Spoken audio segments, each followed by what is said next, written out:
Unexpectedly, a child was conceived at the beginning. The journey to divinity commenced through dual cultivation. The protagonist possesses an extraordinarily unique physique, attracting endless romantic pursuits. He effortlessly ascends through the stages of foundation establishment, golden core, primordial infant, and into the great completion phase, excelling as a swordsmanship prodigy. Alchemist, talisman creator, and treasure seeker, traversing from the mortal realm to the celestial realm, and then to the divine realm. Chapter 1. Was the goddess defiled? One must read the first 50 chapters to truly grasp the essence of this tale. Fellow cultivators will understand. Delve deeper, for one must not miss out on such a splendid work. A newcomer checks in here. Sanggu, please don't do this. I'm scared. Upon a luxurious dragon crystal bed lies a woman of mesmerizing beauty, whose mere glance can render one entranced. A burly man gazes at the goddess he has dreamt of countless times. Unable to resist licking his lips, the woman's beauty transcends verbal description. How does one quantify beauty in this world? All the charm combined pales in comparison to her 1,000th. Qianying Wushuang reclines on the bed like a captured lamb, her skin as fair as snow, with alluring curves that ignite boundless imagination. Her captivating eyes, merely glimpsed, ensnare the soul. A pair of delicate, translucent feet glisten like flawless jade. Wushuang, you are so beautiful. Can I have you? I've waited for over 1,000,000 years. I can wait no longer. Cang Wentian gazes obsessively at the enchanting woman before him, the one whom all in the divine realm yearn to possess. Haha, I am now the possession of the Cang divine emperor. Come, claim me. Cang Wentian's eyes are fixated on Qianying Wushuang, his mind consumed by her, trembling with excitement. Qianying Wushuang, to possess you would make even death worthwhile. I'm coming. Cang Wentian's divine form quakes, his garments disintegrating into fragments, as he seeks to embrace the woman who has haunted the dreams of all men in the divine realm. Just as he is about to touch Qianying Wushuang, he suddenly finds his divine body bound by chains, unable to move, his divine power rendered useless. Ha ha ha. Cang divine emperor, can you escape this time? Considering your 1,000,000 years of arduous cultivation, if you hand over the Hongmeng Star Pearl, I shall spare your life. A middle-aged man radiating with multicolored brilliance suddenly appears before them, exuding a commanding presence. The 5 Absolute Emperor? You. Could it be that you conspired together? Qianying Wushuang swiftly rises, her enchanting demeanor vanishing, replaced by the icy pride of a goddess. An old fool, seeking to defile this goddess's body, you deserve to die. Cang Wentian is stunned, disbelief etched across his face as he gazes at his perfect goddess. Could it be that her approach was not due to his allure? Cang Wentian bitterly smiles, realizing the timeless truth that the heart of a woman can be most treacherous. He has learned this lesson well. The 5 Absolute Emperor gazes at Qianying Wushuang, his eyes filled with uncontainable desire. Were it not for Qianying Wushuang's fierce admonition, he might have forgotten the purpose of his visit. Qianying Wushuang, how ruthless you are. Ha ha ha. Good, very good. If I do not perish, I shall surely kill you. Cang Wentian understands that his fate is grim today, the root cause being the Hongmeng Star Pearl. This object is said to be a treasure beyond divine artifacts, capable of revealing insights surpassing the realm of the divine emperor. Cang Wentian has only just acquired it, yet he has not comprehended its essence. He can only blame himself for being blinded by this woman's beauty. Words are futile.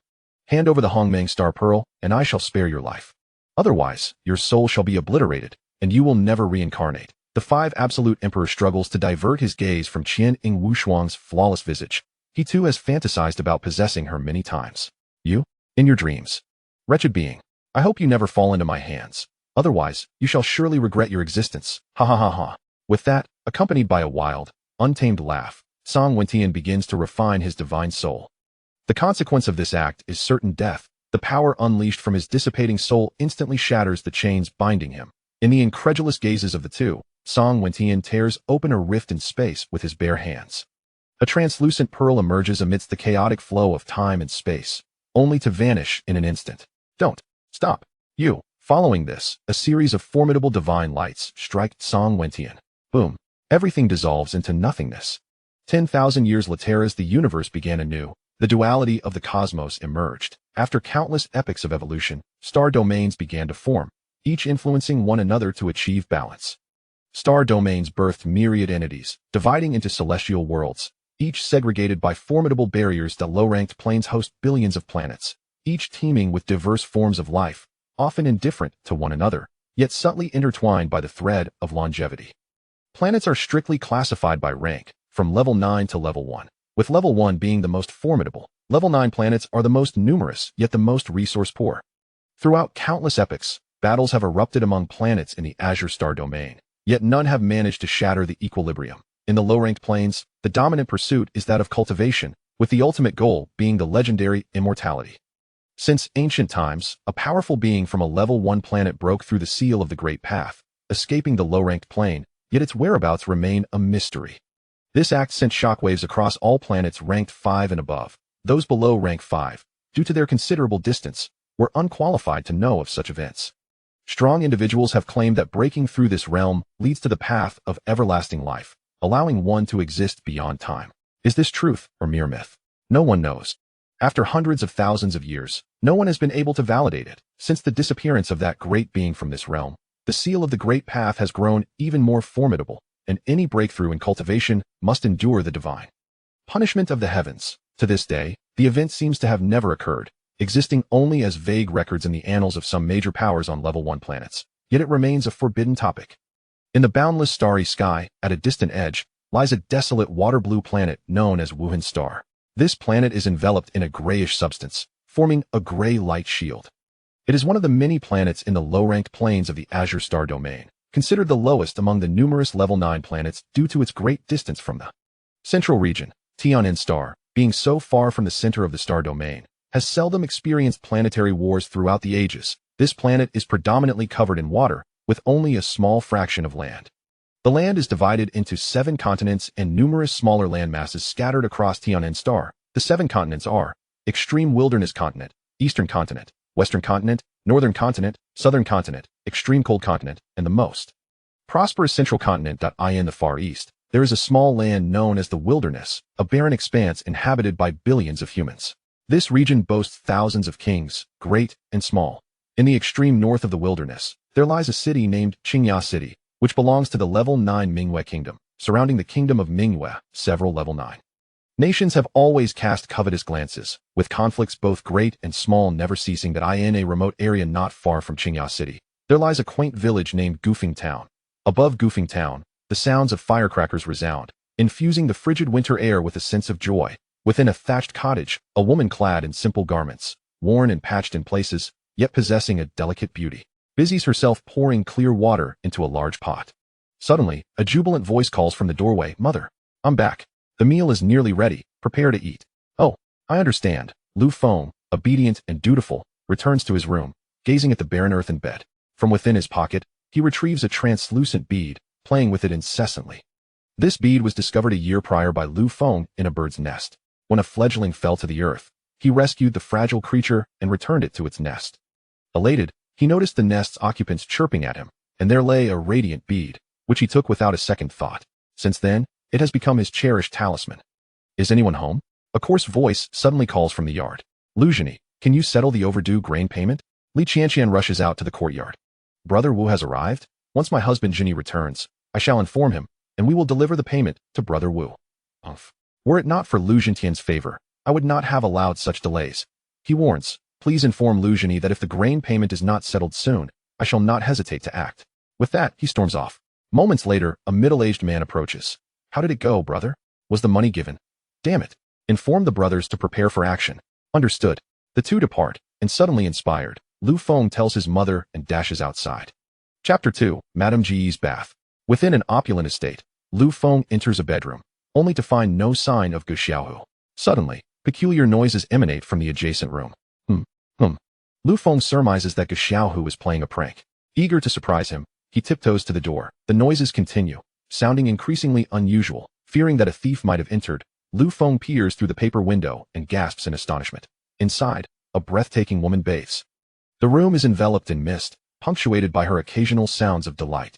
Lu Feng is bewildered. What could produce such noises during a bath? His curiosity piqued. He gazes on, catching glimpses of her alabaster back, droplets cascading down her skin. Suddenly, the woman turns, revealing her exquisite features, her eyes glimmering with allure, adorned with elegant hairpins that signify her noble stature. Is someone outside? Madame Gu, turning at the sound of a gasp, contemplates. Furrowing her brow, she realizes that no other men are typically present in the Ji estate. The only possible intruder could be Lu Feng. The thought of him brings a sigh of relief to her once concerned demeanor. Caught in a moment of surprise, Lu Feng hastily retreats. He ponders the peculiar nature of Madame Go, who is usually distant and cold, yet finds it hard to erase the image of her beauty from his mind. Lu Feng. Upon reaching the estate's entrance, he encounters Gu Xiaohu returning from outside. Where have you been, Xiaohu? I noticed you weren't home, so I went out. Lu Feng, feeling a twinge of guilt, shifts uncomfortably that I was playing with Lieria from next door. Just returned. Gu Xiaohu grins playfully. Come, let us take a look now. Lu Feng's excitement is palpable. Now? Yes, now? All right. I'm curious about that glowing fruit you mentioned. Why would I deceive you? You'll see when we arrive. Lu Feng's air of mystery piques Gu Xiaohu's interest. Gu Xiaohu hails from one of the village's prominent families, living a far more comfortable life than Lu Feng. Rumors suggest that a relative of his holds significant influence in Qingya City. Yi Xiaohu enjoys Lu Feng's company, as the other children in the village tend to shun Lu Feng's humble background, leaving him with only Gu Xiaohu as a true friend. In a grand, antiquated hall, guests fill the space, yet the atmosphere is heavy with tension. At the head of the table sits Shen Bangkong, the patriarch of one of the three great families of Qingya City. Let us discuss how to address the situation with the Yi family.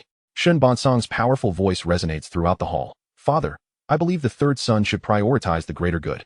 After all, the Yi family's overall strength surpasses that of our Shen family. If we forge an alliance, it will undoubtedly bolster our position. The Su family has always been at odds with us. With the Yi family's support, they shall surely decline. Hearing his father's approval, Shen Heng nods, but then interjects, I cannot agree. I have already arranged a marriage with Lu Jinyi of the Lu family for my child. How could I consent to a proposal from the Yi family? I implore you to reject their request, father. I cannot bear to be seen as untrustworthy. Shen Heng harbors a crucial secret, recalling a chilling incident from a fateful night. His expression grows more fervent. A beautiful woman seated among the guests smiles and says, Third brother, why the reluctance? I've heard that Lu Jinyi's family is quite impoverished. Marrying off Ao Shui would be a disservice to her. Moreover, Shui is a remarkably intelligent girl. Perhaps she is destined for a path of cultivation. I am aware that the eldest son of the Yi family possesses great talent and potential. He may very well be welcomed into a sect of cultivation. This is a splendid opportunity. Even if you disregard your own interests, consider Ao Shui's future. If they unite, she may become a cultivator herself. In such a case, our Shen family would be connected to a sect, earning us respect even from the royal family. As Shen Hongshuang speaks, Shen Heng frowns deeply, aware that his fifth sister has orchestrated the Yi family's sudden proposal. Yet the prospect of the Yi family's son entering a sect weighs heavily on him. In the secular world, cultivators are revered figures. However, Lu Jinyi once saved my life. How?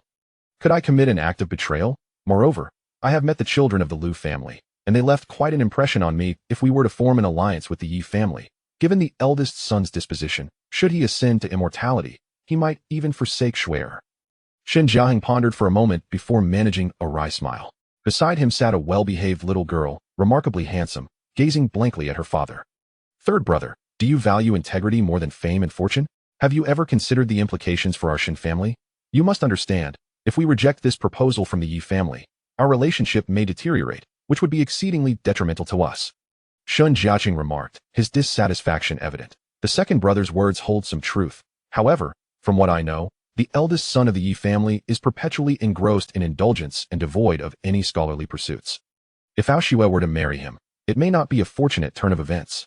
The eldest of the Shen family, Shen Jiaqing, responded with a smile. Indeed, Shen'er, what are your thoughts on this matter? The clan leader, Shen Bangkong, inquired of his fourth son, Shen Jiaxuan. Father, I shall refrain from voicing any opinions. This matter necessitates careful deliberation. Which family to choose? The outcome seems quite evident.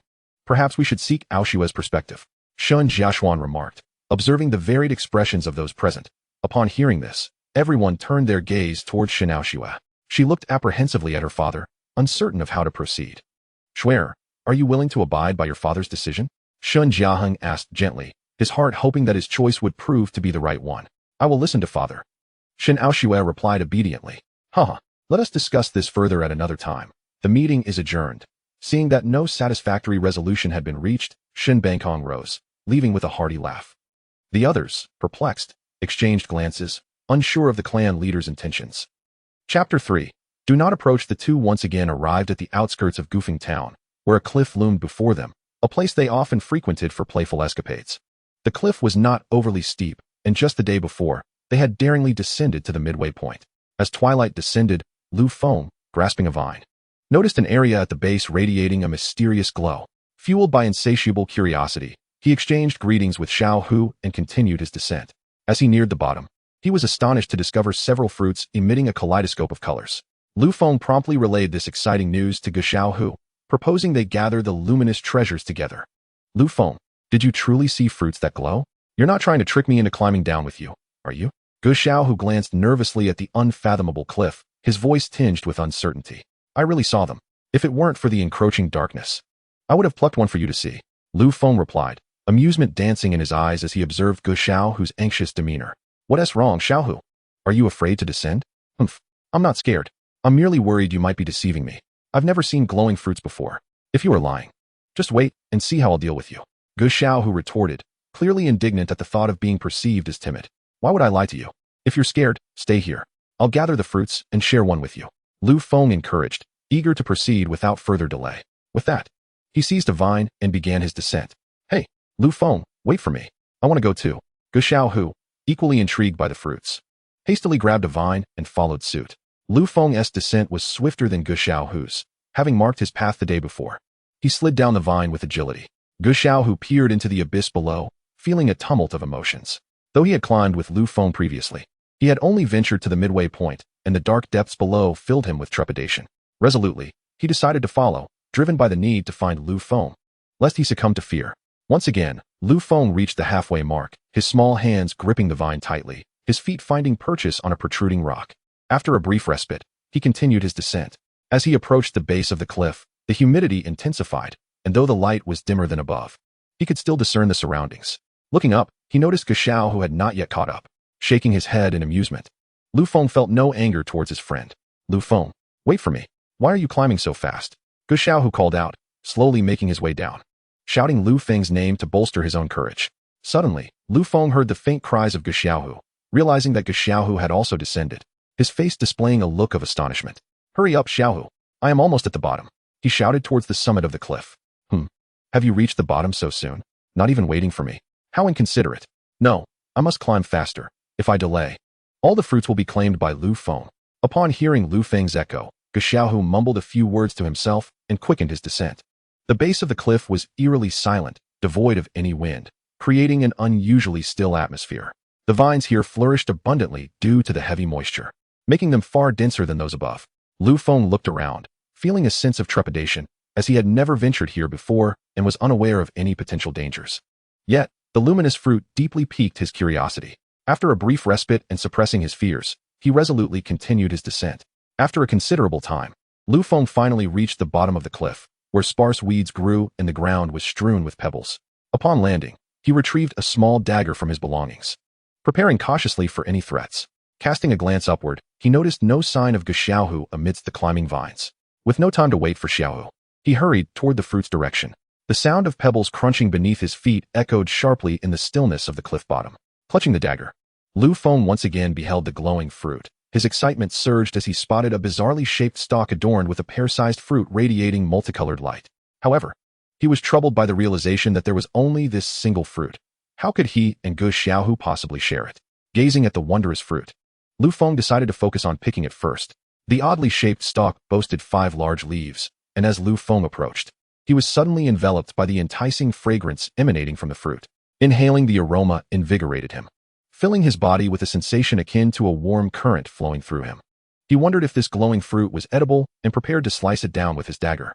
Just then, a sound broke the silence of the cliff base, leading Lu Feng to believe that Xiao Hu had caught up, so he thought little of it. However, upon hearing a strange rustling noise, he furrowed his brow, sensing it did not resemble Xiao Hu's footsteps. Suddenly, with a resounding crash, a massive python, measuring over 10 feet in length, slammed its enormous head into Lu Feng's body. Lu Feng was sent flying through the air by the impact, letting out a scream as blood spurted from his mouth. Thud! With a resounding crash, Lu Feng fell to the ground, his body crashing down in a manner that caused sharp stones to tear into his flesh, leaving him drenched in blood. Cough! Cough! Xiao Hu! Hurry! Xiao Hu, run! After spitting out another mouthful of blood, Lu Feng, summoning his last vestiges of strength, shouted a few desperate cries before succumbing to unconsciousness. Xiao Hu exerted great effort, finally crawling to the base of the cliff. Just as he was about to reach the bottom, he suddenly heard Lu Feng's voice calling out. Lu Feng, hey, what did you just say? Where are you? Hey, grasping the vines tightly with both hands and standing on a protruding rock, Xiao shouted down the cliff, but received no reply from Lu Feng, leaving him bewildered. As he was about to continue descending, he suddenly spotted a gigantic python swiftly slithering towards the cliff's base. Ah, is that a monstrous beast? Good heavens! Woo! Startled, Xiao exclaimed and hastily clutched the vines, scrambling upwards in a panic. Don't come any closer. Good heavens! Xiao summoned all his strength, climbing rapidly, completely forgetting his dear friend Lu Feng. After an indeterminate amount of time, exhaustion overwhelmed him, and he had no choice but to pause his ascent, tremblingly glancing downwards. To his relief, he noticed that the gigantic python had not followed him. Good heavens! That terrified me. Woo! I shall never return to this place. Where is Lu Feng? Lu Feng? Suddenly recalling something, a cold sweat broke out over Xiao's body, and he dared not contemplate further. Grasping the vines once more, he resumed his climb upwards. Chapter 4. Stealing a taste. Xiao could not recall how he managed to reach the top of the cliff. He only knew that once he arrived, exhaustion overtook him, and he collapsed. Meanwhile, Lu Feng lay unconscious, blood trickling down the stones, and the precious bead that had never left his side was now stained with blood. Suddenly, a miraculous event unfolded.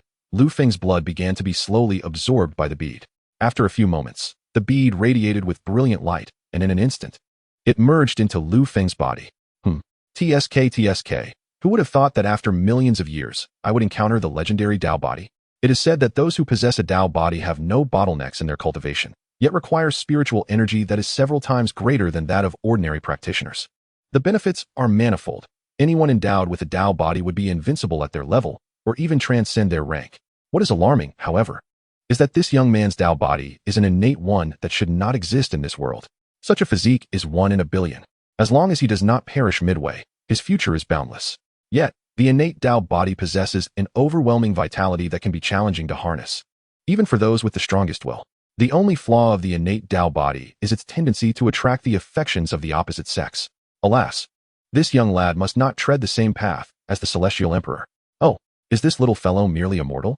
His spiritual roots, a chaotic amalgam of the 5 elements? How utterly ineffective.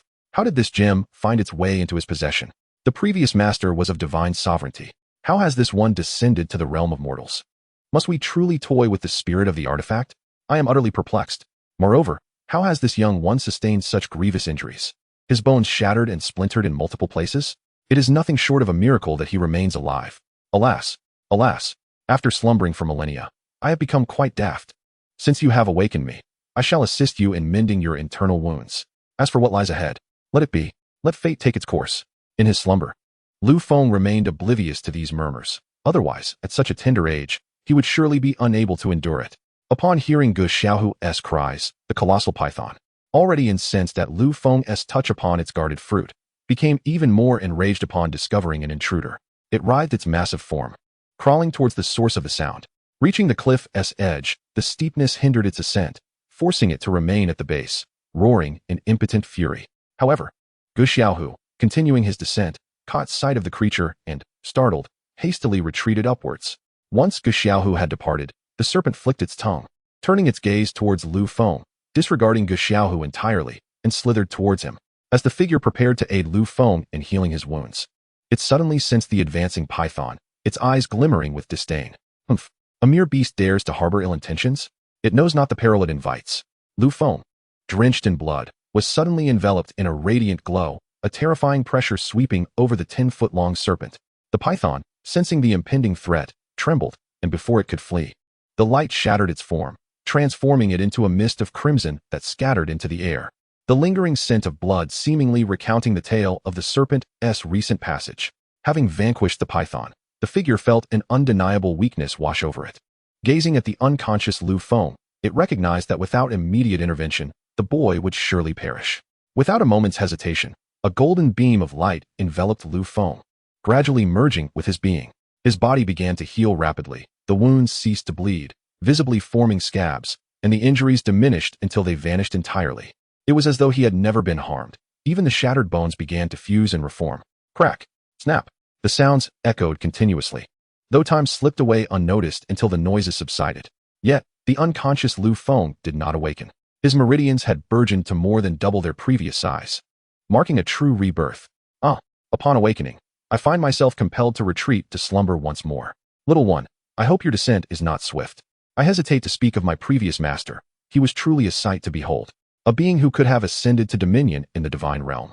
Yet his disposition was fundamentally flawed. His downfall is indeed lamentable. He must have met his end, for how else could I have attained my freedom? Yet here I am, unexpectedly bound to you, my mischievous little rascal. I must consider myself unfortunate. However, I still hold great expectations for you. You must not tread the same path as my former master. Alas, why should I succumb to pessimism? The question remains whether this little creature can even reach the divine realm. It seems unlikely. No. It cannot fail. I must refrain from such dire thoughts. Sleep. As the specter observed that Lu Feng was no longer in mortal peril, it flickered and vanished. A day later, Lu Feng slowly awakened, his head still somewhat hazy. He raised his hand to his forehead, suddenly recalling something. Do not approach. He stumbled backward, feeling for the dagger on his person, only to be startled to discover it was absent. Fearfully, he scanned his surroundings. Silence enveloped him. Nothing stirred in the stillness. Furrowing his brow, Lu Feng called out softly, "Little tiger, are you there?" After a prolonged silence, he confirmed he was alone and lifted his gaze toward the distant, glowing fruit. Gradually rising, he was astonished to find himself devoid of pain, instead feeling remarkably comfortable. Without a second thought, he hurried toward the radiant fruit and reached out to pluck it. Having fasted for a day, hunger gnawed at him, prompting him to consume the luminous, peculiar fruit without hesitation. The fruit dissolved upon contact with his tongue, leaving no discernible flavor, and he felt no discomfort in his body. Before long, he had devoured the entire fruit. Upon finishing, Lu Feng found his mind remarkably clearer, with many previously vague memories now sharply defined. It felt peculiar, yet he did not dwell on it. Many matters were beyond his comprehension. In truth, what Lu Feng consumed was an exceedingly rare spiritual fruit known as the five-soul fruit, which emitted a kaleidoscope of colors. This fruit typically flourishes in the darkest, most humid places, taking a millennium to mature, 1,000 years to bloom, and another millennium to bear fruit. By chance, Lu Feng had ingested a ripe five-soul fruit, which had been guarded by a colossal python for decades, poised to consume it within days. The sudden appearance of Lu Feng was unacceptable to the serpent, who would not allow the fruits of its long vigil to fall into another's hands. Yet, fate favored Lu Feng, as if everything were preordained. The extraordinary quality of the five-soul fruit lies in its ability to elevate a cultivator's comprehension to an exceedingly formidable level. The difficulty of cultivating immortality lies in the merciless realm of cultivation, where one cannot fathom the profound and intricate techniques, thus failing to ascend to the ranks of the mighty. To attain enlightenment, one's innate understanding plays a pivotal role. Throughout history, countless formidable cultivators have remained stagnant at certain realms due to their limited comprehension, ultimately leaving them with lifelong regrets. After consuming the five-soul fruit, Lu Feng still felt insatiably hungry. Cautiously surveying his surroundings, he hurriedly made his way to the cliff face, grasping a vine to ascend. Exhausted, he paused to rest before resuming his climb. After an extended period, Lu Feng finally reached the summit of the cliff. Upon reaching the flat ground, he noticed the absence of Qianying and surmised that his companion must have returned home. Without hesitation, Lu Feng dashed towards his abode, unaware that the wheels of fate had begun to turn, irrevocably altering his destiny. Chapter 5. Ascend to immortality. The following day, Lu Feng learned from Qianying that his friend, fearful of being reprimanded, had refrained from revealing the troubles he encountered at the base of the cliff to his family. This explained why, upon returning home, his family merely expressed concern about his overnight absence. They were oblivious to the events that had transpired, and since Lu Feng returned safely, no further inquiries were made. As night fell, a tall man clad in simple attire entered Lu Feng's room. "Fenger, can you guess what your father has brought back for you?" Upon seeing his father enter with an air of mystery, Lu Feng joyfully replied, "Hee. Father must have brought back my favorite snow fruit." Lu Jiani, revealing the hidden gift from behind his back, chuckled, "Feng, how did you know? You are becoming increasingly clever." However, upon seeing the snow fruit in his father's hand, Lu Feng did not leap for joy but instead expressed his gratitude, saying, "Thank you, father." As he reached out to accept the offering, Lu Jiani, taken aback, had anticipated that his son would be ecstatic, knowing that snow fruit was his favorite. Yet, given their family's impoverished circumstances, even basic sustenance was a challenge, let alone luxuries. Suddenly, Li Qianxian entered the room, pulling Lu Jiani aside to recount the events of the past few days. "I have returned with 50 gold coins," she lamented, realizing it was again time to repay debts. Alas, Li Qianxian understood the immense strain on her husband. The 50 gold coins were already a significant burden, but the looming debt of over 300 coins weighed heavily on her heart. Lu Jiani too recognized that 50 coins would scarcely suffice to settle their obligations. His weathered face etched with resignation. Turning to his wife, he remarked, "Fenger's aunt has arrived." Let us forego dinner tonight and visit elder brother's house instead. As for the expenses, I shall borrow some from him.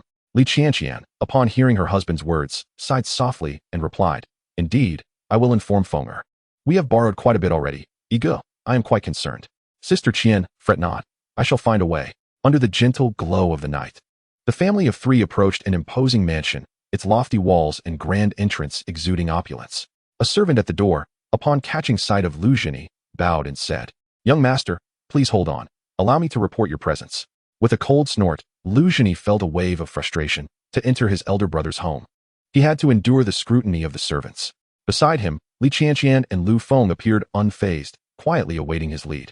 After a brief moment, the servant returned, head bowed, and announced, Young master, you have been waiting long. Please come in.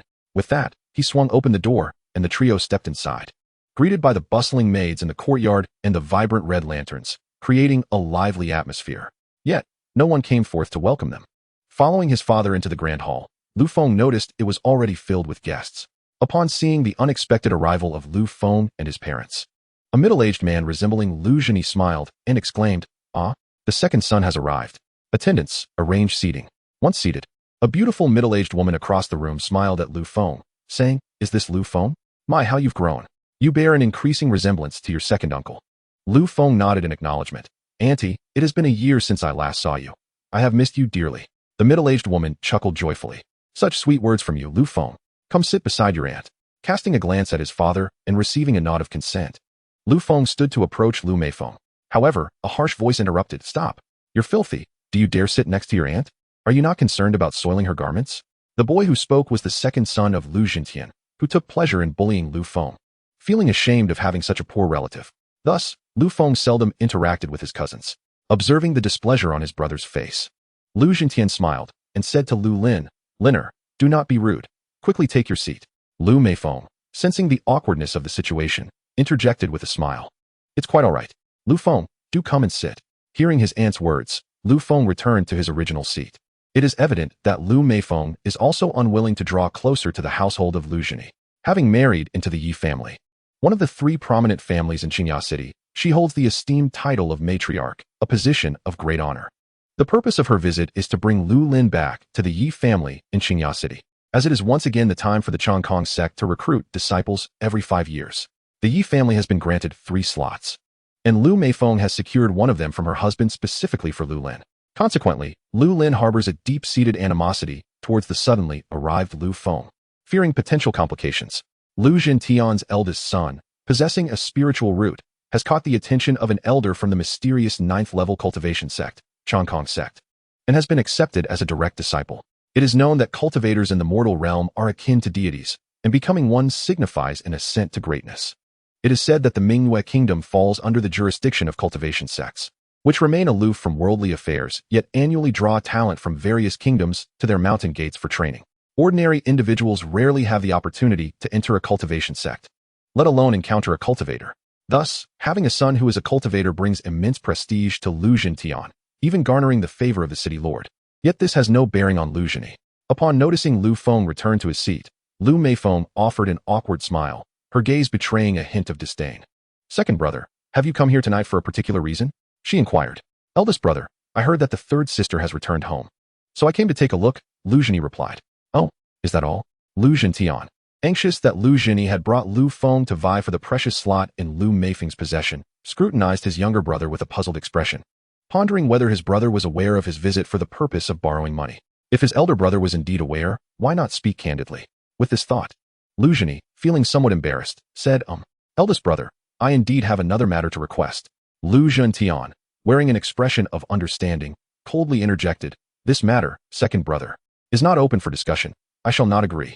Chapter 6. A decade later, Lu Jini did not expect his elder brother to be so resolute. However, in urgent need of funds for a pressing situation, he could not help but persist. Eldest brother, I find myself in a difficult position, as you are well aware of my family's circumstances. Enough. Lu Jintian exclaimed in anger, rising from his seat upon hearing Lu Jini mention Lu Feng, realizing that his brother intended to contest for the coveted slot. Second brother, you are still cognizant of your family's plight? Do you dare to dream of entering the immortal sect? Such presumption is unfounded. Hearing his elder brother's words left Lu Jini momentarily dazed. After contemplating his brother's remarks, A sudden spark ignited in his eyes, and he leapt to his feet, stammering, "Eldest brother, are you suggesting that?" He had come to realize that Lu Yang had indeed entered the legendary cultivation sect. It was precisely because Lu Yang ascended to immortality that my elder brother's family prospered. My own son, Lu Feng, had never harbored any expectations, for the legendary immortal had never been seen in the mundane world. Although my brother's son became an immortal, Lu Yang has not returned since his departure, as if he had vanished entirely. My relationship with my brother is rather indifferent. So I merely wish for my son to live a safe and peaceful life. Lu Zhentian chose to disregard Lu Zhentian, turning away and no longer casting a glance in his direction. Left with no choice, Lu Zhentian turned his gaze to the third sister, and seeing her self-satisfied expression, he surmised the underlying sentiments. The entire family resembled beggars. Had it not been for the respect due to my elder, I would have long since had them expelled. Lu Lin, seated beside Lu Meifeng, scoffed. Standing at the head of the hall, Lu Zhentian did not utter a word to quell the discord. Instead, the ever-smiling Lu Meifeng interjected, "Enough, enough. We are all family. We must not speak too harshly. Such relatives are truly a source of embarrassment." Lu Lin chimed in once more. Upon hearing those cutting remarks, Lu Zhentian sighed heavily, feeling as though he had aged considerably in an instant. The flicker of hope that had ignited within him was extinguished just as swiftly. Observing his elder brother's indifference, Lu Zhentian earnestly implored, "Brother, our visit is not merely to seek an entrance into the immortal realm. Firstly, we came to see you and the third sister. Secondly, we wish to." Lu Zhentian, upon realizing that his younger brother's intentions were not to contest for a spot, slowly turned around, awaiting him to finish. "Father, let us return." Lu Feng looked at his father with compassion, feeling only cold mockery in this place rather than familial warmth. Lu Zhentian, initially intending to request some gold coins, swallowed his words upon hearing his son's remark. Seeing this, Lu Zhentian bellowed, "Someone, fetch 1,000 gold coins for the second master." "Yes, master." A concubine seated nearby responded promptly, casting a venomous glance at Lu Zhentian as she departed. "Brother, indeed. Second brother, it is of no concern. You shall take 1,000 gold coins back with you shortly." Lu Zhentian, in a good mood, acknowledged that his brother was not there to vie for a position, thus generously offering him some funds. One must understand that 1,000 gold coins is no trifling sum. The yearly grain debt for Lu Feng's family amounts to merely 300 gold coins. Had they come earlier, Lu Zhentian would have gratefully accepted the offer. But after his son's words, he reconsidered. One must maintain at least a modicum of dignity. Turning away, he addressed Li Qianqian and Lu Feng, stating, "Let us depart." "Yes, father." Lu Feng promptly rose to stand before his father, with Li Qianqian smilingly following suit. "Bah, wretched beggars, how shameless," Lu Lin disdainfully remarked, gazing at the trio from his seat. "Do you dare to repeat that?" Lu Feng suddenly turned around and exclaimed at Lu Lin, "You beggar, you beggar. What can you do about it now that I've said it?" Lu Lin retorted with a mocking expression, seeking death. With a loud shout, Lu Feng lunged forward to seize Lu Lin. Lu Zhentian, seated in the main position, furrowed his brows and angrily shouted, "Enough. Lu Feng, have you had your fill of chaos?" "Brother, Lu Feng is still young. Do not hold grudges against a child." Lu Zhen interjected with a displeased expression. Is my second brother teaching me how to conduct myself?" "Brother, I wouldn't dare." "Humph, I doubt you would." Lu Zhen, feeling helpless, reached out to restrain Lu Feng, and subsequently led the two away. As they exited, laughter erupted from within, causing Lu Feng to clench his fists tightly in anger. With no words exchanged that night, the following morning, Lu Feng was awakened by the sounds from the courtyard. Through a hole in the paper window, he glimpsed Wu Deqi arguing with his father and several burly men. Hastily, Lu Feng leaped from the earthen bed and dashed outside, where a sizable crowd of neighbors had gathered. He rushed to his mother, his face a mask of fury as he glared at the burly men. "I ask you one last time, will you pay us now? You have owed us for over a year, and today, you must settle." Wu Deqi, wielding a large cleaver, slammed his palm repeatedly, his expression menacing. "Wu Ge, could you grant me 3 more days? I assure you that Lu Feng will repay in full." Lu Zhenyi's face stiffened as he glanced at Lu Feng and his mother, feeling the weight of their plight age him considerably. 3 more days? To hell with that. Brothers, attack. I can see he has the money, but refuses to pay. Wu Deqi, enraged by the sight of his men failing to retrieve the funds, advanced and delivered a forceful kick. Bang!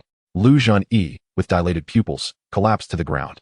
"Do not harm my father," Lu Feng shouted in anger. Running to his father's side, arms spread wide as he glared at Wu Deqi. Li Qianqian, standing nearby, hurried over as well. The burly men hesitated, fists raised. Glancing at Wu Deqi, "Damn it, go for it. If the kid won't get up, take him down too." With that, they discarded their hesitation and prepared to pummel the fallen Lu Zhen. "Wait!" A sharp voice rang out, causing everyone to turn in surprise toward its source. I will pay the debt owed by their family, came the unexpected declaration from Guxiaohu's mother, who had approached without anyone noticing. Her disdain directed at the burly man. Oh, are you certain? Wu Deqi leered at Mrs. Gu. Take it. Take your people and leave at once, or I shall report you. Mrs. Gu did not even glance at Wu Deqi, feeling that his presence would tarnish her eyes. Afterward, as several robust men departed with their money, the surrounding crowd gradually dispersed. Days passed, and Lu Feng received shocking news. His only true friend, Guxiaohu, had joined a sect of immortals. Guxiaohu had not come to bid farewell before his departure. As time wore on, Lu Feng ceased to dwell on Guxiaohu, and thus their fates diverged. 10 years later, Chapter 7. The immortal's incomparable fiancé, beneath a pavilion, a frail young man reclined on a bench. Concealing his face with a scroll, he spoke. Hey, Lu Feng, do you think we can succeed? This endless memorization of tedious formalities is utterly exhausting. Beside him sat a strikingly handsome young man, exuding a robust vitality, his physique imposing, a true embodiment of youthful grace. Dressed in azure robes, his long hair was simply tied back. His every gesture captivated the hearts of onlookers, and this exquisite youth was none other than Lu Feng. Lu Feng turned to Song Zihao, exhaling in resignation. If we put in the effort, I believe we can. Rat, Lu Feng continued. I heard your family has hired a tutor to teach you martial arts. Why have you chosen to study instead? Given the frail appearance and shifty nature of the young man across from him, Lu Feng affectionately referred to him as Rat. Alas, what do you know? It's not about learning martial arts. It feels more like torture. It's far more relaxing to study. Song Zihao lamented. Martial arts involve fighting and killing. No thanks. Lu Feng shook his head with a wry smile, pondering to himself. He wished to learn martial arts, but lacked the means to do so. As dusk approached, he addressed Song Zihao. Rat, I must head home. I have some matters to attend to. Why return so early? What could you possibly have to do? Hey, with that, Lu Feng stood and departed, his tall figure radiating youthful exuberance at 18. Upon arriving home, Lu Feng discovered 2 guests in the hall. As he entered, both turned to look at him. His gaze briefly lingered on an indescribably beautiful woman, her cheeks flushed with embarrassment. Before him stood a vision of beauty, with graceful features, rosy lips, and radiant skin, enchanting as a fairy. One glance was enough to leave one spellbound. Lu Feng hurriedly bowed to his father, who sat at the head of the room, exclaiming, Father, I have returned. Lu Zhini looked upon the dashing Lu Feng with great satisfaction, nodding with excitement. Lu Feng, come forth and pay your respects to the immortal. Lu Feng was taken aback by his father's words. He had not expected that the stunning middle-aged woman before him was an immortal. Could it be that the breathtaking lady beside her was also an immortal? Lost in thought, Lu Feng hurriedly stepped forward to bow, exclaiming, Lu Feng pays his respects to the immortal. The Ice Flower Fairy, upon seeing Lu Feng, was astonished by his striking appearance. As Lu Feng waved his hand casually, a surge of spiritual energy enveloped him. He felt as if he were laid bare before the middle-aged beauty, causing an inexplicable tension to rise within him as he pondered the intentions of the immortal before him. Before long, the middle-aged beauty furrowed her brows. Letting out a soft sigh, she smiled gently at Lu Feng and said, There is no need for such formalities. I am already aware of your connection with Ao Shui. However, I advise you to relinquish any illusions. Ultimately, you are fated to be apart. Beside her, Shin Ao Shui frowned and interjected, Master, I. This was Shun Ao Shui's first encounter with Lu Feng, and she was taken aback by his refined elegance. Yet, the thought of their impending separation filled her with sorrow, as their bond stemmed from a marriage agreement made by their forebears. Ao Shui? My matters with Ao Shui? Could it be? Lu Feng gazed quizzically at Shun Ao Shui, recalling how his parents had once mentioned a fiancé he had never met, a detail he had gradually forgotten. The sudden arrival of these 2 immortals left Lu Feng bewildered. As if sensing his gaze, Shin Ao Shui's cheeks flushed slightly. During a previous outing, she had encountered the Ice Fairy, who recognized her exceptional aptitude for cultivation, revealing that she possessed the rare and extraordinary Ice Spirit Root. To embark on the path of cultivation, one must possess the requisite talent. Typically, cultivators are endowed with golden, wood, water, fire, or earth spirit roots. Legends also speak of mutant attributes such as wind, ice, thunder, and dark spirit roots. These mutant roots are exceedingly rare, and as long as they do not perish, their future achievements are boundless. The woman, upon discovering that Shun Ao Shui possessed the legendary mutant root, was filled with uncontainable joy and promptly decided to take her as a personal disciple. I have just assessed your cultivation aptitude. Alas, he possesses the 5 elemental mixed spirit root, the most despised type in the realm of cultivation. She lamented. Ultimately, he is fated to be disconnected from the Grand Tao and cannot cultivate. Ao Shui, You are destined to become an unparalleled being in the cultivation world. How could you possibly associate with a mortal? His lifespan is inherently limited, and it is merely a verbal engagement. Why should you dwell on it? Upon hearing the immortal's words, Lu Feng seemed to grasp something, yet simultaneously felt lost. Shen Ao Shui had become the disciple of the immortal, and from the immortal's words, it appeared that her future achievements would be limitless, while he himself could not follow in her footsteps. The 5-elemental mixed spirit root, having never intended to pursue cultivation, Lu Feng now found himself yearning to become a cultivator. Could it truly be that the 5-elemental mixed spirit root was incapable of cultivation? Shen Ao Shui's purpose in bringing her master here was to call off the engagement, was it not? If that were the case, she could grant her wish.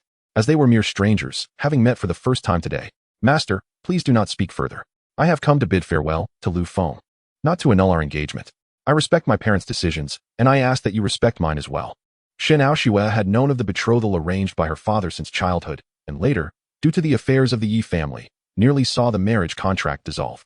This was also her first encounter with Lu Feng. Lu Feng did not leave a negative impression on Shen Ao Shui. He had always honored her father's wishes. His presence here was merely to say goodbye to his fiancée Yi, whom he had never met, as she would soon return to the sect with her master after becoming the Ice and Snow Fairy's disciple. This meeting might very well be their last, allowing Shen Ao Shui to conclude the engagement with a perfect farewell. After all, she might never return, and the only thing she could not let go of in the mortal world was her father, yet Shen Ao Shui had no intention of returning to the mundane realm. At that moment, Lu Feng understood the insurmountable chasm between them. It was akin to a phoenix dancing with a hen, previously indifferent to the engagement. His feelings shifted upon meeting Shen Ao Shui. Lu Zhini, upon hearing the words of the fairy, was taken aback, his expression becoming quite peculiar, leaving others to wonder what thoughts plagued his mind. Chapter 8. The Intersect Beauty. Ding Qinglan, the Ice and Snow Fairy, observed the struggle on Lu Feng's face and continued, Young Lu, forget Shen Ao Shui. The heavens are merciless, and life seldom unfolds as we desire. Learning to let go will bring you peace. A life in the mundane world is not without its blessings. I promised Ao Shui that she could see you once, but upon departing, do not dwell on this. You must sever this bond that should not exist. With a pained expression, Shen Ao Shui pleaded, Master, please don't. Ao Shui, you know this is futile. By the time you achieve your cultivation, he may be a frail old man, perhaps even no longer in this world. What purpose does this serve? You must cast aside these distractions. Only then can you find peace in your path to enlightenment. No. Please, Master, do not say that. Shen Ao Shui replied resolutely, her gaze fixed firmly on the Ice and Snow Fairy. Though she harbored no feelings for Lu Feng, her steadfast nature made it difficult for her to change her mind once she had made a determination. Despite understanding the futility of their connection, she could not bear to hurt this stranger, her betrothed, whom she had just met. Her true intention for this visit was to ensure he would not linger on thoughts of her. Their meeting would serve as the most beautiful testament to their engagement. Foolishness. You must understand that holding on to this engagement will greatly hinder your future path to enlightenment. The Ice and Snow Fairy reprimanded Shen Ao Shui. My master promised me. Shen Ao Shui insisted steadfastly. Master, I have met the person, and the wish of Ao Shui has been fulfilled. Let us depart. Observing the resolute expression on Shen Ao Shui's face, the Ice and Snow Fairy sighed deeply, expressing her reluctant acquiescence. Very well. I shall no longer obstruct your engagement. Ao Shui, why must you tread this path? The road of cultivation is inherently devoid of sentiment. Such attachments may lead to your detriment and distract you from your practice. Master, I am unafraid. I believe this matter will not divert my focus. Having met the person, my heart shall harbor no further concerns. Shen Ao Shui replied, her clarity illuminating the moment. The Ice and Snow Fairy nodded in understanding and turned her gaze toward the dazed Lu Feng. With a casual wave of her hand, a verdant vial soared into Lu Feng's presence. Take this bone healing pill. It will expedite the healing of your wounds. Consider it my recompense. Ao Shui, let us go. With that, she looked at Shen Ao Shui, and before Lu Feng could utter another word, the Ice and Snow Fairy waved her hand, enveloping Shen Ao Shui within a shimmering aura. Their figures gradually ascended into the sky, until they vanished from Lu Feng's sight. Can immortals truly attain eternal life? Lu Feng gazed at the heavens, his fists clenched tightly. The youth's eyes radiated unwavering determination, a spirit of resilience etched upon his face. The path to immortality is fraught with challenges. In the clouds, the Ice and Snow Fairy calmly surveyed the horizon. Master, where are we headed? To Xinxiao Valley, the Ice and Snow Fairy replied with a tranquil demeanor, slowly closing her eyes as her fan-shaped artifact adeptly navigated through the layers of clouds. Shen Ao Shui glanced back toward her point of origin, lost in contemplative thoughts. Do you lack the talent for cultivation? Lu Feng murmured to himself as he gazed up at the sky. After a considerable time, he looked down at the verdant vial in his hand, gripping it tightly. Unbeknownst to Lu Feng, this very vial would unlock his path to cultivation. Although he once aspired to achieve fame and fortune for his family's well-being, his heart now harbored a singular ambition to grow stronger, striving to behold that unparalleled visage once more. In the hall, Lu Jiani observed his son's silhouette, his brow furrowing slightly. After a moment of contemplation, he ultimately said nothing, letting out a soft sigh before turning to leave. Days later, high above in the clouds, two striking figures stood upon a colossal sword. The woman, clad in a flowing light blue gown, had her hair dancing in the wind, with bright brows and pearly teeth. Her luscious lips framing a beauty that could captivate a nation. Senior brother Lu Lin, did you not promise to take me to collect the fire spirit grass? Why have we come here? A delicate-looking young woman inquired, her brow furrowed in confusion. Ah, junior sister Ding Qinglan, you are correct. The journey to the ancient forest passes by my home, and I thought to make a brief visit, Lu Lin replied, gazing at the enchanting Ding Qinglan with evident admiration. His expression tinged with awkwardness. Is that so? I hope senior brother Lu Lin does not delay for too long. Rest assured, junior sister Ding Qinglan.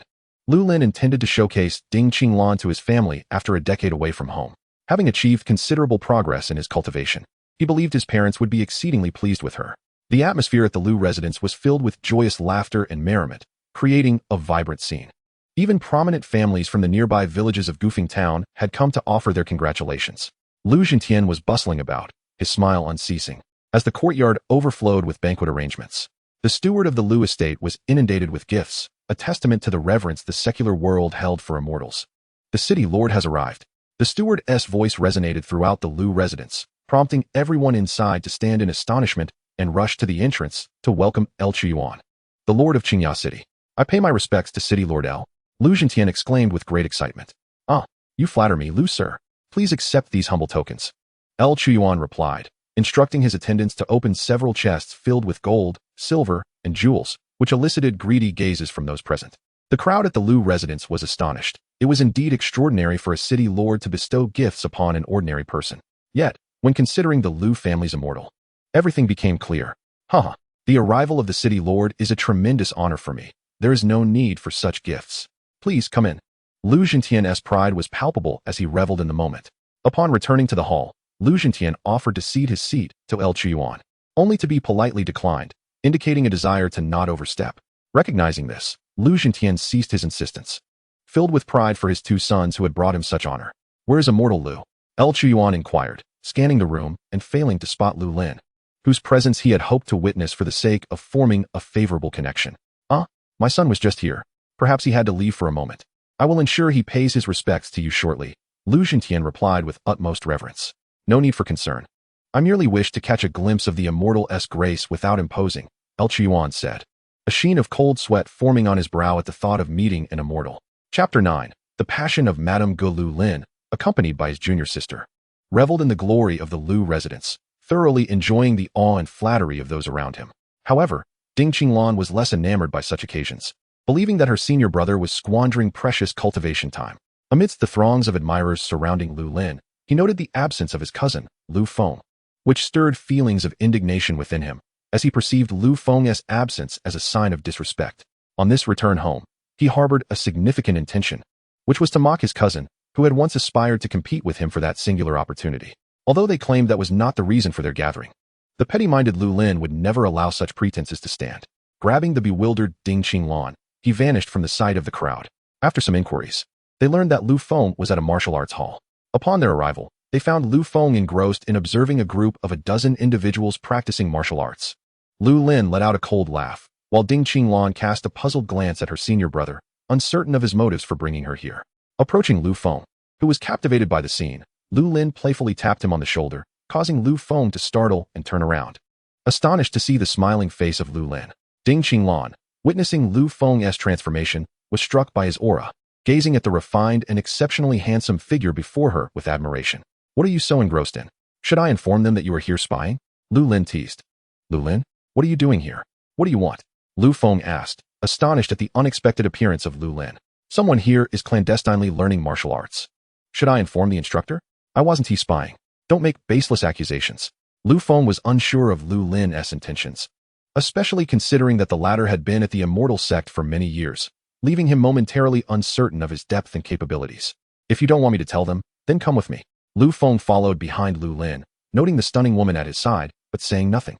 The trio arrived at a secluded area, where Lu Lin abruptly halted, turning to face the handsome Lu Feng, jealousy spilling forth unabashedly. Kneel. What? Humph. I command you to kneel. On what grounds? In an instant, Lu Lin unleashed his oppressive aura, enveloping Lu Feng's tall figure. Senior brother Lu, what are you doing? Ding Qinglan inquired with a bemused expression. Junior sister Ding, you needn't concern yourself. I am merely giving him a lesson. With that, he intensified his spiritual force, rendering Lu Feng breathless under the immense weight, as if he bore the burden of 1,000 pounds. Clenching his teeth, Lu Feng's veins bulged, and he glared coldly at Lu Lin, his body trembling uncontrollably. Oh, you still possess some spirit? I wonder how long you can endure this. Lu Lin was taken aback by Lu Feng's resilience. He had intended to compel Lu Feng to kneel before him, hoping to show mercy and refrain from further reprimand, but was astonished by Lu Feng's audacity. As the pressure around him escalated, Lu Feng felt his teeth beginning to crack from the strain, his feet sinking deep into the earth, his back arching, on the verge of collapse. Is this the power of an immortal? To incapacitate someone with bare hands? What kind of force is this? It hurts so much. Lu Feng clenched his teeth, resolutely suppressing the urge to scream, even in the face of death. He would never bow before Lu Lin. Senior brother, how can you lay hands on a mortal? Please, cease your actions. As Lu Feng felt himself on the brink of collapse, it became apparent that he might soon force his opponent into a state of asphyxiation. Ding Qinglan, unable to bear the thought of Lu Feng perishing, began to plead earnestly. Senior brother, he won't die. I am merely broadening his horizons. Lu Lin chuckled coldly, relishing Lu Feng's agony, feeling an overwhelming sense of accomplishment. The notion of death, as mentioned by his junior sister, was of no consequence to him. A mere mortal disciple would die at his whim. With a sinister glare, Lu Lin bellowed, kneel before me.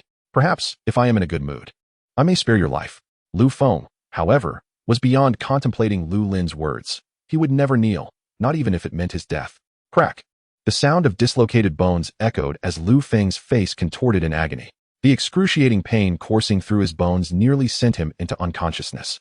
Yet he continued to grit his teeth with unwavering resolve. Lu Lin, astonished by Lu Feng's tenacity, only grew angrier, further intensifying his grip. Lu Feng could no longer endure the torment and let out a desperate scream. At that moment, a faint glow emanated from his dantian. A more domineering force of pressure surged forth, instantaneously shattering Lu Lin's spiritual oppression. A cry of despair escaped Lu Lin as he was violently thrown back by the overwhelming force, crashing to the ground and coughing up blood. Ding Qinglan, positioned at a distance, was merely pushed back several dozen paces by the residual pressure. Regaining her composure, Ding Qinglan swiftly flew to Lu Lin's side, lifting the barely conscious figure and hastily administering a medicinal pill into his mouth, while anxiously exclaiming, Senior brother Lu, are you all right? You must not die. Cough, cough. I am fine, junior sister, quickly. Take me back. Lu Lin whispered weakly, but then succumbed to unconsciousness. Ding Qinglan silently recited a mantra, pointed her right hand, and a flying sword appeared before them. She cradled Lu Lin and mounted the sword, vanishing into the horizon. After the fleeting glow from Lu Feng's dantian, the immense pressure dissipated, causing him to collapse onto the ground, unconscious. Never returning to my family home again, truly. He Jiao is simply not cut out for cultivation. Seeking me is futile. I cannot summon immortals to take on disciples. Madame Gu, originally He Chioji, lamented after a visit to her family home, where relatives had taken all the children, leaving her in distress.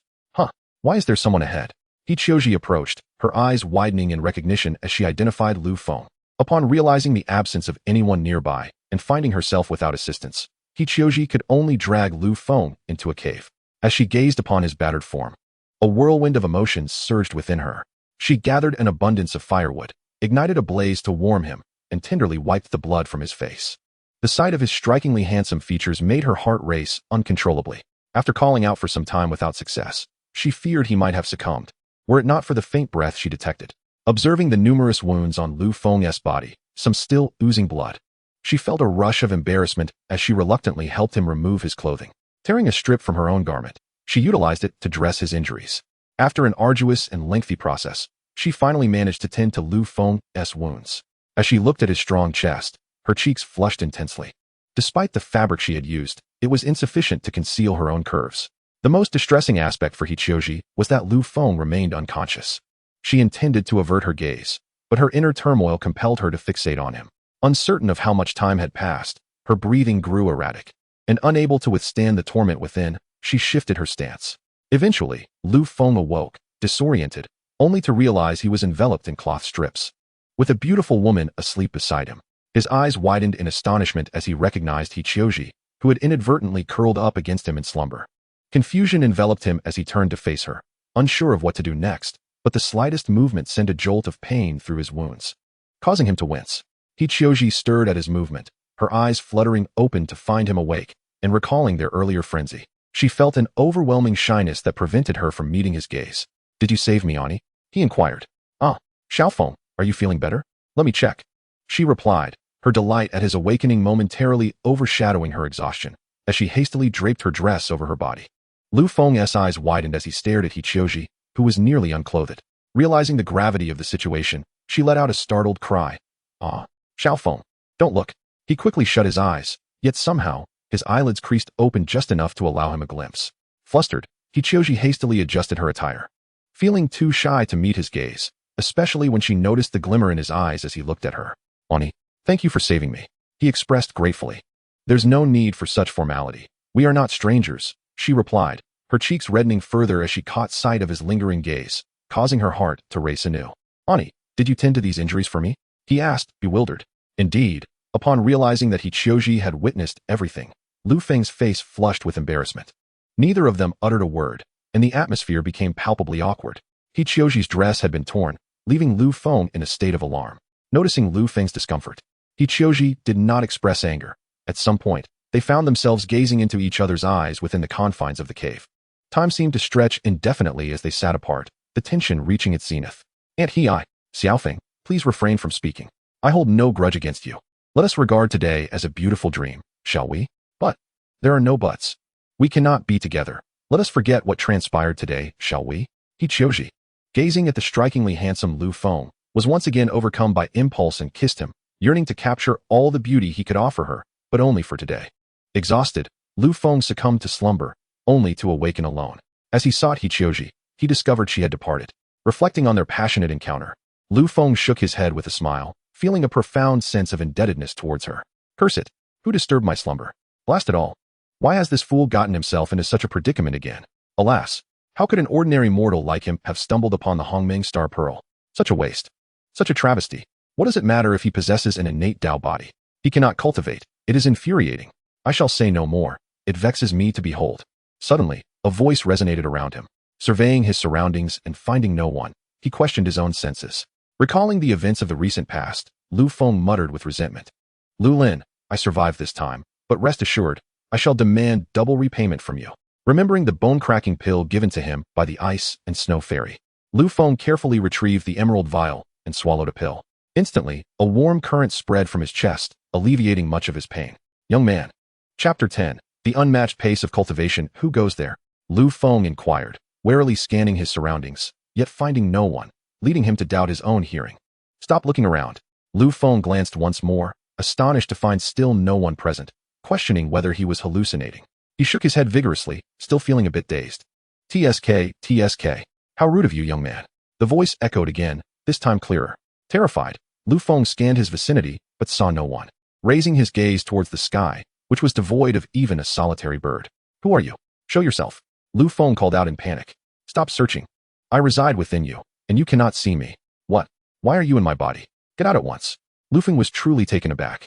When did he become host to another being within himself? Such an extraordinary phenomenon had never been heard of before, and anxiety began to set in. "Do not be afraid. I shall not harm you. How can I trust you?" Lu Feng replied, urgency tinging his voice. "Please, depart from my body." "Depart? How can I leave? Were it not for you, I would not be bound to you in the first place. Your weakness is utterly infuriating." Lu Feng was bewildered, unable to comprehend the meaning behind the words. He continued to plead, "Elder, if I am indeed so feeble, you shall gain nothing from my existence.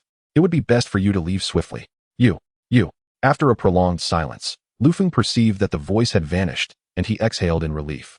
"I had merely dozed off momentarily. Where were we? Let us continue." Lu Feng, regaining his composure, demanded, "Who are you? What do you intend to accomplish within my body?" It was imperative for him to discern the other's purpose. "I shall not withhold the truth from you. I am the spirit of the Qianying Star Pearl. By a twist of fate, you awakened me, and thus our paths intertwined." "Qianying Star Pearl? What is that?" The Hongmeng Star Pearl is one of the 10 great wonders of the universe, an existence that transcends divine artifacts. Even the most powerful beings in the divine realm would fiercely vie for its whereabouts. Such an opportunity has fallen into your hands. And I am the spirit of this pearl. Upon hearing the enigmatic voice's explanation, Lu Feng began to recollect a time from his childhood when he had found a pearl, only to lose it later without knowing how. You are correct. It is indeed the very pearl you discovered in your youth. The spirit seemed to read Lu Feng's thoughts and continued, but why are you within me? What has become of the pearl? Lu Feng inquired, curiosity piqued. The pearl resides within you. If you focus, you shall perceive it. The spirit elucidated. I am the essence of this pearl, and wherever it is, I shall be as well. Lu Feng hastily attempted to sense the pearl's presence, but found nothing. I do not feel the pearl's existence. Moreover, how did it come to be within me? Oh, I almost forgot. You are but a mortal, unversed in the art of inner observation. Your blood came into contact with the pearl, and it absorbed your essence, thus recognizing you as its master. The spirit remarked, exasperation evident in its tone. Recognizing me as its master? Then does that mean you must acknowledge me as your master as well? Lu Feng retorted shrewdly. Huh, who would ever acknowledge a mere mortal as their master? Do not take advantage of me. The spirit scoffed. Rather than feeling anger, Lu Feng was overwhelmed with excitement. What weapon surpasses even the most divine artifacts? He held no conception of this. His sole desire was to ascertain whether he could, through this spirit of the instrument, transcend into a cultivator of immortality. Do not entertain such thoughts. I am unable to instruct you. Given your current weakness, the techniques I am aware of are beyond your capacity to cultivate. Before Lu Feng could voice his thoughts, the spirit of the instrument doused him with a cold reality. Unable to restrain his curiosity, he inquired, how do you know what I am thinking? We are now spiritually connected. Your thoughts are, of course, clear to me. Lu Feng was taken aback by this revelation. Yet, undeterred, he pressed on with his inquiries. What purpose does this orb serve? What can I gain from it? Lu Feng articulated his most pressing curiosity. The spirit fell silent for a moment, seemingly organizing its thoughts before it slowly began to speak. Ah, you are currently an ordinary mortal. And even if you were to comprehend the function of the Hongmeng Star Orb, it would be of no consequence. How can you assert it is of no use without disclosing it to me? Lu Feng countered. Well, it matters not to divulge. The Hongmeng Star Orb contains a space capable of accommodating living beings. This, however, is merely its most basic function. Get to the point. Lu Feng urged impatiently. Please refrain from addressing me in such a manner. It is rather disconcerting. Since we are now spiritually linked, let us converse as equals. Lu Feng suggested. 300 million years old, and you wish to consider me your equal, a mere child yet to sprout? The spirit of the instrument seemed genuinely irked. Choosing to ignore Lu Feng henceforth, Lu Feng was at a loss for words. What did 300 million years even signify? He dared not ponder. And his perception of the Hongmeng Star Orb shifted once again. After an extended silence, it seemed the spirit was truly upset, offering no further communication. Desperate to appease it, Lu Feng began to call out. Little spirit? Little orb? Little star? Stop. Truly, if the Hongmeng Star Orb had not already recognized you as its master, I could hardly endure such a temper. I am a dignified entity. Do you dare to call me Little Orb? Are you seeking a scuffle? Lu Feng was taken aback by the spirit's words. Nevertheless, as the other finally spoke, he hastened to steer the conversation. So, dear spirit, please enlighten me on the other remarkable attributes of the Hongmeng Star Orb. Truly, how vexing. Shall I then be referred to as Little Spirit? Fine, fine. You may simply call me Little Instrument. Do avoid such overly sentimental terms. The spirit seemed to relent, and Lu Feng nodded in eager agreement. Observing Lu Feng's rapt attention, the spirit cleared its throat and continued. The most formidable aspect of the Hongmeng Star Orb is its ability to accelerate time. In simple terms, while a day passes outside, a month may elapse within the internal space of the Hongmeng Star Orb. This time dilation is contingent upon your current strength and will increase as your prowess grows. As for other purposes, you will gradually come to understand them.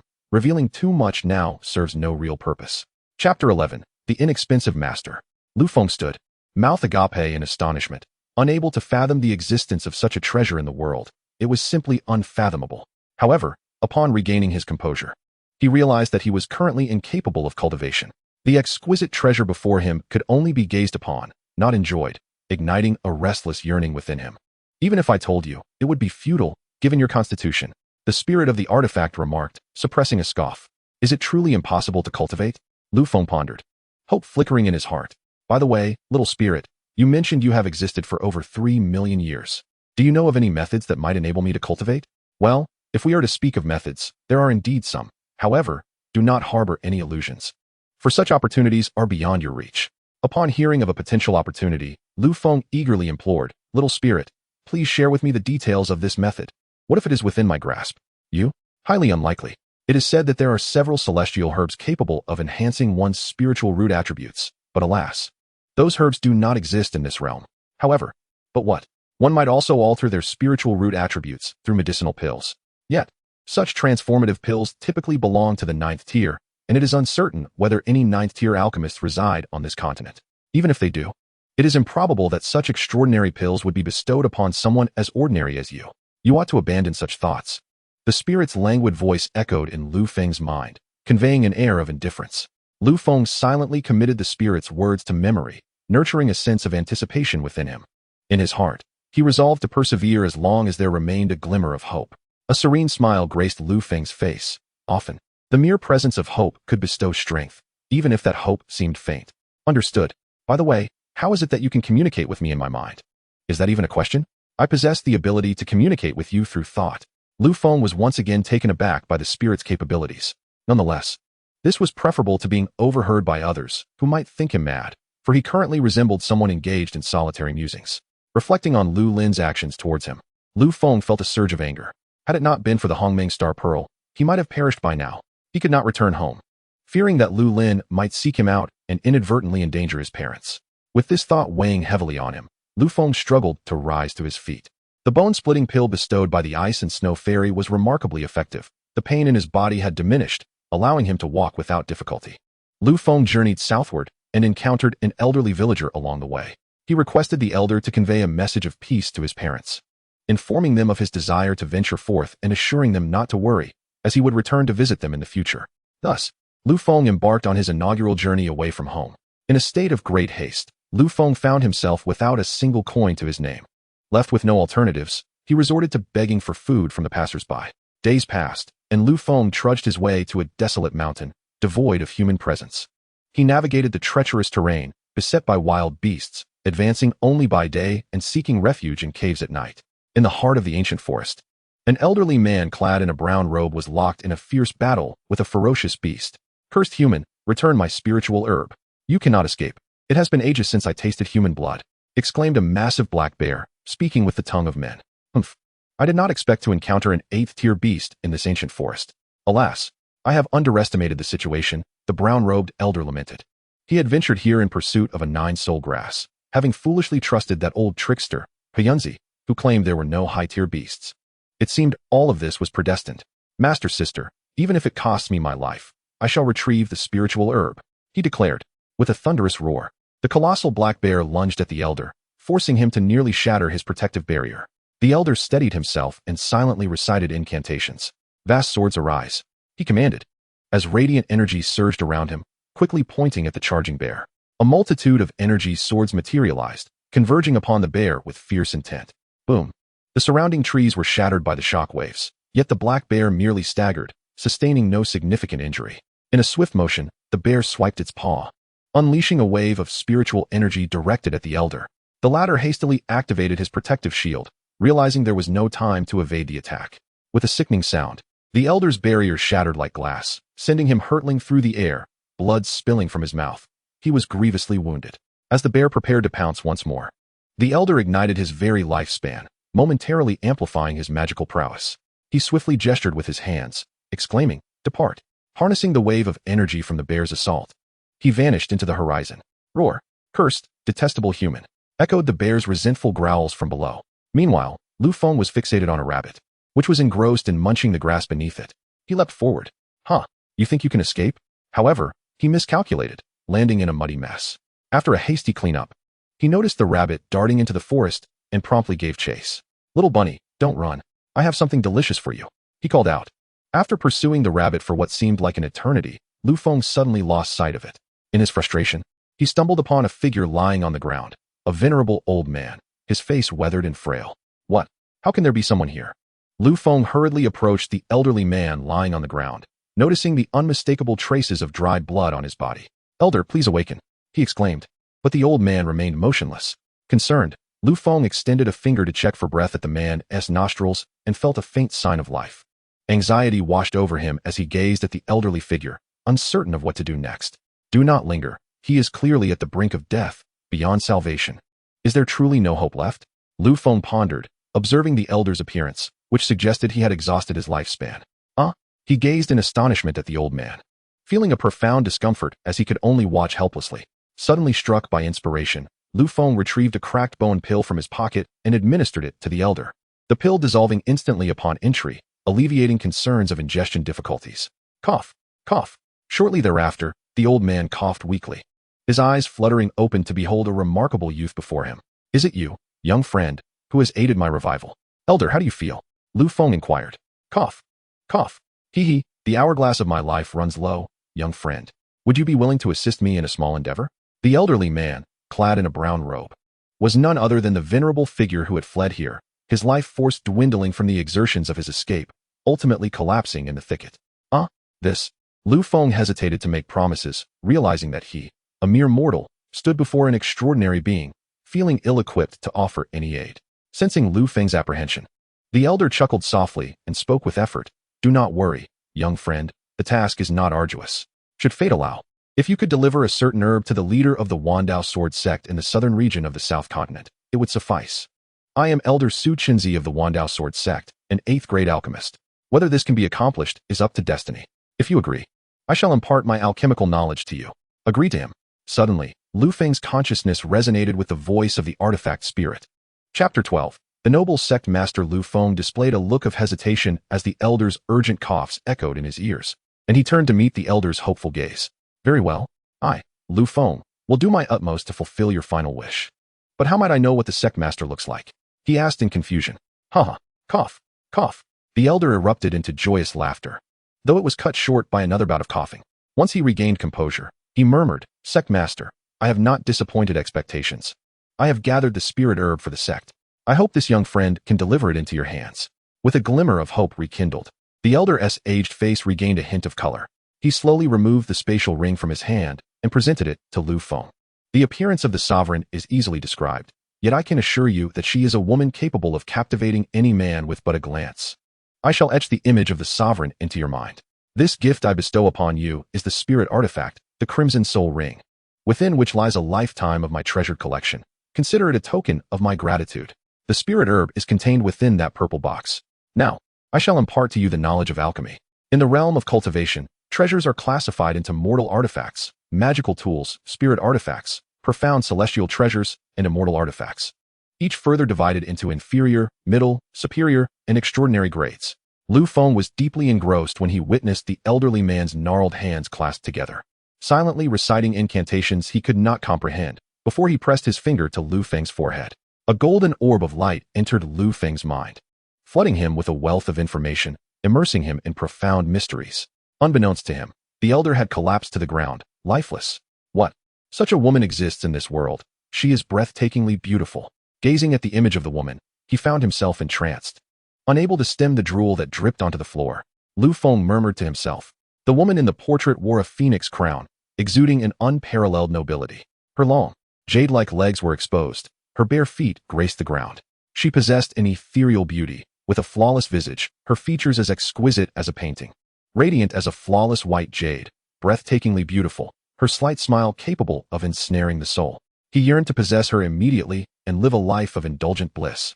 Cherishing her affection, after a moment, Lu Feng awoke groggily, only to find the elder sprawled on the ground, and he shouted, Master. Although the elder had not formally taken Lu Feng as his disciple, in Lu Feng's heart, the elder had become akin to a master. He had passed away. This man was indeed a person of virtue. The spirit of the artifact spoke thus, for the brown-robed elder, upon awakening, had the potential to seize the body of a mortal, yet chose not to pursue such a path. Lu Feng erected a gravestone for the elder on the spot, kneeling in farewell before continuing his journey southward. Alas, I forgot to inquire how to utilize this spirit ring. As he walked, Lu Feng lamented regretfully. Fool. Simply treat it as you would with me. How have I treated you? What I mean is that the owner of the spirit ring has passed. You may offer a drop of your blood upon it. Following the spirit's guidance, Lu Feng pricked his finger, allowing a drop of blood to fall onto the ring. He watched as the blood swiftly merged into the artifact, and at that moment, a new space suddenly appeared in his mind. As the ring was of spirit artifact level, it possessed sentience and required a drop of essence blood to establish a bond. The space within the ring was vast, spanning a circumference of 100,000 zhang, with countless herbs flourishing within, including spirit herbs aged over 10,000 years.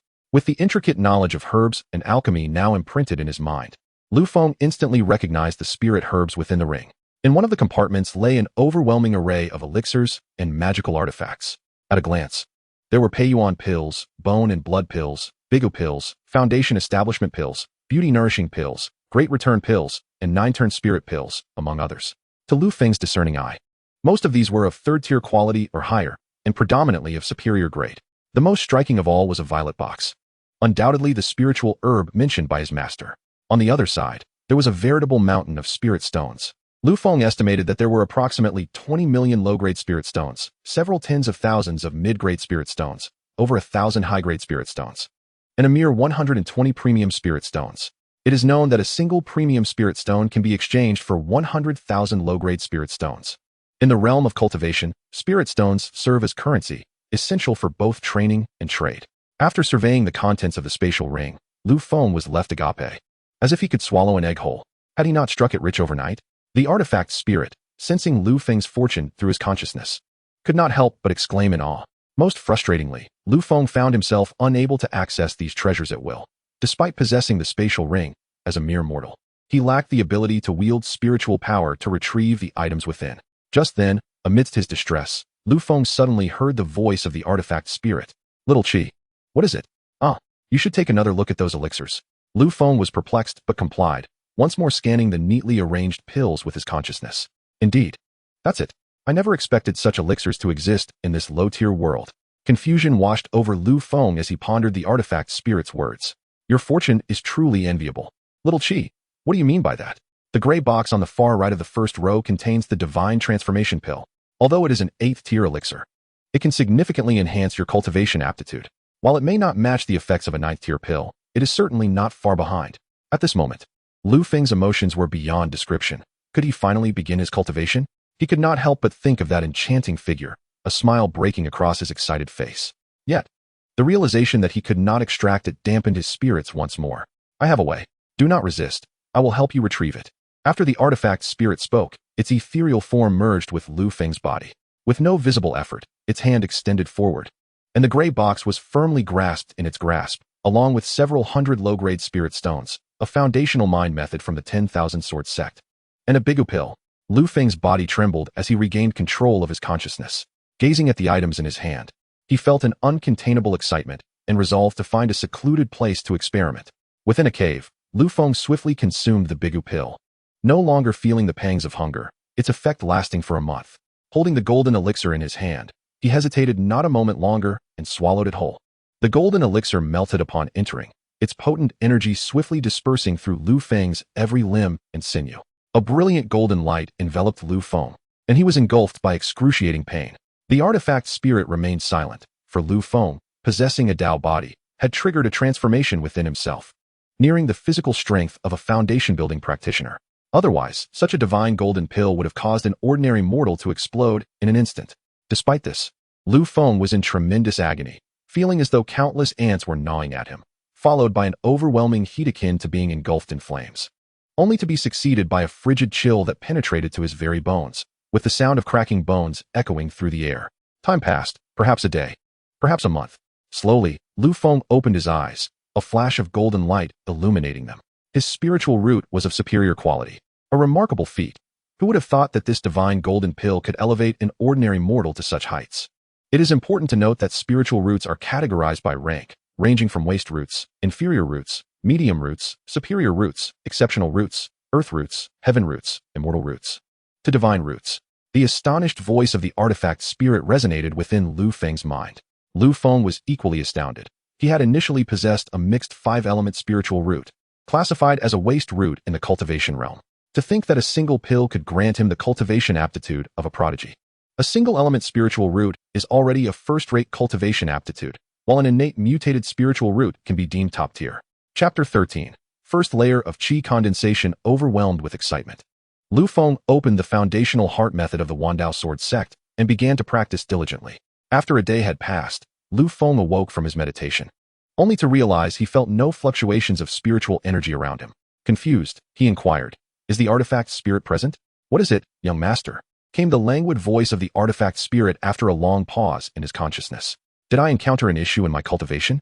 Why can I not perceive the surrounding spiritual energy? Huh, do you think it's that simple? Lu Feng replied. You must understand that even the top geniuses of elite sects require a month to sense the spiritual energy around them. You expect me to succeed after just one day? Do you think I am a genius?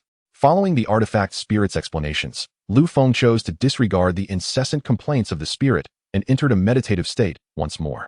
Hey, you little rascal, why don't you inform me when you cultivate? Alas, my temper.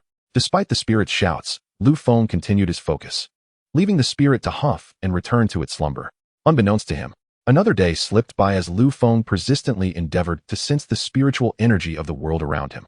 On the evening of the third day, after Lu Feng completed a full cycle of his cultivation, he was astonished to sense a faint stream of spiritual energy entering his body. Not daring to be careless, Lu Feng promptly directed this thread of spiritual power to circulate within him, completing another cycle. Gradually, the spiritual energy continuously flowed into Lu Feng, transforming autonomously into vital energy. As his vital energy surged, Lu Feng's body underwent remarkable transformations. Yet, the surrounding spiritual energy was exceedingly sparse, making rapid absorption impossible. Consequently, Lu Feng retrieved 100 low-grade spirit stones, allowing a denser, purer spiritual energy to flood into him, which he then converted into rich, vengeful vital energy for his own use. Overjoyed, Lu Feng swiftly guided the concentrated energy through his body. It was only after the spiritual energy peaked within him that Lu Feng finally ceased his cultivation. Slowly opening his eyes, he was momentarily dazzled by the brilliance within, only to discover that the low-grade spirit stones had been entirely consumed. Lu Feng could not help but lament the magnitude of his expenditure. At this moment, he had successfully entered the realm of immortality, achieving the first layer of the Qi condensation stage. His strength had increased by 500 Jin, allowing him to shatter a stone effortlessly with a single punch. Reveling in the newfound power coursing through him, Lu Feng erupted into joyous laughter. Ha ha, wahaha, quiet. You fool, have you lost your mind in your cultivation? The spirit of the artifact interjected, unable to suppress its sarcasm. Do you even realize you've disturbed my beautiful dreams? Ah, I was too excited. I couldn't help it. My apologies. You're fine. What are you so excited about? The spirit remained displeased with Lu Feng for interrupting its slumber. I've succeeded. You've succeeded in what? What? Are you saying you've successfully drawn in Qi? Let me see. The spirit responded skeptically, but upon closer inspection of Lu Feng's condition, it was left speechless in astonishment. Moments later, it erupted into laughter that rivaled Lu Feng's. Wow, ha ha. Ha ha. I finally have the chance to return. What a prodigious talent. To succeed in drawing Qi into your body in just 3 days? Even in the divine realm, that is a level of genius. Master, I finally see hope. The spirit exclaimed, unable to contain its tears. Curious about the spirit's weeping, Lu Feng inquired, Little spirit, is it really that serious? Perhaps it's due to that divine transformation elixir? I've succeeded, and you're the one getting emotional, not me. Woo-woo. Why can't I be happy? Is that your concern? It has nothing to do with that elixir. It simply means you are favored by the heavens. Woo-woo. Did you just call me master? Are you referring to me? What does being favored by the heavens mean? Get lost. When I say master, I mean the previous owner of the Qianying Star Pearl. He is the supreme being of the divine realm. Yet, tragically, his master fell victim to that enchantress, resulting in my exile to this desolate star. As for the favored child of heaven, it simply refers to those blessed by the heavens, individuals typically endowed with great fortune. The spirit of the artifact revealed a staggering secret. Lu Feng, unaware of what the spirit meant by the divine realm, gathered that his former master had suffered greatly. Oh, so that is the case. Little artifact, you need not be disheartened, for you shall have me from now on. Go away, you little rascal. So weak that a mere breath from me could extinguish you. However, Lu Feng's words did bring some solace to the spirit within. Try and see if you can retrieve the items from the spatial ring now. Lu Feng had the same intention, and as he redirected his vital energy, it felt as though his body was in the space of the ring. Once again, Lu Feng experienced the vastness of the ring's space, now clearer than before, and he could distinctly sense that he could reach out and touch the items within. After carefully examining all the items in the spatial ring, Lu Feng withdrew his energy. Suddenly, an idea struck him, and he redirected his vital energy once more, entering the space of the Qianying Star Pearl in the next instant. Inside the internal space of the Qianying Star Pearl, Lu Feng's eyes widened in astonishment, unable to describe the nature of this space. It could only be encapsulated in one word: vast. It felt as if this place was an entire realm, expansively open and boundless. Little one, why did you not greet me upon entering? The ethereal figure of the spirit appeared before Lu Feng, displaying an air of displeasure. Goodness! Lu Feng was startled by the spirit's flamboyant appearance, revealing a childlike form without a stitch of clothing. You? Lu Feng gazed at the childlike figure in front of him, rendered speechless by surprise. What do you mean, you? Am I not the epitome of elegance and charm, adored by all, a captivating figure whose absence one yearns for? The spirit struck a pose with an air of grandiosity. I? What do you mean, I? Are you not feeling a deep sense of shame upon witnessing my splendid visage? Is this not your first encounter with someone so dashing, who captivates hearts for a lifetime? No, wait, it's the spirit. Do speak. The spirit, brimming with self-importance, noticed Lu Feng's wide-eyed stare and his speechlessness, prompting an urgent insistence. I must ask, could you possibly put on some clothing? Lu Feng, unable to bear it any longer, kindly offered the reminder. Come now, do you not recognize this as a form of artistic expression? Never mind, you cannot fathom my aura. Lu Feng, utterly bewildered by the spirit's antics, glanced around curiously and inquired, Little artifact, are there any treasures here? The spirit shivered at Lu Feng's infatuated demeanor. There are no treasures here, only the inherent power of the Hongmeng Star Pearl, a truth you shall come to understand in due time. Upon hearing the reply from the spirit of the instrument, Lu Feng felt a twinge of regret.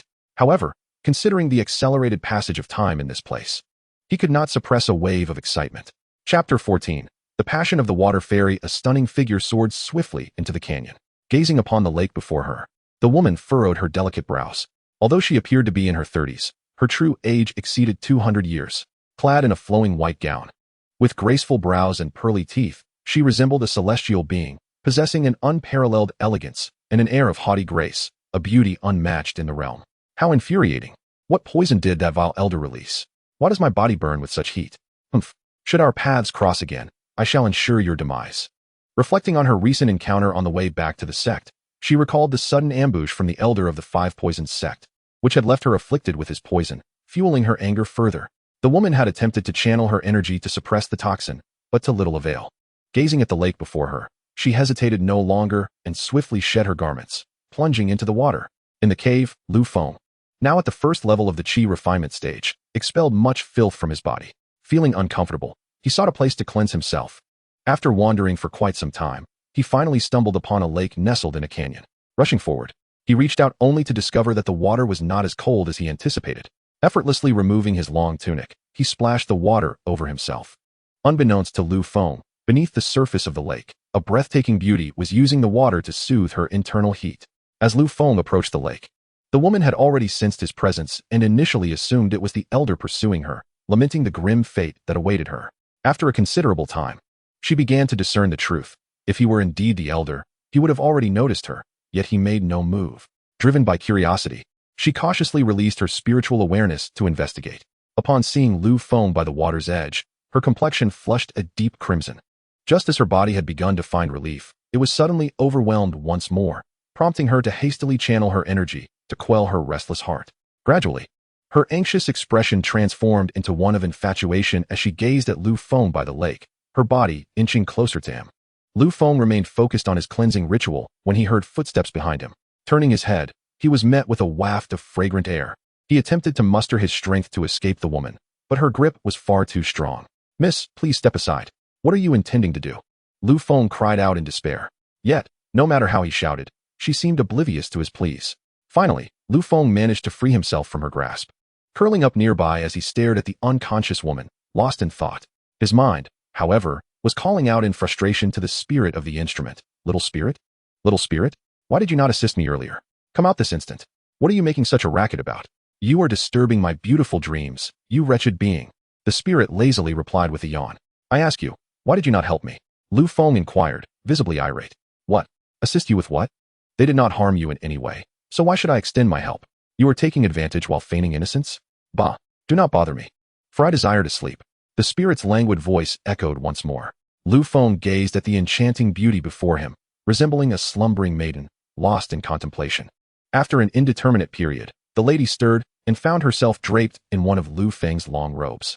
Observing Lu Feng warming himself by the fire, she furrowed her exquisite brows in reflection, a blush gracing her cheeks.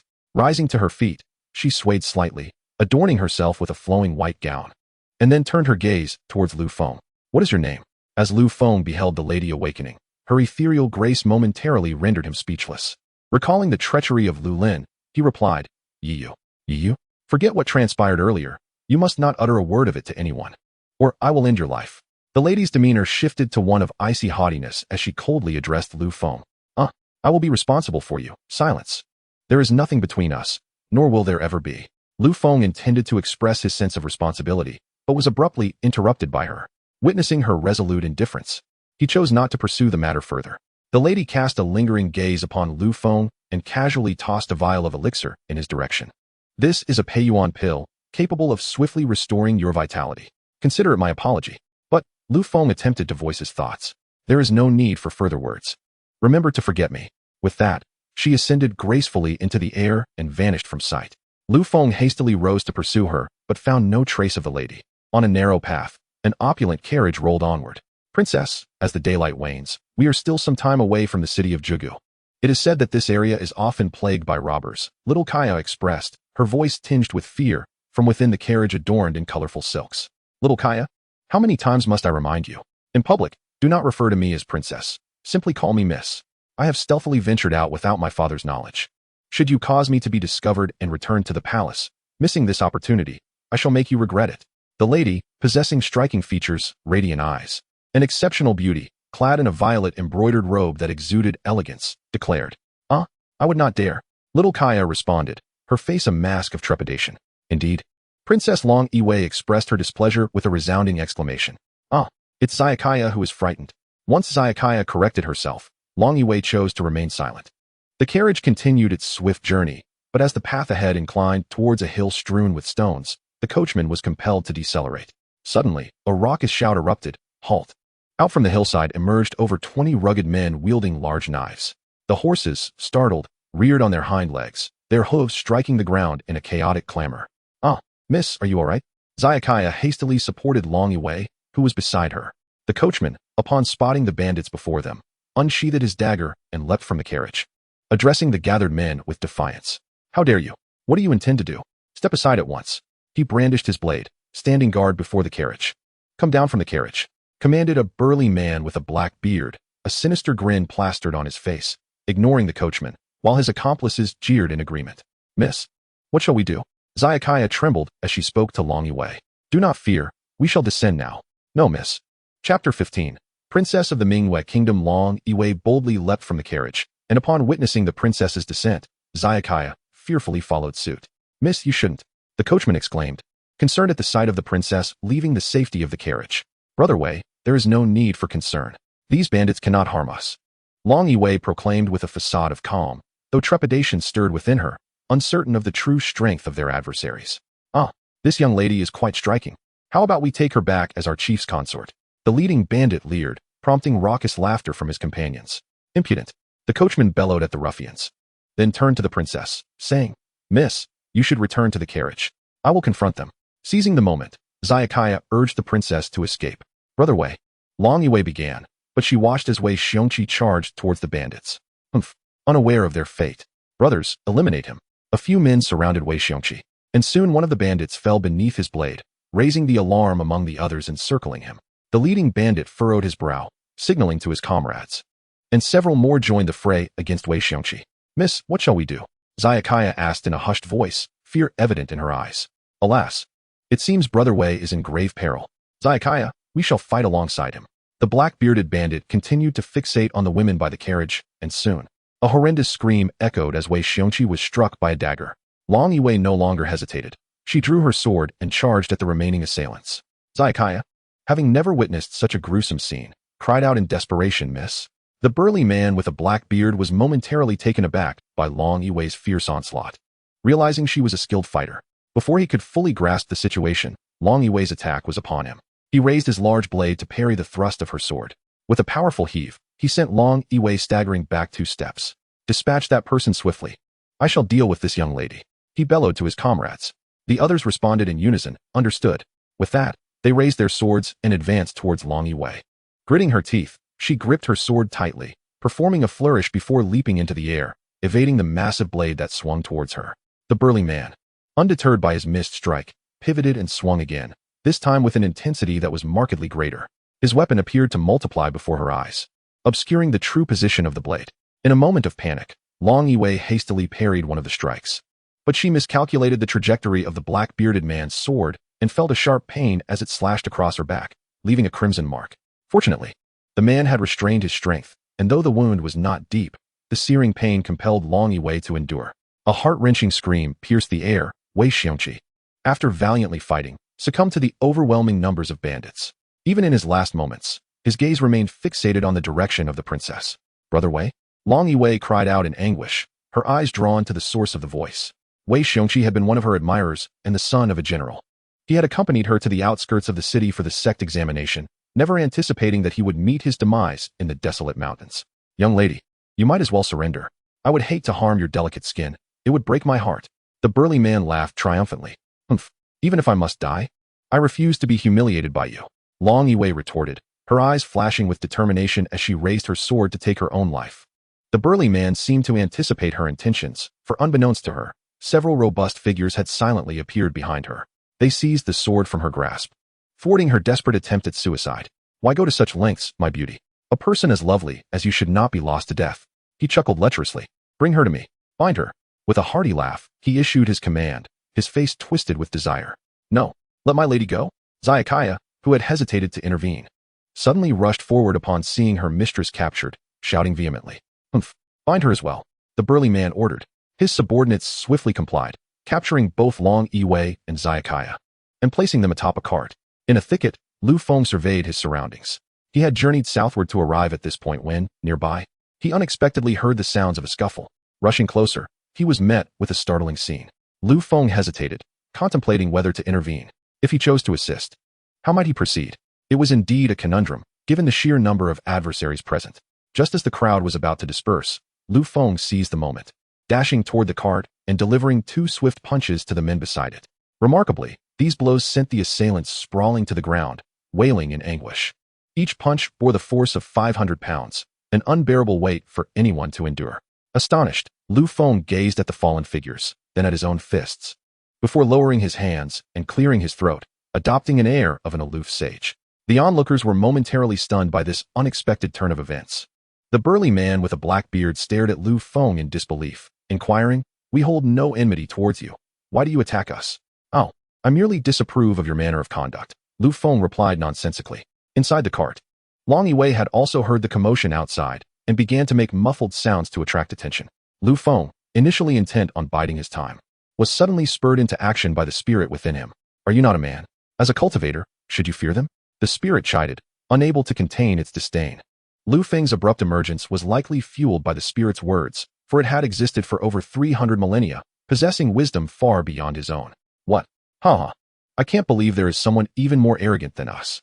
Brothers, let us slay this brat," the burly man with the black beard exclaimed, laughing in anger as he rallied his comrades. 20 men surrounded Lu Feng, brandishing their blades and eager for the fray.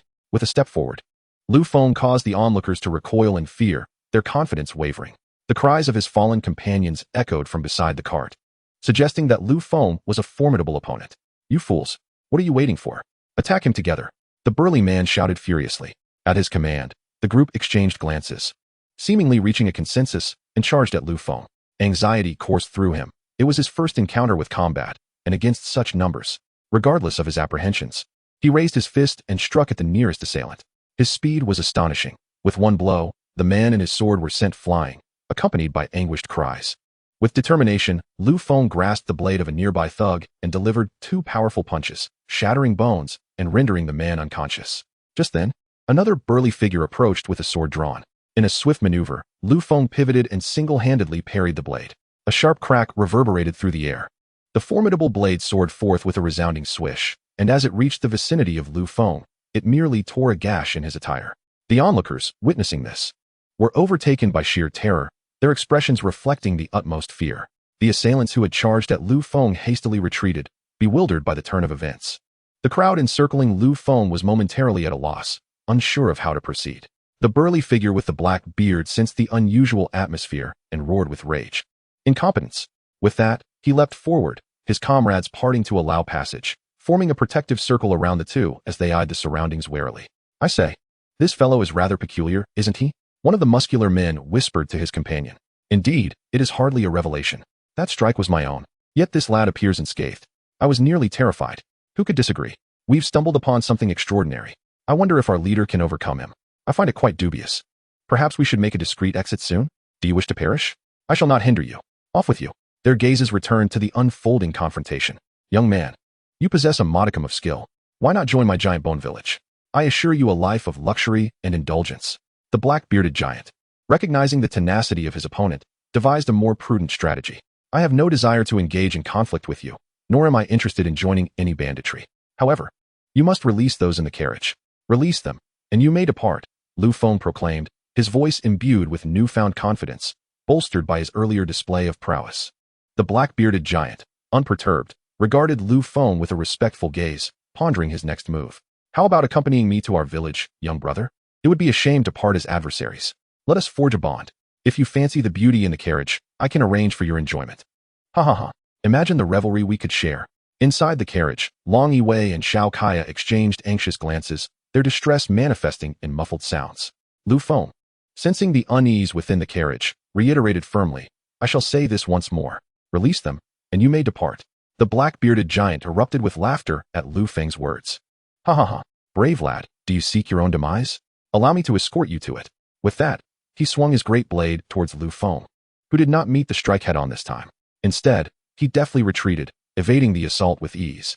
As the black-bearded giant prepared to strike again, Lu Feng called out sharply, advancing with clenched fists. The first layer of his qi condensation had rendered his movements remarkably agile, enabling him to close the distance to the giant swiftly. He delivered a punch to the giant's chest and another to his face. Oof! Ah! The black-bearded giant cried out as he was sent crashing to the ground. The thud of his body hitting the earth drew the attention of the onlookers, who regarded Lu Feng as though he were a creature of legend. Blackbeard lay motionless on the ground, devoid of life. Suddenly, a voice shouted, "Run!" The crowd, in a frenzy, turned and sprinted away with great urgency. Lu Feng did not pursue. He glanced at the palanquin and then untied the ropes binding the two captives. Long Yiwei had been quietly observing Lu Feng, astonished to find her savior to be such a dashing young gentleman. I am profoundly grateful for your rescue, noble sir, she exclaimed. Beside her, the curious little Kaya also regarded Lu Feng with admiration, bowing in thanks just as Long Yiwei had done. There is no need for such formalities. Young lady, I simply cannot abide the ways of these ruffians, Lu Feng responded. You two are free now, hasten away. He cast a glance towards the south and addressed the two women. Long Yiwei's beauty left Lu Feng utterly captivated. Sir, she called softly, gathering her courage to inquire. May I be so bold as to ask your destination? Lu Feng turned to her, his voice measured as he replied, to the south. To the south? Might I accompany you, noble sir? Long Yiwei ventured, feeling an unfamiliar boldness. It was perplexing, as she recalled a time when she had been indifferent to men. Little Kaya gazed at her princess in astonishment. Is that appropriate? Lu Feng mused, yet Long Yiwei reassured him, there is no need for concern. We have a carriage, which will expedite our journey southward. Her cheeks flushed slightly as she spoke. Then I shall impose upon you. Lu Feng considered briefly, deciding against further hesitation, and climbed aboard the carriage. Thus, the three of them resumed their journey southward. The carriage jostled its way to the city of Jigu, where the trio sought lodging. After a prolonged search, they found an inn with 2 rooms available. It is worth noting that Lu Feng possessed no gold coins and had to rely on Long Yiwei to cover their expenses. They ordered several dishes, and despite having a fasting pill in hand, Lu Feng found himself ravenous after not having eaten for a long time. He devoured the fragrant spread with gusto. Long Yiwei, witnessing his voracious appetite, stifled a giggle behind her hand. Have you heard? Tomorrow, the celestial beings from the Xiuxian sect, Chongkong men, will come here to select disciples with talent. One patron at the adjoining table exclaimed. Indeed, this has stirred quite the commotion in Juga City. The city lord has proclaimed that anyone aged between the 12th and the 19th of May gather at Goofing Field to await the celestial beings' arrival. It is unprecedented. Oh, how I wish I had been born a few years later, lamented another. Indeed, it seems this opportunity has eluded us. As the three dined, Lu Feng caught Long Yiwei's eye, pondering whether they had come for this very purpose. Each harbored their own thoughts as they continued their meal, and when it concluded, they retreated to their respective rooms. Lu Feng reflected on the conversation he had at the dining table, realizing that the Chongkong sect would be recruiting disciples the following day based on their qualifications. With this thought in mind, he pondered whether he should give it a try. The next morning, Lu Feng set out alone for the Valley Wind Square. Upon his arrival, he was taken aback by the sheer number of people. It was an absolute sea of humanity. The square was filled with a cacophony of voices, all eagerly awaiting the arrival of the immortal. Lu Feng felt that this event was indeed genuine. With great interest, he stood to the side, anticipating the appearance of the celestial being. Time passed quietly, and after an indeterminate duration, a sudden sound of a sword's cry echoed from the sky. A colossal sword, 100 feet in length, hovered above the crowd. At a glance, 3 figures could be seen standing atop the sword. The elderly man with white hair and a beard at the forefront was the Grand Elder of the Changkong sect, real person Zhou Yan. To his left stood Yin Zhishao, a talent of the 8th layer of qi condensation, and to his right was the renowned beauty of the outer sect, Hua Mingyu, of the 7th layer, exuding an air of cold aloofness that was shrouded in mystery. As the crowd admired the immortal's presence, the immense sword above them suddenly shrank to a length of 10 feet, with a venerable elder standing at its tip. The elder, stroking his beard, looked down with a smile and nodded. Chapter 17, Spiritual Root Test. I did not expect so many to arrive. I wonder how many possess the requisite qualifications? A figure clad in a green long robe, Yin Zhishao, remarked from behind the elderly man. On the opposite side, Hua Mingyu, who appeared to be around 18 or 19, furrowed her brow upon hearing the man's words. After the test, the truth will be revealed. The sect is actively recruiting new members in preparation for the impending calamity to humanity in 10 years. Zhishao, Mingyu, do not take this lightly. The elder maintained a gentle smile as he addressed the throng below. Yes, Master Uncle. The two responded in unison. The elder then addressed the crowd. I am real person Zhou Yan, the elder of reception for the Changkong sect. This time, the sect is welcoming new disciples. And the assessment has been simplified. As long as one possesses the aptitude for cultivation and their bone age does not exceed the specified limits, they may join our Changkong sect. Though Zhou Yan's voice was not loud, it resonated clearly through the use of vital energy, making it audible to everyone in the square. Upon hearing his words, the crowd was overcome with excitement and knelt in reverence. After all, they were in the presence of an immortal. It is well known that immortals are but legends. How could the earthly folk in the square not be thrilled to witness one today? Amidst the crowd, only Lu Feng remained standing, setting himself apart. This boy is so disrespectful. I shall teach him a lesson. Yin Zhishao, seeing Lu Feng's defiance, exclaimed in anger. No matter. Do not let this delay our important matters. Zhou Yan casually replied, though his tone revealed a hint of irritation. Understood, Master Uncle. Yin Zhishao obediently stepped back. Zhou Yan then continued to address the assembly. Rise, everyone. Upon entering the gates of my esteemed sect, one must harbor no ulterior motives. Should any individual entertain treacherous thoughts or betray the sect, they shall face severe punishment without exception. The sect's assessment is quite straightforward. You shall approach in turn and place your palm upon this stone tablet. Those possessing spiritual roots will pass the examination. The golden light signifies the metal attribute. The brown light represents the wood attribute. The blue light corresponds to the water attribute. The red light indicates the fire attribute, and the yellow light denotes the earth attribute. Having spoken, Master Zhou Yan casually tossed a pebble, which plummeted to the square and expanded into a mound taller than a person. The 3 individuals then floated down beside the stone hill, and at Master Zhou Yan's gesture, they stepped forward one by one to press their palms against it. After a considerable time, no sound emerged from the stone tablet. This scene prompted Master Zhou Yan to shake his head in disappointment. Suddenly, a gasp echoed through the crowd. The stone tablet erupted with red, blue, and brown hues, its radiance flickering for a moment before ceasing. A slender youth gazed at the tablet in astonishment. Oh, a tri-rooted individual. Though not exceptionally remarkable, they have qualified. What is your name? Reporting to the immortal, I am called Shi Yong, the youth exclaimed, his face brimming with excitement. Very well. Step to the side. Master Zhou Yan replied with a smile. The lengthy testing continued, and Lu Feng did not rush to step forward. He simply lingered among the crowd, awaiting his turn. Time passed without notice, and once again, the stone tablet illuminated with golden, brown, blue, and red colors, briefly flickering before falling silent. For spiritual roots? Such a qualification would only secure a position as a servant disciple within the sect. Alas, it must be begrudgingly accepted. Master Zhou Yan murmured to himself. What is your name? Reporting to the immortal, I am called Zhang Niu. Come this way, Master Zhou Yan instructed. The young man behind him not sparing Zhang Niu a glance, as he deemed any further interaction unnecessary. The testing proceeded, and nearly half of the crowd had dissipated, prompting a sigh from Master Zhou Yan. Suddenly, a stunningly beautiful woman approached, causing Lu Feng to pause in surprise. It was none other than Long Yue. She extended her hand to touch the stone tablet. In an instant, the tablet radiated with immense brilliance, a beam of blue light soaring into the heavens, only to dissipate after a few breaths. Master Zhou Yan swiftly flew to Long Yue's side, stammering, What is your name? I did not anticipate the rare emergence of a single spiritual root, and of the highest quality. It has been a century since our sect has witnessed such a phenomenon. A true blessing for our sect.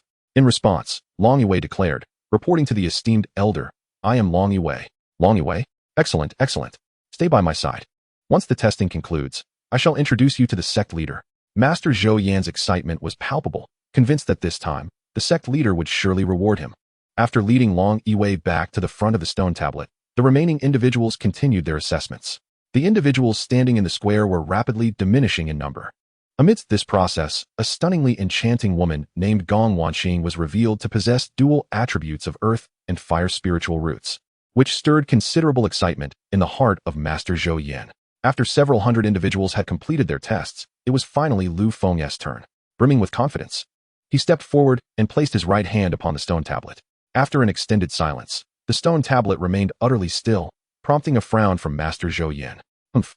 An ill-mannered mortal like you surely lacks the aptitude for cultivation, sneered Yin Zhixiao quietly.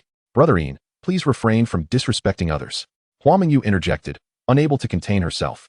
Sister Hua is right, Yin Zhixiao replied with a smile, yet his gaze toward Lu Feng was filled with malice. Just as Master Zhou Yan was about to announce the next participant, the stone tablet suddenly erupted with brilliant light. A towering, multicolored beam shot into the sky, leaving the crowd in the square awestruck. The beam persisted for a while before gradually dissipating into the air, causing Master Zhou Yan's expression to darken considerably. A 5-element mixed spiritual root had wasted so much of their time, despite the impressive display. It was widely acknowledged in the realm of cultivation that such mixed roots were deemed inferior, unworthy of attaining enlightenment, and thus rejected by the cultivation community. Master Zhou Yan was taken aback to encounter someone with such a mixed spiritual root, as if fate had conspired against him. To claim he possessed the qualification for cultivation would be disingenuous. To assert otherwise would contradict the stone tablet's reaction, leaving Master Zhou Yan in a quandary. Master Uncle, why not assign him to the miscellaneous disciples? Serving the sect's members could be a decent option, Yin Zhixiao suggested. His intention was to place Lu Feng within the sect, believing there would be ample opportunity to deal with him later. After some contemplation, Master Zhou Yan found this suggestion reasonable. After all, having tested for half the day, the number of individuals who elicited a response from the tablet was pitifully low, and adding Lu Feng to their ranks could simply help bolster their numbers. What is your name? Master Zhou Yan inquired, his displeasure evident. Honorable Immortal, my name is Yi Yu, Lu Feng responded, astonished to find that, despite upgrading to a metal attribute spiritual root, he still remained a 5-element mixed spiritual root. Upon returning to the sect, proceed directly to the miscellaneous hall to complete your entry formalities and stand behind them, Master Zhou Yan succinctly instructed, showing little further interest in Lu Feng. After a prolonged wait, the testing in the square finally concluded.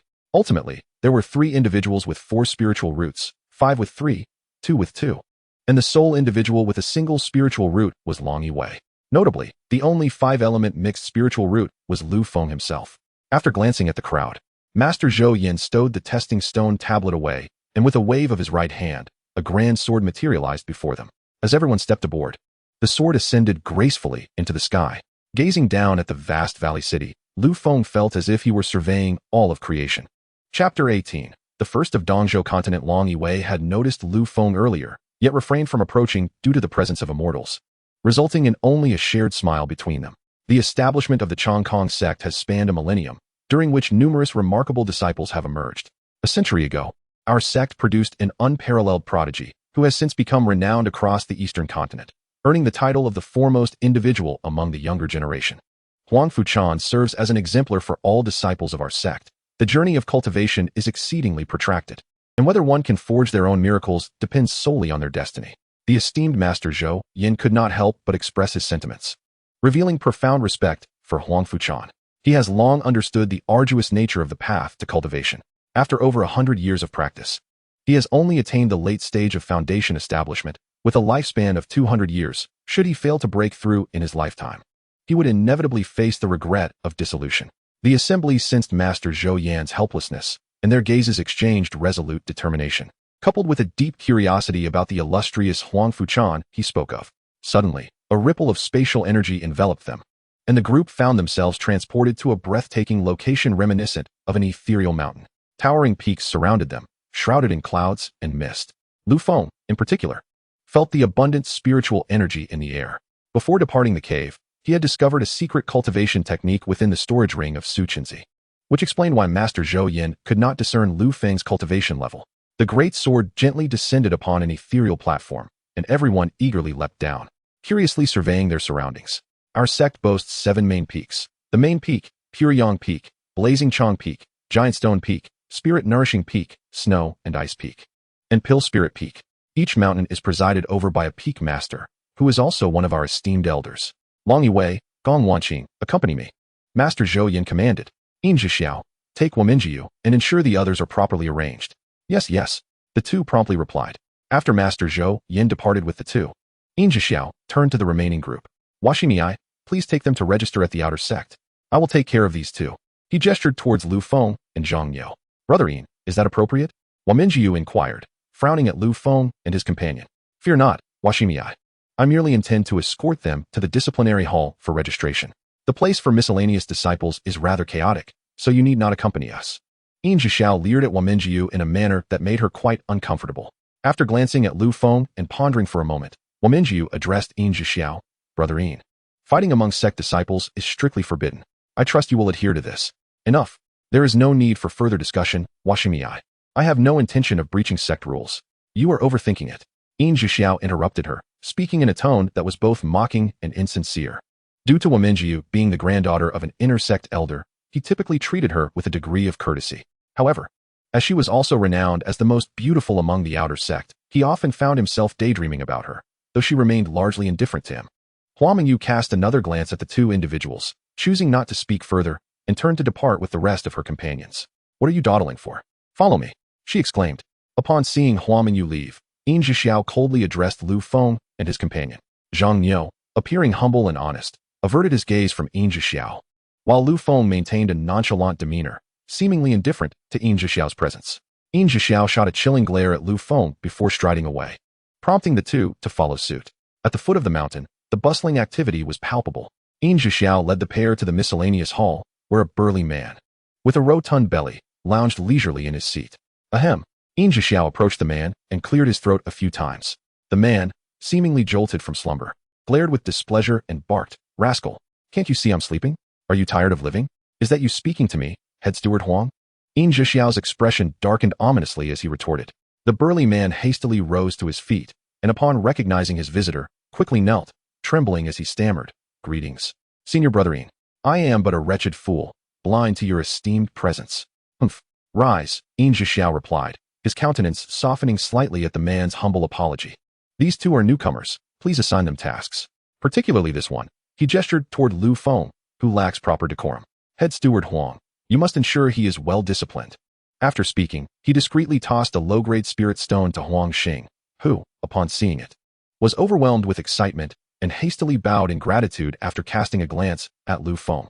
As the steward of the miscellaneous hall, Huang Xing's cultivation was merely at the 4th level of the qi condensation stage, and he received a meager 30 gathering essence pills each month for cultivation.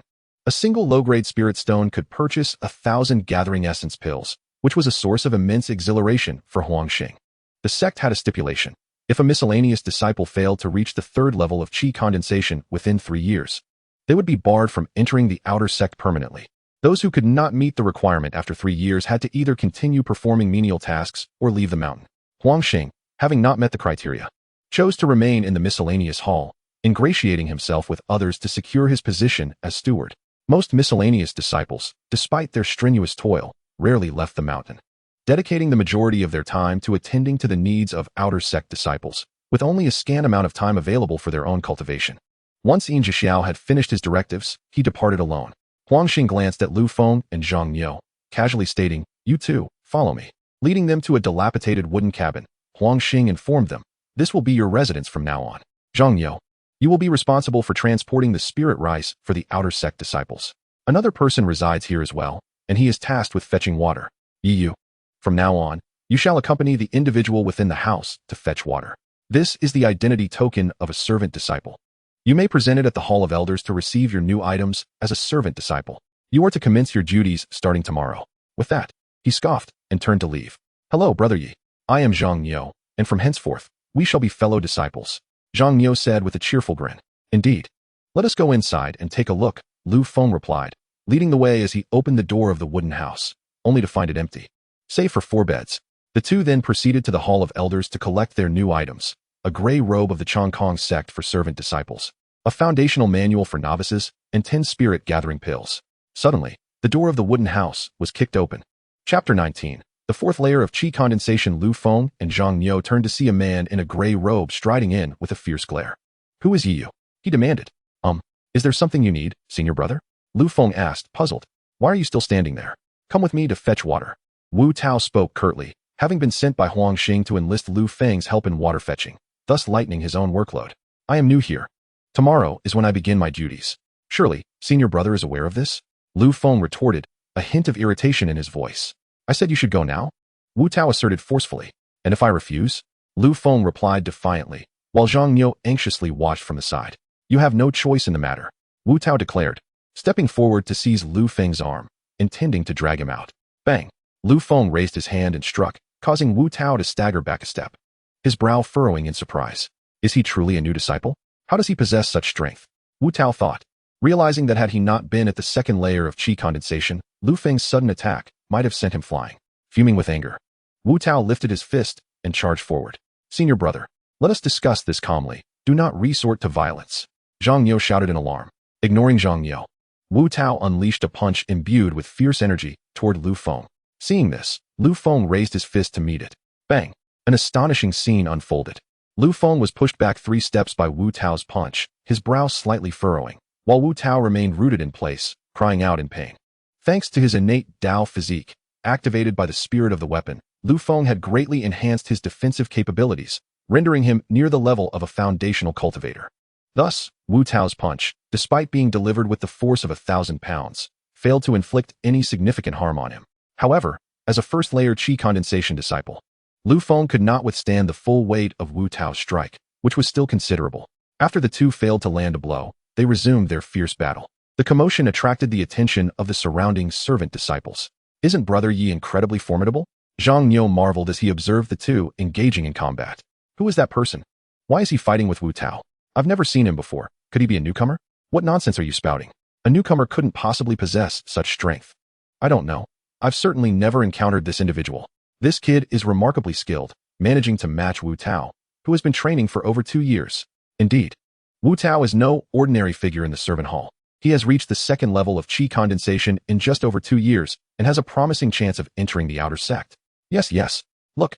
What? Wu Tao is actually being overwhelmed by that kid. When did such a talent emerge from the servant hall?" A group of servant disciples whispered among themselves as they observed the spectacle. The battle between Lu Feng and Wu Tao had intensified to a critical stage, with the outcome becoming increasingly evident. Lu Feng seemed to have Wu Tao underfoot. The onlookers gasped in astonishment. "Who is this remarkable individual? We must never offend him." The crowd nodded in agreement. Due to Lu Feng's astonishing defensive capabilities, Wu Tao found himself in a frustratingly passive position. Ultimately depleted of energy and entirely at Lu Feng's mercy, he lay motionless on the ground, with Lu Feng standing triumphantly over him. "Brother Yi, spare me. I won't dare to challenge you again," Wu Tao pleaded, lowering his head in submission. In the realm of cultivation, strength reigns supreme.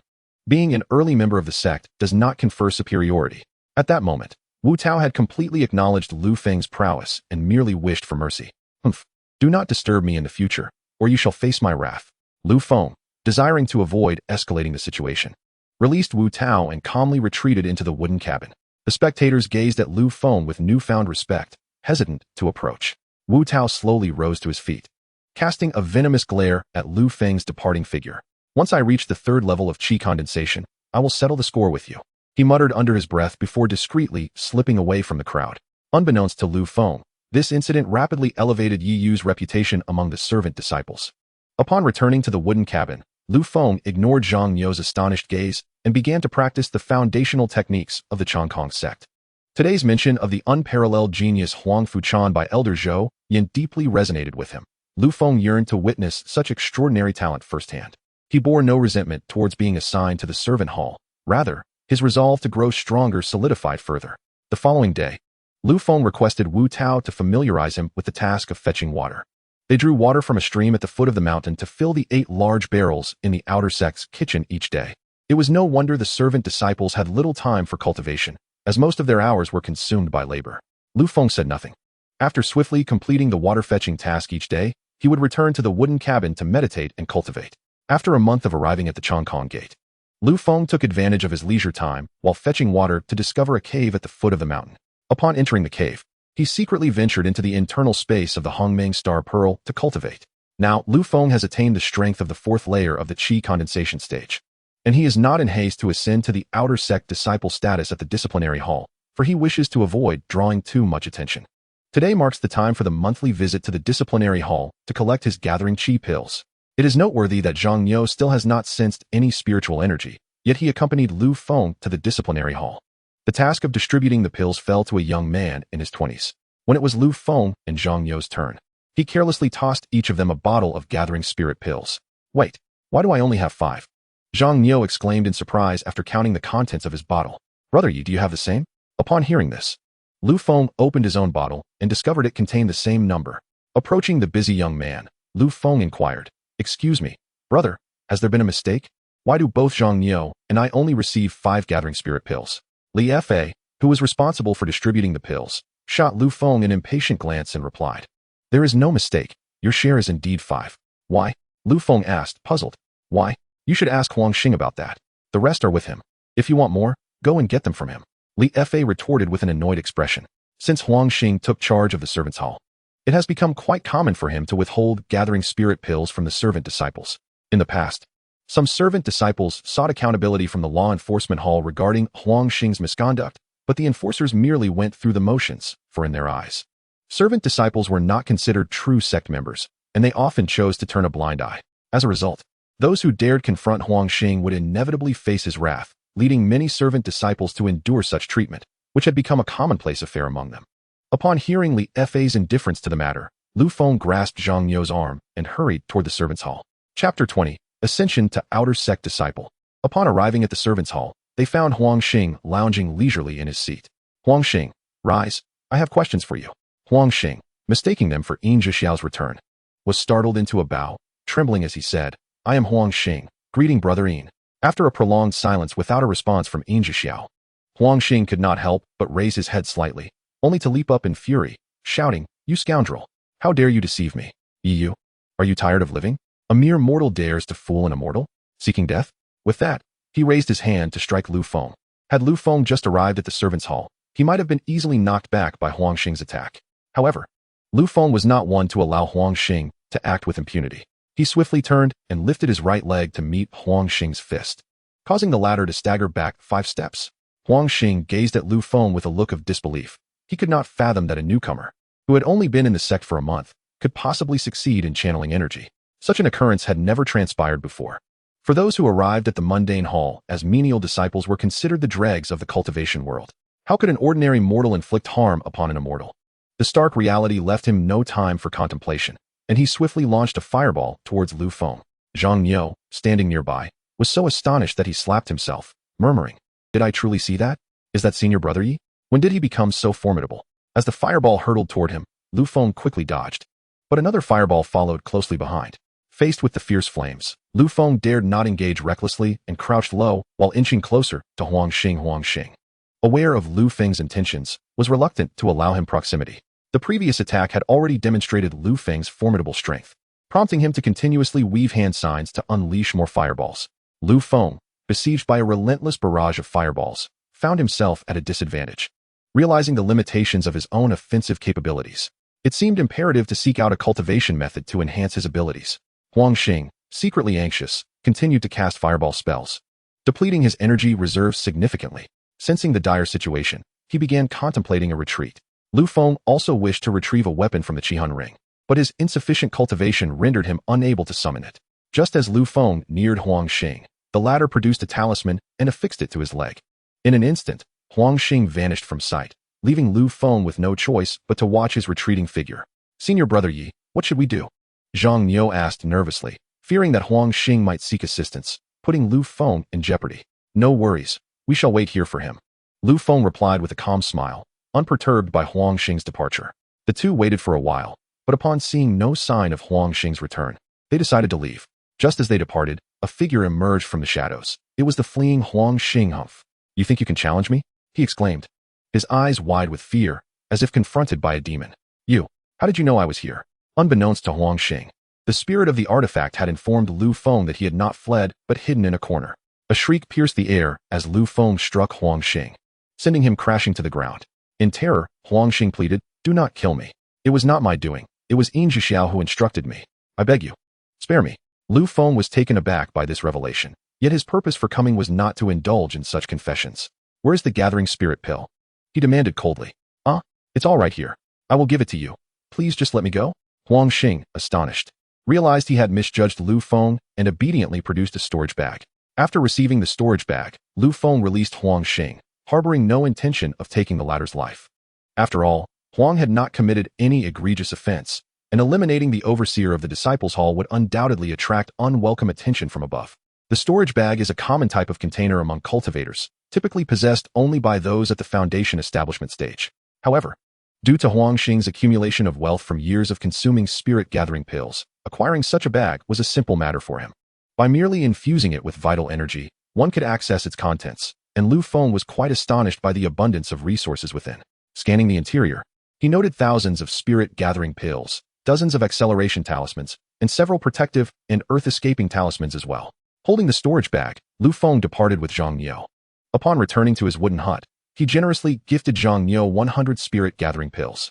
Unbeknownst to Lu Feng, this act would pave the way for the emergence of a formidable expert on the eastern continent years later, a tale for another time. The following day, in a bid to curry favor with Lu Feng, Huang Xing arranged for him a solitary wooden hut in a tranquil environment, relieving him of the chore of fetching water, which Lu Feng gladly accepted. Freed from the daily task of carrying water, Lu Feng finally had ample time to devote to his cultivation. Each session required a significant expenditure of low-grade spirit stones, causing Lu Feng a pang of heartache, yet the ensuing enhancement of his abilities brought him immense joy. 10 days later, in the space of the Hongmeng Star Pearl, Lu Feng expended 500 low-grade spirit stones and successfully ascended to the 5th layer of the Qi condensation stage. Do not rush to achieve success. Overreaching can lead to an unstable foundation and a descent into the demonic path. The voice of the artifact spirit echoed with sage-like calm. Lu Feng understood the wisdom in this warning, yet the insatiable desire for power compelled him to heedlessly continue. Upon hearing the spirit's admonition, he ceased his cultivation. Rising from the wooden hut, Lu Feng descended the mountain, eager to familiarize himself with his newfound strength. Suddenly, he spotted 2 disciple apprentices acting furtively and, driven by curiosity, stealthily followed them. "Where's the medicine? I need to look for it. If we mess up Brother Yin's instructions, we're both doomed." One exclaimed. "Don't worry. I'll find it." "Hurry up, Sister Hua is waiting for the water," replied the other. Hearing their conversation, Lu Feng furrowed his brow in contemplation. "Brother Yin? Sister Hua? Could it be Yin Zhixiao and Hua Mingyu? What could Yin Zhixiao want with Hua Mingyu?" After witnessing the two fill their containers and leave, Lu Feng pondered and decided to visit the Disciples' Hall. Having lost track of Hua Mingyu's whereabouts, he could only rely on Huang Xing to convey a message to her. Upon meeting Huang Xing, Lu Feng was pleasantly surprised by his swift agreement, though a lingering sense of unease resided within him as he watched Huang Xing set off to deliver the message to Hua Mingyu. Upon realizing that I could not cultivate the sect's techniques in the servant hall, I resolved without further hesitation to proceed directly to the disciplinary hall. The elder responsible for promoting servant disciples to outer disciples was an elderly man, referred to as Elder Qi by the staff of the hall, who was currently meditating with his eyes closed. "Elder Qi," I announced, "I am Yiyu, here to process my promotion to outer disciple." Hearing my voice, Qi Haiqing opened his eyes and regarded the striking youth before him, nodding slightly. "Yiyu, are you aware of the requirements for becoming an outer disciple?" Qi Haiqing inquired. Gazing steadily at me, "I have reached the 3rd layer of the Qi condensation stage," I replied confidently. "Is that so? I would like you to demonstrate your strength by striking a punch backward with all your might." After lowering my cultivation to the 3rd layer of Qi condensation, I turned and delivered a powerful punch into the air, causing the surrounding air to stir up the dust beneath. The manifestation of energy from my punch was indeed a testament to the 3rd layer of the Qi condensation stage. Qi Haiqing nodded in acknowledgement and stated, "Present me your identification token. I shall issue you a new one." I promptly retrieved my servant disciple token and presented it to Qi Haiqing. "Have you only been in the sect for a little over a month?" Qi Haiqing asked in astonishment. "Indeed, Elder Qi," I confirmed earnestly. "Unbelievable. You are the first to ascend from servant disciple to outer disciple in such a brief period since the founding of the sect." Qi Haiqing gasped, finally recovering from his shock after a considerable time, his expression now one of excitement. "Young man, your future is limitless. I have high hopes for you."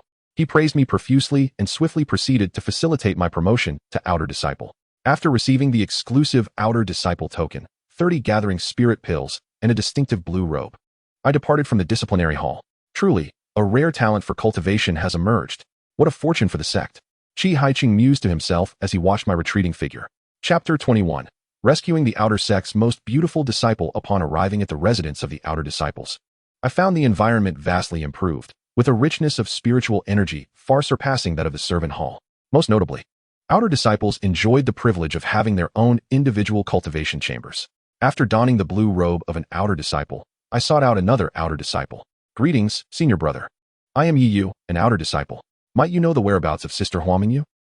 What business do you have with our Outer Sect's most beautiful disciple? You don't harbor any ill intentions towards Sister Hua, do you? Qiho reacted defensively upon hearing that someone was inquiring about his idol, sizing me up with scrutiny and a glare. I hesitated to mention that Huamingyu was in distress, for the situation remained unclear, and I could not speak too freely. Thus, I simply responded with caution. It happened that Sister Hua had inadvertently come to my aid, and I wished to express my gratitude in person. Qiho swiftly surveyed Lu Feng, noting this striking youth who was just slightly less handsome than himself. The thought of seizing this opportunity to exchange a word with the exquisite Sister Hua filled him with excitement. Indeed, Sister Hua was known for her benevolent nature. It was entirely plausible that she would assist someone as feeble as you. Suddenly, a flicker of doubt crossed his mind, and he asked warily, "But isn't it common knowledge among Outer Disciples where Sister Hua resides? Who exactly are you?" "Ah, I have only just been promoted to Outer Disciple, so I am not acquainted with Sister Hua's whereabouts," Lu Feng replied candidly. "Is that so? Then follow me. I shall take you to find Sister Hua," Qiho declared, his eyes darting with renewed enthusiasm. "Thank you, senior brother," Lu Feng responded gratefully. "Not at all. In the future, should anything arise, do not hesitate to seek me out. Nothing is too great to handle in my presence," Qiho boasted, secretly pleased to have gained another devoted admirer, a smile tugging at the corners of his mouth. Before long, the two arrived at a tranquil location, where an exquisite loft came into view. "This is Sister Hua's retreat. You wait here while I check if she is available," Qiho instructed, stepping into the courtyard. The surroundings were exceptionally serene as Qiho, brimming with excitement, hurried to the entrance and cleared his throat, calling out, "May I inquire if Sister Hua is present?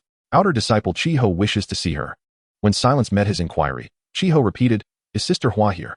I am Outer Disciple Qiho, and I have matters to discuss with her." Inside, Yin Zhixiao observed the dreamy expression of Huamingyu in the bathroom before glancing back at the courtyard. "Damn it, Qiho, you're ruining my plans. I'll settle the score with you later," she muttered through gritted teeth before swiftly darting away from the loft. After a brief pause with no response from the room, Qiho emerged, disappointment etched on his face. "You should head back. Sister Hua is likely not here. What a wasted effort. It infuriates me," he grumbled. Lu Feng furrowed his brow, sensing an ominous premonition. Ignoring Qiho, he strode purposefully towards the door. "Are you deaf? I told you Sister Hua isn't here. Why are you still trying to go in? Could it be?" Qiho's thoughts raced as he suspected Lu Feng might be attempting to steal something from Sister Hua, prompting him to chase after him. As Lu Feng reached the door and gently pushed it, he found it locked. Without hesitation, he kicked it open, only to be met with Qiho's furious shout from behind. "You rascal! Your intentions are anything but noble. Just wait and see how I deal with you." As Qiho shouted, he rushed swiftly towards Lu Feng, brandishing a cast-iron sword that he had seized at some point.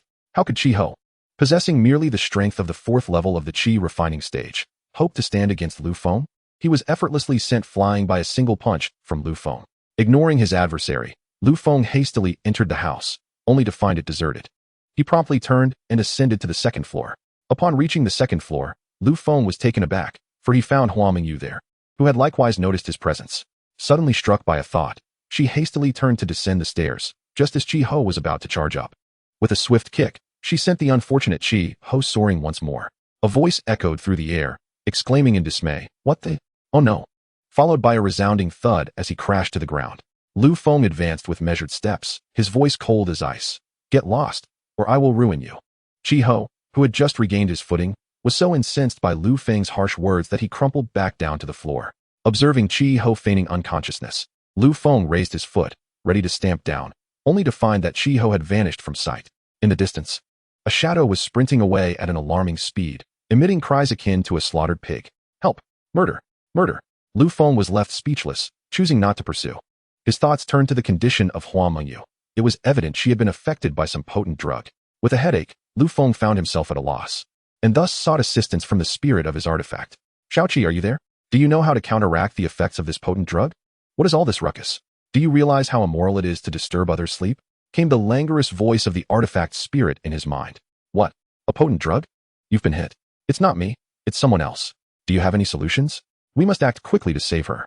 Lu Feng urged, his anxiety palpable. Let me think. The spirit replied. Lu Feng interjected. Don't you have numerous antidotes in that ring of yours? The ones in those little white vials. Those white vials contain several types of antidotes. But do you know which one to use? Enough with your nonsense. How am I supposed to know what poison has been administered? How would I know which antidote to use? The spirit retorted, its frustration with Lu Feng's intellect evident. Recalling Hua Mingyu's distressing state, Lu Feng resolved to act decisively, treating it as a desperate measure akin to a good horse being used as a sacrificial steed. Unbeknownst to him, he had already gained profound insights from Zikinzi, becoming an 8th-grade alchemist. Even the top sects of the Eastern continent would think twice before crossing him. For alchemists hold a uniquely esteemed position in the realm of cultivation, and their numbers are exceedingly rare. Not a single 8th-grade alchemist had yet emerged in the Eastern continent. If only Lu Feng had taken the time to investigate, he would have discerned the nature of the poison afflicting Hua Mingyu.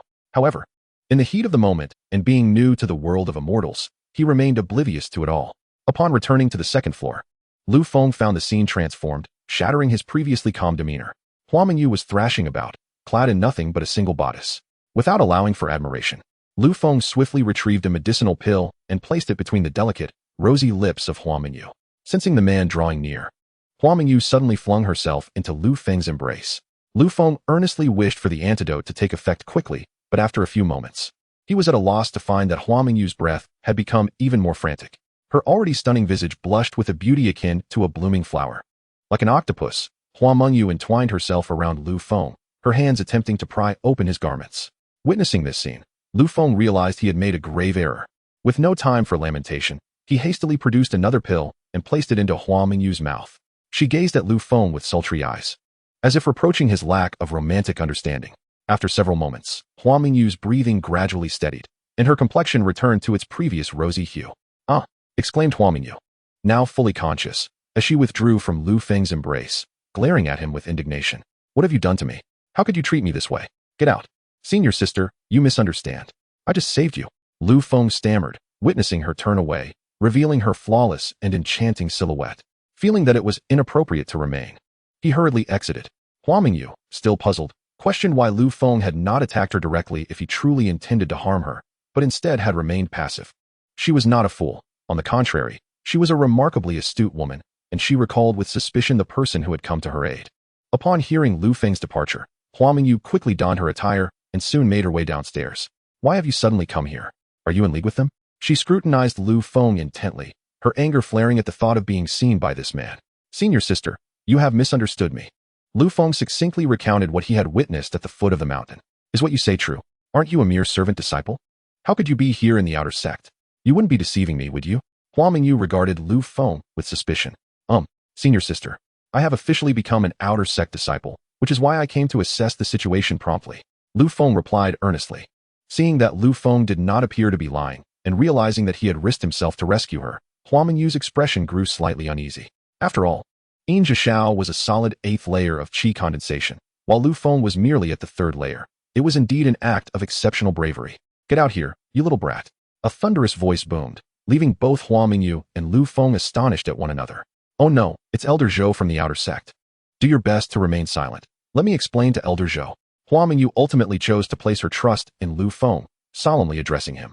Lu Feng followed closely behind her as they exited. Upon seeing the pair emerge, Master Zhou Yin was momentarily taken aback. Did not Chiho mention that a reckless youth intended to steal something from Hua Mingyu? "Greetings, Master Zhou." "Greetings, Elder Zhou." What on earth is happening?" Master Zhou Yin inquired, casting a reproachful glance at the dazed Chiho beside him. "What? How could this be?" Chiho, upon witnessing Hua Shiji descend from the loft, found himself at a loss for words. "May I inquire about the purpose of your visit, Master Zhou?"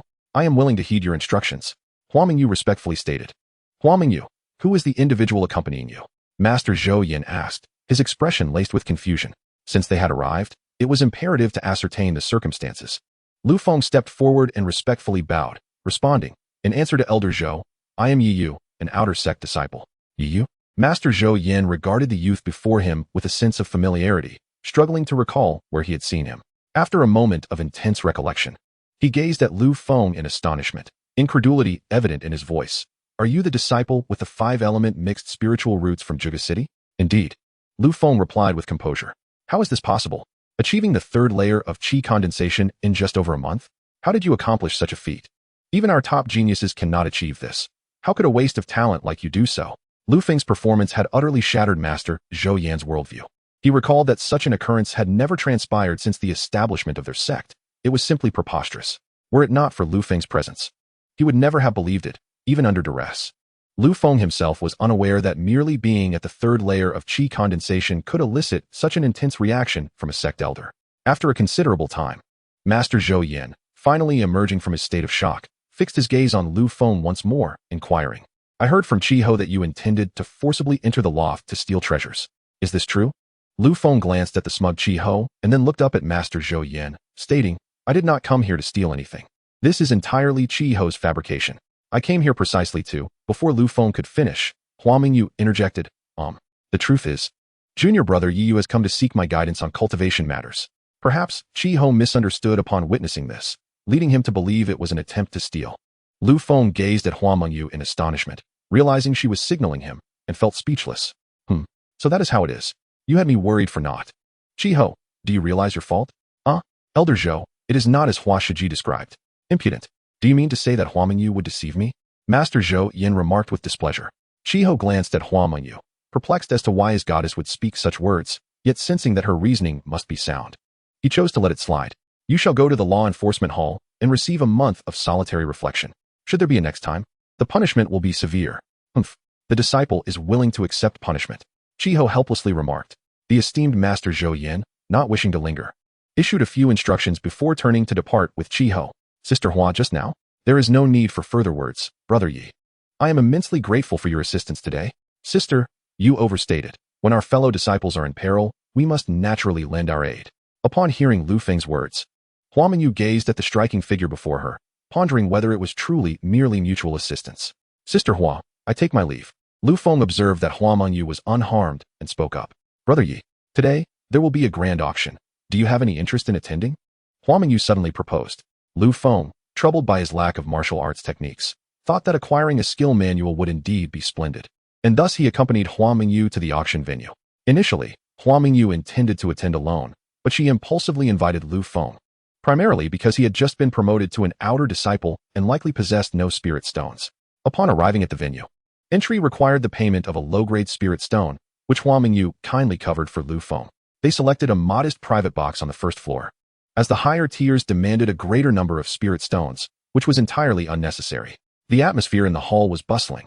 Lu Feng could distinctly sense the powerful auras of many formidable figures, be they from esteemed sects or prominent rogue cultivators. As they arrived just in time, the event commenced shortly thereafter.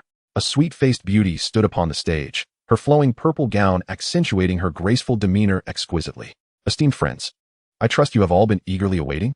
This humble girl will soon present the items up for auction today. I have delightful news. You esteemed friends are indeed fortunate. For a mysterious item, believed to be related to Ascension, will be auctioned at the end. Upon her announcement, the venue erupted in excitement, with attendees profoundly intrigued by the enigmatic object associated with the dream of Ascension, a coveted aspiration for all cultivators.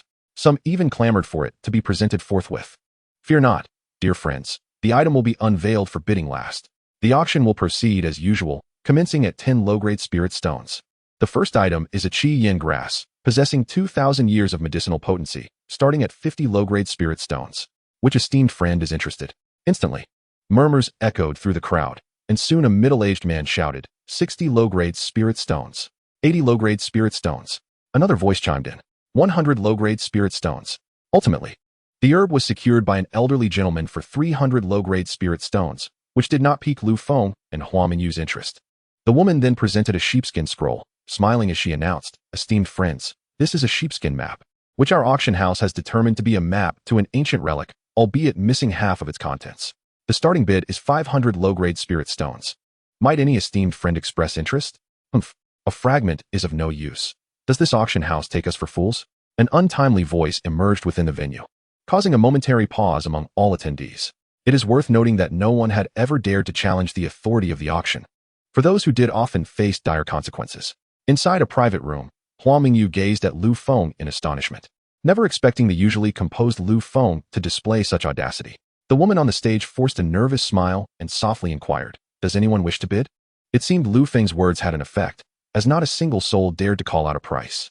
As the specter of an unsold item loomed, the woman began to perspire. Such an occurrence had never transpired before, and she could hardly believe it was happening to her. Just as she braced for the inevitable, Lu Feng proclaimed, 500 low-grade spirit stones. The hall fell into silence, until someone exclaimed, which fool placed that bid? Upon hearing the bid of 500 low-grade spirit stones, the woman realized it was not 510. She contemplated the risk of an unsold item and swiftly accepted the bid. Thus, the tattered parchment map fell into Lu Feng's possession. Hua Mingyu's mouth gaped in disbelief, pondering when Lu Feng had amassed such wealth and whether bidding in this manner was even permissible. Satisfied, Lu Feng paid the 500 low-grade spirit stones and tucked the parchment away. The auction continued, with several rounds passing without anything to Lu Feng's liking, while Hua Mingyu acquired numerous items. Next up for auction was an unknown grade sword technique, obtained from a forbidden area, with a starting price of 10,000 low-grade spirit stones. Does anyone wish to bid? The room erupted into a cacophony of murmurs. 11,000 low-grade spirit stones, shouted one participant. 12,000 low-grade spirit stones, came an ethereal voice from the top-level private room. Sister, is an unknown grade sword technique truly worth so many spirit stones? Inquired a strikingly beautiful woman. I sense this sword technique is extraordinary. We shall see after securing it, replied the veiled woman, her snow-white gown enhancing her allure. 15,000 low-grade spirit stones. Lu Feng declared, having waited long enough for a technique of this caliber, he could not afford to let it slip away. Sister, who is this person? To raise the bid by 3,000 low-grade spirit stones right off the bat? Is there no better use for such wealth? The exquisite woman exclaimed in frustration. The mysterious veiled woman furrowed her brows, continuing to offer her melodious voice. 16,000 low-grade spirit stones. The atmosphere ignited once more, as the allure of an unknown grade technique captivated the bidders. Soon, a young man's voice resonated from the top-level room. 18,000 low-grade spirit stones. 20,000 low-grade spirit stones. Lu Feng followed suit, determined to secure this technique, undeterred by the staggering figure, which, for him, was merely a trifle. Humph. In the opulent private room, a strikingly handsome man let out a heavy snort, clearly displeased with the bids from the lower tiers. Saint, do not waste spirit stones on this ignorant swordsman. Do not forget our purpose for this journey, remarked a powerful elder with an imposing presence. Elder Mo, I am merely indignant, retorted the handsome man, cold June. 21,000 low-grade spirit stones, called a veiled mysterious woman. 30,000 low-grade spirit stones, announced Lu Feng, maintaining his calm demeanor. What? Who is this person? In the upper-tier private rooms, several powerful auras began to converge, their scrutiny directed at Lu Feng's chamber. Lu Feng felt as though countless eyes were fixated upon him, making him exceedingly uncomfortable. This brat seeks his own demise, Cold June exclaimed in fury. He is merely a trifling cultivator at the third level of the Qi condensation stage. He can be dealt with later. Mo Xie responded coldly, exuding a terrifying aura of a nascent soul expert. 50,000 low-grade spirit stones, Cold June declared, unwilling to concede. Just as Mo Xie was about to unleash his wrath, he heard another bid and furrowed his brow in surprise. 100,000 low-grade spirit stones, Lu Feng stated nonchalantly. Beside him, Hua Mingyu's eyes sparkled with wonder. She was utterly amazed by her junior brother's audacity. The mysterious veiled woman refrained from bidding further, instead intrigued by Lu Feng's bold declaration. For a sword technique devoid of rank, even if obtained from a forbidden place, it should not warrant such an extravagant price. Seeking death? Cold June shouted vehemently. Had it not been for the fear of jeopardizing their objective, he would have acted long ago. How can a mere third-level Qi condensation cultivator possess 100,000 low-grade spirit stones? Is he perhaps a scion of some sect? How peculiar. Mo Xie, unlike Cold June, was not easily provoked. He recognized something unusual about the situation. Many others shared this sentiment. Some were curious, while others were already concocting schemes. A maid entered Lu Feng's private room, respectfully awaiting his payment of 100,000 low-grade spirit stones before handing over the sword technique. After a casual glance, Lu Feng stowed it away. Yi, junior brother Yi, when did you amass such wealth? Hua Mingyu could no longer contain her curiosity once the maid exited. Hee, Sister Hua, this is all from my master. He once told me that while he may lack in other areas, he possesses an abundance of spirit stones. Sister Yi, you have a master? And who might your master be? They seem quite affluent. Hua Mingyu's eyes sparkled with intrigue. Sister Hua, now is not the time for such discussions. We must leave at once. Lu Feng, aware of the many eyes upon him, knew that lingering would lead to complications, especially with Hua Mingyu accompanying him. Wait, the auction has not yet concluded? Moreover, did we not mention that the final auction features items related to Ascension? Could it be that junior brother Yi harbors no interest in such matters? Hua Mingyu gazed curiously at Lu Feng. Sister Hua, I may have been a tad too ostentatious earlier. I have drawn unwanted attention. If we do not leave now, we may find ourselves in a troublesome predicament. Ah, indeed. Junior brother Yi was rather extravagant just now, leaving even me in awe. Let us depart at once. Lu Feng nodded in agreement, and the two discreetly exited the private room, for the stage was currently captivated by a remarkable magical artifact, diverting everyone's attention. Only a handful were aware of the duo's departure from the auction. However, such mid-event exits were not uncommon, and thus, little notice was taken. After leaving the auction, the two hastily returned to the Chongkong sect. Once they arrived at the sect, Lu Feng finally felt at ease. Unbeknownst to him, his sudden disappearance had incited the fury of several prominent figures who were fixated on him at the auction, particularly the cold and aloof one, who unleashed a furious display of sword techniques against the earth. On the way, Lu Feng briefly explained to Hua Mingyu that his affluent master had ventured to a mysterious location and would not return for the time being. Upon returning to the sect, Lu Feng bid farewell to Hua Mingyu and retreated to his wooden abode. Sitting on his bed, he retrieved the sword technique manual. Upon examination, he discovered it contained only one skill, titled Sunset Divine Sword. The very name suggested an extraordinary nature, and more importantly, it stated that as one's cultivation advanced, so too would the potency of the attacks, indicating this was a manual of great potential. Furthermore, this sword technique did not require a physical sword. Rather, it called for the practitioner to transform their vital energy into a blade for assault. Although this method demanded an immense expenditure of vital energy, its destructive power was formidable, making it a potent trump card. Lu Feng promptly entered the Hongmeng Star Pearl, where a month of cultivation equated to merely a single day in the external realm. With the enhancement of his gold attribute spiritual root, Lu Feng's innate cultivation aptitude had inadvertently ascended. The gold attribute was ideally suited for cultivating techniques of utmost yang and rigidity, making the Sunset Divine Sword exceptionally compatible with him. In the timeless realm of cultivation, Lu Feng devoted a month within the Hongmeng Star Pearl, ultimately achieving a minor mastery of the Sunset Divine Sword technique. With both hands forming seals, he thrust his right hand forward and silently intoned the name of the technique. The skies darkened, and a colossal sword radiating dazzling golden light descended from above, plummeting straight down to pierce the earth. The surrounding area transformed into a deep pit spanning 10 zhang, a testament to the immense power of the Sunset Divine Sword. Most notably, the technique's flamboyance rendered Lu Feng akin to a celestial being, exuding an unparalleled majesty. Should any female cultivator witness him wielding this technique, they would surely be entranced, as this sword technique became one of Lu Feng's undeniable charms. After numerous attempts, Lu Feng discovered that with his current level of cultivation, he could only execute it thrice, leaving him astounded, and he resolved that unless absolutely necessary, he would refrain from its use. Lu Feng suddenly appeared in the wooden house, resolved to exchange tasks for a practical martial arts technique from the sect. Upon arriving at the outer gate, he learned that the sect allowed the exchange of contribution points for martial arts techniques and various weapons. A standard yellow tier technique required a staggering 500 contribution points. A considerable amount indeed. The techniques were classified into grades such as yellow, profound, earth, heaven, spirit, immortal, and divine. The Falling Sun Divine Sword that Lu Feng purchased for 100,000 low-grade spirit stones undoubtedly surpassed the yellow tier. Upon entering the task hall, Lu Feng observed numerous outer disciples engaged in claiming tasks. He could only peruse the one-star tasks, as they corresponded to the difficulty level of the Qi condensation stage. Brother Chao, is what you said true? Did you truly see the three-colored flower? That is a 4th-tier spirit herb. If exchanged for contribution points, it would be worth around 2,000 points. Does that mean the 4 of us would each receive 500 contribution points? Fan Tong exclaimed, his face alight with excitement as he had already contemplated what to redeem. It probably isn't that simple, is it? Otherwise, Brother Chao wouldn't have gathered us here. Remarked a strikingly alluring woman, her appearance captivating enough to draw the attention of any male cultivator. Hehe, Ji Meiqi, you are indeed astute. You are correct. I was on the verge of obtaining that spirit herb, but I was injured by the suddenly appeared 2nd-tier demonic beast, the devouring crocodile. The good news is that the beast seems to be injured, significantly reducing the threat it poses. However, it is still a 2nd-tier beast, and we had no choice but to retreat. If we can team up to defeat it, we can share the 3-colored flower among ourselves, Chao Wei said, his eyes sparkling with ambition as he surveyed the group. Brother Chao, how confident are we against that 2nd-tier beast? Qi Yihui inquired cautiously, regarding Chao Wei with concern.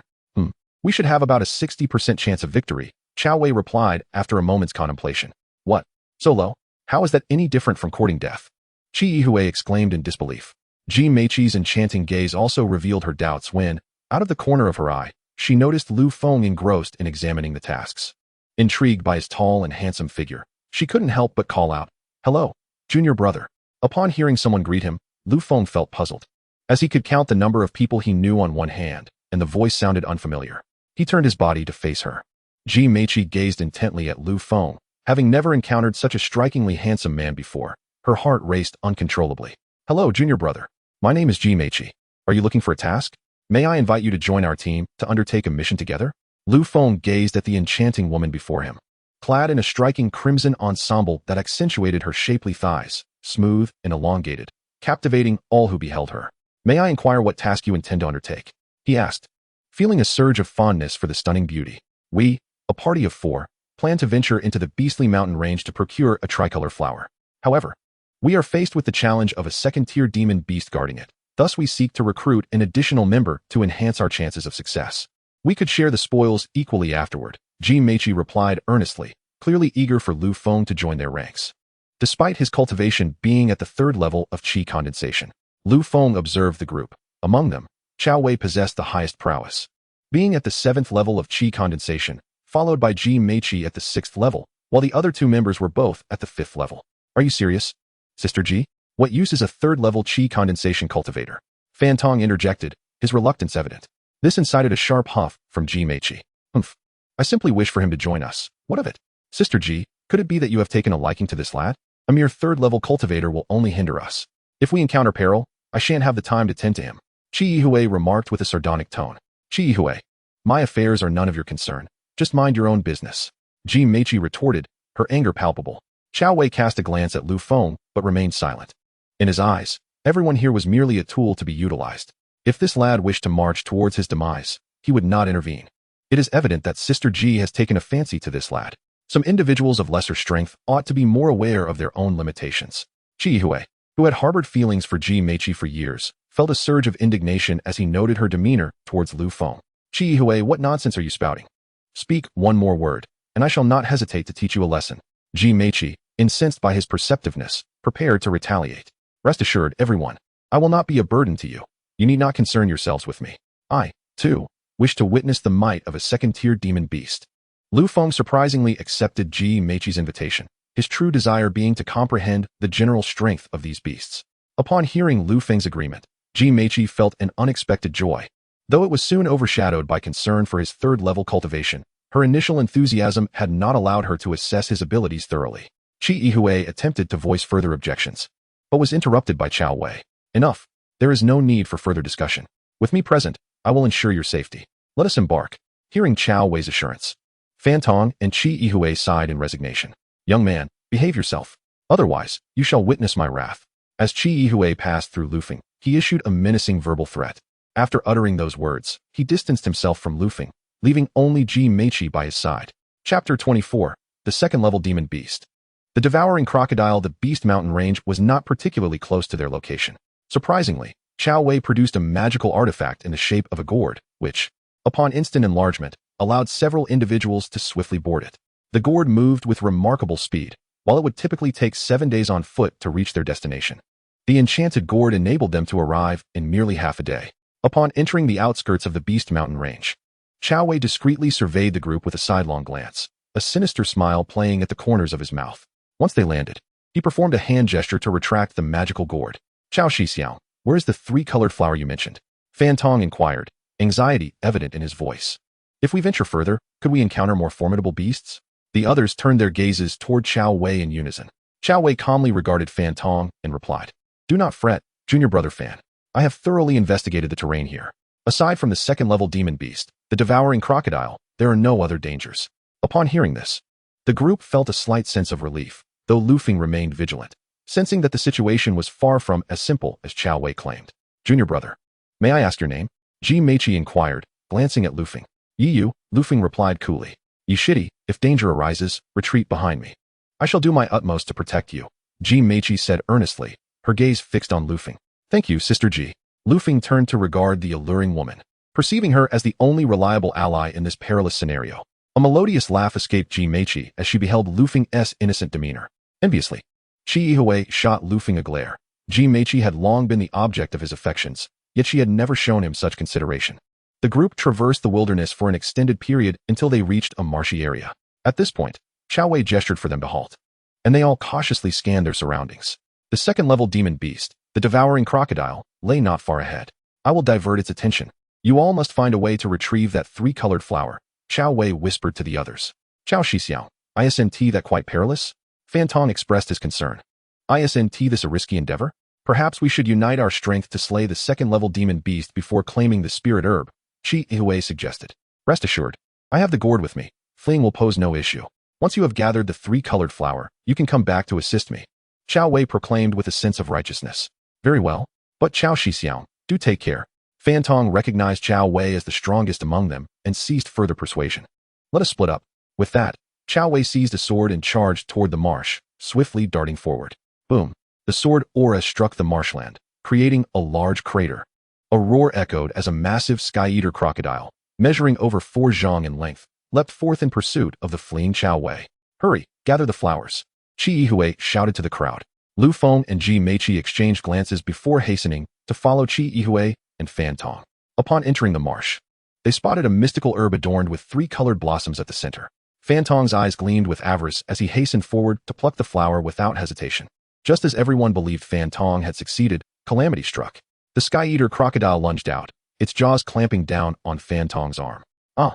The crowd gasped in horror as Fan Tong's right hand was severed, blood spraying forth. His face turned pale with terror, and the searing pain elicited a heart-wrenching scream. Ji Meiqi called out sharply, drawing her whip to strike at the crocodile, while Qianying Wushuang, paralyzed by fear, stood frozen. Lu Feng, filled with concern, watched the scene unfold. The whip struck the crocodile, inciting its wrath as it retaliated with a powerful swing of its tail towards Ji Meiqi. Sensing imminent danger, Lu Feng acted without hesitation, retrieving a speed talisman obtained from Huangxing and affixing it to his leg. In an instant, he soared to Ji Meiqi's side, enveloping her in his embrace as he darted away. Having successfully rescued Ji Meiqi, the sky-eater crocodile was left enraged and empty-handed.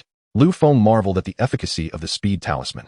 Qianying Wushuang, witnessing Lu Feng daring to embrace his goddess, ground his teeth in frustration. Feeling the masculine aura from Lu Feng, Ji Meiqi experienced a flurry of emotions, her heart racing as she realized she had been saved by this handsome stranger. A blush creeping over her cheeks. The sky-eater crocodile, having missed Ji Meiqi, turned its attention back to the wailing Fan Tong, who cried out in desperation, "Ah, save me." Just as Lu Feng prepared to assist, the crocodile that had been pursuing Qiao Wei returned, charging toward him. Qianying Wushuang, seeing this, darted off to the side, while Ji Meiqi hurriedly positioned herself in front of Lu Feng, wielding her whip and channeling her energy to strike at the oncoming beast. A wave of whip energy surged forth towards the sky-eater crocodile. Boom! The crocodile paused momentarily, but then resumed its ferocious advance toward the two. Lu Feng summoned a fireball talisman and hurled it at the charging creature. The massive fireball collided with the crocodile. Although the second-tier beast sustained injuries, it was far from being severely wounded by mere mortals in the qi condensation stage. The colossal fireball merely singed the crocodile's head without piercing its tough hide. Infuriated, the sky-eater crocodile barreled toward Ji Meiqi, prompting Lu Feng to quickly conjure several shield talismans to protect her. Bang! Bang! Bang! The deafening sounds of impact rang out as Lu Feng swiftly scooped up the dazed Ji Meiqi, retreating to safety and narrowly evading the sudden onslaught of the sky-eater crocodile. As the crowd turned to investigate the commotion, they witnessed the monstrous devourer crocodile seize Fan Tong's body, swiftly engulfing him whole. Gulp! Qianying Wushuang, terrified, swallowed hard, his legs trembling uncontrollably. Suddenly, a gourd was hurled through the air, and seizing the moment when the two devourer crocodiles diverted their attention, someone quickly plucked the tricolored flower from the marsh. With the flower in hand, Qiao Wei's face lit up with exhilaration. Casting a glance over the crowd, he mounted his gourd and made a hasty retreat into the distance. "Qiao, save me!" Qianying Wushuang shouted urgently, having witnessed Qiao Wei successfully acquire the tricolored flower. Yet, as he observed Qiao Wei's solitary figure departing, he felt a sense of bewilderment. Hadn't Qiao Wei promised to share the spoils equally after retrieving the flower? Standing frozen and disoriented, Qianying Wushuang was gripped by the impending threat of the two devourer crocodiles. Lu Feng and Ji Meiqi, having witnessed the earlier scene, looked upon Qiao Wei's actions with disdain. However, they knew they must devise a means to escape swiftly. The two devourer crocodiles, realizing their precious spirit herb had been stolen, roared in fury, directing their wrath towards the individuals present. Roar! Roar! Lu Feng, observing the advancing crocodiles, felt a surge of dread, while Ji Meiqi, recovering from her shock, furrowed her elegant brows. "Run!" Lu Feng exclaimed, pulling Ji Meiqi close. With a hastily affixed acceleration talisman, the pair found themselves 100 meters away in an instant. Ah! Just as they steadied themselves, a cry of despair echoed from behind. It was Qi Hui, undoubtedly facing dire peril. Lu Feng initially believed they had eluded the devourer crocodiles, but he had gravely underestimated the speed of these level 2 beasts. Turning to glance back, he was astonished to find a devourer crocodile right behind them. In shock, he swiftly activated another acceleration talisman. After exhausting a dozen talismans, the relentless devourer crocodile pursued them closely, with Lu Feng finding some solace in the fact that only the injured, 4-meter-long crocodile was in pursuit. As he noted the dwindling number of acceleration talismans, anxiety gripped Lu Feng. "Brother Yi, let me go? You have a chance to escape on your own. Taking me along will only seal our fates." In a critical moment, Ji Meiqi earnestly gazed at Lu Feng, her voice tinged with sorrow. "Do not speak," Lu Feng commanded firmly. Ji Meiqi wished to say more, but, upon seeing the determination in Lu Feng's eyes, fell silent, regretting her decision to bring him along. She pondered the depth of his strength, wondering how many secrets this man held, especially since he was merely at the 3rd level of qi condensation. Finally, as the last acceleration talisman was expended, Lu Feng turned to Ji Meiqi with a heavy heart and declared, "Sister Ji, I will hold off this beast momentarily. You must flee swiftly." "No, junior brother Yi, I refuse to flee. If we must perish, let us face death together," Ji Meiqi resolutely declared upon hearing Lu Feng's words. Observing her conviction, Lu Feng ceased his protests, pausing momentarily, for he knew that continuing to retreat without the aid of acceleration talismans would inevitably lead to being overtaken by the devourer crocodile. With his gaze fixed on the approaching beast, Lu Feng and Ji Meiqi braced themselves for their impending fate as the creature closed in. At that critical juncture, Lu Feng sprang into action, leaping forward as he shouted, "Sunset Divine Sword." Suddenly, the sky transformed, clouds roiling as a magnificent sword radiating golden light materialized from thin air, descending vertically to pierce the lunging devourer crocodile. Roar! Roar! The beast, exhilarated by the human's apparent defiance, charged forward, only to feel an unsettling tremor within its heart as the sword's energy penetrated its formidable armor. In an instant, the devourer crocodile let out a harrowing cry before collapsing to the ground. With a single strike, the second-tier demon beast lay grievously wounded. Ji Meiqi, witnessing the sudden appearance of the colossal sword, was momentarily awestruck, mistaking it for the work of a powerful cultivator. The sheer spectacle of it was overwhelming, and she could not help but admire the elegance of the swordplay. Lu Feng too was taken aback by the might of the Sunset Divine Sword. In truth, fortune played a significant role in this outcome. The devourer crocodile was already injured and had expended considerable energy in its relentless pursuit.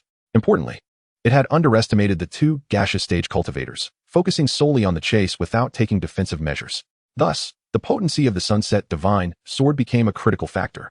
Had it not been for the sword's formidable power, Lu Feng wielding merely a steel sword would never have breached the armor of the second-tier beast. The fallen devourer crocodile struggled to rise, intent on retaliating against Lu Feng and Ji Meiqi. Sunset Divine Sword. Once more, the sky shifted, and the radiant sword materialized. As the creature sensed the breath of death, a flicker of fear igniting in its eyes, it attempted to flee. In an instant, the golden sword, infused with energy, plunged downwards, ruthlessly piercing through the creature once more. The devourer crocodile lay motionless on the ground, unable to emit another sound. Chapter 25. Comprehension of sword intent. What? Ji Meiqi's eyes widened in astonishment as she gazed at Lu Feng. Exhaling a breath of relief, Lu Feng wiped the sweat from his forehead, having been startled by the beast's intent to attack once again. In his mind, he contemplated that, at worst, he could use a burrowing talisman to escape with Ji Meiqi. However, talismans were limited, and each use diminished his resources. Fortunately, the second attack proved effective, as the devourer crocodile seemed to have lost its vitality. Yet, to be prudent, Lu Feng refrained from approaching too hastily. Ji Meiqi regarded Lu Feng with adoring eyes, filled with admiration. What kind of man was this? So handsome, yet so powerful. Lu Feng unexpectedly picked up a stone from the ground and hurled it towards the sky-devouring crocodile. Upon witnessing his actions, Ji Meiqi's eyes sparkled with admiration. She found every move of Lu Feng's to be irresistibly charming. After tossing several stones, Lu Feng was convinced that the sky-devouring crocodile was indeed dead. He cleared his throat and approached the creature, realizing that such an act in front of a beautiful woman was rather unbecoming of a master. As Lu Feng drew near, he retrieved a dagger and extracted the inner core of the sky-devouring crocodile, which, being a second-tier demon beast, could be exchanged for 3,000 sect contribution points. He then kindled a fire and began to roast the crocodile's meat, and soon the delightful aroma wafted through the air. Here, Sister Ji, this piece is for you. Lu Feng offered her the finest cut of meat. Ji Meiqi, unreserved, took it and began to eat. Brother Yi, I never imagined you could be this formidable. If it weren't for you, I might not have survived, she exclaimed while savoring her meal. Ha ha, Sister Ji, you are quite remarkable yourself. To confront such a powerful demon beast alone is truly commendable, Lu Feng replied sincerely. Alas, I never expected to fall into Chao Wei's trap. I must make him pay for this, Ji Meiqi said with bitterness. Indeed, his actions were quite unscrupulous. Sister Ji, let us split the inner core of this second-tier demon beast. As for the other treasures on the sky-devouring crocodile, take whatever you desire, Lu Feng generously proposed. No, Brother Yi, this is all you're doing. If it weren't for you, I might have lost my life.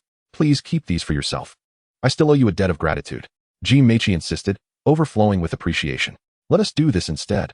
Once we return, I will exchange this inner core for contribution points and give you 1,000 contribution points. Sister Ji, do not refuse. Without your invitation, I would not have obtained this inner core, Lu Feng said earnestly.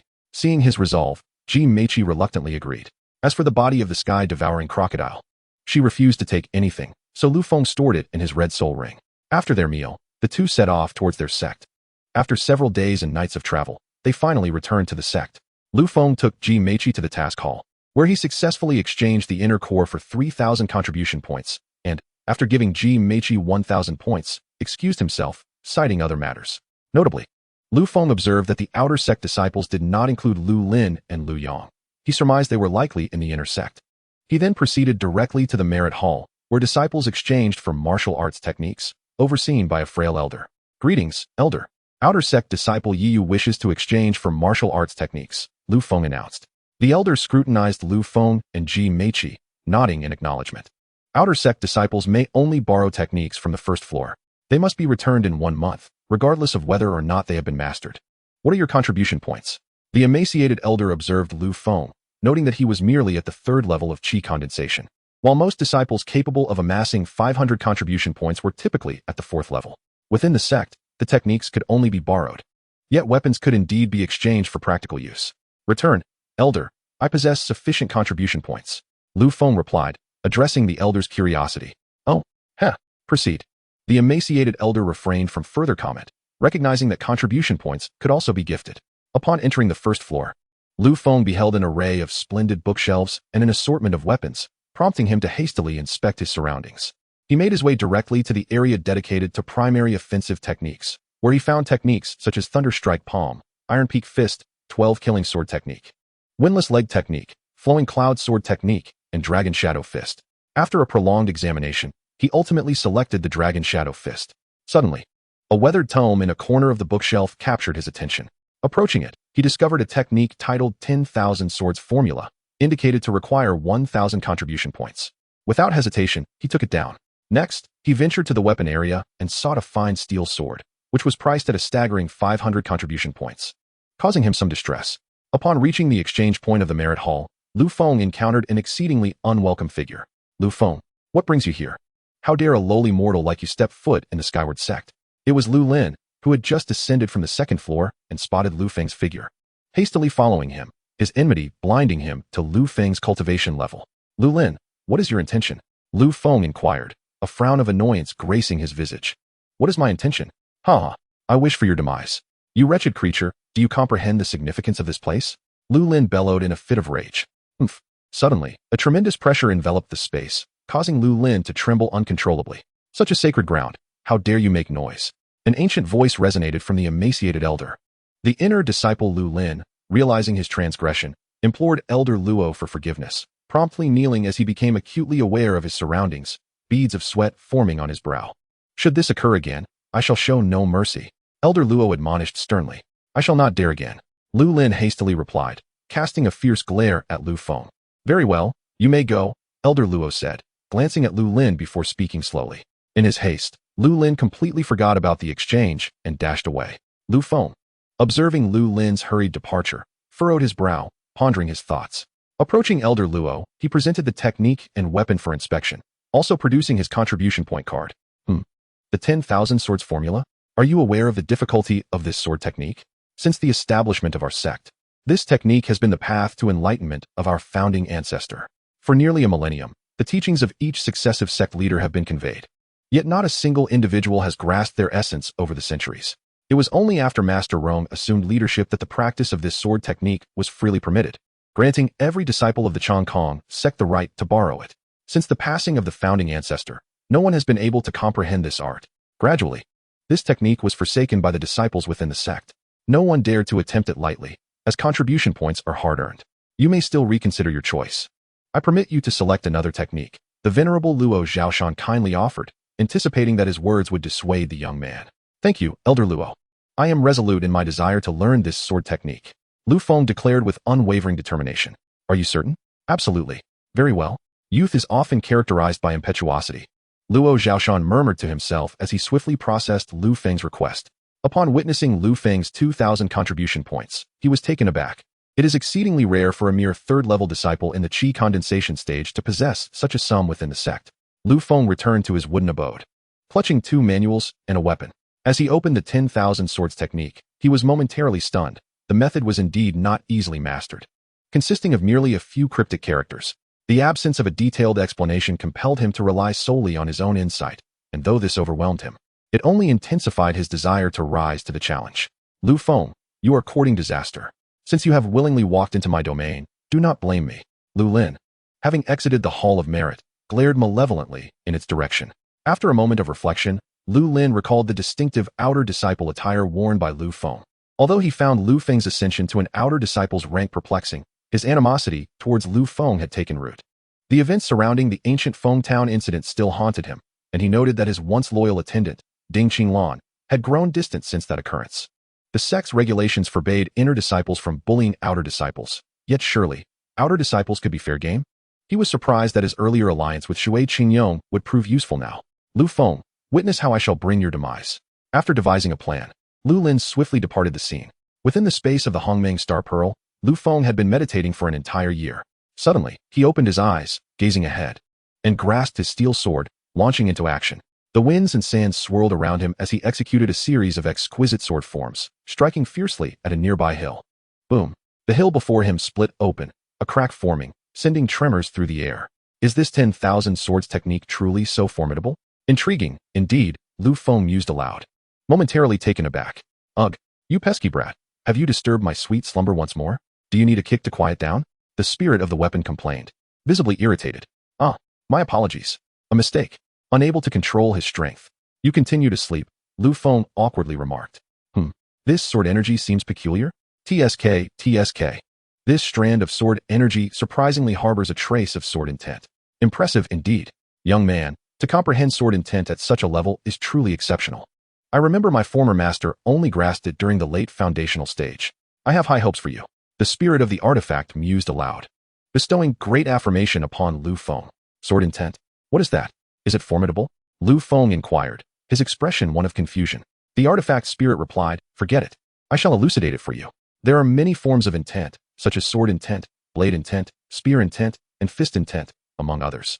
Sword intent is categorized into several realms: sword energy, sword momentum, sword intent, sword heart, sword soul, and sword body, etc. Each realm is further divided into stages: entry, minor success, major success, and perfection. Judging by the sword mark you emitted, you have already entered the realm of basic sword intent. Upon hearing the spirit's explanation, Lu Feng realized that the first form of the 10,000 swords technique, cloud movement, had indeed reached the entry stage. Chapter 26. Driving the outer sect's top 100 masters mad, Lu Feng was astonished by the intricacies of this sword technique, never imagining it could lead to the comprehension of sword intent. So that's how it is. I never anticipated sword intent to possess such terrifying might. Lu Feng exclaimed in awe. Indeed, in the same realm, with the same technique, those possessing sword intent can utterly dominate those without it. You, my friend, can be considered a prodigious talent. Enough. I shall retire to sleep. Do not disturb me unless necessary. The artifact spirit said a few more words before hastily retreating to rest. Contemplating the spirit's earlier words, Lu Feng conceived a bold idea: to merge the trace of sword intent he had grasped with the sunset divine sword. I wonder if that is feasible. Resolute, he sat down again, entering a state of oblivion. 3 months later, Lu Feng opened his bright eyes, gazing at the small mountain before him. With his hands forming a seal, he proclaimed, Sunset Divine Sword. In the space of the Primordial Star Pearl, the atmosphere shifted dramatically. Suddenly, a massive golden sword, coalesced from vital energy and imbued with a trace of Tao rhythm, cleaved toward the small mountain in an instant. Boom, boom. The golden sword pierced the mountain directly, shattering it in an instant, the surrounding debris cascading to the ground with a thunderous sound. A deep pit was left at the base of the mountain. Lu Feng, witnessing the spectacle before him, was astounded beyond compare. He never anticipated that the sunset divine sword, infused with sword intent, could be so fearsome. If this strike had landed on the second-tier demon beast, the devouring crocodile, it would surely have been reduced to dust. Ah, you bastard! A furious roar echoed from afar, swiftly closing in on Lu Feng, who was unexpectedly kicked away in a daze. Just because I don't assert my power, you think you can act recklessly. After Qianying kicked Lu Feng away, he still felt unsatisfied and shouted angrily. In the distance, Lu Feng slowly rose to his feet, gazing at Qianying in bewilderment. What are you doing, Qi? Lu Feng exclaimed, utterly speechless. What am I doing? Have you forgotten what I just told you? I had just fallen asleep when you rudely awakened me. You must be doing this on purpose. Qianying scolded furiously. Seeing Qianying's intent to strike again, Lu Feng hurriedly said, Shall I take my leave then? Get lost. Qianying retorted as he prepared to kick. In an instant, Lu Feng vanished into the wooden house. Exhaling a heavy sigh, he couldn't help but grumble. All you do is sleep. May you sleep forever. What did you say? Lu Feng replied, Nothing.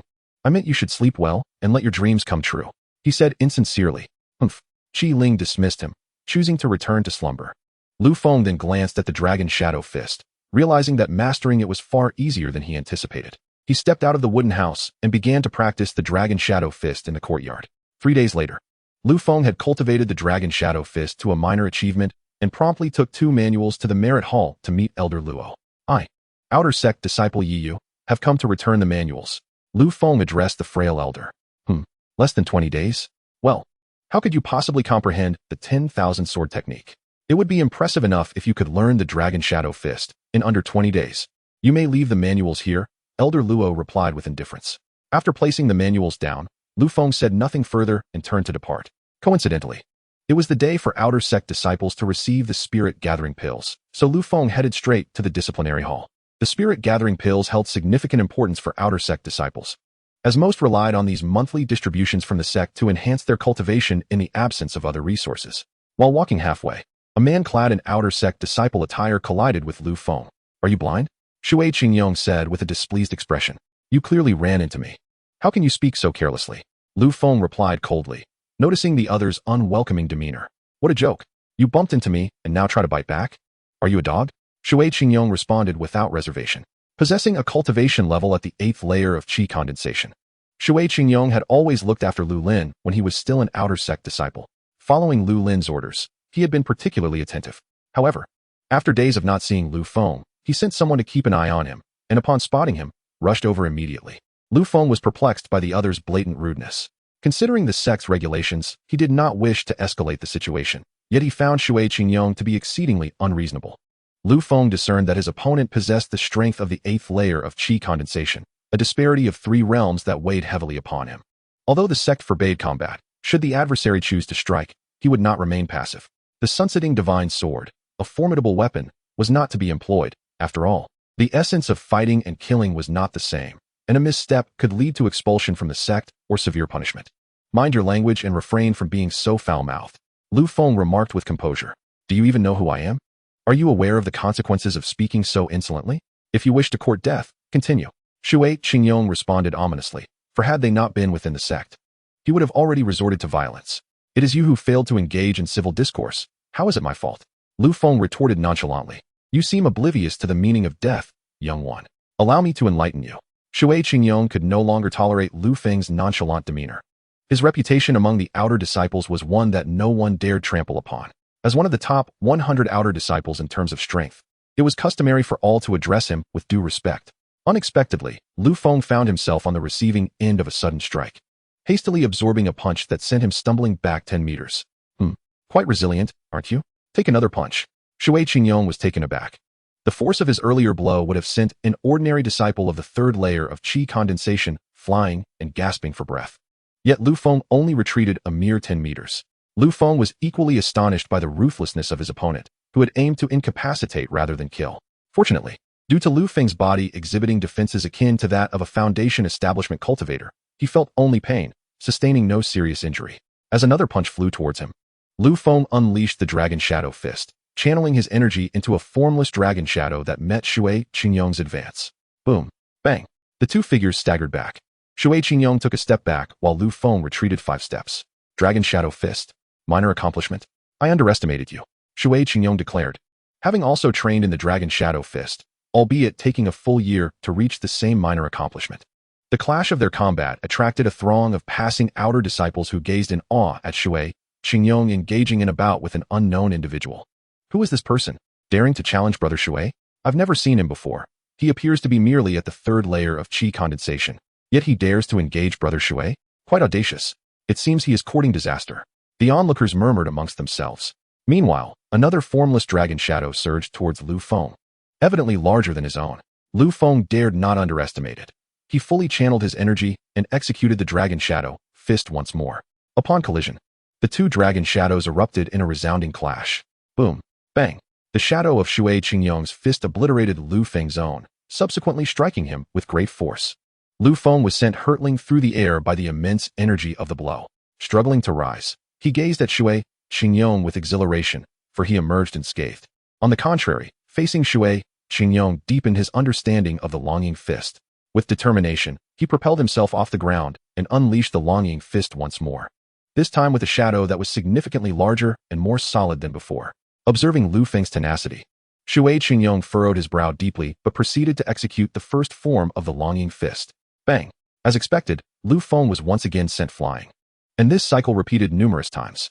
With each encounter, Lu Feng grew stronger, while Qianying's expression grew increasingly grave. As Lu Feng charged towards him anew, Qianying unleashed the second technique of the longing fist. In an astonishing display, his fist seemed to vanish, as though he had not lifted it at all. In reality, the speed was so great that it appeared frozen in time. With a thunderous roar, the 1,000-fist dragon surged towards Lu Feng. In response, Lu Feng executed his second technique, a colossal dragon shadow roaring forth to assault Qianying. The ground trembled with a resounding boom. Bang! Without surprise, Lu Feng was again sent flying. Is this kid resilient? Who is he? When did such a formidable figure emerge from our outer sect? Queried Chi-Ho, his expression grave as he observed the unfolding battle. Yi Yu? I have never heard of him. Rising from the ground and feeling the emptiness of his energy, Lu Feng hastily consumed a Peiyuan pill. His vitality surged back, and he charged once more at Qianying. Qianying, who had been consistently sending Lu Feng flying, began to notice a shift as Lu Feng transformed from being merely repelled to actively pushing back. Panic set in for Qianying, as he sensed that Lu Feng was evolving into a formidable opponent. Indeed, through their relentless combat, Lu Feng's comprehension of the longing fist had deepened significantly. This time, as Lu Feng executed the first move, the dragon shadow took form. Was this not a sign of mastery? This? Impossible, impossible! Qianying shouted in disbelief.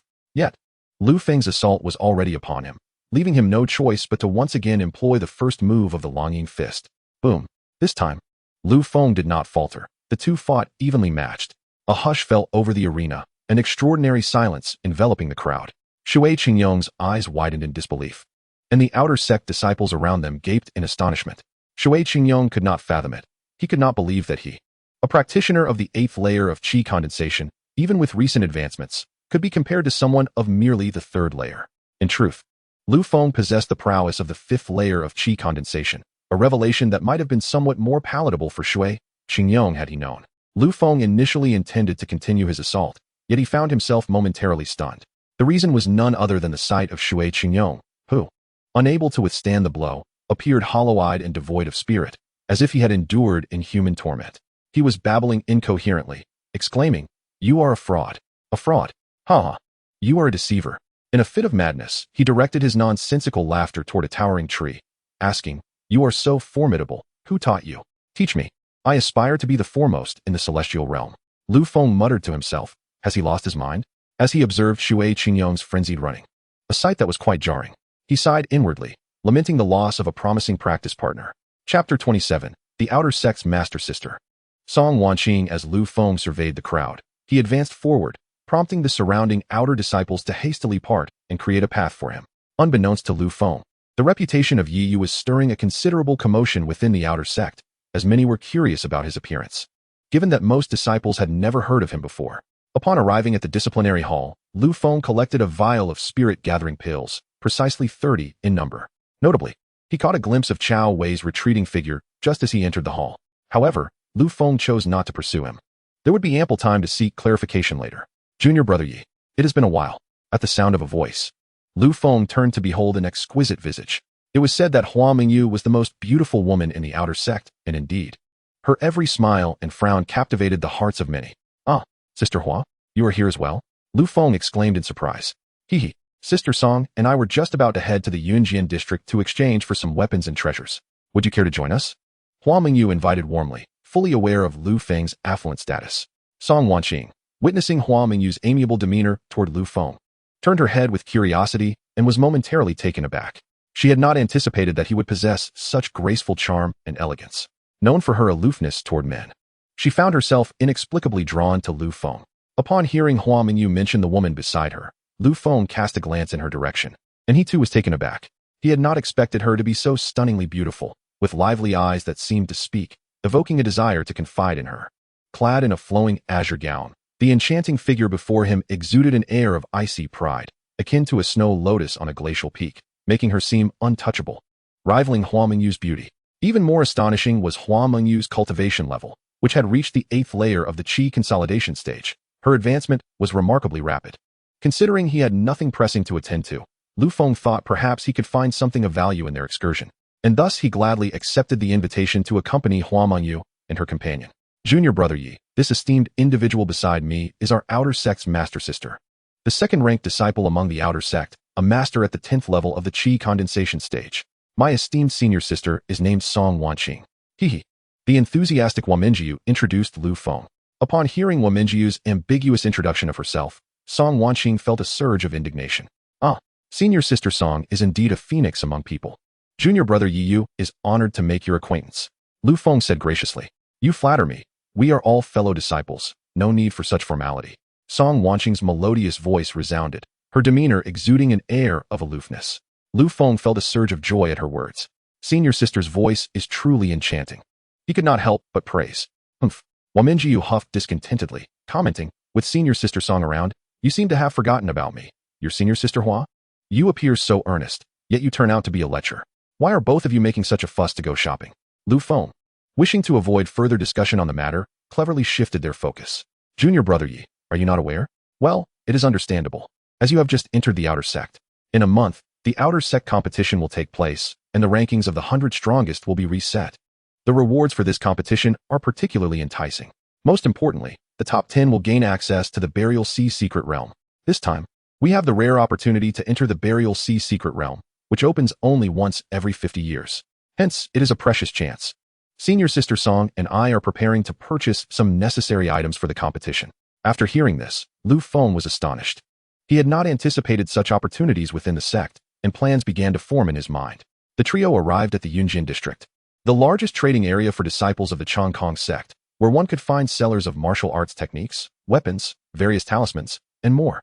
Lu Feng felt somewhat embarrassed as he followed the two, who were busily purchasing items, as he had yet to find anything of interest. Various divine talismans. A purchase is a profit. Come and buy, come and buy. Lu Feng heard the exaggerated shouts and glanced over, remembering how useful the speed talismans he had used last time were, prompting him to start buying as well. 100 speed talismans, 100 thunderstorm talismans, and so forth.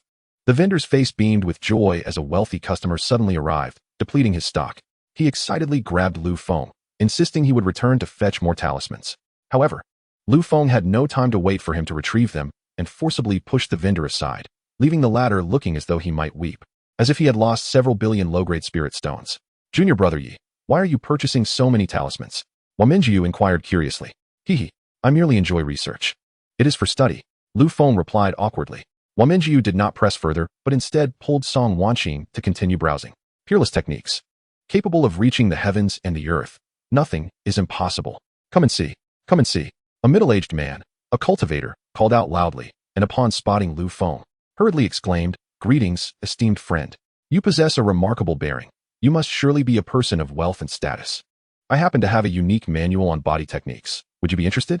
Lu Feng glanced at the tattered tome, and without a word, turned to leave. To his surprise, the middle-aged man anxiously pursued him, calling out, Pray, do not depart so hastily. The price is negotiable. It can be quite affordable. How much for your so-called body technique? Lu Feng inquired, bemused by the audacity of such a sales pitch. I see that you are a person of integrity. Surely you are a dragon among men. I shall offer this exceptional manual at half price, just 50 low-grade spirit stones. The man's expression was one of palpable regret, as if he felt he was incurring a great loss. Alas, I do not possess that many spirit stones. Lu Feng continued on his way. Though he was indeed intrigued by the celestial technique, he deemed it unworthy of 50 stones. Please, do not leave. We can negotiate further. I can lower the price even more. Surely we can come to an agreement? The middle-aged man, having sat all afternoon, was unwilling to let go of what he perceived as a potential sale to someone who appeared to have means. How much? 45 low-grade spirit stones. 10 stones. 40 stones. 10 stones. 35 stones. 10 stones. 30 stones. I cannot go lower. The man's face was nearly in tears. 15 stones. 28 stones. 15 stones. Or I shall take my leave. Lu Feng, feeling the weight of the curious gazes around him, was also eager to depart. Seeing the man fall silent, Lu Feng turned to leave. Deal. You have it. The middle-aged man spat, begrudgingly. Lu Feng, equally decisive, extracted 15 low-grade spirit stones and took the dilapidated manual, hastily rejoining Hua Mingyu and her companion. Junior brother Yi, what just transpired between you and that individual? Many were observing you. Hua Mingyu inquired, her curiosity piqued. Oh, it was nothing of consequence. How did your purchases fare, senior sister? Lu Feng asked, noticing their discomfort. Well, sort of. Seeing their unease, Lu Feng surmised something was amiss.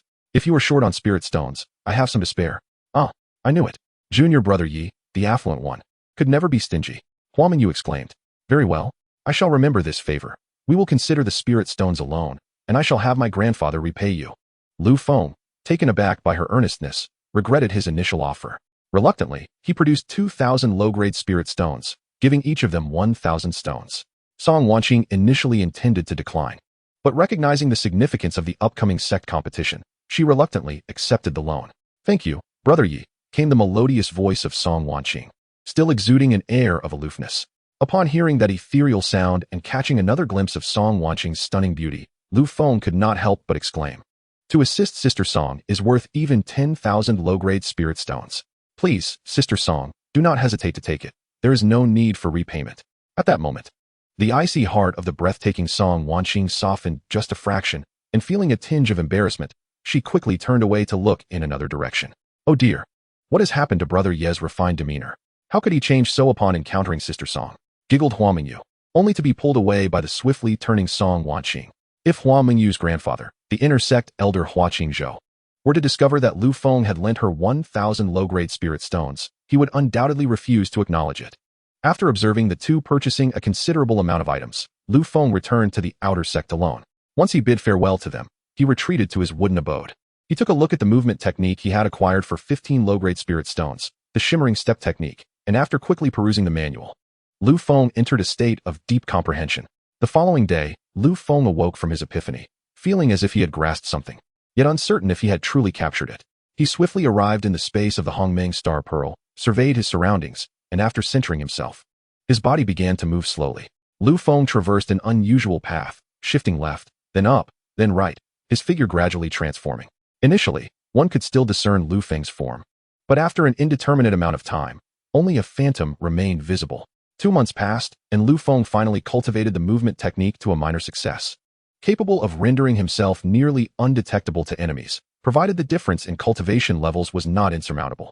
Lu Feng could not help but compare it to the acceleration talisman, discovering that while it was slightly slower than the talisman, it had the advantage of sustained output. However, prolonged use would deplete a significant amount of vital energy. To Lu Feng's delight, this movement technique would also enhance with the growth of his cultivation. Chapter 28. 7th layer of Qi condensation. Feeling that he had nearly reached a plateau, Lu Feng ceased his study of the shimmering step technique. With less than a month remaining until the outer sect competition, his current cultivation at the 5th layer of Qi condensation was clearly insufficient. Without further hesitation, he produced 1,000 low-grade spirit stones, seated himself, and commenced his cultivation. 3 months later, Lu Feng awakened, observing the dwindling spirit stones on the ground. He had reached the 6th layer of Qi condensation, and the powerful energy coursing through his body compelled him to test his strength. Just as he was about to act, a sudden thought crossed his mind, and he retracted his fist. Now, Lu Feng's punch could exert a force of 10,000 pounds. With a wave of his hand, he retrieved another 2,000 low-grade spirit stones and closed his eyes once more to delve into his cultivation. Half a year later, Lu Feng slowly opened his eyes. the sound of crackling energy resonating from his body as he reached the 7th layer of qi condensation, having exhausted all the spirit stones on the ground. Lu Feng ceased his cultivation, revealing his mastery at the 5th level of the qi condensation stage. He understood the necessity of discretion at this juncture. Feeling a sense of restlessness within his body, he vacated the space of the Hongmeng Star Pearl. With more than 20 days remaining until the outer sect competition, Lu Feng resolved to embark on a journey of experience, aiming to solidify his cultivation at the 7th level of qi condensation. Upon returning to the mission hall, Lu Feng perused the 1-star missions and found a task to eliminate the demon practitioner Ding Xiaonan from the Black Wind Kingdom, who had attained the 7th level of qi condensation. This individual had incited chaos by instigating the Black Wind Kingdom to recklessly invade neighboring nations, causing widespread panic. Another task involved the extermination of a 2nd-level demon beast, the Stone Python, which had already devoured many disciples who ventured into the Beast Mountain range for training. Additionally, there was a mission to collect 10 inner cores from 1st-level demon beasts. After reviewing these tasks, Lu Feng promptly accepted all 3. The challenge of defeating the 2nd-level Stone Python was considerable. It should have been classified as a 2-star task. However, due to the creature being at the initial stage of level 2, it was categorized as 1-star difficulty. The surrounding disciples regarded Lu Feng with expressions of disbelief, for it was unprecedented to see someone of his cultivation level accept multiple missions at once. The notion of a 5th-level qi condensation practitioner daring to undertake the task of slaying a 2nd-level demon beast was tantamount to courting death. Disregarding their gazes, Lu Feng accepted the missions and descended the mountain. Upon completion of these tasks, he anticipated earning around 6,000 to 7,000 contribution points. He made his way directly to the Beast Mountain range, as both tasks were located there, and he decided to start with these 2. Thanks to his training in the flashing step, Lu Feng traversed the terrain with remarkable speed, far exceeding his usual pace. This ancient technique was profoundly intricate, and Lu Feng surmised it must belong to the mysterious Great. After spending more than 2 days, he arrived at the outskirts of the Beast Mountain range, where numerous 1st-level demon beasts roamed. As he advanced, he collected the necessary inner cores along the way. Before long, he had gathered 10 inner cores from 1st-level demon beasts. The first task proved exceedingly straightforward, albeit yielding a modest reward of 500 points. Don't come any closer. No, wait. A man clad in red garments cried out in terror. Ah, save me. A python over 10 feet long had clamped its jaws around the fallen man. Junior brother Yang. Beast. Die. A striking figure, infused with fury, launched an assault on the stone python. Hundreds of fireballs coalesced in the air, raining down upon the creature that was in the midst of devouring its prey. Dozens of flames struck the python's hide, but with a powerful shudder, the stone python effortlessly dispelled them. What? A woman exclaimed in shock. Sister, I come to assist you, shouted the man in red, standing beside Hu Wushuang. Winds rise. Earth trembles, thunder sword technique. The man formed hand seals, and his steel sword was propelled by the wind, piercing directly towards the stone python. Sensing the impending danger, the massive serpent forcefully swung its tail to intercept the incoming blade. The steel sword, upon striking the colossal stone python, emitted a sound akin to the grinding of stone. The blow merely caused a dent in the python's surface without penetrating its skin. The steel sword returned fruitless, its tip shattered. The situation had escalated. This stone python was a 2nd-tier advanced demon beast. Junior brother, find a way to retreat swiftly, exclaimed Hu Wushuang, her exquisite brows furrowing in concern. Sister, if you leave, I shall follow. I, He Jifeng, will not abandon you. He Jifeng gazed at Hu Wushuang with eyes full of admiration. If we do not depart soon, neither of us may escape. Hu Wushuang, as the senior sister, stood resolute in the face of danger, embodying responsibility. As they spoke, the stone python had successfully swallowed its prey and fixed its sharp gaze upon the 2. Seizing the moment when they were off guard, it lunged at Hu Wushuang. The stone python moved with astounding swiftness, reaching Hu Wushuang in the blink of an eye. In a flurry, Hu Wushuang drew her blade and engaged the python in combat. Despite He Jifeng's deep affection for Hu Wushuang, the imposing figure of the stone python sent tremors through his hands as he witnessed her being overwhelmed. Junior brother, run. Hu Wushuang shouted anxiously at the motionless He Jifeng. Distracted for but a moment, the stone python seized the opportunity to swiftly close the distance, attempting to ensnare Hu Wushuang. Remembering the fate of his fallen junior brother and seeing the imminent danger to his beloved senior sister, He Jifeng found an unexpected courage. He leaped forward, sword raised, and struck at the stone python. Crack, crack. After several attempts, he found himself unable to inflict harm upon the python. However, his assault caused the python to slow its constricting grip on Hu Wushuang, granting her a chance to escape its clutches. She swiftly darted out of the python's encirclement, continuing her fight. Unbeknownst to her, He Jifeng, in close proximity to the python, was suddenly ensnared. "Sister, hurry." He Jifeng realized he was trapped, yet felt a sense of relief knowing that his beloved senior sister had managed to escape. Hu Wushuang hesitated not. She formed a hand seal and launched an attack at the stone python. The sword, imbued with her vital energy, glowed with radiant fire. With her mastery at the 10th level of qi condensation, Hu Wushuang's formidable strength pierced through the skin of the second-tier advanced demon beast. The stone python, in pain, opened its gaping maw and lunged at Hu Wushuang, yet it maintained its vice-like grip on He Jifeng. Such was the terrifying nature of the stone python. Once it captured its opponent, it would not relinquish its hold until death. The enormous head of the python exuded a foul stench, with thick, viscous saliva dripping from its jaws. The python tightened its grip around He Jifeng, the sound of cracking bones echoing painfully. Hu Wushuang faced the gaping maw of the python, finding it increasingly challenging to inflict damage as the creature's head was remarkably agile. Upon hearing the anguished cries of her junior, Hu Wushuang was engulfed by a torrent of anxiety, yet she found herself powerless.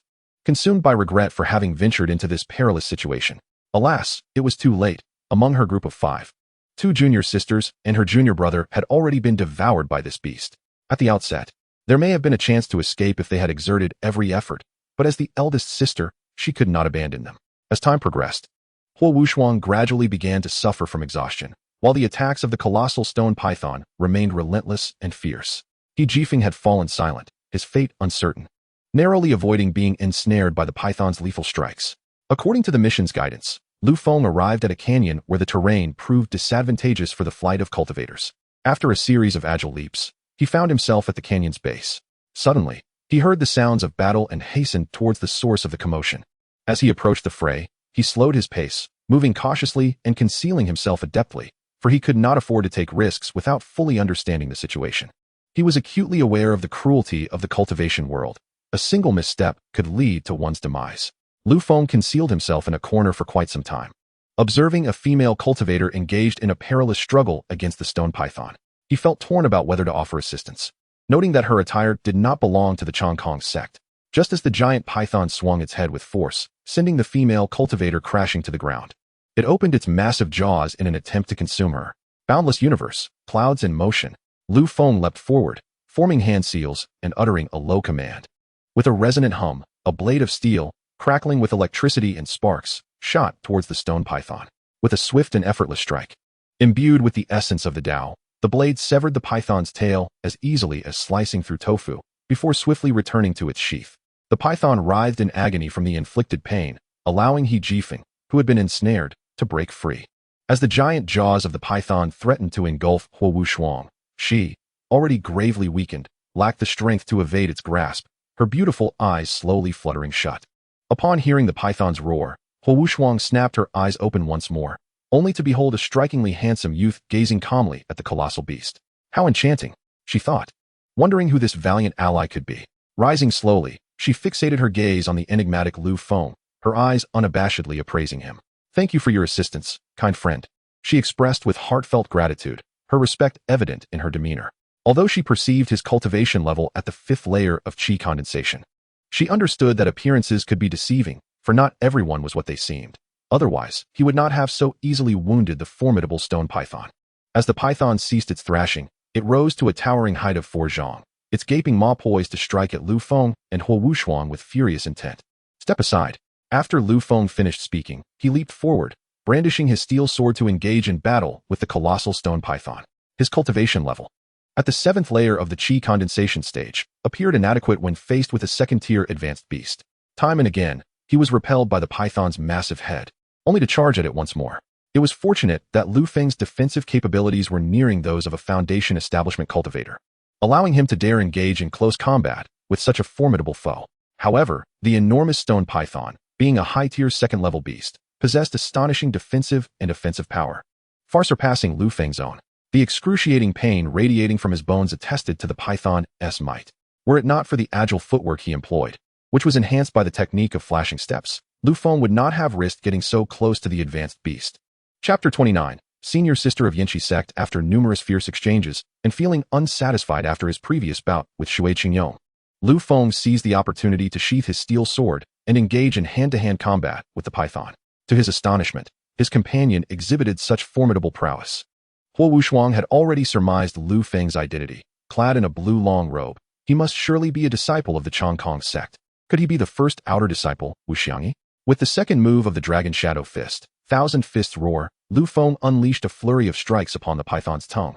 Each impact resonating as if striking iron, sending vibrations through Lu Feng's hands. Enraged, the colossal stone python raised its massive head and suddenly expelled a stream of dark green viscous liquid. Lu Feng quickly employed his flashing steps to evade the attack. He then soared into the air once more, raising his fist to strike at the python. Utilizing the first move of the Dragon Shadow Fist, Dragon Force Collision, conjuring an illusory dragon that collided directly with the python's head. The python writhed in pain, its eyes narrowing as it fixed its fierce gaze upon Lu Feng, launching itself into the air toward him. Lu Feng sprang upward to meet the airborne beast.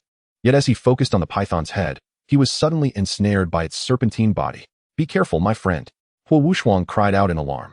In a moment of carelessness, Lu Feng found himself tightly bound, feeling the constricting pressure of the surrounding space, which nearly suffocated him. "Beast, prepare to meet your demise." After a brief moment of recovery, Hu Wushuang regained some strength and shouted, thrusting her sword at the python in midair. Bang! The python swatted Hu Wushuang away with its tail, sending her crashing to the ground and causing her to spit blood, severely injured. After all, a second-tier advanced beast was not something a qi condensation cultivator could withstand. Phew, my friend. Hu Wushuang gazed anxiously at Lu Feng, who was still ensnared. Feeling his strength waning dangerously, Lu Feng realized the perilous situation he was in. Without hesitation, he called out, "Could you lend me your sword?"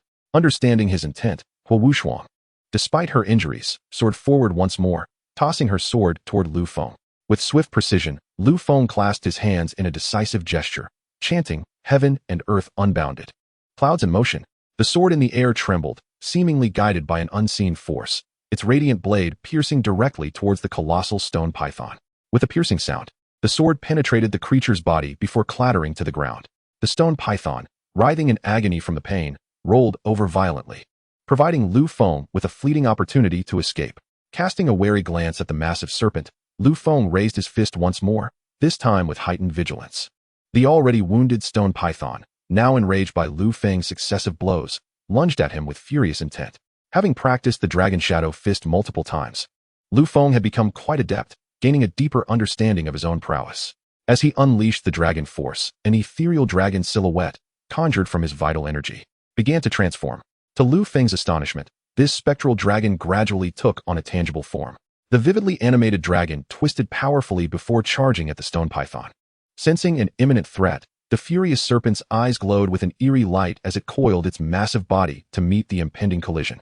With a resounding crash, the stone python's armored physique buckled, collapsing heavily to the ground. Had the spirit of the weapon witnessed this spectacle, it would surely have gasped in awe at the display of martial mastery. Lu Feng, equally incredulous at the force of his strike, stared at the slowly writhing stone python before executing the first move of the 10,000 swords technique, cloud movement. The steel blade pierced through the python's head, and the second-tier high-level beast fell silent. Fire Wushuang, observing the motionless creature, let out a sigh of relief. Turning to the composed Lu Feng, she expressed her heartfelt gratitude, saying, "I am truly thankful for your assistance. Had you not appeared, I shudder to think of the outcome." As she recalled the perilous situation, Fire Wushuang hesitated, her gaze lingering on the enigmatic Lu Feng. "It is of no consequence. I merely chanced upon this encounter," he replied. "Might I inquire as to the esteemed sect you belong to?" "I am Fire Wushuang, an outer disciple of the Yanqi sect," she introduced herself. "I came seeking the red flower fruit, but unexpectedly encountered this stone python, resulting in a fierce battle that cost 3 lives." The mention of her fellow disciples reminded her of He Jifeng. Lu Feng, feeling a pang of sorrow at her words, turned to Fire Wushuang and urged, "You must leave at once. This place is no longer safe." He approached the stone python to retrieve its inner core, swiftly storing the body in his spatial ring. Fire Wushuang, wishing to say more, glanced at He Jifeng's still form in the distance. She rushed over, examining him closely and discovering a faint glimmer of breath. Hastily, she administered a medicinal pill into his mouth. After a brief moment, He Jifeng awoke weakly, gazing at Fire Wushuang and murmuring, "Sister, we must leave. Fear not, the beast has perished. Let us return to the sect together." "What? Sister, have you slain the colossal python?"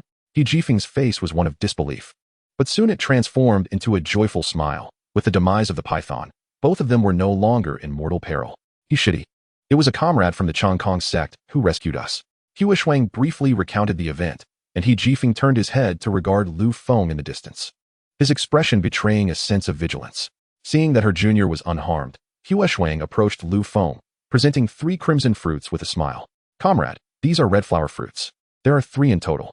Please accept them as a token of gratitude for your life-saving assistance. I understand they are not particularly valuable, but I currently lack anything of greater worth to offer." Qianying Wushuang spoke bashfully, addressing Lu Feng's retreating figure. "There is no need for such formality. You may take your leave." Lu Feng replied, continuing onward without so much as a glance at the red flower fruits.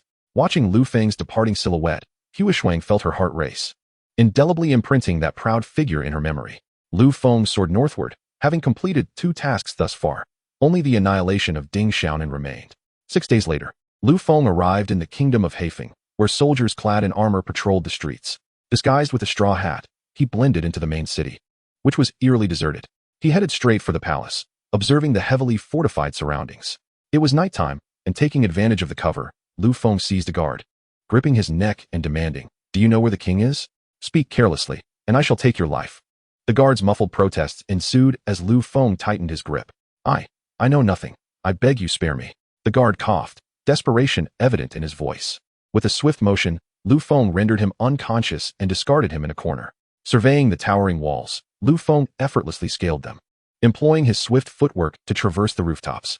Upon reaching a resplendent palace, he noticed the interior ablaze with light and faintly heard the laughter of women within. Cautiously, he approached, eavesdropping on their conversation. "My lord, please. I'm ticklish. Hee. Dear sister, you seem to be enjoying it quite a bit, don't you? 2 lovely maidens. Let me steal a kiss." Furrowing his brow, Lu Feng wondered if the voices belonged to Ding Xiaonan. If he were to act recklessly, capturing her would become a formidable challenge. Reluctantly, he continued to listen. "Ah, my lord, you're insufferable, it hurts. My beauty, you're driving me mad with desire. Allow me to show you my prowess." "Ah, Lord Ding, I wanted to." Upon hearing the woman address the man as Lord Ding, Lu Feng hesitated no longer. He burst through the door. Given that this was a royal palace, ordinary individuals could not enter, so Ding Xiaonan had not assigned guards, especially since she was preoccupied with significant matters. Upon forcefully entering, the scene that greeted Lu Feng was one he could scarcely bear to behold. Who are you?" Ah. The 2 naked beauties, upon seeing the intruder, cried out in alarm. "I am here to take your life," Lu Feng declared, raising his palm to strike. You think you can intimidate me?" Ding Xiaonan, unadorned in clothing, cast forth a black centipede that lunged at the approaching Lu Feng, its emerald body a vivid blur. Realizing the imminent danger, Lu Feng swiftly sidestepped, yet was still caught by the centipede's bite. A sense of carelessness washed over him. Ding Xiaonan, now clothed and wielding a 3-foot sword, advanced towards Lu Feng with deadly intent. The sensation of weakness enveloped Lu Feng after the centipede's sting, as if his very essence had been siphoned away. With Ding Xiaonan closing in, he frantically contemplated his next move. The debilitating weakness intensified, and seizing the last vestiges of clarity, Lu Feng hastily executed a brilliant retreat from the palace, entering the Hongmeng Star Pearl without hesitation. This marked Lu Feng's first foray into the realm of the Hongmeng Star Pearl, risking exposure. He quickly retrieved several vials of antidote, consuming them in haste. Where did he go? Vanished into thin air. This fellow is rather peculiar. Upon exiting the palace, Ding Xiaonan searched for Lu Feng's figure, fully aware of the centipede's lethal capabilities, which could incapacitate a cultivator in mere moments. Many had already fallen victim to its venom. Surveying the eerily quiet surroundings, Ding Xiaonan chose not to depart, but instead pondered his next course of action. After consuming a variety of antidotes, Lu Feng gradually regained his strength. Reflecting on the near catastrophe he had just escaped, he harbored a deep-seated animosity towards Ding Xiaonan, contemplating how to ensure a decisive strike against him. The words of the setting sun divine sword echoed in his mind. It was far too formidable to deploy at this moment. The poisonous centipede presented another dilemma. Chapter 30. The queen seizing an opportune moment when Ding Xiaonan was momentarily distracted, Lu Feng emerged stealthily, launching a powerful strike with his fist. With a cultivation level of the 7th layer of qi condensation and countless life or death battles under his belt, Ding Xiaonan's senses were extraordinarily acute. Recognizing the danger, he swiftly turned and hurled the emerald centipede. The once smug expression on Ding Xiaonan's face morphed into one of wide-eyed shock. "You?" Without further ado, he met Lu Feng's fierce punch with his sword. Boom! Ding Xiaonan was sent flying, crashing to the ground. As Lu Feng soared toward him once more, Ding Xiaonan hurriedly formed a hand gesture. The natural laws of the universe aligned, unleashing a torrent of swords. A violent tremor coursed through Ding Xiaonan's body as his accompanying swords flew forth. the air thickening with 100 strands of sword energy that followed the trajectory of the blades, hurtling towards the advancing Lu Feng. Perhaps sensing the threat posed by the sword energy, Lu Feng retreated nimbly to the side, only to be astonished as the 100 blades of sword energy pursued him relentlessly. What a fascinating sword technique. Lu Feng's eyes glimmered with a hint of envy. Without further contemplation, he retreated while forming a hand seal, declaring, "The universe knows no bounds, and the clouds shift." The steel sword at his side soared into the air, radiating brilliance as it clashed against 100 streams of sword energy. Boom! Empowered by sword intent, Lu Feng's strike shattered the multitude of sword energies and met the final attack head-on. Crash! With a resonant chime, Ding Xiaonan's treasured sword was sent flying, and the steel sword returned to its sheath at Lu Feng's side. "This is impossible," Ding Xiaonan muttered to himself, for in his understanding, 100 swords launched simultaneously were invincible. He never anticipated being vanquished by the man before him. Seizing the opportunity, Lu Feng launched a fist towards Ding Xiaonan, who hastily responded with a punch of his own. Boom! Ding Xiaonan was propelled backward into the palace, spitting blood. Lu Feng followed closely, unleashing the first move of the Dragon Shadow Fist, Dragon Force. A vividly lifelike dragon spiraled through the air before swiftly charging at Ding Xiaonan. Crash! The palace was pierced by a significant hole. The two women within the palace gasped in terror. Ding Xiaonan was reduced to mere pulp, utterly lifeless. Before departing from the Hongmeng Star Pearl, Lu Feng had coated himself with purple flower powder, a scent detested by centipedes, as noted in the alchemical teachings imparted by Su Chenzi. Hence, Ding Xiaonan was struck with inexplicable dread upon seeing the relentless centipede. Lu Feng approached Ding Xiaonan's corpse and casually removed his storage ring, an artifact containing thousands of feet of space. The items within astonished Lu Feng. Over the years, Ding Xiaonan had amassed an impressive collection of treasures through robbery, including over 10,000 low-grade spirit stones and a mere few hundred mid-grade ones. To Lu Feng's delight, he discovered the coveted sword technique manual within the storage ring, which he promptly transferred to his own. He also tossed Ding Xiaonan's body into his ring. He picked up Ding Xiaonan's accompanying sword, a treasured weapon known as the Qing Feng's sword. Elated, he stored it in his own ring and then turned to the two disheveled women. "Where's your king? Please spare us, my lord. Have mercy," they exclaimed, immediately realizing the gravity of the situation and kneeling in fervent supplication. "Tell me where your king is, and I may spare your lives." Lu Feng spoke with indifference. "The queen is in the basement behind the palace," a strikingly beautiful woman responded cautiously. "Let me there." Upon arriving at the rear of the palace, they entered a hidden passage. After opening the iron door, Lu Feng instructed the two to guide him. After walking several dozen meters, they beheld a regal woman, bound tightly. "Go, free her." "Yes. Yes." The two hastened to untie Queen Wei Rongji. Her pallid face betrayed her exhaustion, and she gazed at them in terror. "What do you intend to do?" "Do not force me. I will show you my resolve to the utmost." "Your Majesty, you are now free. I hope you will promptly rectify matters and refrain from waging further wars." Lu Feng gazed upon the resplendent beauty before him and spoke with an air of indifference. Are you not asking me to?" Wei Rongji regarded her companion with disbelief, her words faltering on her lips. "Your Majesty, it was this esteemed individual who eliminated Lord Ding. This gentleman has come to rescue you." One of the stunning ladies, quick-witted in her response, hoped to earn the emperor's trust and escape punishment. Upon hearing the words of a minister's daughter and noticing Lu Feng's unfamiliarity, Wei Rongji felt a flicker of belief. If it were untrue, she would choose to take her own life. After several of them returned to the palace and beheld the chaos within, Wei Rongji finally accepted the truth. "Pray tell, what reward does this noble gentleman seek?" "I shall strive to fulfill your request." Wei Rongji resumed her regal demeanor, her beauty augmented by an aura of uniqueness. "No need. I have accomplished what I set out to do. I hope your Majesty will not forget my words." With that, Lu Feng turned and departed. Just as Wei Rongji hurried to retain him, there was no sign of Lu Feng outside the palace. On this occasion, Lu Feng had unexpectedly gained much. Within Ding Xiaonan's storage ring lay a flying carpet, a veritable magical artifact. Infusing it with his vital energy, Lu Feng ascended upon the flying carpet and sped towards the direction of the Sky Gate. In a day, he returned to the sect. Lu Feng was thoroughly pleased with this treasure.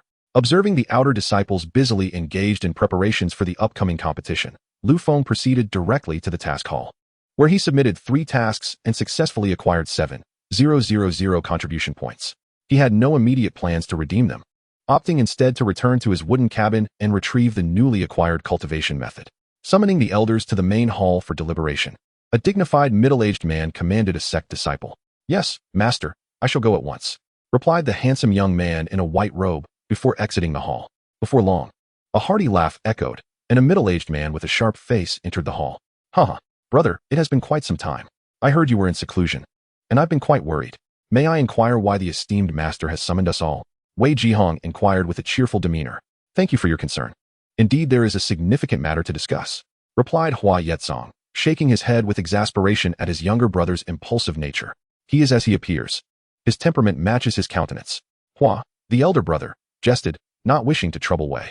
Dressed in a striking crimson ensemble, the woman exuded an enchanting allure. She was none other than Xie Yanhua, the esteemed leader of Jiqing Peak. In her 30s, she retained her captivating charm, which did not go unnoticed by the admiring gazes of the sect leader, Hua Yetzong, and Wei Jihong. Humph, sister, your sharp tongue remains as fierce as ever. Please refrain from leading your disciples astray. Are you aware that your disciple, Qianying Wushuang, injured my student? Will you not provide me with an explanation?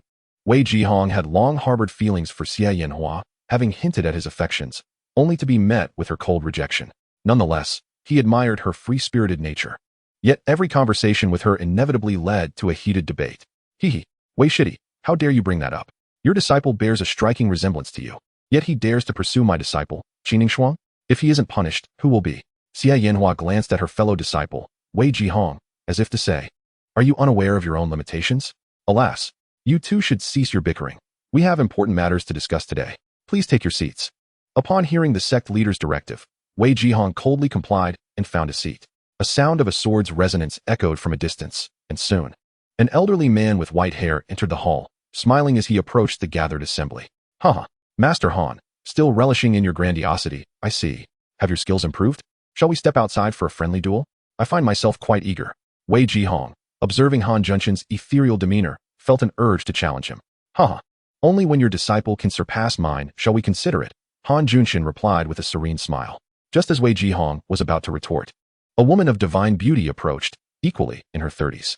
With graceful steps, she took a seat, seemingly unfazed by the astonished gazes of those around her. Xie Yanhua let out a cold huff, turning her head away as if the newcomer had stolen her aura. Had Lu Feng been present, his eyes would have widened in shock, speechless, for the woman was none other than the breathtaking beauty he had encountered by the lake, a memory etched in his mind. After a brief silence in the hall, the atmosphere buzzed once more with the arrival of 3 individuals. Ahem, everyone, please quiet down. The reason for gathering you all here is to discuss a significant matter that I believe you are already aware of, the sect leader, Hua Yetzong, proclaimed with an air of mystery. Sect leader, just speak plainly. No need for secrecy. I am growing impatient. Hua Yetzong replied. Indeed, brother sect leader. What is this matter? We have traveled a great distance and have many tasks awaiting us. A middle-aged man seated among them inquired with curiosity. The assembly turned their inquisitive gazes toward Hua Yetzong. Since you are all present, allow me to caution you. This incident must not be disclosed. It is of utmost importance and could disturb the hearts of many. Do you recall the cataclysm I spoke of last year, projected to occur a decade hence? What I am about to discuss pertains directly to that event. It appears that the calamity may arrive sooner than anticipated. What do you mean, Master Zhongmen? Chapter 31. Extranormal beings. Since the discovery of the spatial rift within the Eternal Forest last year, I have convened the leaders of the 4 sects to collectively seal it. However, just a few days ago, when we 5 returned to reinforce the seal, we unexpectedly found that the rift had widened considerably. We attempted to strengthen the seal once more, yet it only alleviated the expansion of the rift without addressing the fundamental issue. Should the rift completely rupture, what manner of entities might emerge from within? At this juncture, it remains an enigma. Based on our collective assessment, we surmise that we may have a mere 5 years left. After that, the rift will become uncontrollable and shatter completely. Thus, I summon you all to prepare mentally for this eventuality and to see if anyone has any viable suggestions. Elder Hua Yetzong's countenance bore a hint of helplessness as he surveyed the assembly. Upon hearing his words, the crowd fell into heavy contemplation. What sort of aberrations might emerge from the otherworldly realm? The sect leaders themselves are uncertain, which complicates how we might confront these extraterrestrial beings in the future. I believe Master Zhongmen is overly concerned. Regardless of the entities that may emerge from the spatial rift, we are fully capable of annihilating them. Moreover, given the rift's diminutive size, even if entities were to appear, it is unlikely that they would manifest in large numbers.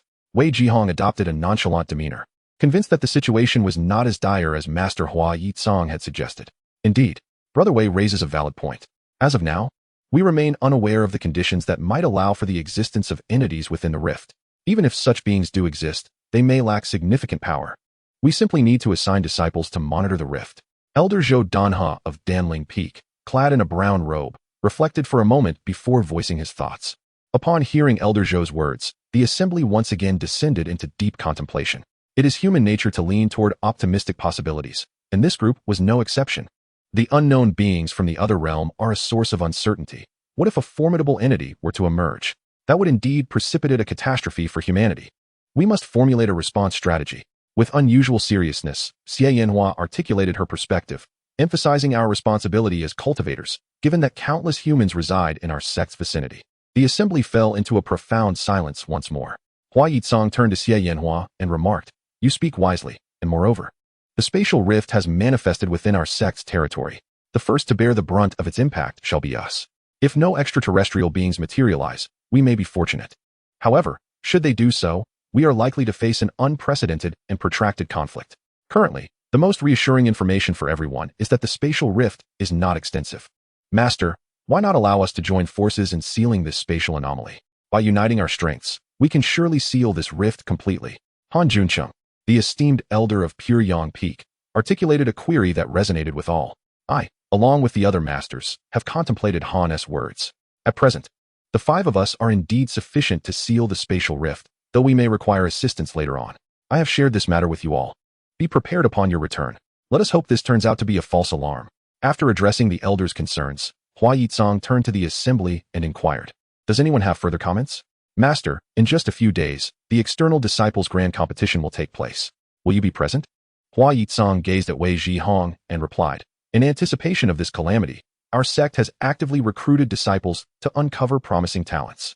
We must cultivate a robust generation of individuals in the coming years. Unlike before, I will personally oversee this external competition." After a brief pause filled with silence, Hua Yitsong dismissed the gathering. The laws of nature and the simultaneous release of 100 swords. Boom, boom. The 100 streams of sword energy rained down like a tempest, significantly diminishing the height of the nearby hill. Indeed, your technique is truly impressive. I have yet to witness such exquisite swordplay. It can automatically lock onto its target. Incredible. Lu Feng grinned widely at the weapon spirit, internally lamenting his predicament. Covered in dust and dirt, he appeared as though he had endured some harrowing ordeal. This sword technique has reached a minor success, yet its power still lacks sufficient might. However, the extensive area of effect is advantageous. I shall continue my research. Lu Feng mused, gazing at the now barren hill, before settling down to meditate and cultivate. Observing his steadfast determination, the weapon spirit cast a look of approval before its ethereal form vanished. Lu Feng remained in meditation for 3 months, and upon reopening his eyes, a mysterious smile graced his lips. Rising, he moved to another small hill, forming hand seals as he proclaimed, "The laws of nature and the simultaneous release of 100 swords. Go." Boom. Crackle. The small hill was instantly obliterated by the 100 sword energies imbued with Dao essence. Indeed, after merging a hint of sword intent, the power of this technique has significantly increased. Lu Feng was thoroughly satisfied with his swordplay, estimating that the external disciples' grand competition was fast approaching. With a casual wave, 5,000 low-grade spirit stones appeared before him as he settled down to resume his cultivation. Bang! Bang! Bang! The space erupted like a tempest, stones swirling through the air before crashing back to the ground. This second technique, the spatial storm, has finally reached a minor stage of mastery. I wonder how junior brother Yi is faring? With his current cultivation at the 8th layer of qi condensation, can he break into the top 100? Ji Meiqi's enchanting gaze was fixed on the horizon. After a month, she had successfully ascended to the 8th layer of qi condensation, her progress in cultivation remarkably swift. Clad in a fiery red ensemble, her alluring figure was accentuated, her long, graceful legs exposed, drawing the attention of onlookers. Following her harrowing experience with Lu Feng, Ji Meiqi found that her heart had shifted in ways she could not fully comprehend. The singular devotion to her path now included another, Lu Feng. After exhaling a breath of turbid air, Lu Feng felt the explosive power coursing through his body. Now, with a single punch capable of delivering a force of 20,000 pounds, he was filled with exuberance. The 9th layer of qi condensation?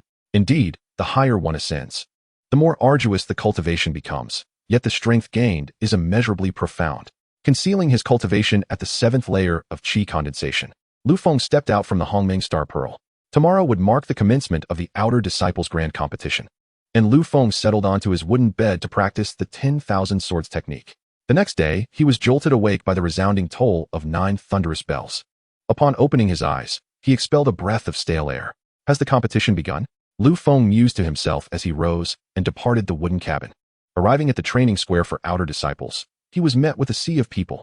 In the center of the square stood 10 platforms for duels, surrounded by throngs of outer disciples, with many inner disciples also present to spectate. Lu Feng finally squeezed his way to the front of the crowd. Gazing up at the main platform, there were several seats arranged for the 9 outer elders, all of whom were already in attendance, including the esteemed Master Zhou Yan. The remaining seats were likely occupied by other elders tasked with overseeing the competition. What puzzled Lu Feng was the arrangement of the highest seat on the main platform, positioned relatively far from the 9 outer elders. Hey, Junior Brother Yi? Junior Brother Yi? Lu Feng faintly heard someone calling his name.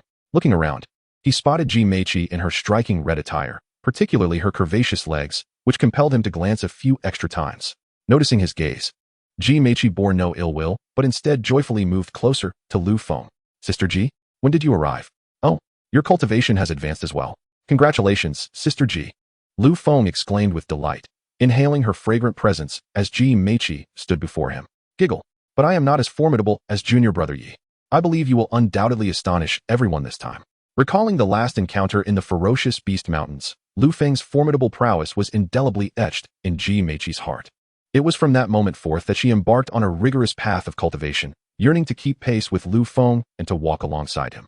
Hee, senior sister. You jest. With so many outer disciples, I would be content to secure a position among the top 100.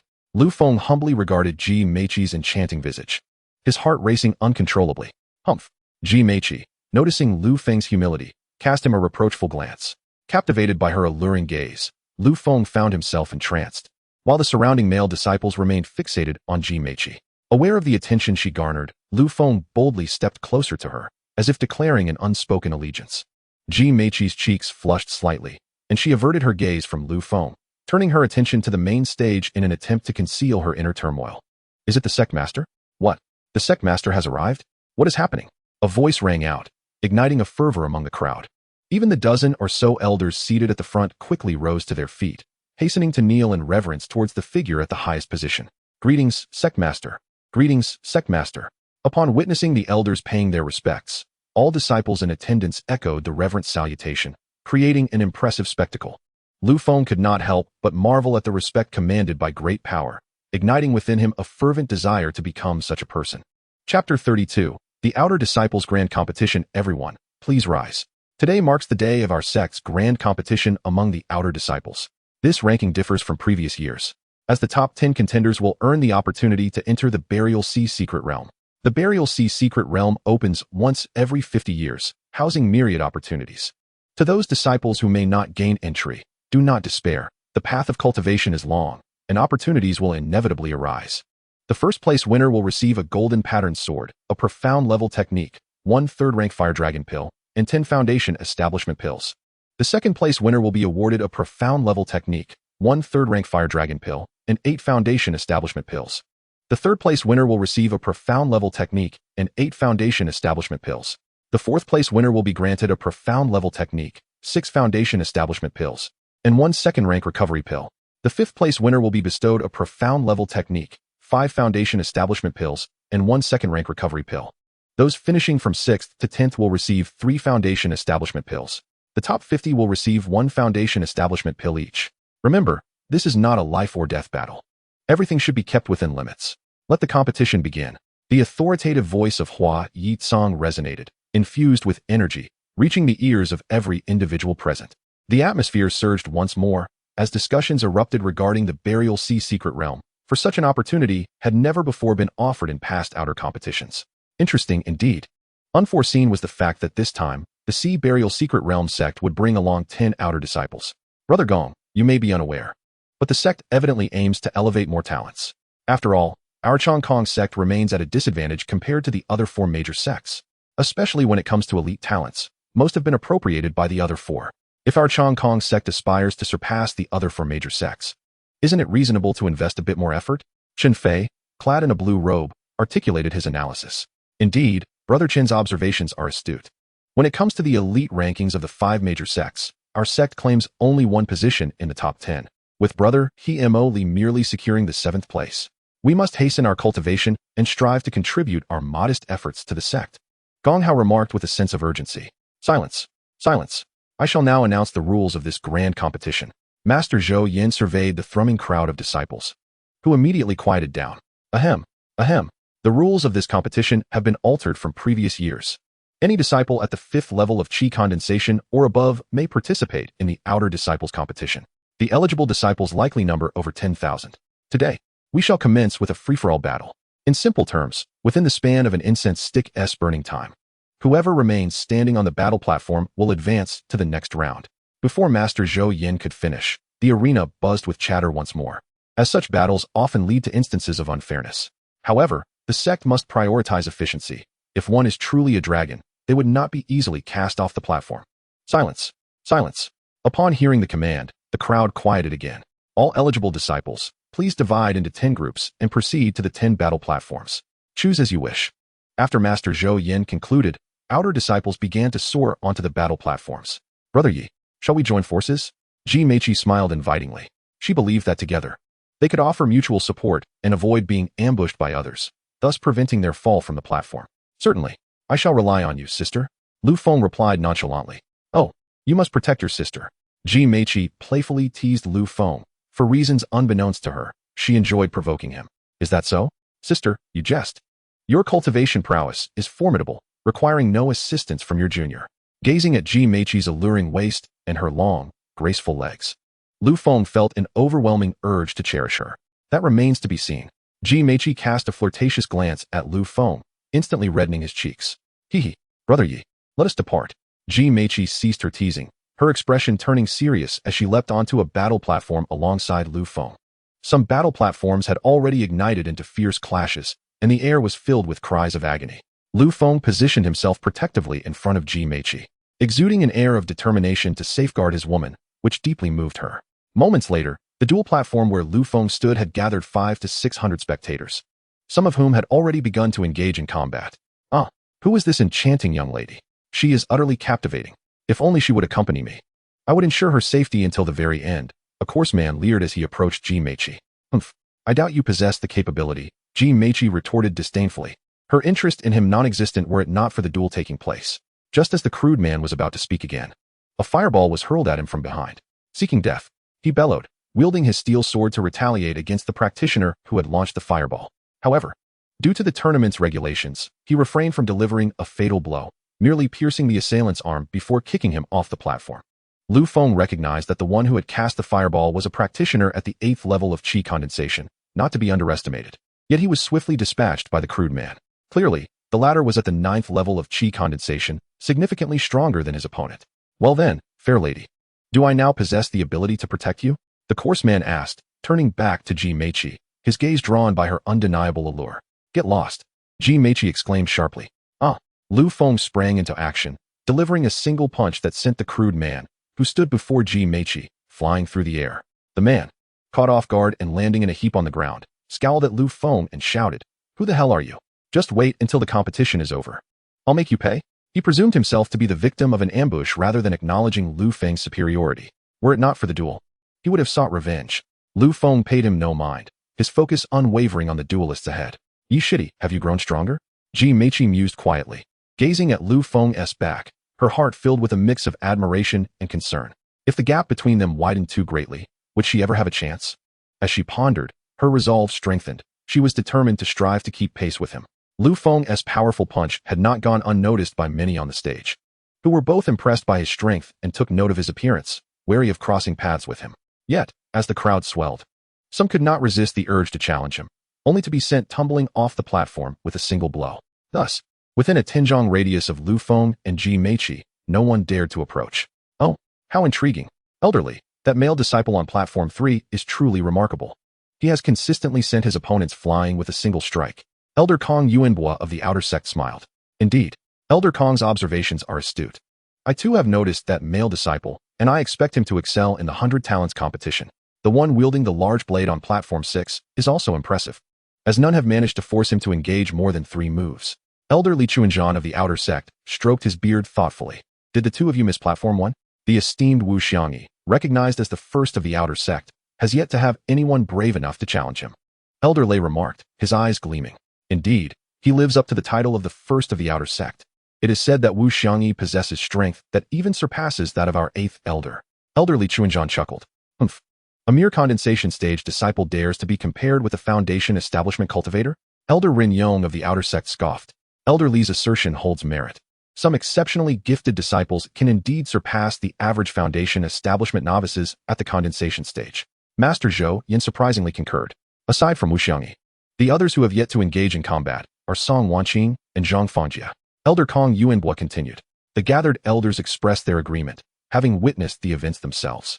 However, Master Zhou Yan's attention was primarily drawn to Hua Mengyu, the granddaughter of intersect elder Hua Qingzhou, to whom he had promised to offer his protection.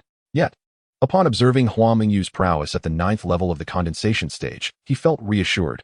Her performance on the dueling platform had been commendable thus far. As time progressed, more than half of the participants on the 10 dueling platforms had been eliminated, and the battles grew increasingly fierce. Eventually, some individuals began to form defensive teams, significantly diminishing the efficiency of eliminations. Nonetheless, there were no rules against teaming up, and although some disciples were overwhelmed by the combined efforts of their adversaries, their grievances remained unvoiced. Brothers, do you see those two? Shall we 5 eliminate them? The captain, a 9th level condensation stage cultivator, proposed. I shall follow your lead, brother. With you here, we would have been eliminated long ago. A fellow cultivator at the 8th level of the condensation stage replied. Yes, I shall heed your command. Another 8th level cultivator chimed in. All right, on my signal, we will launch our strongest assault. The 9th level cultivator declared, leading his 4 companions toward Lu Feng. Boy, will you step down voluntarily, or shall we assist you? The captain of the 9th level condensation stage cultivators arrogantly challenged Lu Feng. He had long been captivated by the stunning Ji Meiqi, but had previously been intimidated by Lu Feng's overwhelming presence. Now emboldened by his team, he felt no fear. You talk too much. Bang, bang, bang. Lu Feng executed a dazzling flash step, swiftly closing the distance to the 3 and effortlessly delivering 3 punches that sent them flying. The remaining 9th level and 8th level cultivators in the arena were left in utter shock. Their mouths agape. In an instant, the 9th level cultivator let out a thunderous roar. The clear water sword technique, a swift and lethal art. A finely forged steel sword emanated a fierce aura as it lunged toward Lu Feng, prompting Ji Meiqi to instinctively gasp in alarm. The dragon shadow fist unleashed a formidable dragon form, its majestic body crashing forward to meet the oncoming steel blade. A resounding boom echoed. The sword of the 9th layer captain of the Qi condensation stage was sent flying by the dragon's energy, only to be struck again, causing him to cry out in the air, blood spewing forth from his mouth. The disciples at the 8th layer of Qi condensation stood dumbfounded, watching as Lu Feng approached them. In a panic, one shouted, I concede. Brother, do not strike. I will withdraw myself. With that, he exerted every ounce of strength and soared away, fearing that a delayed moment would result in a devastating punch from Lu Feng. Ji Meiqi was left in awe. She was aware of Lu Feng's prowess, but she had no inkling of his overwhelming strength. Before long, the incense stick burned out, and the disciples on the 10 combat platforms collectively sighed in relief, each appearing utterly exhausted. Ultimately, fewer than 2,000 individuals succeeded in advancing, eliminating nearly 10,000 contenders in one fell swoop. Both Lu Feng and Ji Meiqi advanced smoothly. Chapter 33. The emergence of demonic powers. Realizing that 2,000 disciples had successfully advanced, Master Zhou Yin felt a deep sense of satisfaction. Clearing his throat, he proclaimed loudly, Congratulations to the 2,000 disciples who triumphed in the first round of the Grand Melee. The next round of battles will commence shortly, with opponents determined by drawing lots. 10 will form a small group, engaging in duels, where the victors must continue to compete until the last champion remains standing on the combat platform. Please line up to draw your combat positions. An hour later, the official 10-person challenge began. The successful 2,000 had scarcely savored their victory before facing the next round of challenges, which proved quite arduous. They could not help but voice their concerns. An hour's rest is insufficient. I can only recover about 70 to 80% of my strength. Isn't that the truth? You might manage 70 to 80%, but I can only muster 50 to 60. The allotted time is far too short. If the 10 participants share a comparable realm, it might be manageable. But should I encounter someone of the 5th phase? What then? I might as well concede outright. Please, let me not draw a group with them. Many disciples from the outer sect, whose cultivation levels were not high, barely advanced with all their might, indicating that this cohort ranked among the top 2,000 of the 10,000 outer disciples. The competition was fair, prioritizing strength, with rankings likely delineating talent. Despite numerous outer disciples lamenting the brevity of their rest, the reality of life and death duels demanded swift decisions. a harsh truth vividly illustrated in the brutal world of cultivation. After an hour, every successfully advanced outer disciple received their designated combat positions. Within the crowd, there were those who sighed, others who expressed joy, some who stood ready for battle, and still others who engaged in light-hearted conversation. In the 10-person team to which Lu Feng belongs, there are no notable figures from the outer sect, yet it is worth mentioning that Qiao Wei has surprisingly been grouped with Lu Feng, and astonishingly, he has reached the 9th level of the Qi condensation stage. Lu Feng is filled with astonishment. In just over a month, Qiao Wei has ascended 2 realms, indicating that he must have encountered some significant fortuitous opportunity. Lu Feng has not seen Ji Meiqi, and he is oblivious to the realm of the 10-person team they have drawn, only hoping for her successful advancement. Soon, the groups of 10 were separated in the plaza, and under the command of Master Zhou Yan, the fierce battles commenced. Qiao Wei noticed Lu Feng, yet he showed little concern. To him, Lu Feng was merely at the 7th level of the Qi condensation stage. However, he was curious about how they had survived the onslaught of the 2 second-tier demon beasts. The swallowing crocodile. Clearly, such matters became irrelevant in the contest today. Qiao Wei maintained an air of indifference throughout, as if victory were already assured. The first match featured a disciple with an eagle nose at the 9th level of Qi condensation, pitted against a chubby disciple of the same realm. After exchanging formalities, they rapidly launched themselves into combat. The sound of clashing echoed as they engaged in a fierce melee. Their strengths were closely matched, yet inevitably, one would falter. After a single strike, the chubby disciple staggered back, struck in the chest by a punch from the eagle-nosed disciple. After a brief pause, the two resumed their fierce exchange, and after several dozen exchanges, the eagle-nosed disciple emerged victorious. Lu Feng's opponent was a graceful female cultivator, boasting the same 7th level of Qi condensation, thus ensuring a fair duel. Yet Lu Feng wore an awkward expression. The outer sect disciples, Yang Xiaoping and Yi Yu, presented their identities. Yang Xiaoping exclaimed and, wielding her sword, leaped forward with a beautifully executed dance of blades. A strike so sharp that an ordinary disciple at the 7th level of Qi condensation would find it difficult to counter. Lu Feng adeptly evaded Yang Xiaoping's attack, causing her to momentarily falter before she swiftly launched another assault. Lu Feng effortlessly dodged again, which made Yang Xiaoping furrow her brow in frustration. Is running all you can do? If so, you may as well concede. Downpour technique, raining across the sky. Yang Xiaoping unleashed her most powerful technique, aiming to send her opponent flying with a single blow. The air shimmered with dozens of raindrops, emanating a force that left the observing outer sect disciples in awe. What? The third move of the downpour technique, raining across the sky? I never expected this senior sister to be so formidable. I am merely at the 6th level of Qi condensation, just beginning my journey, yet she has already mastered the third move. Indeed, this technique is notoriously difficult to cultivate. Look, what is that? Suddenly, a colossal energy dragon appeared in the sky, majestically confronting the multitude of raindrops.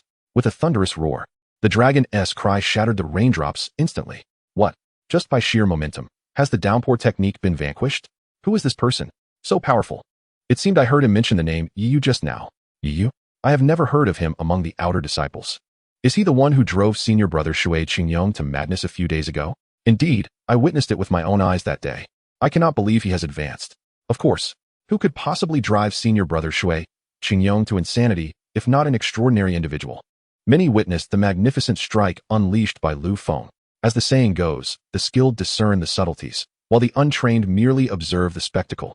I see. This young man has indeed comprehended the essence of the punch. At such a tender age, he has grasped such profundity? Truly a prodigy. Elder Cang Wentian gazed at Lu Feng in astonishment. Suddenly, he reflected upon himself and realized that he had yet to comprehend the essence. At this thought, Elder Cang Wentian felt his face flush with embarrassment, lowering his head in shame. From the very beginning, Elder Cang Wentian had taken note of Lu Feng.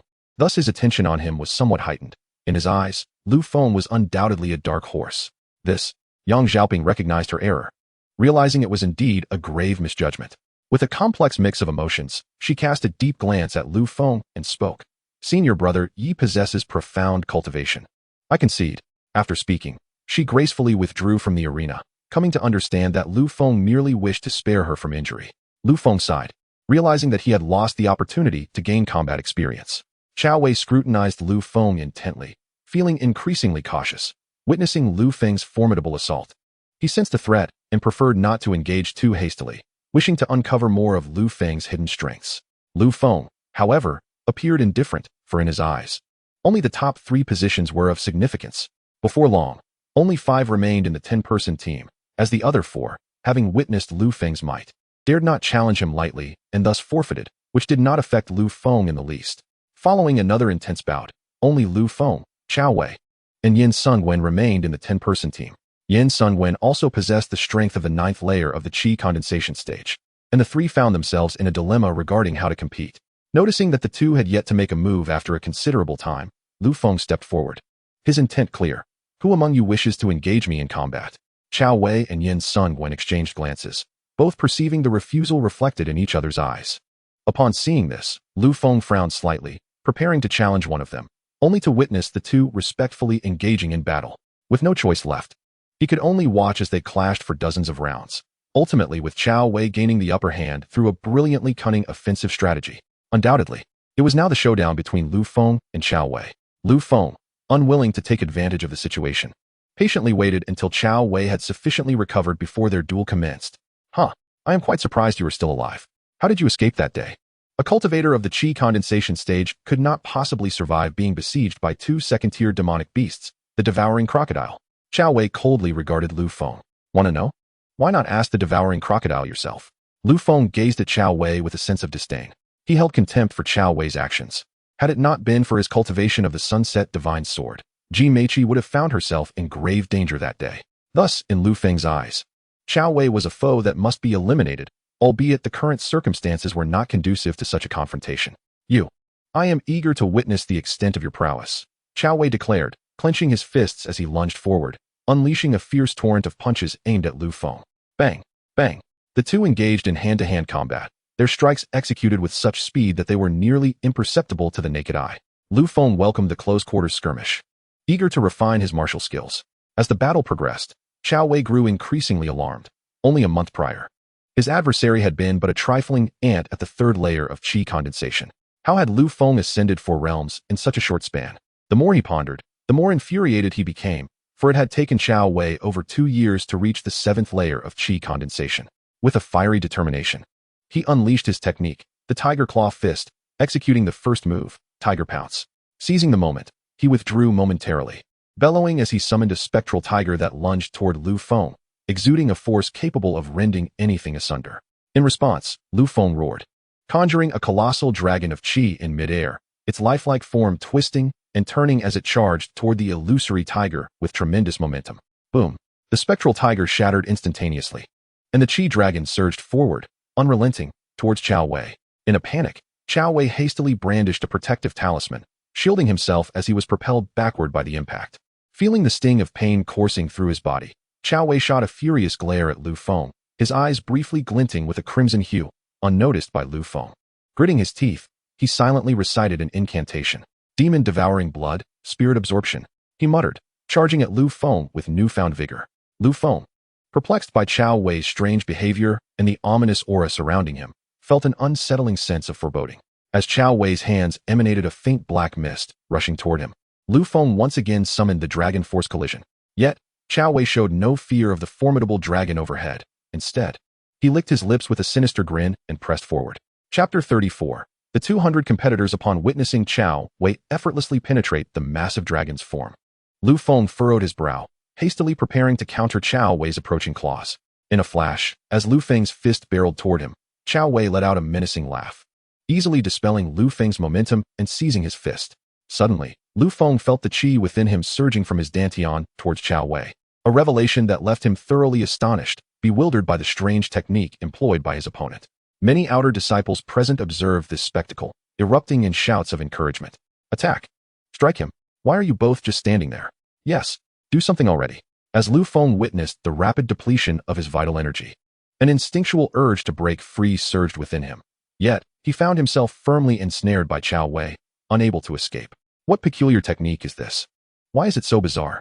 Elder Kang Yuanbua observed Lu Feng, who appeared as if immobilized, standing still, which struck him as somewhat odd. What kind of cultivation method is this? How can it absorb my vital energy? Lu Feng coldly inquired of Qiao Wei. Curious to know? You shall discover it once you descend into the depths. Prepare to meet your demise. A sinister crimson hue gradually seeped into Qiao Wei's eyes, twisting his expression into a fierce grimace as he gazed at Lu Feng with a chilling smile. Lu Feng, in a state of urgency, felt anxious as he realized that within mere moments, A significant portion of his vital energy had been siphoned away, over 20%. If he did not devise a means to escape soon, he risked losing it all, and the consequences would be dire. What should he do?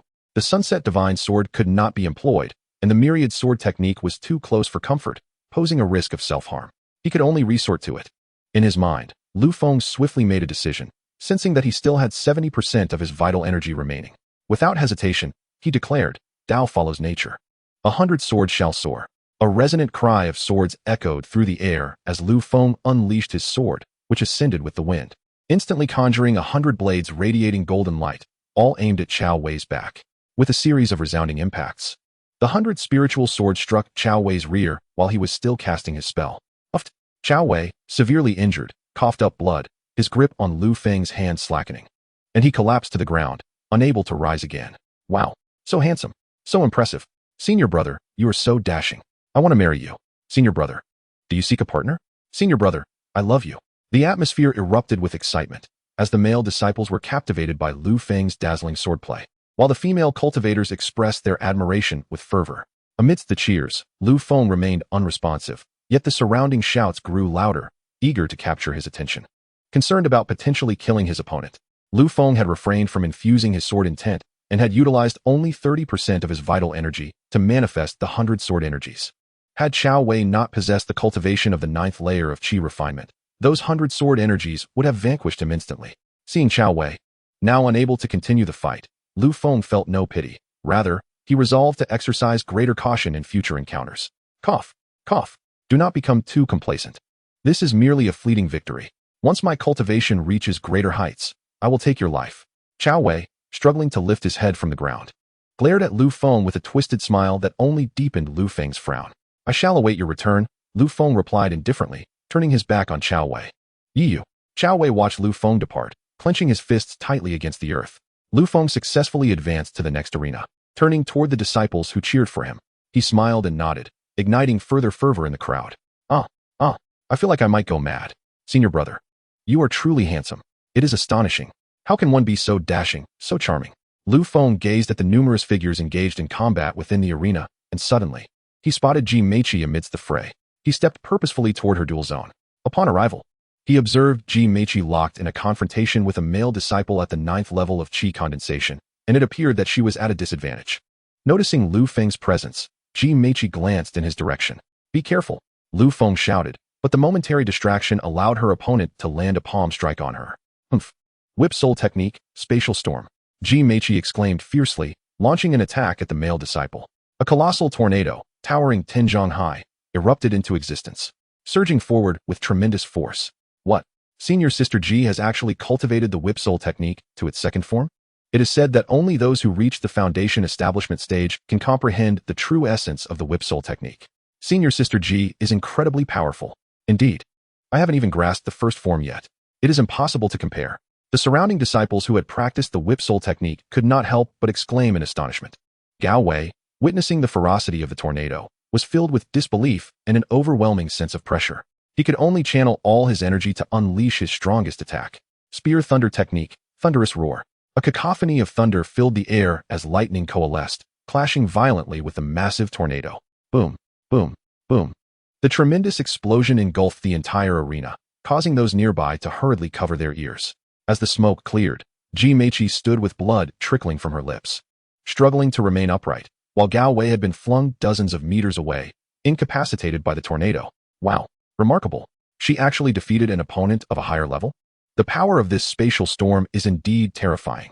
The elders at the main stage nodded in approval.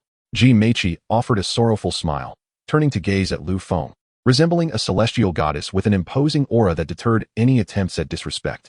Lu Feng's heart raced as he beheld her. After retrieving and consuming a healing pill, she elegantly approached Lu Feng, inciting discontent among the surrounding male disciples. No, Senior Sister, my goddess. How can Senior Sister be so close to that boy? Senior Sister Ji is mine.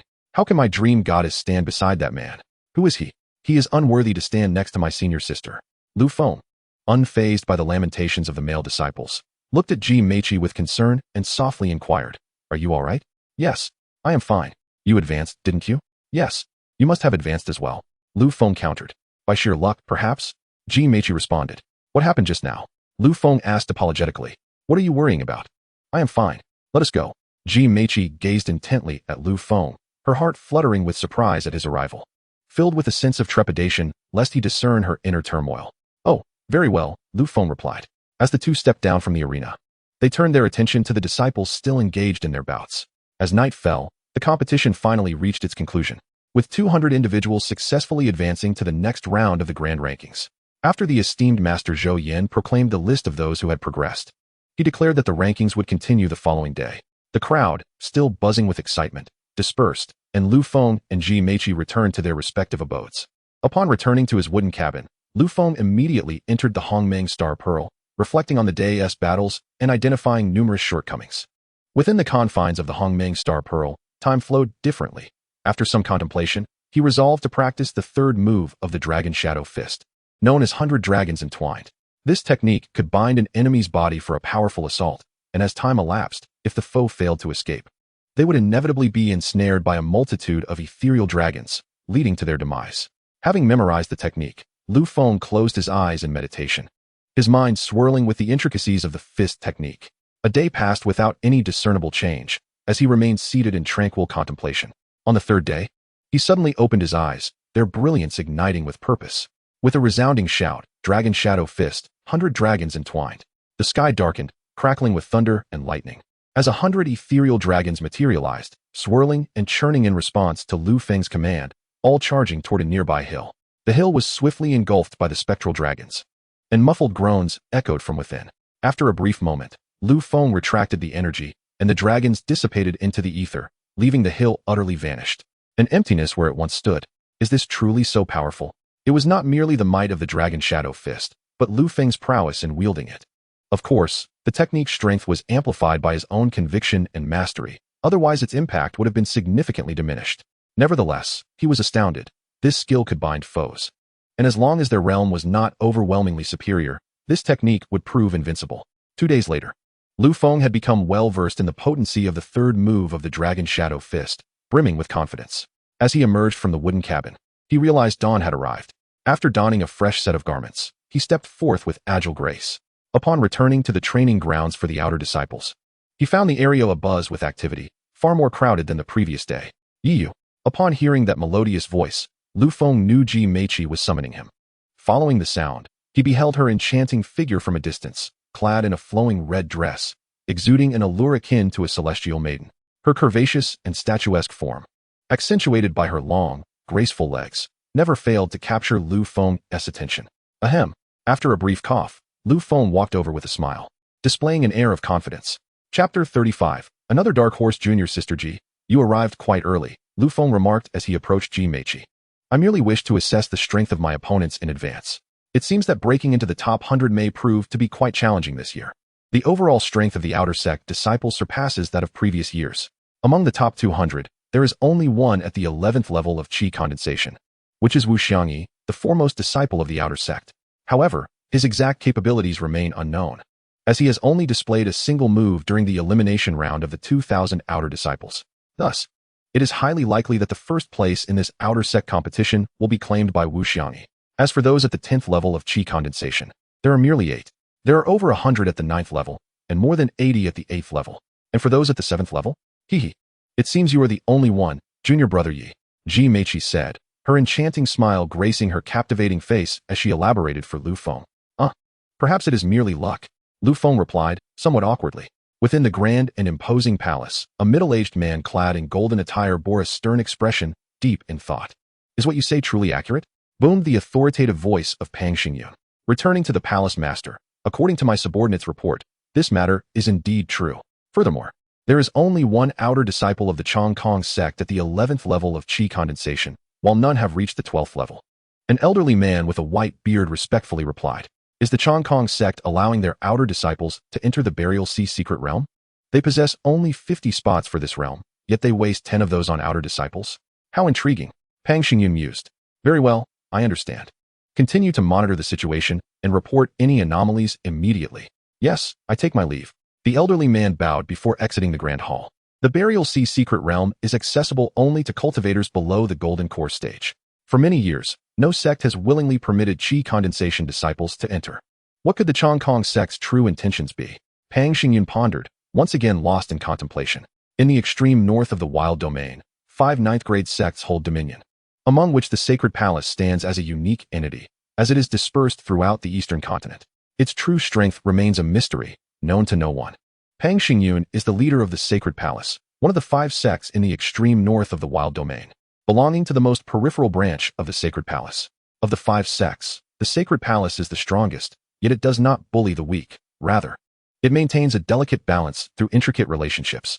Meanwhile, the ranking competition among the outer disciples of the Chongkong sect is unfolding in an orderly manner. The sect leader, Hua Yizong, is quite pleased with the grandeur of this competition, particularly with Wu Xiangyi, the foremost disciple of the outer sect, whom he intends to cultivate with great focus. In the outer disciple square, the sect leader and the esteemed elders have taken their seats.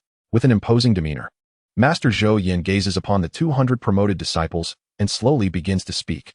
First and foremost, I extend my heartfelt congratulations to the 200 disciples who have successfully advanced. After deliberation among the sect leader and the outer elders, it has been decided that disciple Wu Xiangyi will be directly promoted in this round.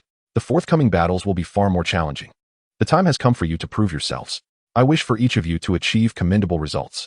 Remember, moderation is key. The subsequent battles will be conducted through a draw. Please come forward to collect your positions. Upon the conclusion of Master Zhou Yan's address, the gathered outer disciples and a few inner disciples began to murmur amongst themselves. What? Why is he being directly promoted? Why him? Did you not see that Wu Xiangyi is at the 11th layer of qi condensation? The highest of the others is merely at the 10th layer. This hardly seems fair. What if he cannot defeat someone at the 10th layer? This is beyond our control. Can you change the sect leader's decision? The sect leader is clearly biased. Even the 200 promoted outer disciples were taken aback, expressing their astonishment. A chorus of lamentations, dissent, admiration, shock, congratulations, and fervent calls for Wu Xiangyi echoed throughout every corner of the outer disciple square. Lu Feng spotted several familiar faces among the crowd, including the renowned beauty of the outer sect, Hua Mengyu, and the leading female disciple, Song Wanqing. Of course, Yin Zhixiao was also present, having reached the 10th layer of qi condensation. Noticing the crowd's reaction, Master Zhou Yan furrowed his brow slightly and then bellowed, "Silence! Let us commence the draw for battles." The square fell silent once more as Lu Feng and Ji Meiqi approached to draw their lots. Lu Feng received number 66, while Ji Meiqi obtained number 23. Neither knew who their opponents would be. Soon, the first and second contestants began their duel, drawing the attention of the entire assembly. Look, isn't that Lu Feng from the 89th position? Indeed, I don't recognize his opponent. Surely, he cannot be among the top 100. Perhaps he is a newly promoted outer disciple. Whoosh, whoosh, whoosh. The unknown disciple swiftly unleashed 3 arrows, both he and Lu Feng being practitioners at the 8th layer of qi condensation. Thus, the outcome remained uncertain. The arrows hurtled towards Lu Feng, who shouted, drawing his arrow to create a dazzling flourish, knocking the 3 arrows from the air. Clang, clang, clang. As the arrows scattered across the ground, Lu Feng, momentarily relieved, suddenly realized that the unknown disciple had charged at him again, the energy from his fist creating a sharp sound as it cut through the air. Bang! Lu Feng, caught off guard, was sent flying by the attack, the consequence of his momentary negligence leading to a critical blow. Feeling the pain in his bones, Lu Feng hurriedly stood up. Playing sneak attacks, are we? Behold the gale palm. With a thunderous roar, Lu Feng rose to his feet, channeling all his strength into a single, formidable strike. The unknown disciple, observing the fierce approach of Lu Feng, smirked slightly, uttering a soft command. Praying mantis leg technique. Whirling storm. In an instant, the unknown disciple leapt into the air, his body spinning rapidly, colliding with the onrushing Lu Feng. Bang! Ah! Uft! Lu Feng was sent flying, a metallic taste of blood filling his mouth as he crashed to the ground, trembling uncontrollably, unable to rise again.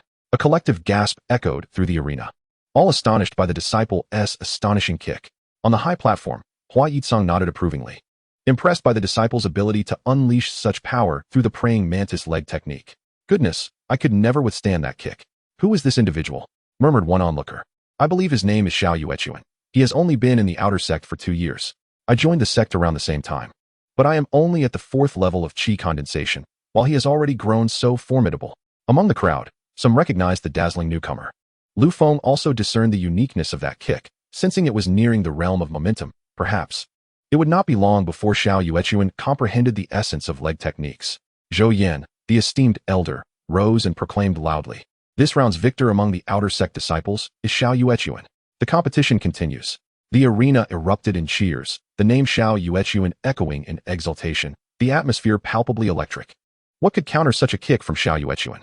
Lu Feng pondered, envisioning potential responses. The battles continued at a brisk pace. And soon it was Yin Zhixiao's turn to take the stage.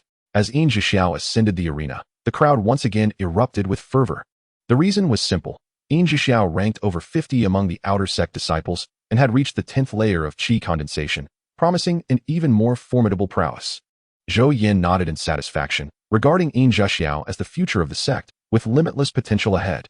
Yin Zhixiao faced an opponent at the 9th layer of qi condensation. And in a single exchange, he effortlessly defeated the other disciple. With his head held high, Yin Zhixiao strode off the stage with grace, drawing rapturous applause from the surrounding female cultivators. Zhou Yin proclaimed Yin Zhixiao's victory with great enthusiasm. As the competition persisted, Lu Feng watched intently, finding inspiration in the battles. Aspiring to learn from others' strengths and mitigate his own shortcomings, striving to achieve perfection. Next to compete were the outer sect disciples Ji Meiqi and Sun Hongtong. Zhou Yin announced. Lu Feng turned his gaze to Ji Meiqi, who, catching his eye, flashed him an enchanting look before gracefully stepping onto the fighting platform. Wow, is she a celestial being? She is absolutely stunning, exclaimed one spectator. Indeed, a clash of two beauties is truly a feast for the eyes. Another agreed. Just look at that figure in the red dress. It's simply breathtaking. If only my destined partner were here, I could awaken from dreams with a smile. Just you? Do not harbor such thoughts. She wouldn't even spare you a glance. How can you be so certain that she does not harbor feelings for me? What if the beauty has already taken an interest in me? Ugh, ugh. As two stunning beauties graced the stage, the atmosphere in the hall surged to a fever pitch. Particularly with Ji Meiqi, whose ethereal elegance and charm captivated the surrounding male cultivators, rendering them speechless. Sun Hongtong, possessing the prowess of a 9th-tier qi condensation, regarded Ji Meiqi with disdain, looking down upon her as if she were but an insignificant insect. Senior sister, please. Humph. You should concede. I do not take pleasure in bullying others, declared the proud Sun Hongtong. Senior sister, you ought to make your move. I will not concede. Ji Meiqi frowned, taken aback by the arrogance of the senior she had always respected. Yet, it was undeniable that Sun Hongtong had the foundation to be so haughty. Do not blame me. Prepare yourself. Sun Hongtong, consumed by jealousy at Ji Meiqi's beauty, found solace in her superior cultivation level. She had intended to subdue Ji Meiqi with her strength, but now, confronted with Ji Meiqi's refusal to yield, she would show no mercy. With a flourish, she unleashed a formidable attack, raging tsunami, tornado waters. A colossal water column materialized, swiftly advancing toward Ji Meiqi with overwhelming force. Sun Hongtong aimed to conclude the battle swiftly, wishing to illustrate the disparity between them. The onlookers gasped at the spectacle of such a powerful technique. How can we defend against this? Remarked one eliminated 9th-tier qi condensation disciple. Lu Feng furrowed his brow as the stage quaked under the impact of the massive water column. In the midst of the chaos, Ji Meiqi realized evasion was futile. In a moment of desperation, she lashed out with a whip. Whip spirit technique, spatial storm. The towering tornado met the broad water column, yet its momentum paled in comparison. The scene was breathtaking, and all disciples in the square held their breath, eager to witness which attack would prevail. Boom. The battle stage trembled violently. Had it not been reinforced by formations, it might have shattered completely. Ultimately, the tornado held its ground for a brief moment before being extinguished, continuing its relentless advance toward Ji Meiqi. Stop, goddess. No, don't harm her. The outer sect disciples cried out in concern for Ji Meiqi. Lu Feng observed her state, sensing something awry, yet he could not pinpoint what it was. As the formidable water column rushed forth, Ji Meiqi swiftly retrieved her protective talisman. Bang! Ah! Ji Meiqi was hurled away, crashing to the ground, her body marked with numerous wounds, some even tearing her garments, though fortunately, not in critical areas. Despite her serious injuries, Ji Meiqi glanced at the incoming assault from Sun Hongtong and swiftly consumed a pill, rising to engage in combat once more. After exchanging over a dozen blows on the arena, Ji Meiqi was once again sent flying by Sun Hongtong. Are you still unwilling to concede? You are utterly no match for me, a disgraceful embarrassment. Since that is the case, I shall send you crashing off the stage. With a thunderous roar, Sun Hongtong unleashed her most formidable attack, utilizing her mastery of water-based techniques as a mid-grade water spirit root. A towering column of water, several zhang wide, surged towards Ji Meiqi with astonishing speed. I will not be defeated, Ji Meiqi declared resolutely, executing the whip soul technique, conjuring an array of massive tornadoes in the air that eclipsed Sun Hongtong's assault. What? How is this possible?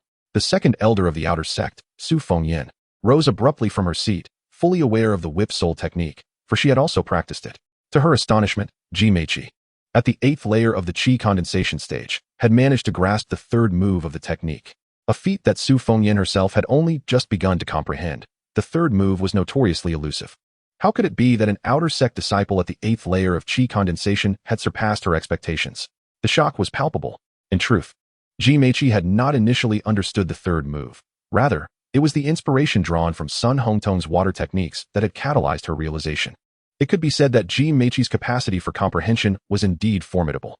With a resounding boom, the multitude of colossal tornadoes overwhelmed the several zhang-wide column of water, and as the massive vortexes closed in, Sun Hongtong's eyes widened in horror, suddenly sensing the chill of impending doom, rendering her momentarily paralyzed in fear.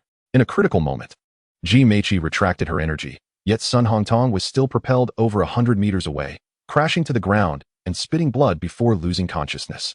Silence enveloped the arena, and after a brief pause, Master Zhou Yan recovered from his astonishment and addressed the spectators with a bittersweet expression, loudly declaring, "In this match, Qianying emerges victorious, successfully advancing to the next round of rankings." The surrounding disciples erupted into cheers, as though they themselves had achieved victory. "Wow! Sister Ji, my goddess! Sister, I adore you! Sister, will you be my Dao partner? Sister, you are so beautiful! Sister, you are the strongest!" The arena was filled with the fervent calls of male disciples, inciting jealousy among many female cultivators.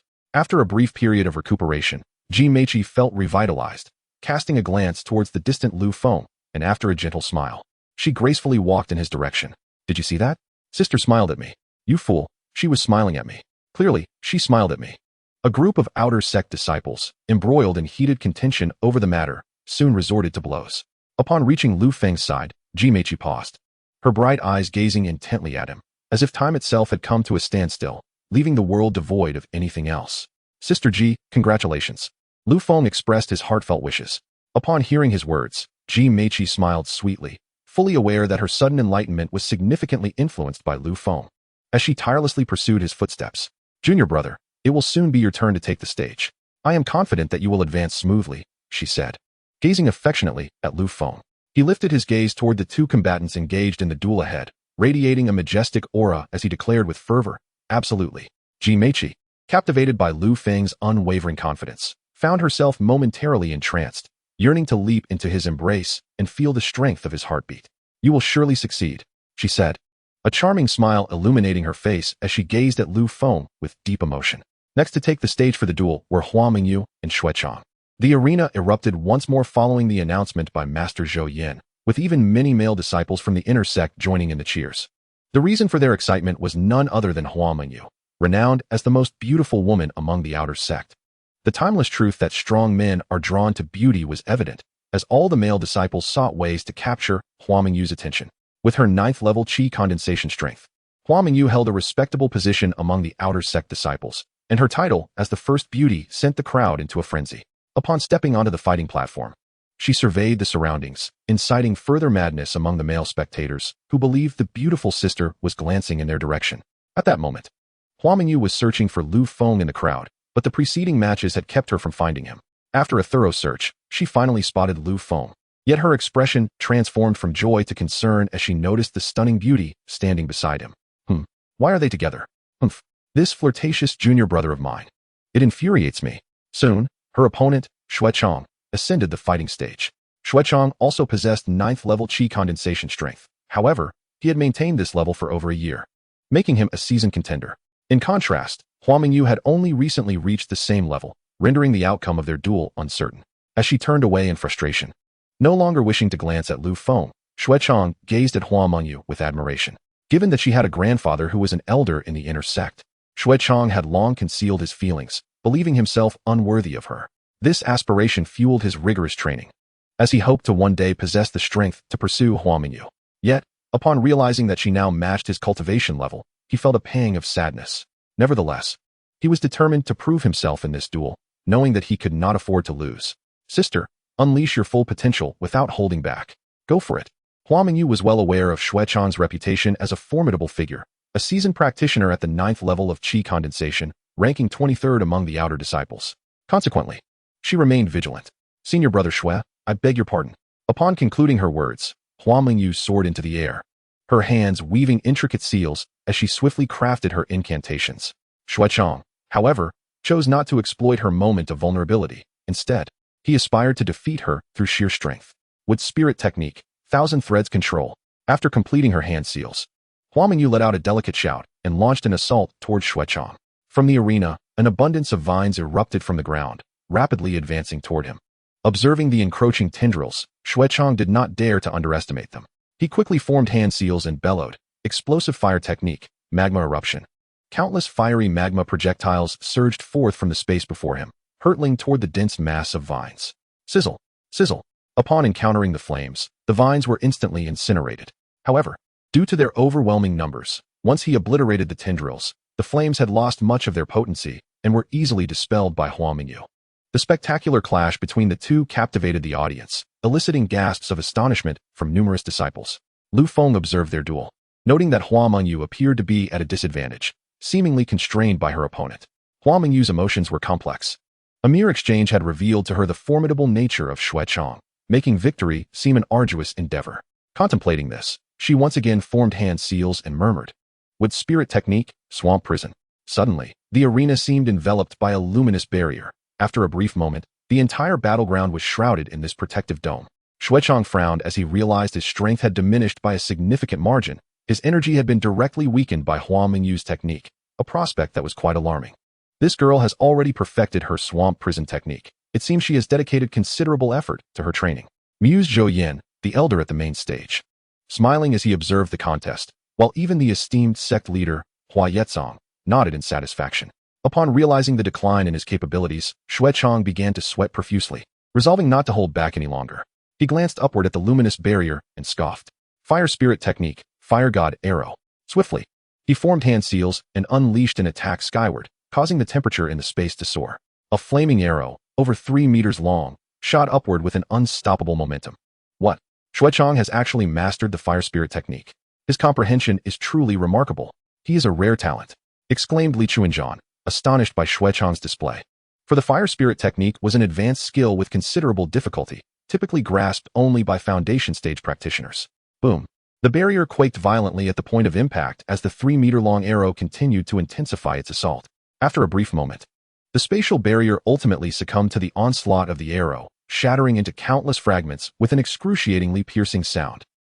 With a jolt, Hua Mengyu doubled over, spitting out a mouthful of blood, clearly indicating that Xuechang's attack had inflicted considerable harm upon her. Junior sister, are you all right?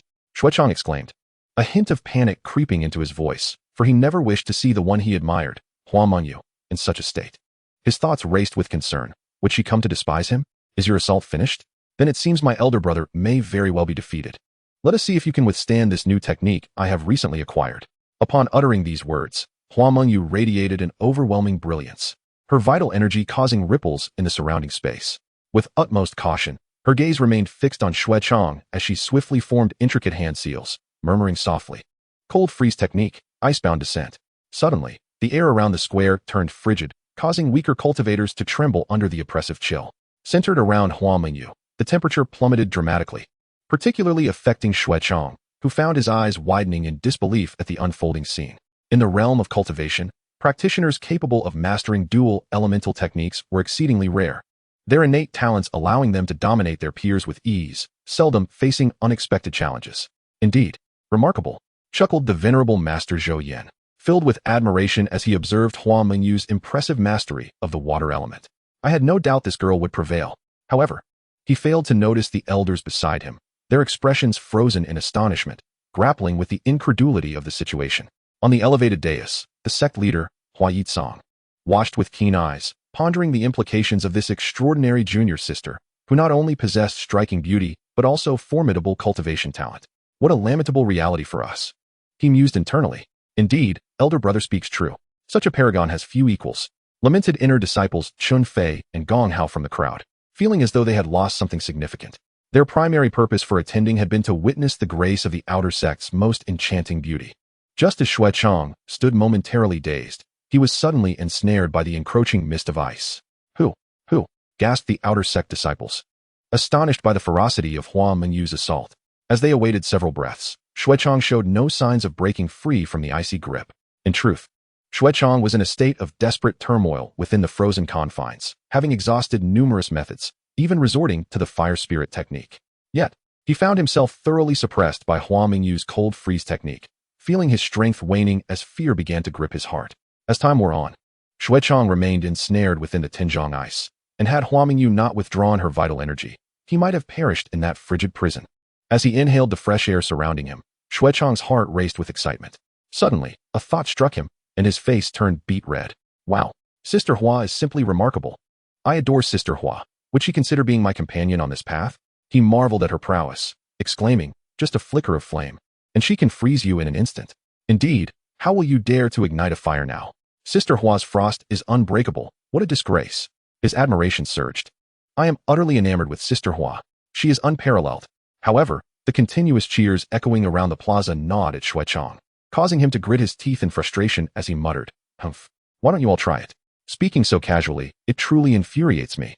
Despite his dissatisfaction with the defeat, he felt a deep sense of inferiority as he gazed at the ethereal Hua Mingyu, and with his head bowed, he descended from the competition stage, disheartened. Unperturbed by Chang's expression, Hua Mingyu turned her attention towards Lu Feng, raising her nose with a knowing air, and declared, "Junior brother, do take heed. Should you dare to flirt carelessly, I shall freeze you in place." Lu Feng, witnessing Hua Mingyu's freezing technique from below, was equally astonished. Upon catching her provocative gaze, he found himself utterly speechless. Ignoring her, he turned to converse with Ji Meiqi, which incensed Hua Mingyu further. Her hands planted firmly on her hips, clearly conveying her displeasure.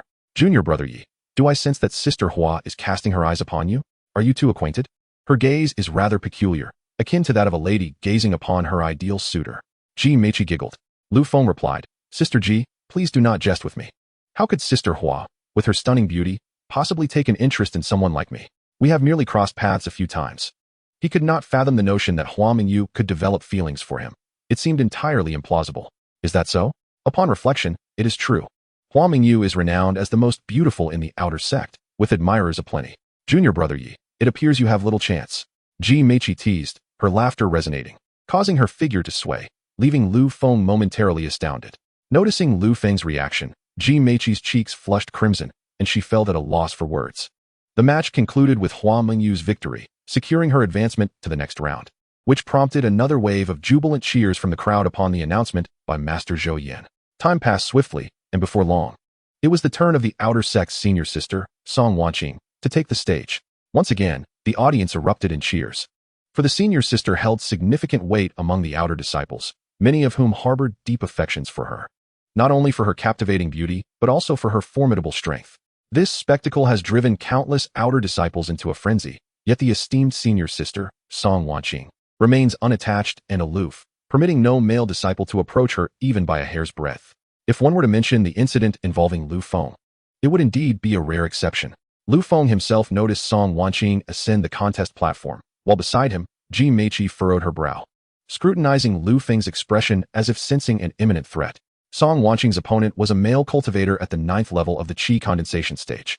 Upon realizing he was to face Song Wanqing, he displayed no signs of despair. After all, facing the outer sect's senior sister, defeat was a foregone conclusion. Yet, this male cultivator was filled with an unusual excitement, for the opportunity to be so close to Song Wanqing was a dream come true. How could he not be exhilarated? Even if he were to lose, what of it? He had already triumphed over numerous male disciples of the outer sect. How many could claim proximity to their goddess? The reason why outer disciples refrain from disturbing the celestial senior sister is not solely due to her formidable prowess, but rather because of the rumored affection of Wushuang, the foremost disciple of the outer sect, for Song Wanqing. This knowledge gives pause to any male cultivator contemplating confessing his feelings. For Wushuang is not one to be trifled with. Enmity with him could lead to dire consequences. "Senior sister Song, you are truly beautiful. It is my utmost honor to stand on the platform with you," exclaimed the male cultivator, eliciting a frown from Song Wanqing. When he continued to prattle on incessantly, she swiftly unleashed a wave of energy, sending him crashing down from the contest platform. As he fell, the male cultivator quickly regained his footing and shouted up to the celestial Song Wanqing, "Senior sister Song, I love you. I've adored you for many years." His fervent declarations persisted, overwhelming him with emotion in the presence of his goddess.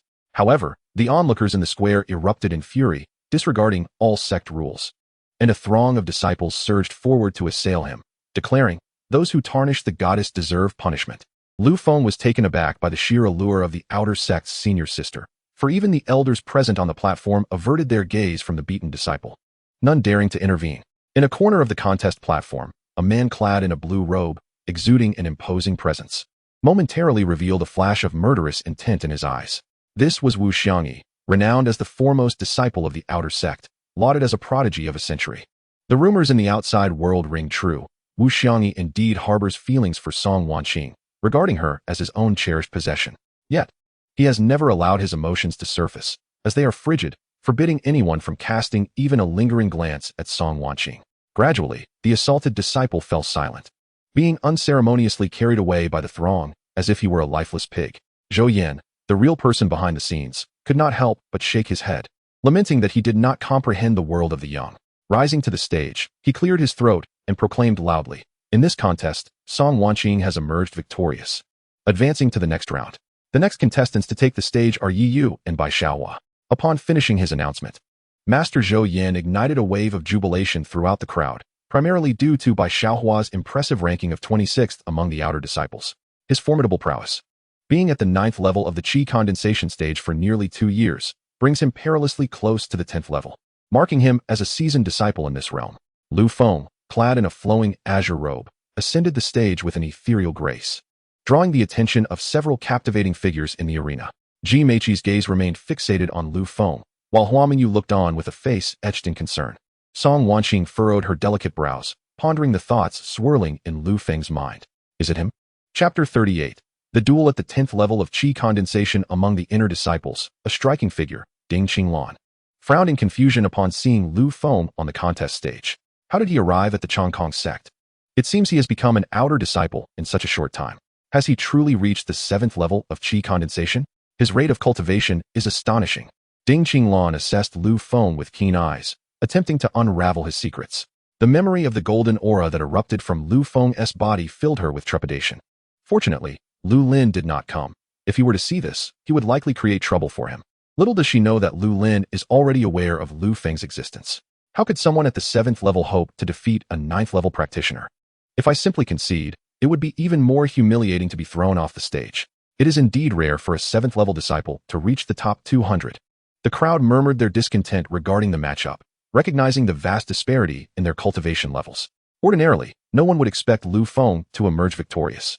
Young man, be cautious. This opponent possesses an unusual aura. Unusual? What do you mean? Lu Feng inquired. I sense something within his body, but I cannot discern what it is. Just be vigilant. Lu Feng, exasperated, thought, if only the spirit within my weapon would provide me with practical advice. However, he was acutely aware of his opponent's overwhelming strength, rendering him momentarily powerless. You must be junior brother Yi, correct? You are no match for me. If you wish to avoid a humiliating defeat, I suggest you surrender. I will not make things difficult for you, Bai Xiaohua said confidently, feeling no sense of accomplishment even in victory, given Lu Feng's 7th level status. It would be more sensible to have him concede, sparing both their time. Thank you for your kindness, senior brother Bai, but I am unfamiliar with the concept of surrender. I would appreciate your guidance. Though confused by the spirit's warnings, Lu Feng found surrendering an impossible option. If you refuse to heed my advice, then prepare to be cast aside. Bai Xiaohua let out a cold, mocking laugh and propelled himself forward with the earth as his ally, charging swiftly towards Lu Feng. In his eyes, dealing with Lu Feng hardly warranted his earnest attention. He unleashed a strike with claws aimed directly at Lu Feng's throat. Yet Lu Feng, employing his shimmering footwork, narrowly evaded the attack, realizing that Bai Xiaohua was undoubtedly the strongest opponent he had ever faced, without exception. Lu Feng had no choice but to summon every ounce of his focus. When Bai Xiaohua's first blow missed its mark, he hesitated for a moment before swiftly spinning to deliver a flying kick, which Lu Feng narrowly dodged once more. This spectacle left the majority of the onlookers in the square utterly astounded. The formidable senior brother Bai had missed twice? Surely, this could not be a deliberate concession. Many disciples questioned their own perceptions. Was his footwork truly that impressive? If that was all there was, then they should simply withdraw. Bai Xiaohua then employed the shadow step, closing the distance between them, raising his fist once more to attempt a direct strike at Lu Feng's throat. As Bai Xiaohua's swift figure approached, Lu Feng found himself with no means of evasion and was compelled to confront the attack head-on. With a resounding impact, Lu Feng was sent 10 meters back. His remarkable physical defenses prevented Bai Xiaohua from inflicting any harm, while it was Bai Xiaohua who staggered back a step. Who was this remarkable individual?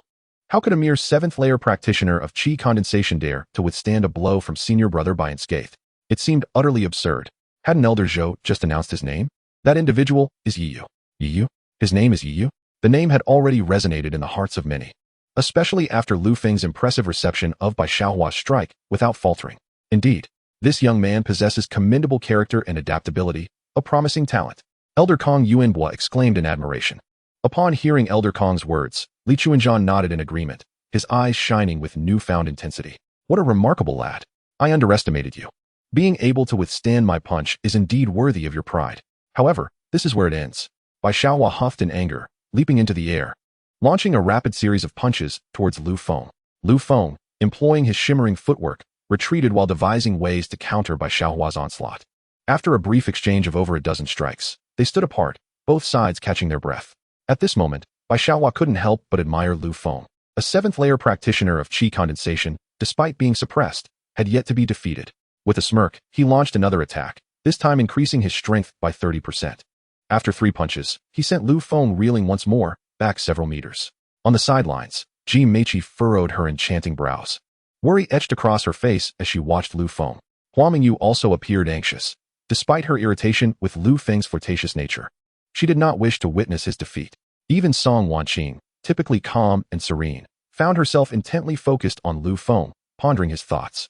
Once Lu Feng steadied himself, he gazed at Bai Xiaohua before him, feeling an exhilarating rush inside, for he had finally encountered a formidable adversary to test his skills against, which would foster his rapid growth.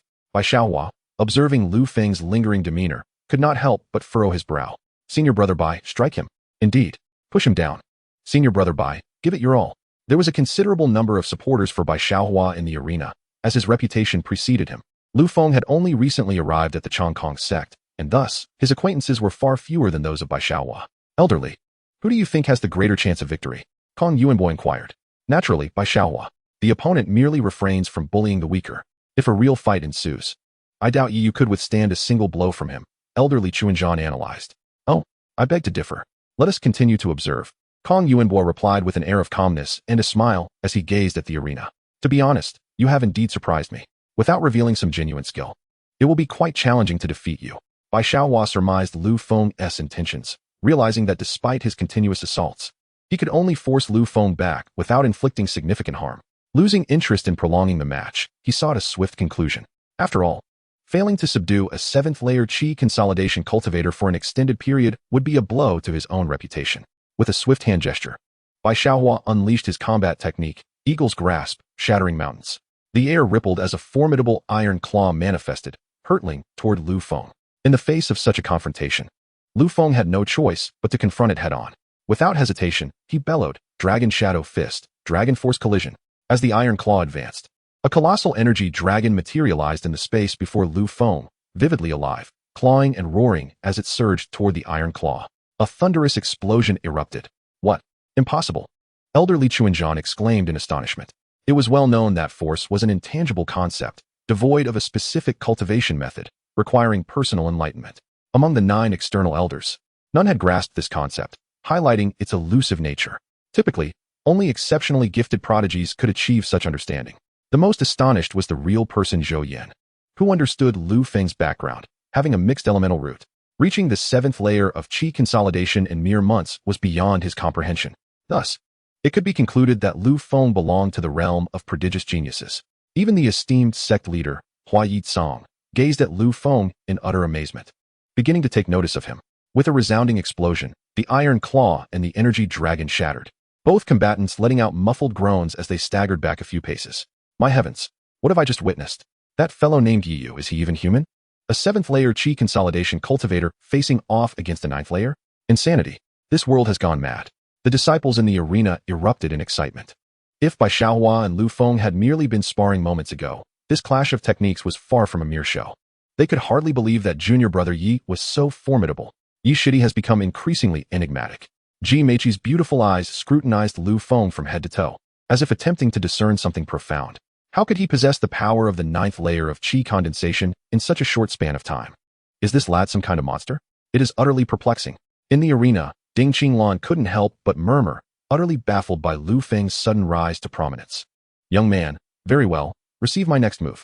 Bai Xiaohua swiftly formed hand seals once more, unleashing his second technique, the Eagle's Grasp, Earthquake.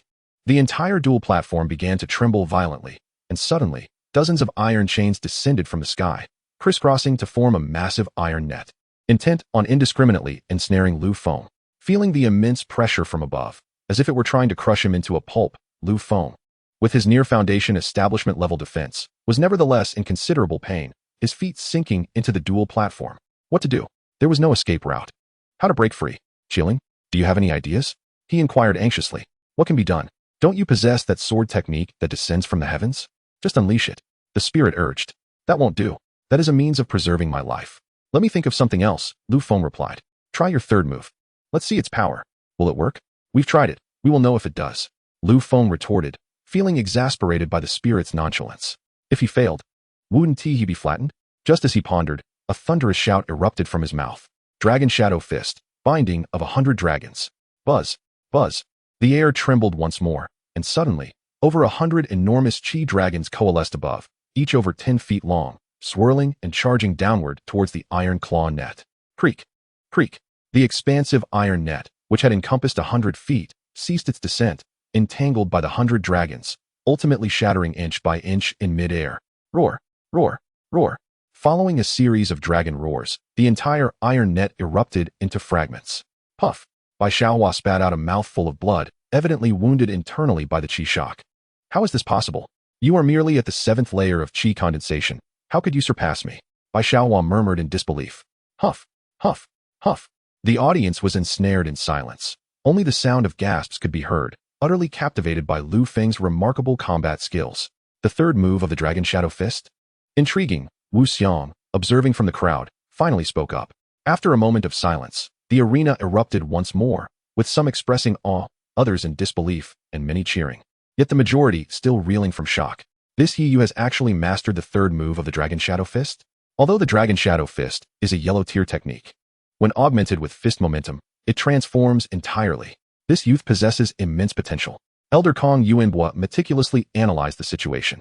In the arena, Hua Mengyu exclaimed in joyous surprise. I knew you could do it.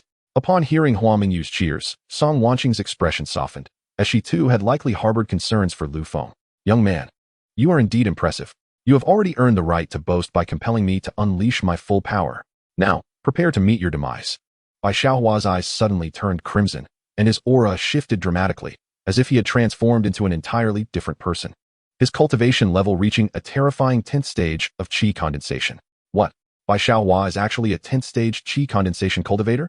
This revelation left Yi Yu in a state of unease. Li Chuanzhan gasped, staring at the surging aura of Bai Xiaohua. The sect leader, Hua Yetzong, furrowed his brow, sensing something amiss about Bai Xiaohua, though he could not pinpoint the exact nature of the disturbance. It is time to end this. Prepare to die, young man. Bai Xiaohua internally chanted the heavy soul great method and directed the most potent strike towards Lu Feng. This attack, formless and colorless, was specifically aimed at the soul, designed to eliminate the enemy in an unseen manner. Be cautious, young man. This is a soul attack. Conventional combat skills are futile against it. It is rather sinister. If you fall under its influence, you could either become foolish or, at worst, have your soul shattered, leading to a death from which there is no return. The voice of the weapon spirit echoed in Lu Feng's mind. Is it truly that formidable? How should I respond? The opponent has reached the 10th stage of qi condensation. Is there any way to counter it? Lu Feng inquired. The weapon spirit pondered for a moment before replying. There is a method, but it may be easily detected by that golden core expert on stage. Is there no alternative? Lu Feng pressed urgently. Young man, within your Crimson Soul ring lies a spiritual artifact, the Soul Banner. You can use it to counter the impending attack. But I cannot activate it. Lu Feng lamented. Alas, who told you to be so weak? Allow me to assist you. Utilizing this should not attract the attention of that golden core master. Do not resist.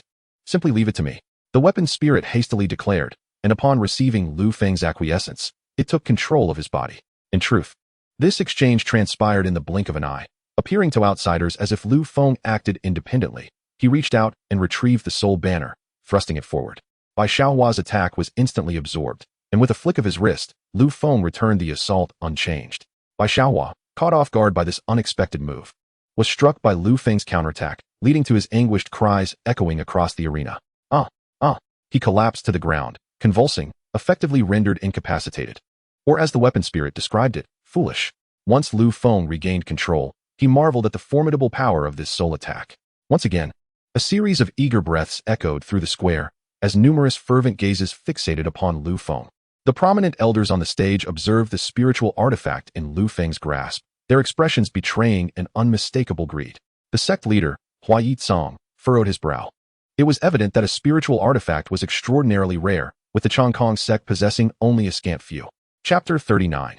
The might of the Knight's blade. Who would have anticipated that this seemingly inconspicuous outer disciple at the 7th level of Qi condensation would possess such an artifact? It was indeed perplexing. Qianying pondered whether to compel the disciple to relinquish the artifact or to assess his potential. For a disciple with immense promise would undoubtedly hold value surpassing that of the artifact itself. After considerable contemplation, Qianying resolved to observe further. Delaying action was not detrimental, especially since Lu Feng remained a disciple of the sect. Surely, he could not escape. The square was now in a state of fervor, particularly among the lower-ranked Qi condensation cultivators, who regarded Lu Feng as an invincible deity. Following his victorious battle, nearly all outer disciples etched Lu Feng's name into their memories.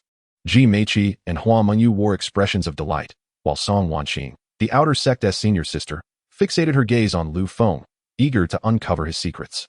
As the crowd erupted in jubilation, Master Zhou Yan of the sect felt compelled to amplify his voice with spiritual energy, declaring, "Silence. I am here to announce that in this match, outer disciple Yi Yu has emerged victorious and advanced to the next round of rankings. The next duel will feature Yi Ke against Yun Zixuan." What? Senior brother Yun is about to take the stage? Senior brother Yun is the best. Senior brother Yun is the strongest. I love you, senior brother Yun. Yun Zixuan, radiating charisma, was not only distinguished by his striking appearance, but also by his formidable prowess. Ranking among the top 20 outer disciples, with a cultivation level at the 9th layer of Qi condensation, he was a seasoned figure with considerable renown. His opponent, a burly male cultivator wielding a large blade, was Yi Ke, who had joined the sect merely 3 years ago and had skyrocketed from ignorance to the 9th layer of Qi condensation in that short span, a true prodigy. Due to his reclusive nature, few outer disciples were familiar with him. Amidst the cheers from the audience, Yun Zixuan wore a smug expression. Convinced that victory was within his grasp, he was determined to win this duel, for he had made a promise to his junior sister. If he triumphed, she would agree to become his partner, a thought that filled him with excitement. Lu Feng observed Yi Ke, deep in thought, as he sensed a familiar aura, though its precise nature eluded him. "Junior brother, please make your move. I can hardly wait. Senior brother Yun, please enlighten me." Yi Ke, no longer hesitating, swung his large blade forward, which gleamed with a dazzling light under the sun. Is this an immediate lethal strike? Quite the bold fellow. Let me see what skills you possess. Yun Zixuan casually unfurled his folding fan and engaged Yi Ke in combat. Swish, swish, swish. Wow. Yun Shixiang is remarkably handsome. Yun Shixiang, I wish to bear your offspring. I adore you, Yun Shixiang. Oh, how I adore you. It is no wonder that the female disciples below are so fervent. Yun Zixuan's effortless charm is displayed in all its glory, leaving the audience of female cultivators utterly ecstatic. After a fierce exchange of several moves, both adversaries retreated a short distance. At this moment, it appeared that Yun Zixuan held a slight advantage, yet within his heart, a tempest was brewing. As a seasoned outer sect disciple, he found himself evenly matched against this unknown youth. Who could possibly accept such a reality? With a disdainful huff, he spun his folding fan rapidly, creating an enigmatic aura around him. Knight Ke furrowed his brow and lunged forward with his blade once more, offering Yun Zixuan no opportunity to respond. This insolent brat is courting death. The two clashed again for dozens of exchanges. The thrilling combat inciting cheers from the onlooking outer sect disciples, each one imagining themselves in the fray. Bang, bang, bang. As they continued to exchange blows, Yun Zixuan's composure began to wane, while Knight Ke bore numerous wounds, clearly placing Yun Zixuan in the lead. Junior brother Yi, who do you think has the greater chance of victory? Ji Meiqi turned to ask Lu Feng. Knight Ke? Lu Feng pondered. Currently, he is being thoroughly dominated. Is he not? Why do you believe he has a greater chance? Intuition, Ji Meiqi replied, casting a playful glance at the ethereal Lu Feng. Knight Ke regarded Yun Zixuan with a serious expression. Relying solely on basic attacks would not suffice against the robust Yun Zixuan. Prolonged combat would only render him more passive. After considerable contemplation, he sheathed his great sword, adjusting his vital energy, and swiftly formed intricate hand seals, proclaiming loudly, demon-slaying technique, lightning blade. In an instant, dark clouds gathered ominously above the competition platform, coalescing into the silhouette of a colossal 10-foot blade, which surged toward Yun Zixuan. Humph. Utilizing battle techniques now? You shall lose all the quicker. Yuan Zixuan was unfazed by the formidable blade looming above. With a mischievous grin, he tossed his folding fan into the air and began to chant incantations. Peach blossom technique, blooming flowers. Suddenly, the folding fan expanded dramatically, growing to over 5 feet in length, and instantly multiplied into dozens of identical fans, all whirling toward the ethereal blade of vital energy. Boom, boom, boom. The blade of vital energy cleaved through 5 of the fans, yet its speed diminished with each subsequent strike. As the fans continued to swirl, the phantom blade grew increasingly insubstantial. Crack! Upon reaching the final fan, the colossal blade could no longer strike, vanishing into nothingness. The 5-foot-long blade sped toward Knight K, who swiftly drew his great sword, channeling his vital energy into a defensive stance to meet the final fan. Bang! Knight K was sent soaring through the air by the last fan, spitting blood from his mouth. What? Junior brother Yi, it seems you may have misjudged. As Ji Meiqi observed the gravely injured Yi K, doubt began to creep into her mind. Not necessarily, Lu Feng's voice resonated, asserting his conviction that his instincts were unlikely to be mistaken. Perhaps Yi K was biding his time for something. Ji Meiqi noted the throng of female cultivators in the square, their eyes sparkling with infatuation, utterly captivated by Yuan Zixuan. Brother Yun, how I adore you. Brother Yun, I long to be your partner. Brother Yun, let us revel.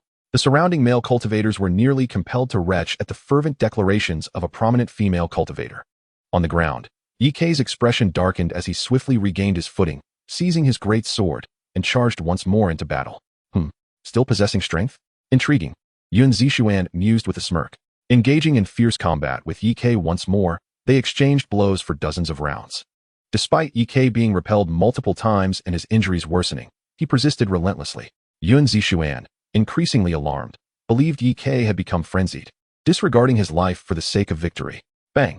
Yi K was once again sent flying, collapsing to the ground, coughing blood. Strange. Why does it feel as though Yi K's swordsmanship is becoming increasingly formidable? Elder Kang Yuanbo remarked in astonishment. Chapter 40. Comprehending the essence of the fist before long. Yi K's swordsmanship began to embody a natural flow, evoking a sense of impending defeat in the onlookers. Indeed, Lu Feng's eyes gleamed as he whispered to himself. Demon slashing technique, lightning blade. Yi K summoned the last remnants of his energy, unleashing a final, thunderous strike. The arena trembled as a massive blade, stretching over 10 zhang, crackled with lightning, surging towards Yuan Zixuan with unstoppable force. Yuan Zixuan, already perplexed, recognized that Yi K was once again employing combat techniques, albeit with an unidentifiable nuance that imbued the colossal blade with an overwhelming threat.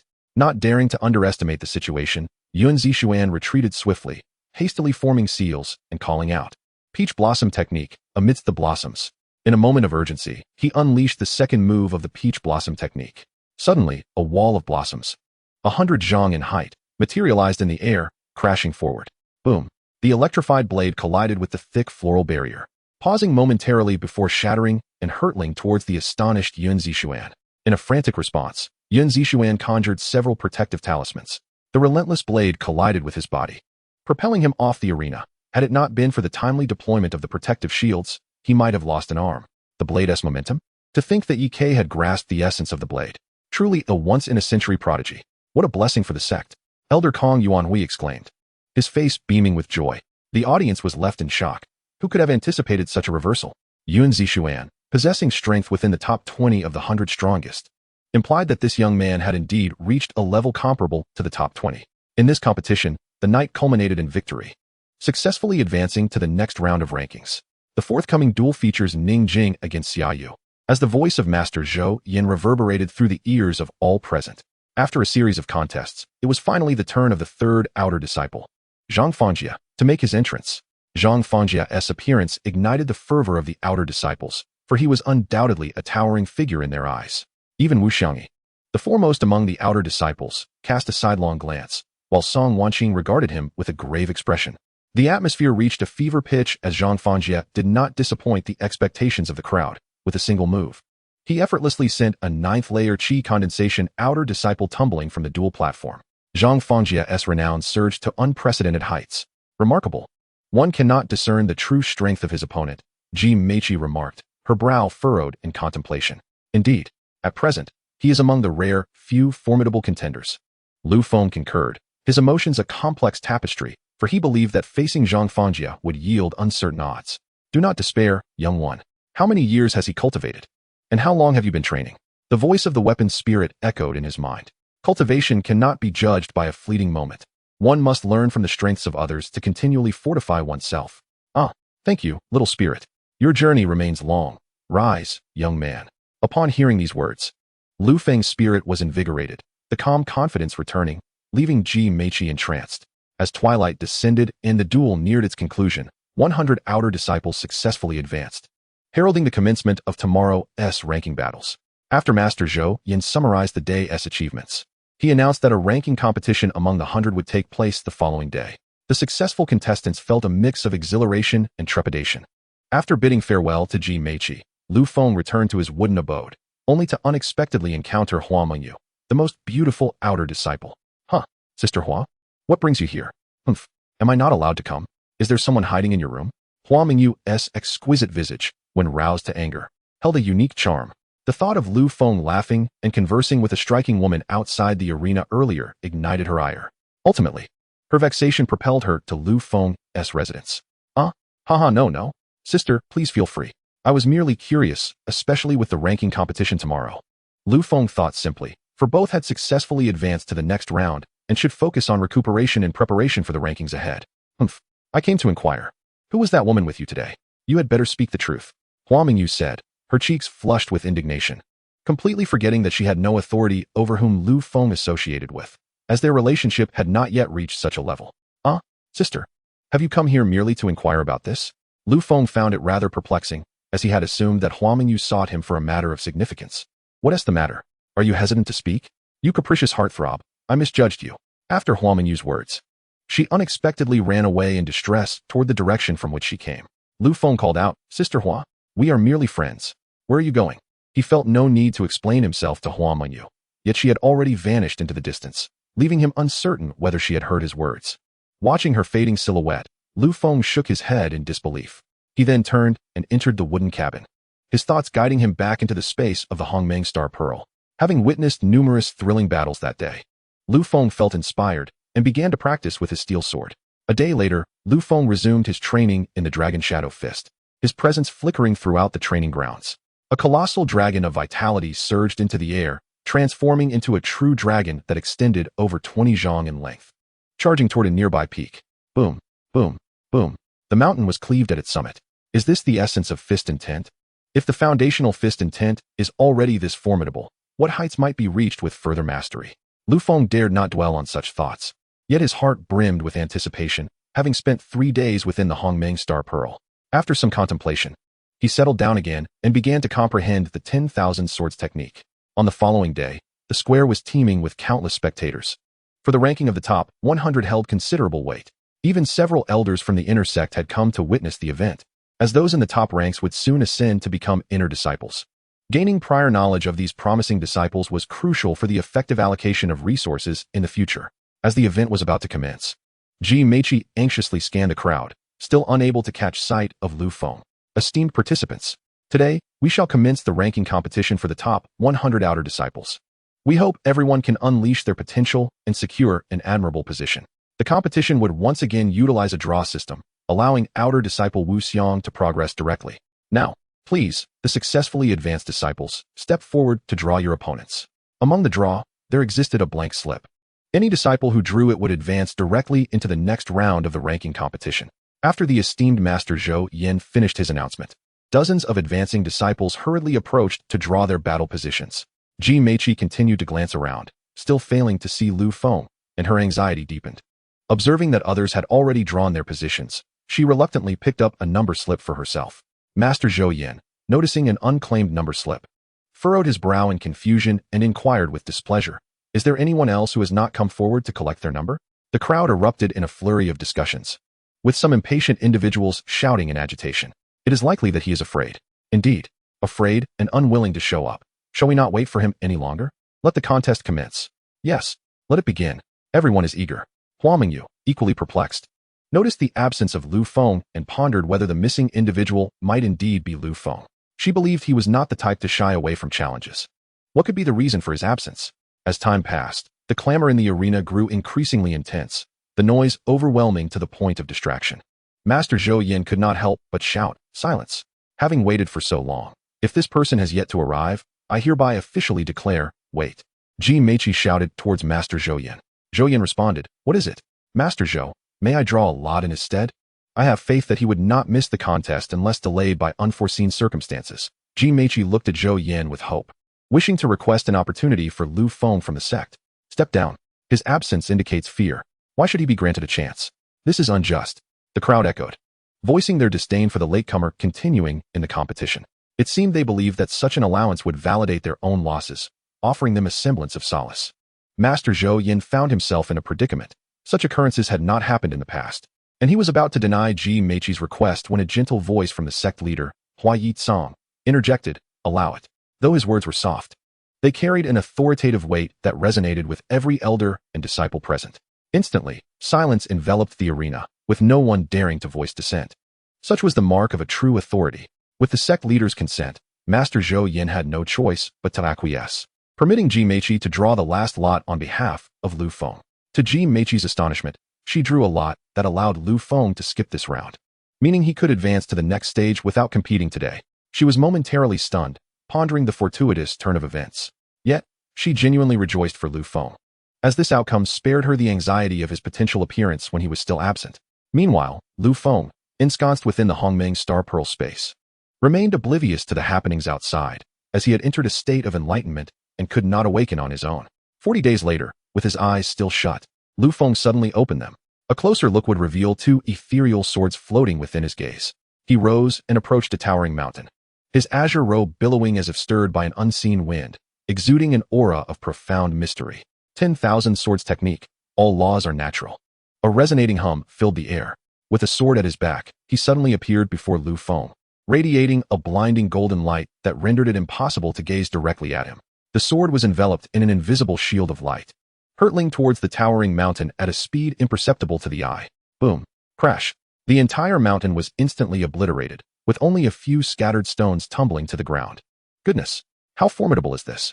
Lu Feng marveled at the now barren expanse, murmuring to himself in awe.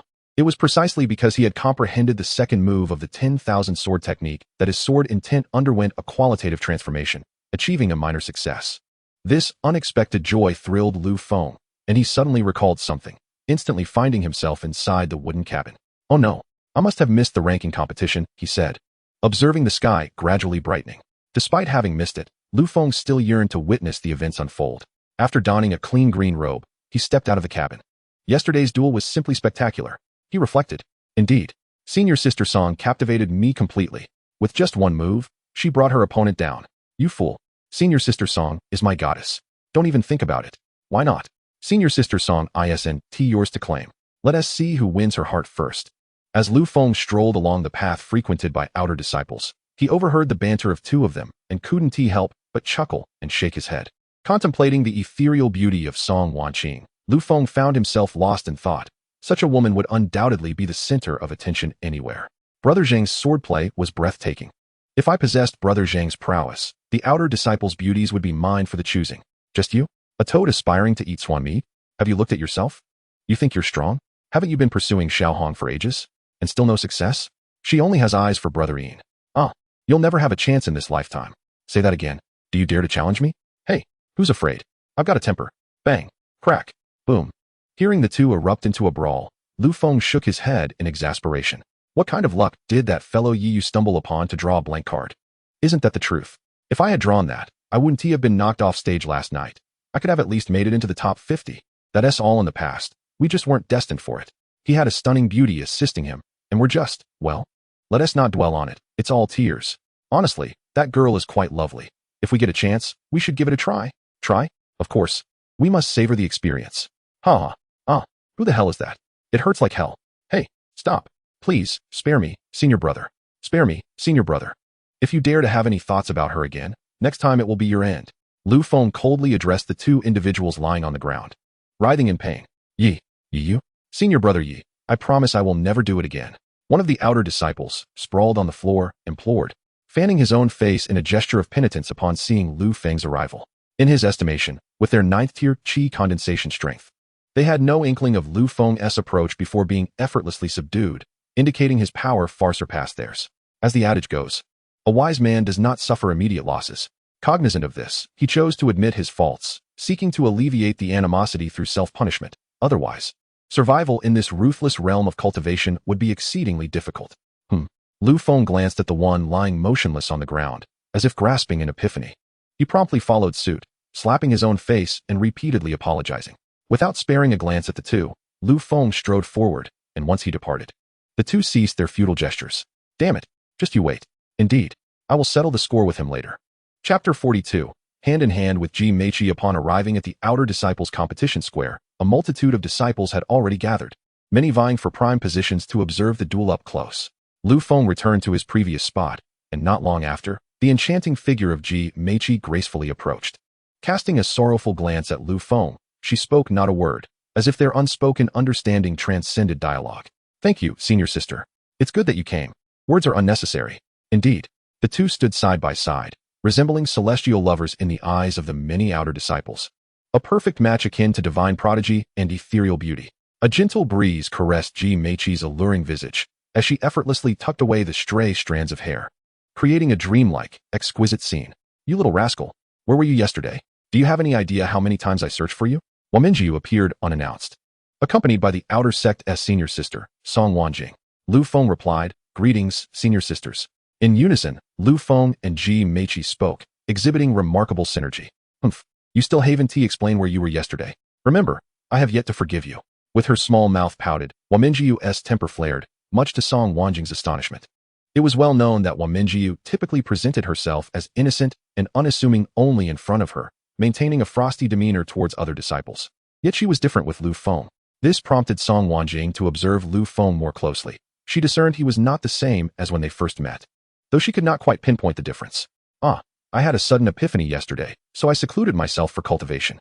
I apologize for not being aware of senior sister's visits. Lu Feng spoke the truth, omitting only the details regarding the Hongmeng Star Pearl. You are lying. Yesterday, I visited your residence several times, yet each occasion was met with your absence. After Huaminyu spoke, she suddenly noticed Song Wanqing and Ji Meiqi staring at her in astonishment. As a realization dawned upon her, Huaminyu's face flushed crimson. In the realm of cultivation, although the interaction between men and women is often regarded with indifference, a certain decorum must be maintained. It is rather unbecoming for Huaminyu, who is not Lu Feng's partner, to freely enter his abode. Regret washed over her. Had she known better, she would have refrained from such actions. All this was due to that insufferable Lu Feng. Had it not been for her concern for him, she would not have sought him out in the first place. I was cultivating in a certain area below the Hall of Miscellaneous Duties, hence why senior sister could not locate me, Lu Feng explained, believing that it was unlikely for her to venture down the mountain in search of him. Upon hearing his response, Huaminyu nodded in acknowledgement of Lin Yun's reasoning, then placed her hands on her hips and cleared her throat with a mock seriousness. I see. The reason I visited your room was primarily due to my concern for your safety. After all, being in an unfamiliar place, it is normal for a certain nefarious individual to have their eye on you. I, as your senior sister, am merely being considerate. Do you understand? Huaminyu spoke with an unflinching demeanor, devoid of any embarrassment. I understand. Thank you for your concern, senior sister, Lu Feng responded, seizing the opportunity to gracefully withdraw. Excellent. The ranking battles will commence shortly, so you must strive to perform well. With a playful wink, Huaminyu dashed back to her position alongside Song Wanqing. Junior brother Yi, you are indeed fortunate. The most beautiful woman in the outer sect is so attentive towards you, Ji Meiqi remarked, a hint of jealousy lacing her words, as her captivating eyes scrutinized the departing duo. Senior sister Ji, you jest. Did not senior sister Hua just clarify that it was merely her concern for a junior brother? Lu Feng replied, perplexed. What was this all about? Just because Huaminyu exchanged a few words with him, Ji Meiqi had become unsettled? Junior brother Yi, you are simply exceptional. Senior sister is merely worried, Ji Meiqi said, her demeanor suddenly shifting to one of vulnerability, as she feared Lu Feng might find her lacking. Upon hearing this, Lu Feng reached out and gently grasped Ji Meiqi's delicate hand, causing her to tremble as if jolted by electricity. Without uttering a word, he tenderly held her hand, and Ji Meiqi's face flushed with a deep hue, as all her previous worries dissipated the moment he took hold of her hand. In the heart of Lu Feng, a tempest of emotions surged, for the image of Ji Meiqi had been indelibly etched into his soul since their fateful encounter amidst the perilous peaks of the Fierce Beast Mountains. He was consumed by trepidation, fearing that he might be overly impetuous, and that his heartfelt confession might be met with rejection, a thought that haunted him deeply. After a prolonged wait, he discerned that Ji Meiqi did not resist him. In that instant, Lu Feng's heart soared with exhilaration, as if he were enveloped in a vibrant tapestry of neon brilliance. To win the affection of the woman he cherished was a dream fervently pursued by countless cultivators. Be cautious. Ji Meiqi's melodious and gentle voice caressed Lu Feng's ears. He refrained from gazing at her, instead exuding confidence as he declared, "Rest assured." Ji Meiqi noticed a transformation in Lu Feng. He had become akin to a sharpened sword, radiating an even greater brilliance. The masculinity he exuded captivated her, rendering her entranced and enveloped in a profound sense of security. Their hands intertwined, unwavering and steadfast, as if they would remain so until the end of time. Today's competition among the top 50 would be fiercely contested. Do not overexert yourself. I shall be here waiting for you. Ji Meiqi's heart was wholly devoted to Lu Feng. Her thoughts centered on his safety. Indeed, I will, he affirmed. In that moment of profound connection, time seemed to accelerate, for the competition was on the brink of commencing. And reluctantly, Ji Meiqi released her hold on Lu Feng's hand. As he turned to face the enchanting beauty before him, he gently caressed her delicate visage and exclaimed, "Senior sister, you are truly breathtaking." Junior brother. Ji Meiqi blushed and lowered her gaze shyly. The foremost disciple from the outer sect would once again advance directly to the next ranking match. Despite the inevitable discontent from many fellow disciples, the majority acquiesced, for none wished to face the formidable Wushuang. Lu Feng, however, felt no apprehension upon drawing the name of his opponent, Xiao. Chapter 43, The Third Competitor Soon. Master Sister Song Wanqing took the stage, facing an opponent who was merely at the 9th level of qi condensation. Without a moment's hesitation, the rival conceded, inciting dissatisfaction among the spectators directed towards the 9th level disciple. The latter felt an overwhelming sense of frustration, lamenting his misfortune, for he did not believe he could contend with the seasoned Master Sister, who had attained the 10th level of qi condensation. Next came Zhang Fangjia, who was devoid of the fortuitous luck of Master Sister Song Wanqing, as he faced a disciple at the 10th level of qi condensation. Both opponents regarded each other with keen eyes, for Wei Hu, also a 10th level disciple and ranked 5th among the top 100, was not to be underestimated. Wei Hu had long desired to challenge Zhang Fangjia, having cultivated the giant mountain technique to its 3rd tier, significantly enhancing his overall prowess. Master brother, it is good to see you. I recently heard that you are pursuing Master Sister Song. Are you not wary of Wushuang? Does brother Zhang truly believe his charm surpasses that of Wushuang? Wei Hu exhibited no signs of trepidation. Rather, he maintained an air of composure. Who told you that? Wei Shidi has long harbored affection for Sister Song. Do you possess the audacity to pursue her? You merely cower in the shadows. And yet you have the gall to speak of me? You? Is that what you imply? Do you concede? Ha! It seems we have an intriguing spectacle ahead. Winning Sister Song's heart is no trivial endeavor. Do not find yourself vanquished by Wu Xiangyi before the contest even commences. Wei Hu remarked with a scornful sneer. Should Wu Xiangyi favor Song Wanqing, he would refrain from voicing any objections. However, he could certainly engage in a verbal spar with Zhang Fangjia. Then it shall be a matter of which of us meets our demise first. Enough idle chatter. Prepare yourself. Zhang Fangjia, unwilling to waste further words, charged forward, delivering a kick toward his opponent. Earth escape technique, I vanish. As Zhang's fierce kick approached, Wei Hu, without hesitation, executed his signature defense. Humph. Still the same disposition? Do you only relish retreating? Is that all? Even Sister Song does not spare you a second glance.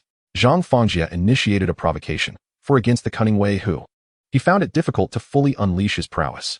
Wei Hu's ranking as 5th among the outer sect was attributed to his elusive earth escape technique, which rendered his movements inscrutable. Just as Zhang Fangjia was speaking, he felt a sudden kick to his back from Wei Hu. Upon turning around, he discovered that Wei Hu had vanished once more. Infuriated, he exclaimed, "Do you think hiding underground renders you invincible?" With a ground-shaking strike, Zhang employed a devastating technique, using his battle skill to force Wei Hu from beneath the earth. Suddenly, Wei Hu emerged, clutching his forehead, appearing somewhat dazed. "You insufferable rascal, take another kick from me." Upon seeing Wei Hu's reappearance, Zhang Fangjia hesitated no longer, raising his leg to deliver a powerful kick toward him. The force was so impressive that even the thousands of outer sect disciples watching held their breath for Wei Hu. Stone shield, manifest. Suddenly, a shield of 3 yards in thickness solidly embedded itself upon the dueling stage before Wei Hu. Zhang Fangjia's kick landed squarely upon the unyielding surface. "Ouch! You scoundrel! Is this all you can do? Can we not engage in a proper fight? Is this entertaining?" Zhang Fangjia lamented, clutching his nearly fractured leg in frustration. "This is my skill. If you are unsatisfied, then surrender. No one is stopping you. Someone like you should be thoroughly humbled. So you understand that Sister Song is beyond your reach." If you cannot defeat me, how do you expect to contend with Wushuang? Humph, what a farce. Wei Hu reveled in the efficacy of his Earth Escape defense. A year's worth of training had not been in vain. Are you courting death? Watch as I shatter your arrogance. Zhang Fangjia was furious, asserting that he was no less capable than Wushuang, and he was utterly unwilling to accept this comparison. His ambition remained the sacred pursuit of first place. The ground trembled, and the mighty energy hammer descended upon Wei Hu with a ferocity that suggested it could reduce him to a mere pulp. By the heavens, I'll retreat. I'll strike. I'll retreat again. This madness is unbearable. Are these two behaving like children playing house? What nonsense is this? Don't you see that senior brother Zhang is deliberately holding back? Really? I fail to see it. That's merely due to your narrow vision.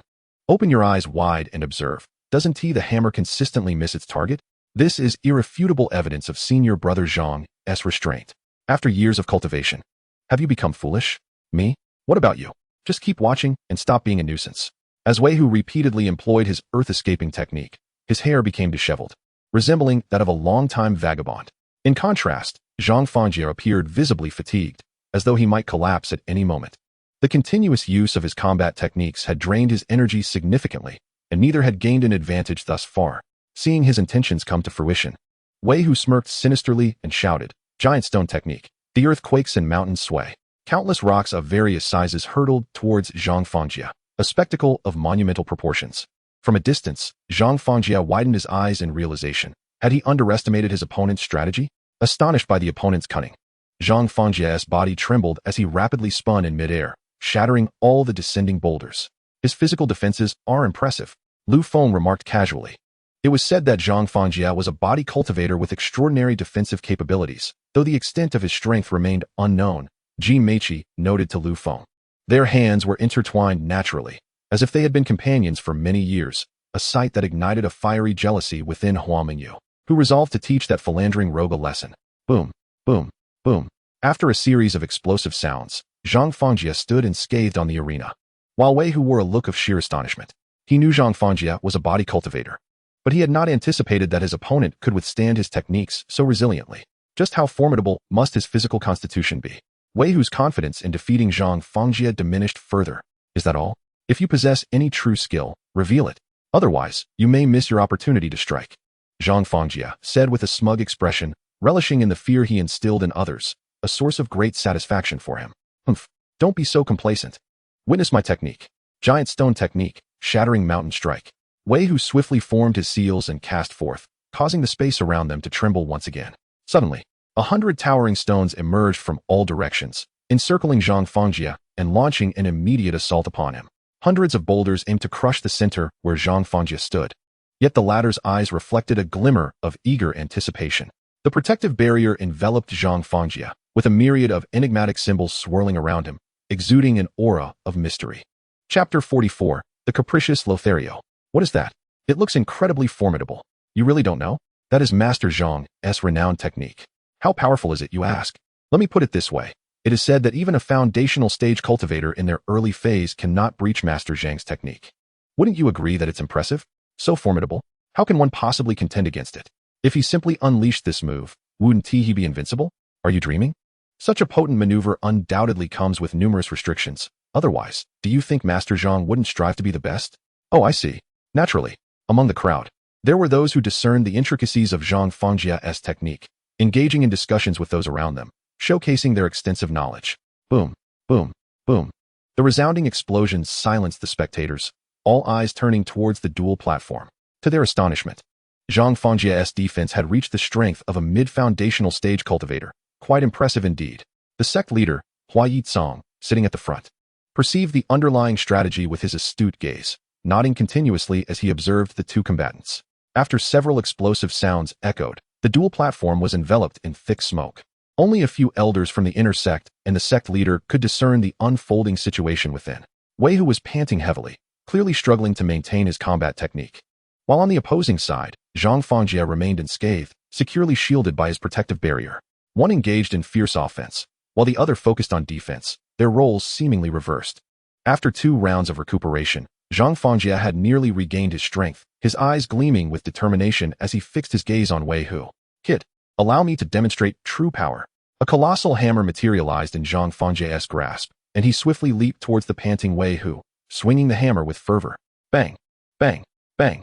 The two engaged in a flurry of exchanges on the dual platform, eliciting exhilarated cheers from the onlooking disciples. Wei Hu found himself on the defensive, being pushed back towards the edge of the platform. Once more, he executed his earth evasion technique, reappearing on the opposite side of the dual platform. His expression grave as he regarded Zhang Fangjia. A sinister smile spread across his face as he bellowed, "Stone technique, create a prison." The scene shifted dramatically as countless massive stones descended from the sky, encasing Zhang Fangjia completely. The stones emanated a faint glow, suggesting a mysterious connection among them, rendering escape impossible. Buried beneath the stones, Zhang Fangjia bore injuries, but they were merely superficial. He soon noticed the peculiar nature of the stones. The harder he pushed outward, the tighter the stones constricted. What is this attack technique? It's so domineering. I wonder if anyone has figured it out? The crowd remained in disbelief, their astonished gazes fixed on the dual platform. Haha. Unexpectedly, Wei Hu has mastered the third technique. Quite impressive. The ninth elder of the outer sect, Feng Hu, observed Wei Hu in the arena, pondering his thoughts. From this singular move, deciphering it seemed as challenging as ascending to the heavens. As time passed, the surrounding boulders were being compressed to their limits. Zhang Fangjia found his breathing becoming increasingly labored. After a moment of contemplation, he resolved to act decisively. Letting out a thunderous shout, boom, bang, Zhang Fangjia unleashed his protective barrier once more, and after regaining his breath, he invoked the ultimate Yang barrier, forcefully breaking through the encirclement of boulders. With a splutter, Wei Hu suffered severe internal injuries from the backlash of his technique being thwarted. It appeared he would require months of recuperation. In his current state, heavily wounded, Wei Hu possessed no strength to continue fighting. Despite his unwillingness to concede, he ultimately chose to surrender.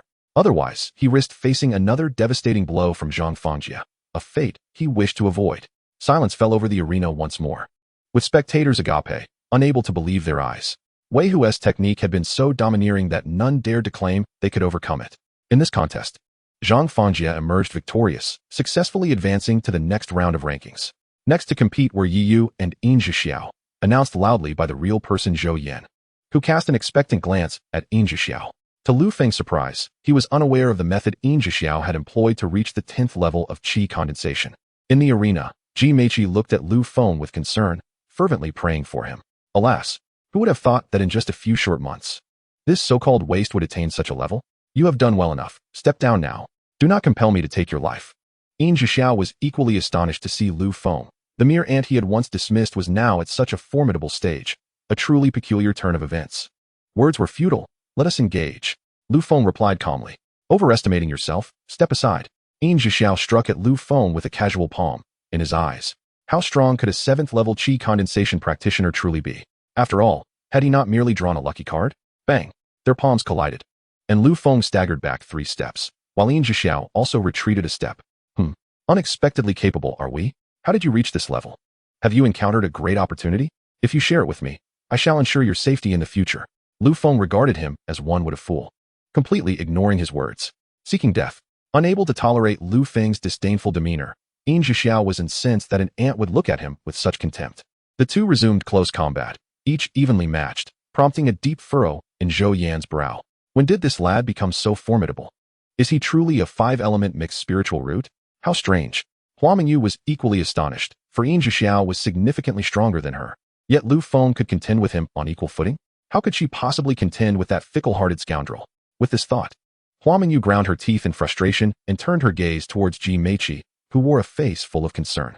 Humph, that detestable rogue truly infuriates me.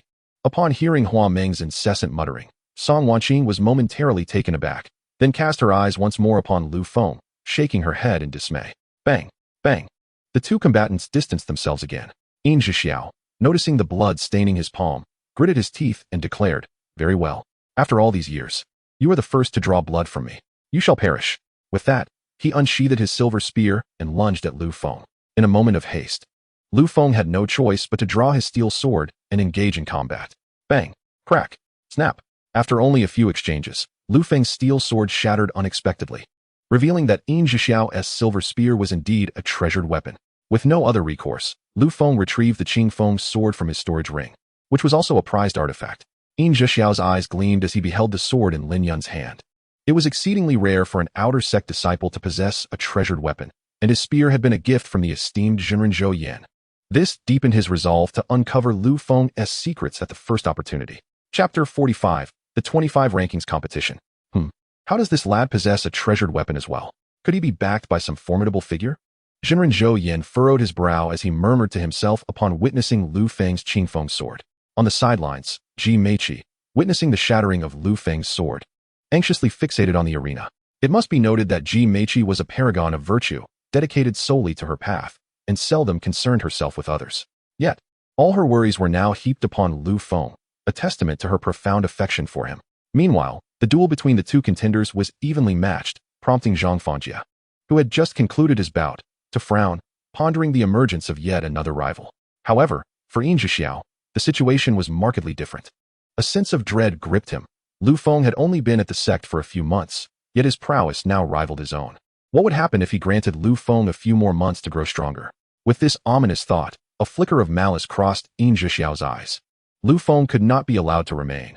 This was his final resolution. Armed with his silver spear once more, he re-engaged Lu Feng in battle. And after a flurry of exchanges, both sustained considerable injuries. The crowd of outer sect disciples gathered below erupted in excitement. The clash between the two was nothing short of exhilarating, leaving spectators breathless.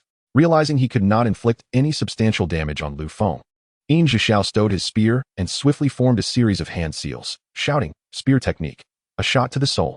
As the final seal was completed, the silver spear behind him launched itself forward, cutting through the air with unstoppable momentum, aimed directly at Lu Feng.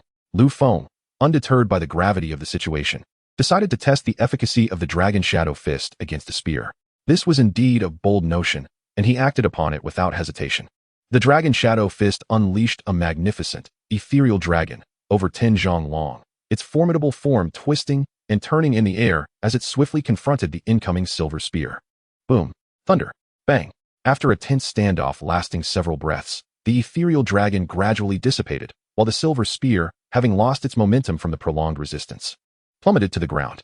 The crisp sound of the spear's fall roused the hearts of everyone present. Could it be? A practitioner at the 7th level of Qi condensation could contend against one at the 10th level in a clash of martial techniques. Moreover, it was a fist-meeting weapon. The astonishment was palpable. Who was this remarkable individual? Do you not know? It's Yiyu, a dark horse among the new disciples. A group of peculiar individuals had also arrived at the square, all donned in identical gray robes. Indeed, they were the many disciples of the miscellaneous hall. Logically, they should not have been present, but news from Huangxing had spread that their disciples had ranked among the top 50 in the outer sect, stirring palpable excitement. They rushed to cheer for Yiyu, celebrating not just his glory, but the honor of the miscellaneous hall as well. Yiyu had become a deity in their hearts. Without exception, Yin Zhixiao, seething with indignation, clenched his teeth in frustration. Was this an affront to his dignity? To face him unarmed while he wielded a weapon? Did he wish for his own demise? How dare he humiliate him publicly? Yet, Lu Feng harbored no such thoughts. His actions were a calculated risk, aimed at deepening his understanding of his own martial prowess. As the crowd erupted in fervent cheers for Lu Feng, Yin Zhixiao's vision turned crimson with rage, prompting him to unleash the 4th move of his spear technique.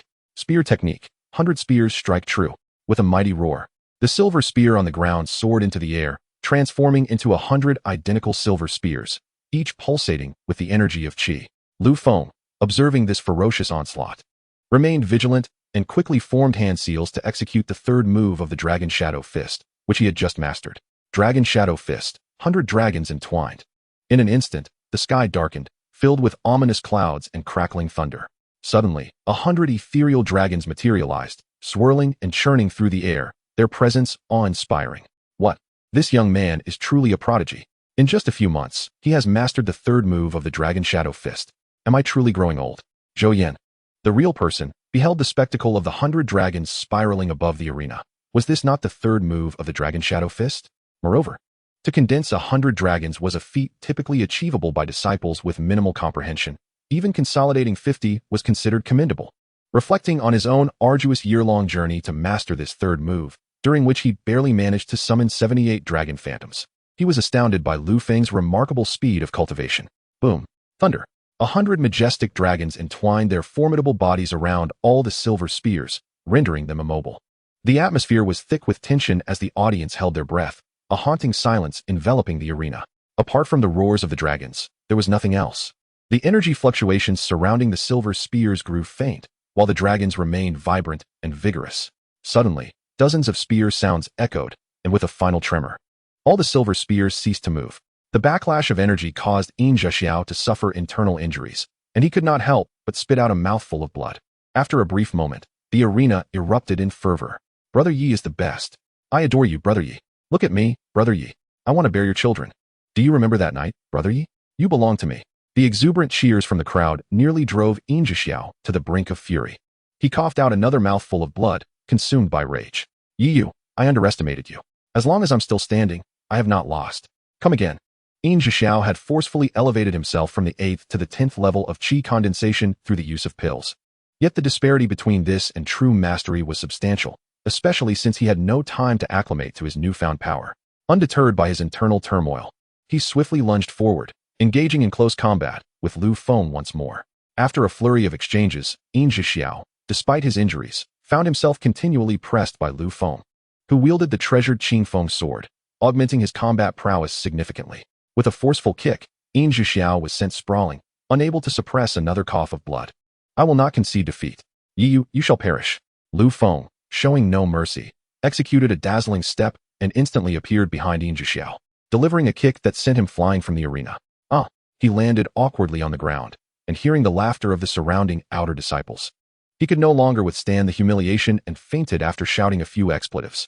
The outer disciples and many of the servant disciples erupted in jubilant celebration, for Lu Feng had granted them a sense of spiritual fulfillment. His emergence served as a reminder to the veteran outer disciples not to underestimate newcomers, and to the crowd not to look down upon the servant disciples. Many were moved to tears, as if they had personally triumphed over Yin Zhexiao. In that moment, the name Lu Feng etched itself into the hearts of all present. This battle propelled Lu Feng's fame to unprecedented heights, rivaling even that of Zhang Fangjia. This signifies that Lu Feng has successfully entered the ranking competition among the outer disciples, placing him among the top 25. In contrast to the astonishment of others, the sect master, Hua Yitsong, discerned that Lu Feng was not as simple as he appeared. He was aware of a technique that could conceal one's cultivation level. After all, the probability of a 7th level qi condensation stage combatant triumphing over a 10th level counterpart is exceedingly slim. Yang Xiaoping, also a 7th level qi condensation stage practitioner, felt her cheeks flush as she recalled their previous confrontation, during which she had underestimated him. Reflecting on it now, she realized how naive she had been. Watching Lu Feng on the competition stage, his hair fluttering gracefully in the breeze, her eyes brimmed with deep affection. Was he not the ideal partner she had longed for? A dashing gentleman with exceptional prowess. How could the path of cultivation not be exhilarating if she were to join him as a companion? Such thoughts flooded her mind, causing her face to redden further, her gaze never straying from Lu Feng. Ahem. The victor of this match is Yi Yu, who has successfully advanced to the next round of the rankings, announced the master, Zhou Yin, with an air of mockery. Among the onlooking disciples, Chi Ho from the outer sect and the servant disciple Wu Tao were utterly astonished, especially Wu Tao, who, as a mere 2nd level qi condensation practitioner, found it impossible to compare himself to the now illustrious Lu Feng. In just a few months, Lu Feng had become a figure he could only aspire to. Among the outer disciples was a particularly enthusiastic individual who shouted Lu Feng's name with fervor, none other than Zhang Niu. Thanks to Lu Feng, the supervisor of the servant hall, Huang Xing, had shown him considerable favor. Zhang Niu had devoted himself tirelessly to cultivation and, in the end, successfully entered the outer sect, becoming a true outer disciple, all because of Lu Feng, a fact he held dear to his heart. Lu Feng gradually approached Ji Meiqi, drawing the attention of all the disciples present. Who is that beautiful lady? Could it be that senior brother Yi Yu has a partner? Do I still stand a chance? Oh dear, even if senior brother Yi Yu has a partner, I refuse to believe I am inferior. I don't care if senior brother Yi Yu has a partner. As long as we are together, that is enough. The male disciples cast envious glances, while the female disciples looked on with admiration. Ji Meiqi, the center of attention, felt quite uneasy. The man she was fond of was too dazzling, leaving her utterly helpless. Are you hurt? I am fine. That is good. Their brief exchange conveyed their emotions eloquently. Lu Feng reached out once more to grasp her delicate hand, sending a delightful shiver through Ji Meiqi, akin to an electric current coursing through her body. Humph, that scoundrel. He infuriates me.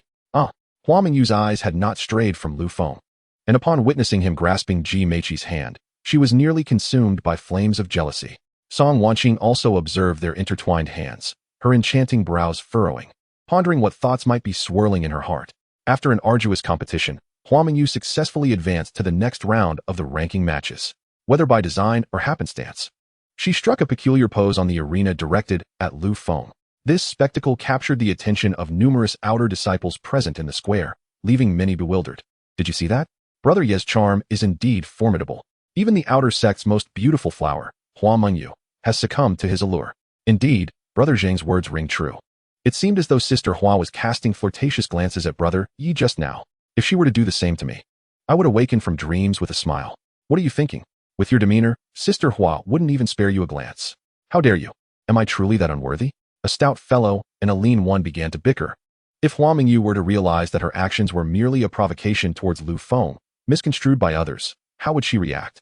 Lu Feng, noticing Hua Mengyu's odd expression, was left utterly speechless, turning his gaze towards Ji Meiqi. You infuriate me, how dare you? Yu exclaimed, just wait and see how I will deal with you. Cursed be this situation. Truly vexing.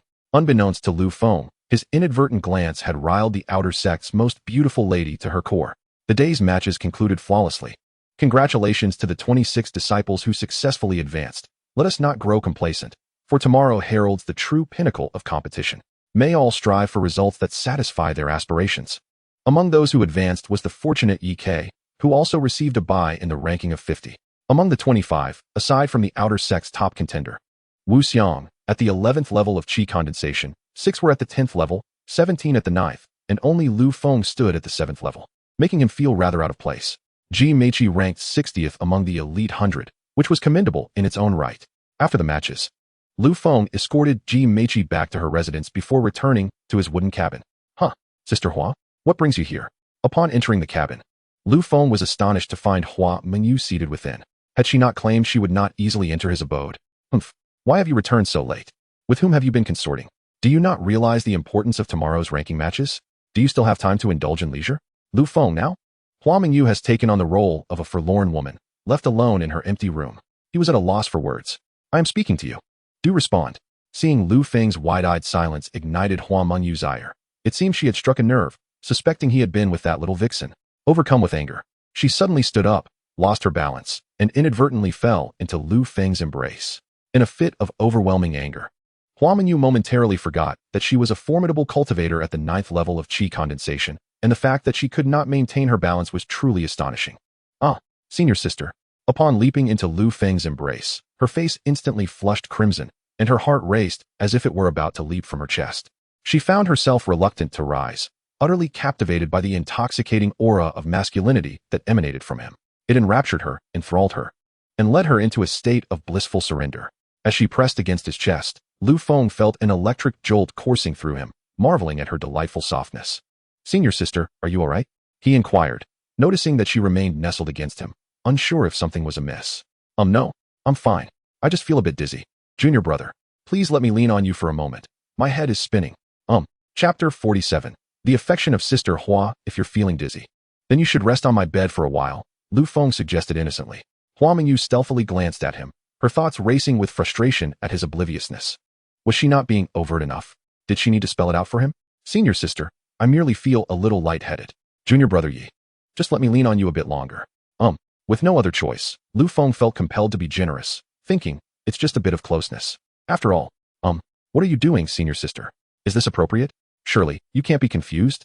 As he looked down to see Hua Mengyu tracing delicate circles on his chest with her slender fingers, an electrifying sensation surged through him, leaving him agitated. Breathing in her unique fragrance, he realized he was losing his composure at a critical moment, fearing that she might hold it against him. Junior brother, please stop poking me. Let me lean on you a while longer. I truly feel unwell. Hua Mengyu was irked by his actions. This fickle-hearted rogue was flirting with others outside, and yet here she was, merely resting against him, and he had the audacity to prod her? Senior sister, you may lean as you wish. Just try not to move around too much. Lu Feng, too, was reluctant to be in this predicament, feeling that he had no choice but to subtly hint to Hua Mengyu. Not move around. What does that imply? Am I fidgeting? What would happen if I did? If he fears my movements, then I shall move to show him. With that thought, Hua Mengyu found herself instinctively stirring, igniting sparks between them. Lu Feng, unable to articulate his tumultuous feelings, merely wished that Hua Mengyu would step away. What was wrong with this senior sister? Why did she behave like a mischievous little fox? Was she truly dizzy? Having had experience, Lu Feng could no longer tolerate her antics and impulsively pulled her into a tight embrace, inciting her passionate indignation. After feeling Lu Feng's powerful embrace, Hua Mengyu revealed a triumphant smile, unable to suppress her thoughts. Is my junior brother a normal person after all? Is he playing hard to get with me? You've already held me, and yet you still wish to toy with my affections? I never imagined my junior brother had such inclinations. Junior brother, do you harbor feelings for me? Have we, perhaps, become a couple? Hua Mengyu tentatively posed her most desired question. At this moment, Lu Feng's eyes had turned a deep crimson. Had she seen this, it would have undoubtedly astonished her. He was engaged in an internal struggle. Be bold. Senior sister came here to express her affection for you. No, I cannot act like a beast. Senior sister is merely showing concern for the outer disciples. It is not what one might call romantic feelings. Do not remain deluded. Are you truly willing to commit an act more despicable than that of a beast? Senior sister awaits your care. Embrace your desires.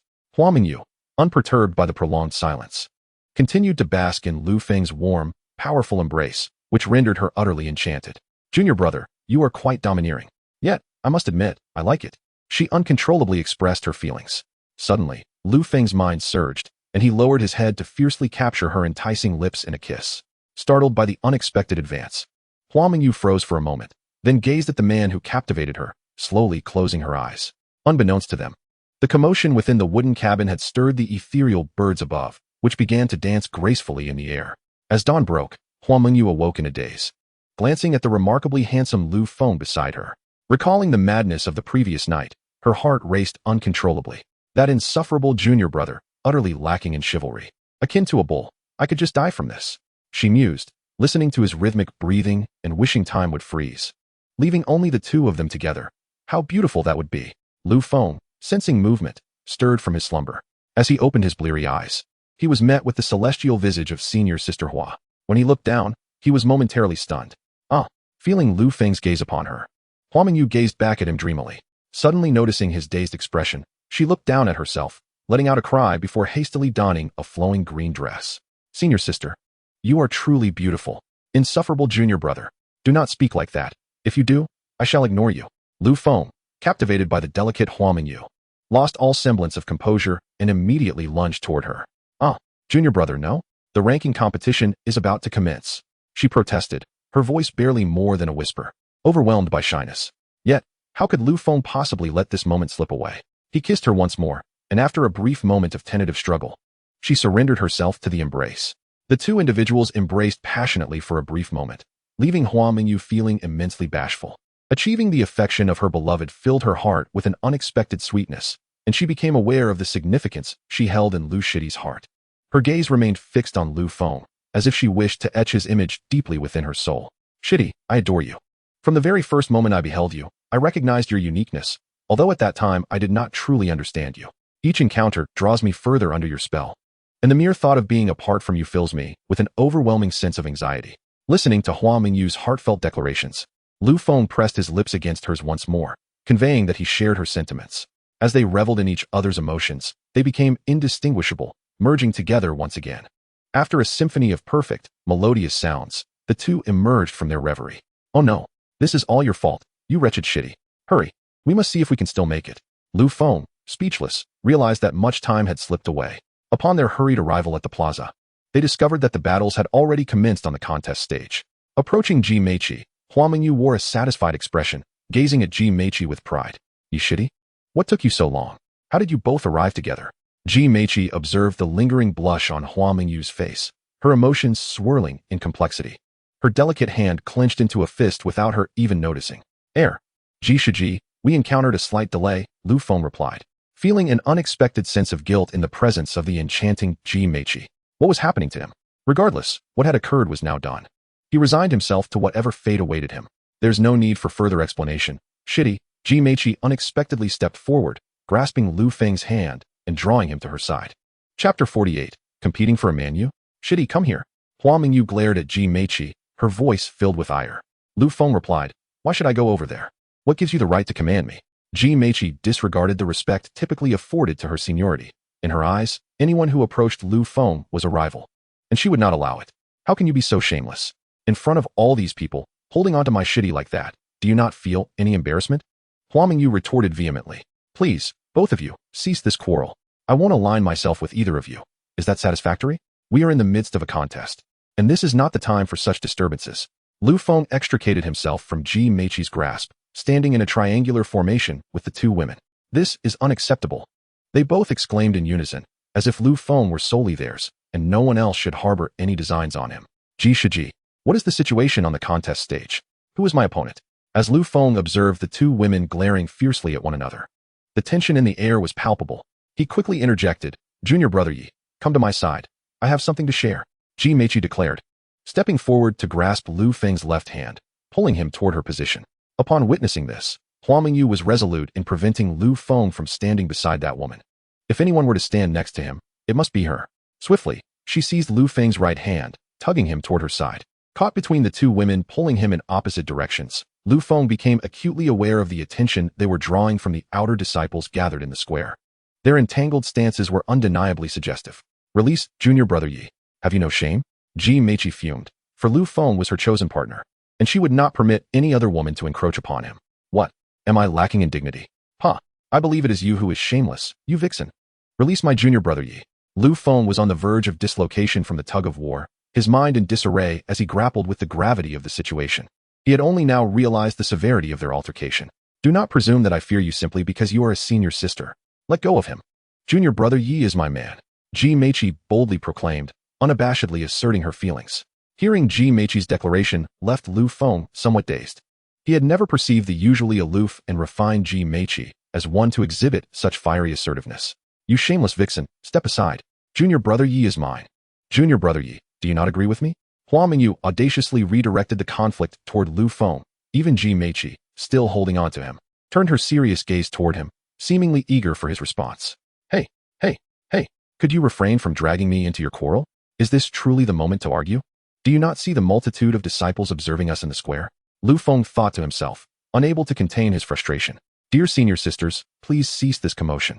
It is truly inappropriate, Lu Feng said in a perfunctory manner. No, today, you must clarify to her that I am your woman, and that this vixen should recognize her place and keep her distance. Just because she possesses an alluring figure does not give her the right to entice another's man. Qianying remarked, her jealousy palpable as she gazed at Ji Meiqi's captivating form. Who are you calling a vixen? Junior Brother Yi and I are a pair. You insolent woman, what are your intentions in trying to seduce my man? Just because you are a senior sister? Just because you have a grandparent who is an intersect elder? Let me assure you, I am not intimidated by any of that. If you dare to steal my man, I shall end you. Ji Meiqi retorted fiercely, her anger rising. She and Lu Feng shared a deep connection, while Qianying was the one pursuing him. What kind of situation was this? Who are you calling insolent? It seems you are courting death. Look at me teach you a lesson, exclaimed Qianying, disregarding the astonished gazes of the crowd in the square as she launched an attack on Ji Meiqi, her fierce temperament vividly on display. Lu Feng attempted to intervene and halt Qianying's assault on Ji Meiqi, but to his surprise, Ji Meiqi swiftly drew a long whip from behind her and lashed it directly at Qianying. The sharp crack of the whip resonated through the air. How could Qianying be so easily struck? She leaped forward, invoking the wood spirit technique. Observing the chaos between the two, Lu Feng realized the gravity of the situation. Feeling utterly powerless to contain them, the fierce sounds of their clash instantly captivated the attention of numerous disciples and elders present. A spectacle unprecedented since the founding of the Chongkong sect. Who would dare to cause a commotion in an arena presided over by the sect leader? The two women, deeply entangled in their emotions, were oblivious to everything else, fixated solely on one matter. Whose man was Lu Feng? How outrageous! Shouted an elder with a white beard from a corner of the arena, stepping forward towards the two women with determination.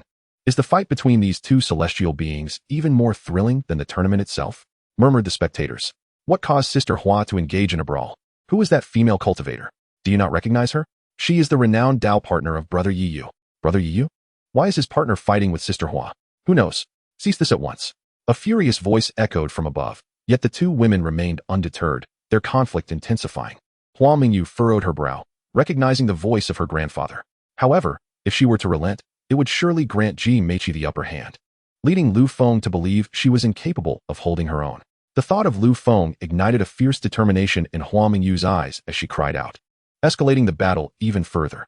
Alas, what has gotten into this child today? Can she not hear her grandfather's words?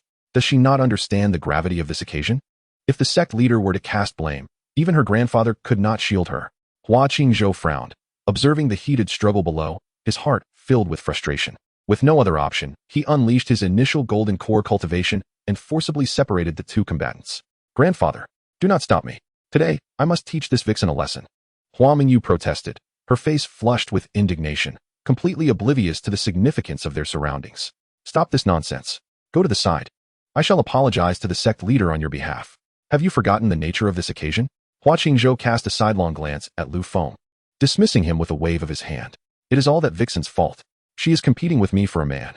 Hua Mingyu, upon receiving her grandfather's reprimand, finally came to her senses, though a lingering dissatisfaction remained deep within her heart. Crash. Hua Qingzhou, upon hearing his granddaughter's shocking words, found himself suspended in midair, losing his balance and crashing to the ground. What a disgrace. What a disgrace. Chapter 49. The Arrival of Wuxiang. How could I have such a granddaughter? This is infuriating. This is absolutely infuriating. A young lady, and yet she has adopted the demeanor of a shrew? What a misfortune for the family. No, that is not right. Who is she stealing a man from? Who is that man? Damn it. If I find out who has seduced my granddaughter, I will flay him alive. An overwhelming torrent of questions flooded Hua Qingzhou's mind, and he instinctively turned to Hua Mingyu with a look of bewilderment. Who? Who are you saying is stealing from whom? His words were laced with a hint of menace. Meanwhile, Lu Feng stood nearby, trembling in apprehension, utterly speechless at the escalating situation. Why could these two not be more accommodating? And how would he face Ji Meiqi after this? Suddenly, when questioned about her esteemed partner, Hua Mingyu's face flushed crimson, and she retorted angrily, Grandfather, this is not the time to discuss that. Someone is trying to steal a man from your granddaughter. What are we to do about it? Hua Qingzhou was once again taken aback by Hua Mingyu's audacious remarks. He felt compelled to remove her from the scene. Otherwise, the Hua family would be utterly humiliated in the sect. Nonsense. Do you even comprehend what you are saying? We shall discuss this further when we return home. Now, come with me. His tone was firm. He could not afford to stay any longer, fearing his granddaughter would utter something even more infuriating. I want to go. If I leave, what will happen to my man? I cannot simply yield him to others. If you want to help me, then you may return alone. Hua Mingyu boldly proclaimed, leaving Hua Qingzhou at a loss for words, his frustration palpable. Alas, if you accompany me back, we can discuss everything calmly. Otherwise, your beloved will not pass my scrutiny. After saying this, whether intentionally or not, Hua Qingzhou cast a sidelong glance at Lu Feng, who stood by, contemplating her grandfather's obstinacy. Hua Mingyu shot a lingering gaze at Lu Feng, then cast a resentful look at Ji Meiqi before following Hua Qingzhou away from the scene. Junior brother, what on earth was that about? Are you going to provide me with an explanation? Ji Meiqi directed a frustrated inquiry at the dazed Lu Feng after Hua Mingyu had left. Sister Ji, perhaps we should let this matter rest? After the competition concludes, I promise to explain everything, Lu Feng suggested, hoping to placate her. Ji Meiqi, not one to be unreasonable, acknowledged his sincerity with a slight huff, tacitly accepting his proposition. Sister Ji is truly considerate, Lu Feng couldn't help but praise, noting that Ji Meiqi appeared more mature and composed in her dealings than Hua Mingyu.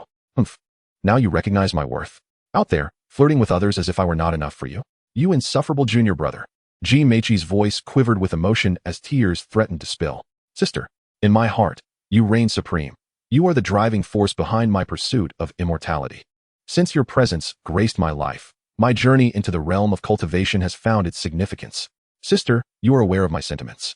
You are the most exquisite of all. Witnessing Lu Feng's grave demeanor brings a sense of absurdity to Ji Meiqi. All right, my troublesome younger brother. I forgive you. As long as you hold your sister in your heart, I shall be content. I merely hope you refrain from wandering astray. Gazing at Ji Meiqi's enchanting smile, I find my vision consumed entirely by her radiant face. Brother, please do not gaze at me in such a manner. It renders me quite bashful. Ji Meiqi chided as she observed Lu Feng's infatuated expression. Sister, you are breathtaking, Lu Feng could not help but exclaim in admiration. As long as you adore me, I am solely yours, Ji Meiqi declared, her eyes filled with longing as she yearned to leap into Lu Feng's embrace. Naturally, he took her delicate hand, causing her to tremble with anticipation. Brother, sister cherishes you dearly. Promise me you will not leave me, all right? Ji Meiqi gazed affectionately at the handsome youth before her. Sister, I shall never betray you. The path to immortality is sufficient. As long as I have you by my side. Unable to contain his excitement any longer, Lu Feng disregarded the envious glances of onlookers and threw himself into Ji Meiqi's embrace.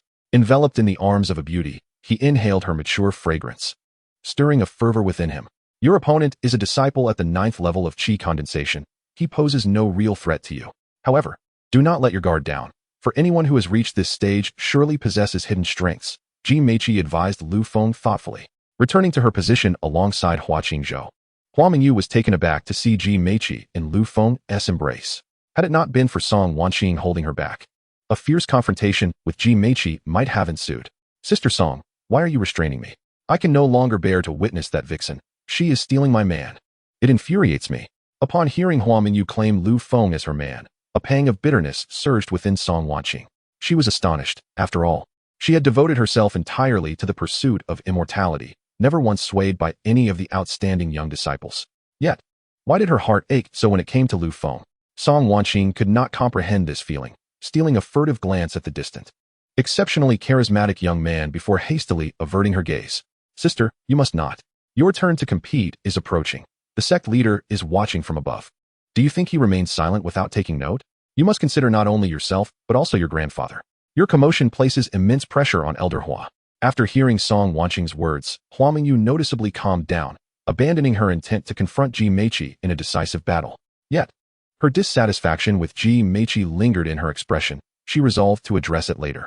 Soon, the results of the competition were announced, and the outer sect's top disciple, Wu Xiangyi, advanced directly. Lu Feng and Hua Mingyu also achieved success, along with Song Wanqing, Zhang Fangjia, Wei Siyue, Yi Ke, Lei Xiaoling, Sun Hao, Yi Hongmei, Li Lin, Kong Qingdao, and Zhou Yuantao.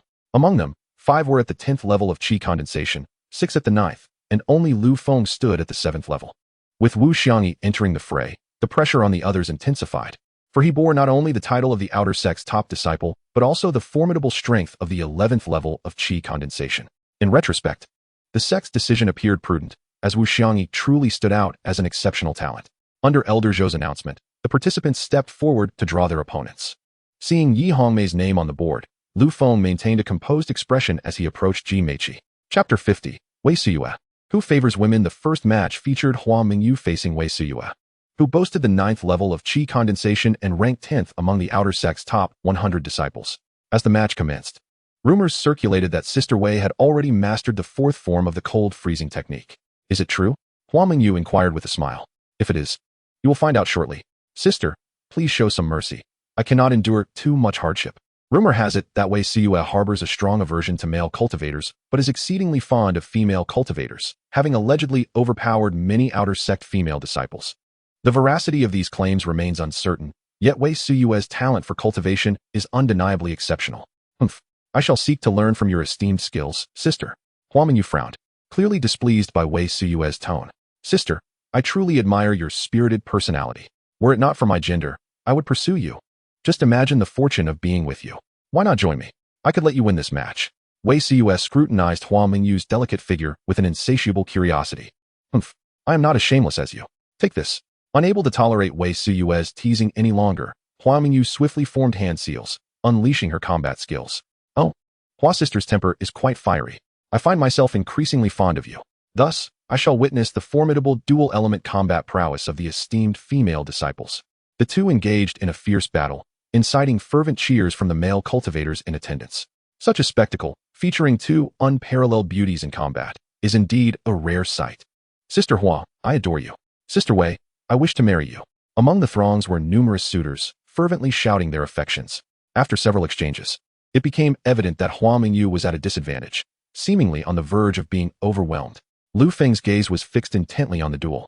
Discerning that Wei Suyu was not as straightforward as she appeared, throughout the encounter, she exhibited no hint of panic. Rather, she appeared to navigate the battle with effortless grace. Are you not concerned for Hua Mingyu, junior brother? Your unwavering gaze speaks volumes.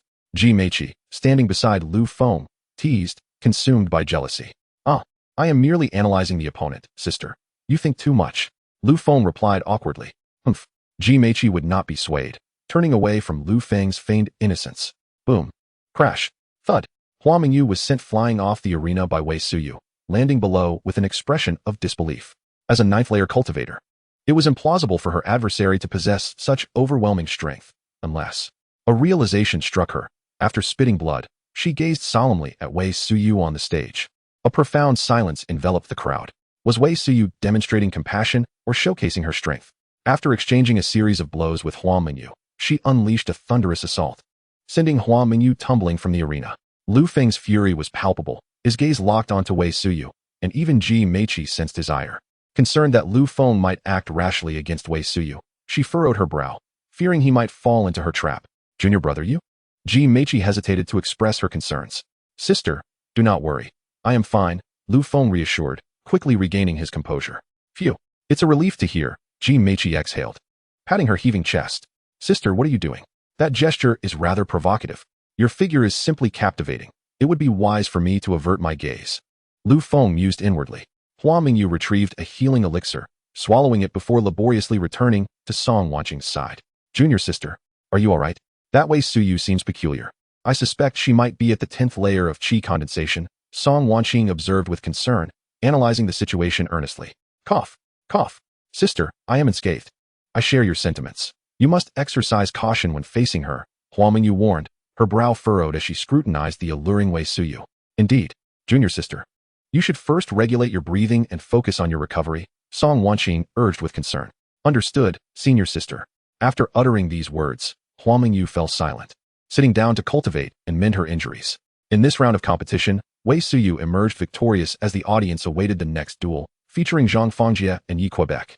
Upon the announcement by Master Zhou Yan, the crowd erupted in excitement. Zhang Fangjie needed no introduction, while Yi Ke had impressively remained undefeated thus far. The anticipation was palpable as a confrontation unfolded between the 9th layer of qi condensation and the 3rd-ranked individual at the 10th layer. The two combatants did not disappoint, delivering a breathtaking clash that captivated all present. Overall, Zhang Fangjie exhibited a dominant performance, while Yi Ke fought valiantly against the odds. Though it was widely acknowledged that Zhang Fangjie would secure the victory, an unexpected twist emerged during the final techniques. Empowered by his blade's momentum, Yi Ke soon found himself evenly matched with Zhang Fangjie. Despite lacking the depth of vitality that Zhang Fangjie possessed, Yi Ke adeptly leveraged his strengths, ultimately achieving a decisive victory in the duel. Both contenders sustained severe injuries and were in dire need of healing. Yi Ke, the dark horse of the tournament, had continually astonished the outer disciples, achieving victory in what turned out to be the most thrilling and arduous match. Conversely, Zhang Fangjie, with a pallid countenance, felt his dignity as the 3rd strongest in the outer sect tarnished by this defeat. Before the spectators could fully process the shocking outcome, they were met with another wave of fervent cheers, particularly from the female disciples, whose enthusiasm eclipsed that of their male counterparts. The audience was thrilled for the entrance of Wu Xiangyi, the foremost disciple of the outer sect, facing off against the formidable Lei Shaoling, who also possessed the strength of the 10th layer.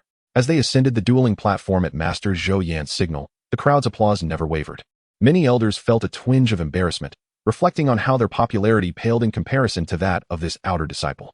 Wu senior brother, you are indeed powerful, but I, Lei Shaoling, am no pushover. I know I am likely to lose, yet I must challenge you. I wish to see if your prowess is truly as remarkable as they say, Lei Shaoling declared, his demeanor grave. Holding the title of 4th among the outer disciples, Lei Shaoling was not to be underestimated. As you wish, Wu Xiangyi replied succinctly, yet his words carried an air of solitary strength and quiet resolve. With his tall stature, noble bearing, and striking features, he emanated a sense of aloofness and pride. Chapter 51.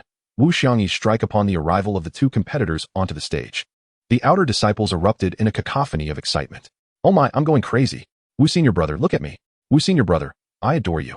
Please, don't hold me back. I must reach him. Wu senior brother, I want to marry you. Wu senior brother, do you remember if you glanced at me? The numerous elders at the front observed the increasingly unruly scene, their brows furrowing in disapproval. Amidst the fervent cries from the crowd, predominantly from the female disciples, many were so overwhelmed with excitement that they fainted. Silence. Anyone daring to disrupt the duel shall face the consequences as per the sect's regulations. Observing the increasingly chaotic scene, the esteemed Master Zhou Yan had no choice but to intervene and restore order among the onlookers.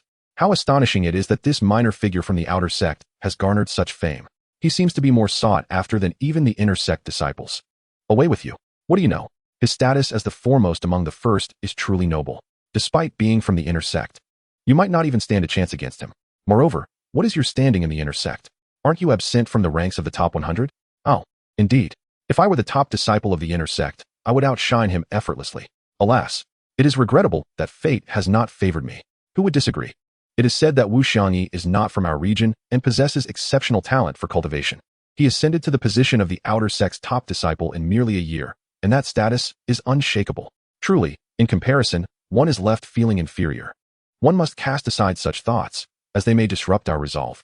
In contrast to such a genius, we may as well be deemed worthless. Who would dispute that? I believe Wushuang will soon ascend to the inner sect.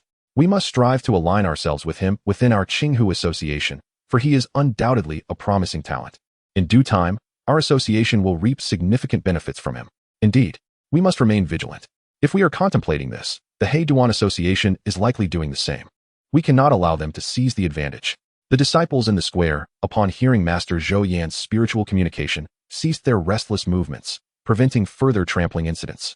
Yet the heart-wrenching screams continued unabated. It is evident that Wushuang's reputation has soared to unprecedented heights. This Wushuang eludes my understanding, Sister Song, Wanqing remarked gravely. Sister Song, isn't there a considerable gap between the first and second? How strong can he truly be? After a period of recuperation, Hua Mingyu had regained much of her strength and looked curiously at the enchanting Song Wanqing. Not at all. Outsiders claim that Wushuang has reached the 11th level of the qi condensation stage, yet he exudes an aura that feels even stronger. In the realm of cultivation, most disciples of average talent begin to solidify their foundation upon reaching the 9th level of qi condensation. Those with slightly better aptitude may fill their qi C to the critical point, thus breaking through to the 10th level. A practitioner at the 10th level of qi condensation is undoubtedly more powerful than one at the 9th level. However, the world is unpredictable, and there are always extraordinary talents who defy conventional cultivation paths, taking risks to expand their qi C to unfathomable levels. Wushuang, without a doubt, belongs to this illustrious category. According to my understanding of the sect, it has been several centuries since a disciple of the 11th layer of qi condensation has emerged. Yet, the sect leader has remarkably broken tradition, making an exception to allow the top 10 disciples from the outer sect to venture into the abyssal sea secret realm. This is likely due to Wushuang. Song Wanqing's profound gaze exuded a beauty that was both aloof and striking. Even Hua Mingyu, renowned as the most beautiful disciple of the outer sect, found herself captivated. Indeed, Song Wanqing's beauty rivaled her own. Her haughty and dignified aura was particularly enchanting, especially to male cultivators who yearned to conquer her heart. Among the outer disciples, even a prodigy like Wushuang had yet to win her affection. Who else could possibly touch her heart? Sister Song, is it truly so formidable at the 11th layer of qi condensation? Hua Mingyu inquired, her eyes fixed on the stunning figure reminiscent of a snow lotus atop a verdant peak. Indeed, it is quite powerful. Even some disciples at the initial stage of foundation establishment are no match for her, Song Wanqing replied, a hint of seriousness reflected in her beautiful eyes. Is the 11th layer truly the strongest? Hua Mingyu pressed further. Not quite. It is said that above the 11th layer of qi condensation, there exists another layer. However, individuals of that caliber are exceedingly rare. In our region, I have yet to hear of any. Song Wanqing expressed a trace of longing. For such a realm is one that all aspire to reach, yet few can attain. Is there truly another layer? Sister, do you have confidence in overcoming Wushuang? Hua Mingyu asked, voicing her most pressing curiosity. Song Wanqing turned to glance at Hua Mingyu's enchanting visage, her expression tinged with bitterness. It is difficult. Hearing the second senior sister of the outer sect speak in such a manner astonished Hua Mingyu. Just then, on the competition stage, Wushuang and Lei Xiaoling were preparing to commence their battle. Wu senior brother, allow me to witness your true strength today. I will not hold back. Earthfire burning technique. Hellfire Sea. Go. Lei Xiaoling, refusing to underestimate his opponent, unleashed his most powerful attack without reservation. Quite impressive. Xiaoling has actually cultivated the Earthfire burning technique to the 4th layer. Facing Wushuang, it won't be a complete disaster. Elder Lei nodded in approval as he analyzed the situation. A sea of flames surged toward Wushuang on the competition stage, the surrounding temperature soaring to a level that would challenge even disciples at the 10th layer of qi condensation. Yet, Wushuang remained steadfast on the stage, seemingly unperturbed by the impending inferno. Is he mad? The sea of flames is about to engulf him, yet he stands there unmoved. Has Wu senior brother forgotten this is a competition stage? Could it be that he is too frightened to move? Wu senior brother, be careful. Quickly evade. Wu senior brother. Counterattack. The crowd in the square broke into a cold sweat, their hearts filled with dread at the sight of the overwhelming flames. And Wushuang's unmoving stance intensified their trepidation. As the inferno, capable of incinerating all in its path, approached his body, Wushuang let out a soft hum and casually raised his right hand. Boom. Bang. Cough. Cough. There were no flamboyant gestures, nor did it appear that Wushuang wielded any magical weapon. With a mere lift of his hand, the raging sea of flames was instantaneously reduced to ashes. Standing on the contest stage, Lei Xiaoling was similarly struck by an invisible force, sent flying off the platform, coughing up blood profusely, until finally, overwhelmed by his own life force, he fainted. What? One strike? Did you witness how Senior Brother Wu made his move? I did not see it. Did you all see it? No, no, no. The crowd shook their heads vigorously, akin to a rattling drum. After a brief silence, an eruption of incoherent screams erupted, deafening in its intensity. Chapter 52. The Intervention of Master Zhou Yan. I think I am losing my mind. Senior Brother Wu, I am your woman. Look at me. I can hardly breathe. How can you be so handsome? Senior Brother Wu, I want to bear a multitude of children for you. Senior Brother Wu. The elders at the front of the stage were equally embarrassed. Have these outer disciples gone mad? Have they never seen a male cultivator before? In bygone days? Never mind. It is better left unmentioned. Cough, cough, silence, silence. In this contest, Wu Xiangyi emerges victorious, advancing to the next round. Next to compete are Kong Qingdao and Zhou Yuantao. With Master Zhou Yan's announcement, the arena seemed to fall silent, while Lei Xiaoling was taken away for treatment. Kong Qingdao, the grandson of Elder Kong Yuanbua, had remarkable prowess. Having already reached the 10th level of qi condensation and held high hopes from Elder Kong Yuanbua, his opponent, Zhou Yuantao, was the grandson of Master Zhou Yan, also at the 10th level of qi condensation and not to be underestimated. Both were ranked among the top 10 outer disciples, and one would expect their appearance to create a sensation. Yet, the two stood there, lost in thought, as the audience remained eerily quiet. Could it be that everyone was too exhausted from shouting? Elder Kong Yuanbua and Master Zhou Yan exchanged glances, each recognizing the animosity in the other's eyes. Humph, humph. They both scoffed, turning their heads away, prompting many of the outer elders to shake their heads in dismay. The rivalry between Elder Kong Yuanbua and Master Zhou Yan was well known among the elders. Not only were the two at odds, but their disciples were also secretly vying against one another. The crowd in the square simply watched the contest stage, as if the two were engaged in an ordinary duel, devoid of excitement, which filled them with a profound sense of embarrassment. Hey, you two on stage, hurry up and fight. What are you doing? Are you merely staring at each other? We don't have time to watch your staring contest. Get on with it. The sooner you finish, the sooner we can see Senior Brother Wu again. Exactly. If you two aren't going to fight, then get down. Are you just playing around? What's taking so long? As a man should act, yet here you are, behaving like a woman, even engaging in pleasantries. Down with you, down with you, down with you. The numerous outer disciples in the square, witnessing the two standing motionless on the duel stage, expressed their dissatisfaction. Hearing the mocking voices from the crowd, Kong Qingdao felt utterly dejected. Did no one notice my presence? I am merely awaiting the frenzy of their cheers. Only then shall I feel esteemed. Kong Qingdao mused to himself. Yet, the audience showed no regard, leading him to question whether his prolonged seclusion had caused him to be forgotten. I say, let us hasten and engage. The crowd is eagerly anticipating. They can hardly contain themselves. Hua, ha. Zhou Yuantao, upon hearing the voices from below, felt a profound sense of satisfaction. He was no less than that Wu Xiang. He urged Kong Qingdao, you fool. Do you not comprehend? The crowd mocks you. You imbecile.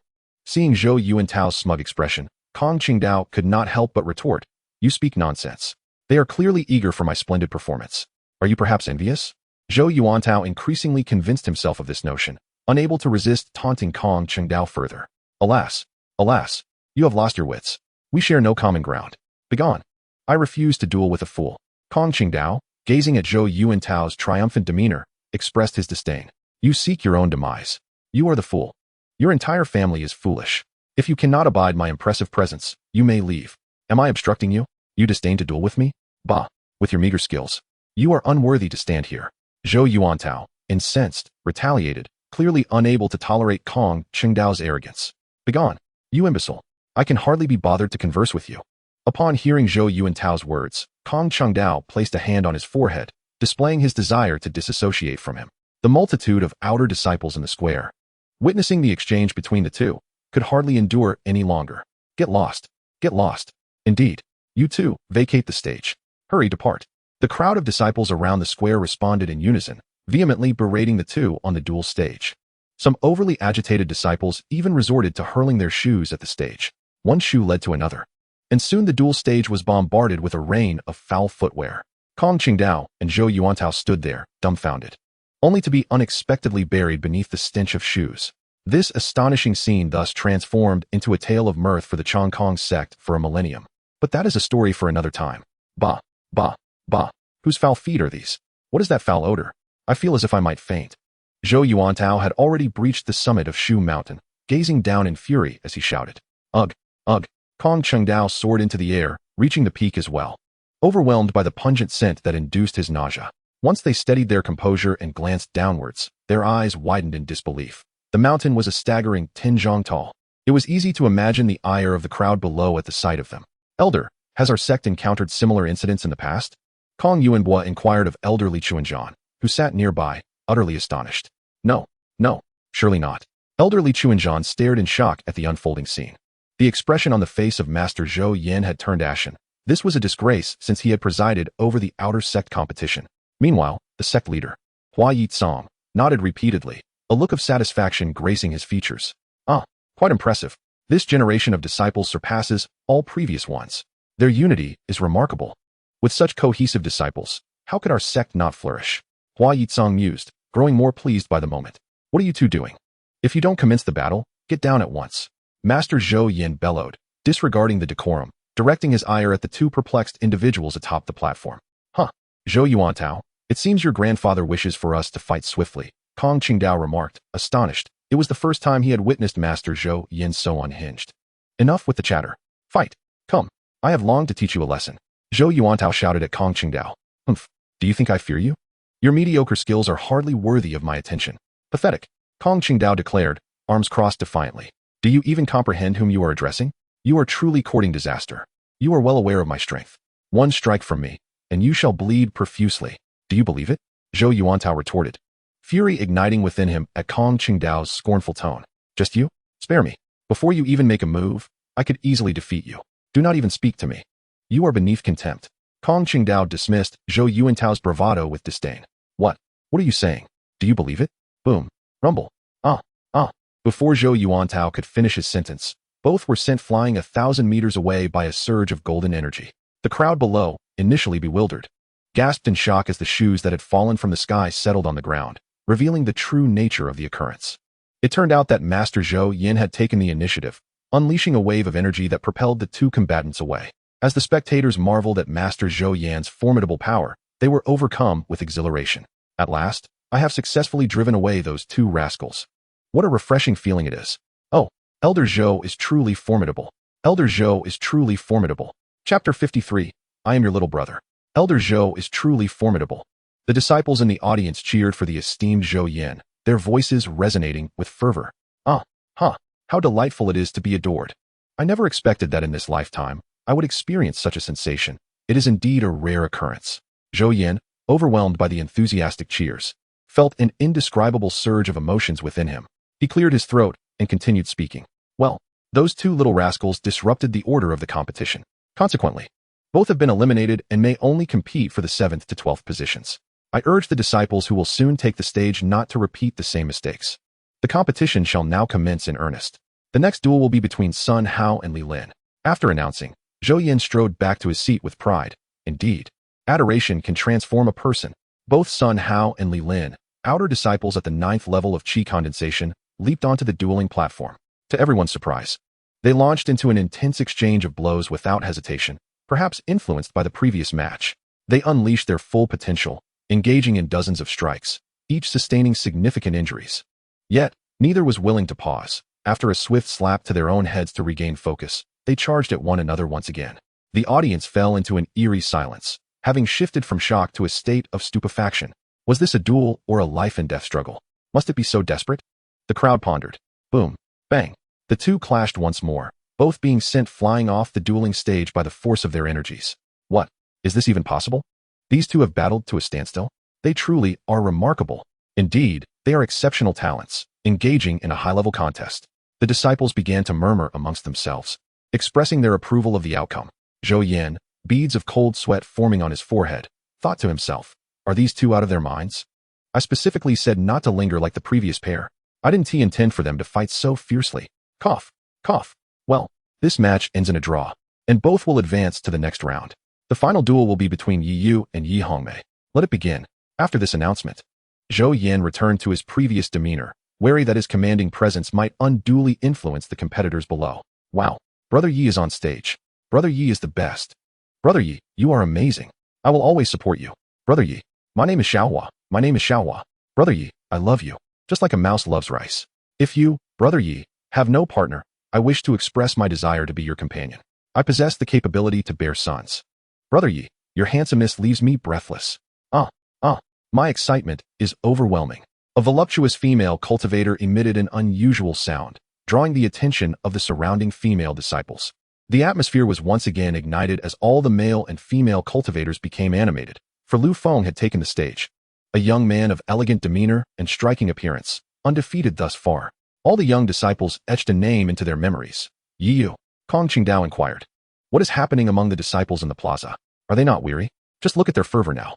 Yuan Tao, observing the cheers and applause in the square, could not help but question Kong Qingdao as they returned to watch the contest. Are you foolish? When we took the stage earlier, all the onlooking disciples were fatigued and needed a respite. Were you not exhausted from your incessant shouting? Indeed I was. Then that explains it. Now, the spectators have regained some stamina, hence their ability to cheer. It's unfortunate that our timing coincided with their exhaustion, Kong Qingdao confidently analyzed. Upon hearing this, Yuan Tao pondered. You may be right. However, if they were already fatigued, how could they muster the energy to throw shoes at us? That seems contradictory. You fail to grasp this? How do you comprehend your cultivation techniques? I worry for you. The reason they have the energy to toss shoes is that we are simply too popular. Yet, they lack the strength to shout. They wish to express their admiration for us. The outer disciples possess no valuable possessions. Yet they still wish to offer us something as a token of respect, hence the shoes. We must be grateful for their affection. Kong Qingdao's eyes glistened with emotion, overwhelmed by the sincerity of the crowd's sentiments, nearly moved to tears. I see. Your insights have illuminated my understanding. Upon reflection, you are undoubtedly correct. I never imagined the outer disciples held us in such high regard. We should feel humbled, Yuan Tao expressed, his demeanor reflecting genuine remorse. Brother Zhou, we must strive to reciprocate the affection of all the outer disciples with our utmost sincerity. In a corner of the plaza, Kong Qingdao and Yuan Tao reached an unspoken agreement, their feelings a blend of joy and concern. Lu Feng and Yi Hongmei stepped onto the duel stage, locking eyes with one another. Yi Hongmei, clad in a flowing blue robe, held a jade flute in her hand, her striking visage exuding a carefree air reminiscent of a gallant youth. Hey, Brother Yi, I hold you in high esteem. Shall we form a brotherhood? You can take the role of the elder brother, and I will be your younger sibling. We can share fortunes and face adversities together. What do you say? Yi Hongmei boldly proposed to Lu Feng. I'm not interested, Lu Feng replied succinctly. TSK, once we become good brothers, I doubt anyone among the outer disciples would dare to provoke us. Just think about it. With such a charming brother by your side, you should be more than satisfied. Yi Hongmei continued, adopting a tone akin to that of her male counterparts as she conversed animatedly with Lu Feng. Will we fight or not? If not, I'll step down, Lu Feng reiterated. Brother Yi, are you truly lacking in spirit? I thought I was the dull one. But it seems you surpass me in that regard. No fight, no fight. You've won this round. I realize I am no match for you. But let me ponder the brotherhood matter. Once we bond as brothers, I can find any female cultivator you desire. How does that sound? Are you tempted? She laughed heartily. Boring. Lu Feng maintained his indifferent tone. All right. You are noble. You are impressive. I shall take my leave. Remember me. I am Yi Hongmei. She declared as she gracefully descended from the fighting platform, casting a flirtatious glance back at Lu Feng. What just happened? Why did they stop fighting? Indeed. What an unusual occurrence. What is going on with the contestants this year? It's baffling. What? You don't understand? Clearly, it is Yi Hongmei's extraordinary charm that has captivated her, leading her to concede in hopes of earning favor. That makes sense. I agree. If I were a female cultivator, I too would be drawn to someone like Brother Yi. Get away from me, please. I appreciate your sentiments. Yi Hongmei's unexpected withdrawal left the crowd in astonishment. Nonetheless, it was undeniable that Lu Feng's popularity soared to an alarming height once again. You insufferable junior brother. Always attracting attention. It infuriates me. I will make you pay for this. Hua Mingyu seethed upon witnessing Yi Hongmei exchanging flirtatious glances with Lu Feng. Her teeth clenched in anger, never anticipating that Yi Hongmei would concede so readily. Let her concede, but what was with those flirtatious glances? It's truly intolerable. Hua Mingyu thought to herself, unable to contain her frustration. Meanwhile, Song Wanqing cast a deep glance at Yi Hongmei, pondering her thoughts in silence. This time, Song Wanqing drew a blank card, advancing directly to the next round of the competition rankings. The victorious participants of this ranking contest included Lu Feng, Wu Xiangyi, Song Wanqing, Yi Ke, Sun Hao, and Li Lin. As the competing disciples required time to recuperate, the battles were scheduled to resume in 2 hours. The disciples in the square did not disperse. Rather, many inner disciples continued to arrive. Among them were the inner disciple Lu Lin and the eldest son of the Yi family from Qingya City, Yi Wuxing. Upon learning that Lu Feng had become formidable enough to contend for a position among the top 6, Lu Lin's countenance darkened ominously as he plotted something in his mind. Junior brother, could you please maintain a lower profile? During the moment of silence when everyone awaited, Hua Mingyu pulled Song Wanqing to Lu Feng's side and spoke. Sister Hua, I am not being ostentatious. I am perplexed by your words. Lu Feng responded with bewilderment upon hearing Hua Mingyu. How can you claim not to be ostentatious? Quickly cover your face. Do not let others see you, especially the female cultivators. It's infuriating. Look at those female cultivators in the square. They appear as if they wish to devour you. Hua Mingyu exclaimed, her frustration palpable. Song Wanqing and Ji Meiqi stared at Hua Mingyu, astonished. Is this truly the language of the most beautiful woman among the outer disciples? Why does she sound so much like a resentful wife? They both thought in unison. Wouldn't that be rather peculiar? Wouldn't that draw even more attention? Lu Feng replied, feeling at a loss. I don't care, you must tone it down. Even Sister Song cannot bear it, can she? Isn't that right, Sister Song? Hua Mingyu insisted, playfully shaking Song Wanqing's arm in an attempt to rally her to her side. Lu Feng was taken aback and then glanced at Song Wanqing, who appeared somewhat flustered. Junior sister, do not speak nonsense. When have I ever said that? Song Wanqing, caught off guard by Lu Feng's gaze, hurriedly explained. Sister, you clearly stated that Yi junior brother attracts female cultivators too much, and you even advised me to be cautious of him. Have you forgotten? Hua Mingyu teased, her eyes twinkling with mischief, seemingly unashamed of her playful lies. Junior sister, I do not recall ever saying that. Are you perhaps mistaken? Song Wanqing questioned, perplexed, unaware that it had been Hua Mingyu's playful jest. Did sister forget? I vaguely remember you mentioning that Yi junior brother is quite mysterious. Surely you would not deny that. Hua Mingyu continued to jest, causing Song Wanqing's face to flush deeply. Junior sister, please stop saying such things. I never. Song Wanqing, usually serene, showed a rare blush on her frostbitten face. Lu Feng. Hua Mingyu, ha ha ha. As Hua Mingyu laughed heartily, Song Wanqing realized she had been playfully toyed with. However, instead of reproaching her, she turned to Lu Feng with a serious expression and said, if you face Wu Xiangyi, be extremely cautious. He is very strong. Song Wanqing was unsure why she felt compelled to share this with Lu Feng.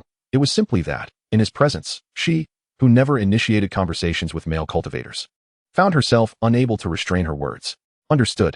I extend my gratitude to Sister Song for her reminder. I shall take heed.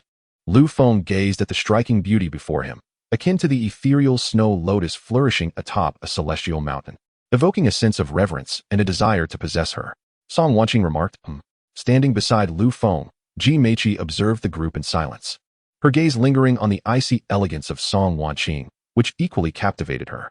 For reasons unknown, Ji Meiqi sensed an extraordinary depth in Song Wanqing's gaze towards Lu Feng, distinct from how she regarded others, though she could not articulate the difference. Little rascal. Did you see that? Sister Song never engages with male cultivators, yet she converses only with you. Hua Mingyu teased, reveling in the moment. Sister, if you continue like this, I shall take my leave, Song Wanqing responded, her face flushed with embarrassment as she inadvertently cast a glance at Lu Feng, fearful of inciting his aversion. All right. I shall refrain from speaking. My aloof elder sister, how will you find a partner with such an icy demeanor? A change is in order. Hua Mingyu audaciously took it upon herself to ponder Song Wanqing's lifelong matters. Sister, what do you mean? My sole pursuit is the path of enlightenment. Worldly emotions are mere distractions.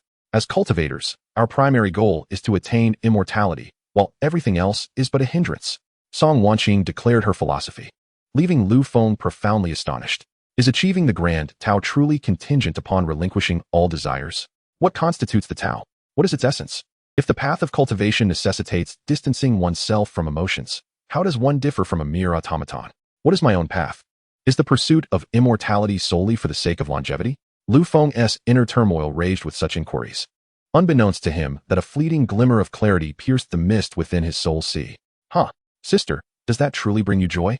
Why not liberate yourself from the constraints within your heart and embrace what you genuinely love? While achieving immortality is paramount, one must also savor the journey.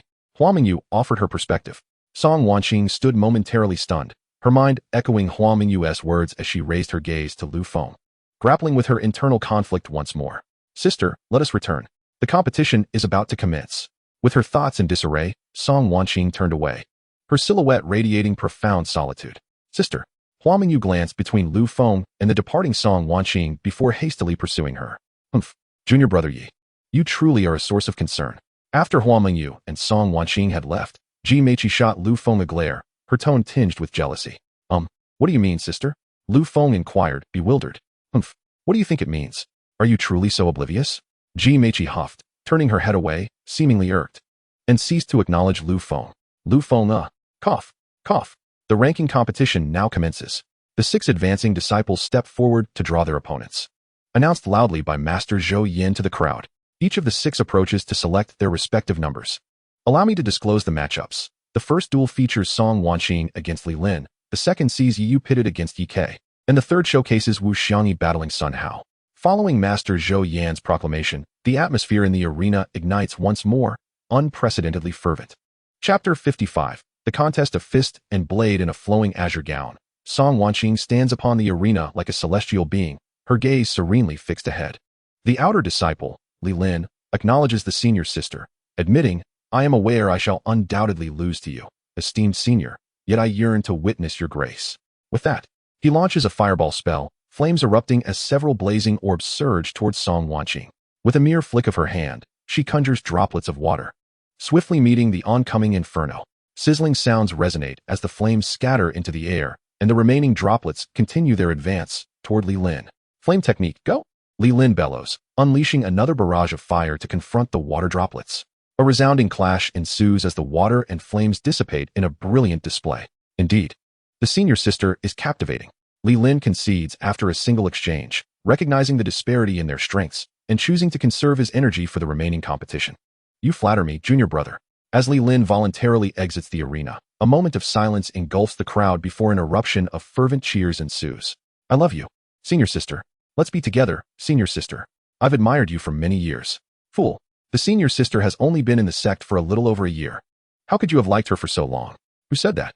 I admired her before she even joined the sect. Is that not permissible? Furthermore, how long I've liked her is of no concern to you. The senior sister is mine, so do not entertain such thoughts. You shall perish. Yet, standing atop the arena, Song Wanqing remains unfazed by the tumultuous cheers below. For some unknown reason, her gaze drifts toward Lu Feng's direction. Just a fleeting glance. Yet it feels akin to a guilty secret, and she swiftly averts her eyes. What is this? Why did I look at him? How has my usually tranquil heart become so tumultuous? Sighing, Song Wanqing reflects on her own transformation, unable to suppress her inner musings. Well, in this contest, Song Wanqing emerges victorious, advancing to the top 3 showdown. Next, Yi Yu will face Yi Ke. Let the match begin. With Master Zhou Yan's announcement, the crowd around the square erupts once more, dividing into 2 factions, one supporting Lu Feng's triumph, and the other rallying behind Yi Ke's victory. Before the duel, the 2 teams erupted into a heated argument. Brother Yi will surely triumph. Brother Yi is the strongest. Brother Yi is not the best. It's Brother Yi Xiao who will defeat him. Brother Yi Xiao. Brother Yi Xiao. Brother Yi must surpass Brother Yi Xiao. Nonsense. Brother Yi Ke has already defeated Zhang Fanjia, who ranked 3rd among the 100 strongest. What can Yi Yu do? That does not prove anything. Brother Yi has never lost. Neither has Brother Yi Ke. I firmly believe that Brother Yi will win. Nonsense. Brother Yi Ke will crush him. You're talking nonsense. Who are you referring to? You. Seeking death? No, you are. Bang. Bang. The square was filled with external disciples clashing due to their conflicting beliefs. The audience was frowning, and even the sect leader, Hua Yitsong, let out a cold snort. Real Master Zhou Yin was sweating profusely and quickly stood up, shouting, Stop. Everyone, quiet down. Anyone who disrupts the order will face disciplinary action. With Zhou Yan's thunderous command, all the external disciples fell silent, though they continued to glare at one another. Lu Feng and Yi Ke had already taken their positions on the duel platform. You are quite formidable. Yi Ke remarked, I cannot see through you. You are not too shabby yourself. Lu Feng replied. Feeling confident? Seeing Lu Feng's calm demeanor, Yi Ke's eyes flashed with anger. A strong warrior must not be disrespected. Mediocre. Lu Feng responded again. You? Very well. I have witnessed your dragon shadow fist. I did not expect you to have already comprehended its essence. How does it compare to my blade intent? Yi Ke focused intently on Lu Feng, his expression grave. From their conversation, the other party remained as indifferent as water. Was he truly powerful, or merely feigning strength? Only through battle would they ascertain. Lu Feng replied. Then allow me to learn from you. Yi Ke prepared for combat. I shall oblige. Lu Feng said, fixing his gaze on Yi Ke. The 2 quickly engaged in battle, exchanging dozens of blows in an instant. Bang, bang, bang. Upon landing, Yi Ke was pushed back 10 steps by Lu Feng's fist, while Lu Feng also staggered back a step from the recoil of Yi Ke's strike. I did not expect this. I misjudged him. That 5-element mixed spiritual root has grown to this extent. Remarkable. Real Master Zhou Yin observed the two on the dual platform, his shock unceasing. He did not know Ye Ke well, but he was familiar with Lu Feng. If one were to say that he had been in the Long Kong sect for over 3 months, no one would believe it. Lu Feng must have encountered some great fortune. Otherwise, with a 5-element mixed spiritual root, reaching the 3rd level of qi condensation would be a struggle, let alone the 7th level. Moreover, it was not just any 7th level of qi condensation.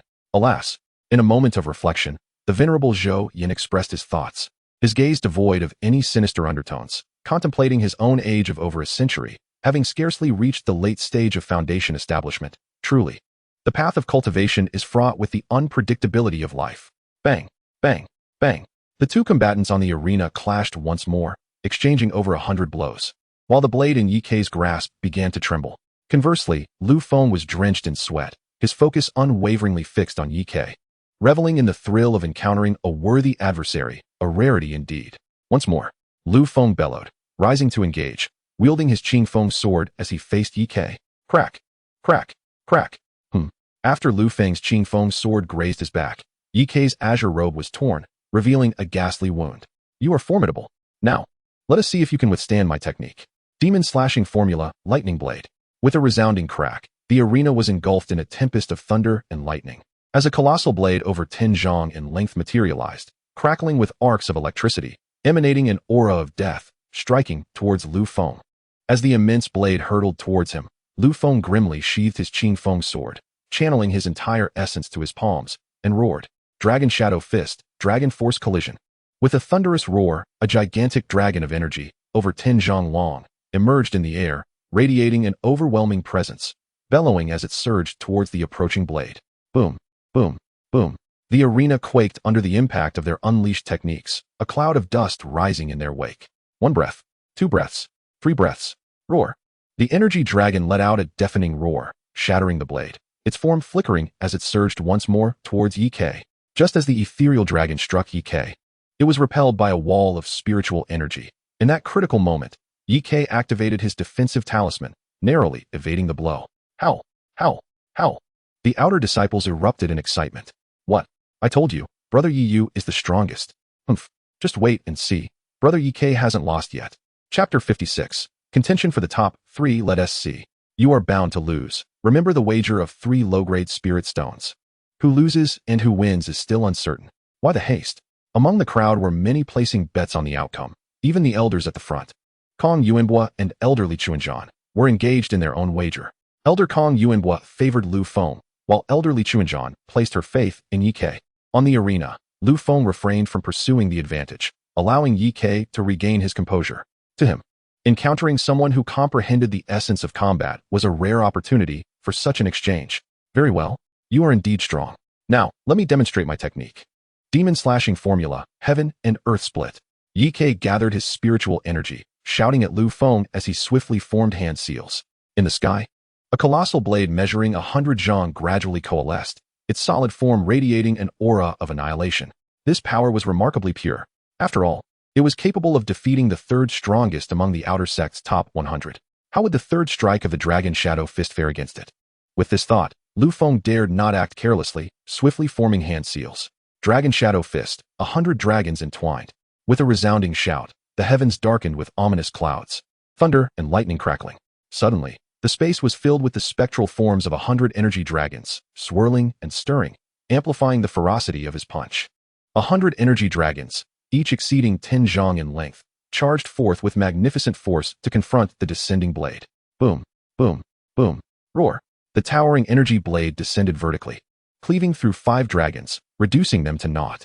10, 20, 30. After several breaths, only 10 energy dragons remained entwined around the colossal blade, rendering their efforts trivial. With the consumption of dozens of energy dragons, the formidable energy blade had become considerably ethereal. Boom, roar, roar. The energy dragons bellowed in defiance as the energy blade surged unrelentingly. After a brief pause, it severed the remaining 10 dragons in half. The nearly spectral energy blade continued its descent toward Lu Feng. Brother Yi, you rascal. Quickly dodge. Such powerful combat skills. Perish, Lu Feng. How dare you vie for my woman? This simplifies matters. Brother Yi, you can do it. As Lu Feng found himself in a perilous predicament, the onlookers, including Ji Meiqi, Hua Mingyu, Song Wanqing, Ding Qinglan, Zhang Niu, Lu Lin, and Yi Wuxin gasped in astonishment. Boom. Crack. Crack. Crack. In the most critical moment, Lu Feng summoned protective talismans. 1 layer, 2 layers, 3 layers. 100 layers of protective shields shattered with a resounding crack, with the protective barriers absorbing the attack. The ethereal 100-zhang blade, after severing one protective shield, dissipated into the void. The arena fell into silence. A profound stillness enveloped the air. After several breaths, is this even possible? Brother Ye's generosity is astonishing. 100 protective talismans? How many low-grade spirit stones must that cost?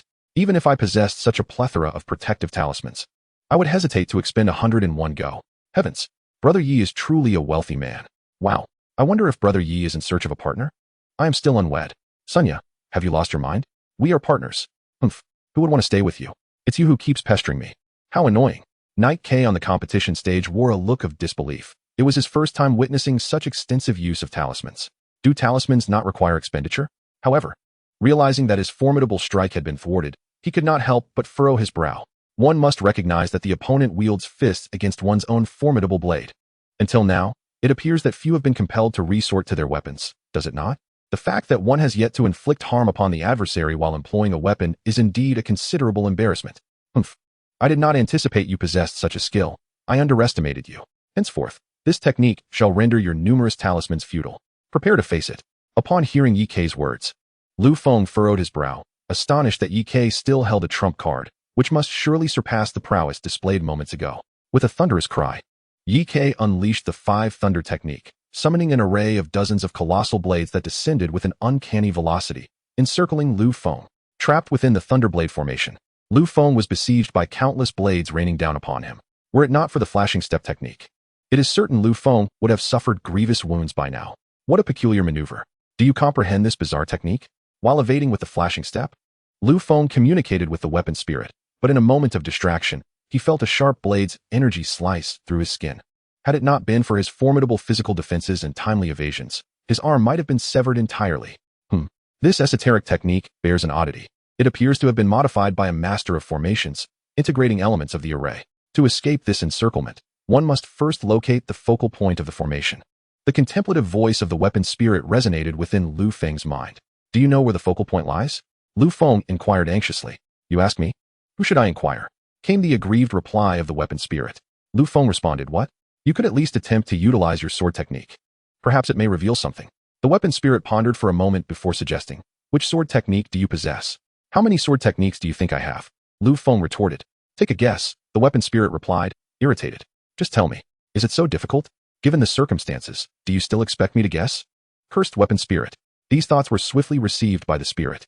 Am I seeking my own demise? Enjoy yourself, echoed the spirit's departing voice within Lu Feng's mind. Damn it, you are ruthless. Lu Feng muttered, feeling the urgency as the immense spiritual energy consumption within the blade formation was detrimental to him over time. Resolutely, Lu Feng focused his mind, executing the flashing step while swiftly forming hand seals, and bellowed, the way of nature, 100 swords unleashed. Boom. A tremendous sound erupted as the encircling blade formation shattered instantaneously, causing Yi Kei, who had been channeling his own energy to sustain the formation from a distance, to spew forth a mouthful of blood. Cough. Holding his chest with one hand, it was evident that Yi Kei had suffered severe internal injuries. Not too foolish after all. The weapon spirit's languid voice echoed in Lu Feng's mind. And you still have the audacity to speak? If you had spoken earlier, I would have escaped the predicament. The spirit of the artifact conveyed through Lu Feng's soul power. You have truly infuriated me. Had I known beforehand, would I not have informed you sooner? I was merely bewildered just now. The spirit of the artifact was indeed provoked by Lu Feng, revealing the truth. What? Bewildered?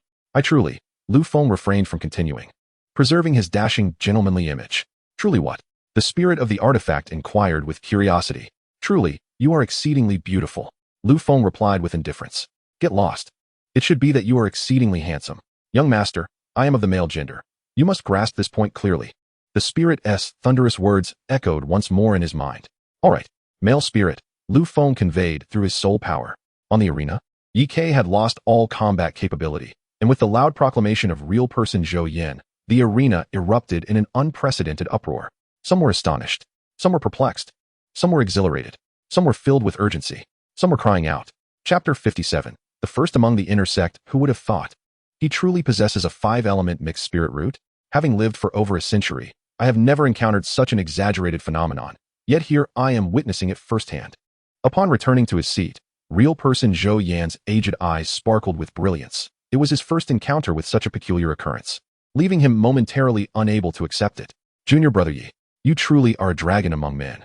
How can I possibly keep pace with your strides?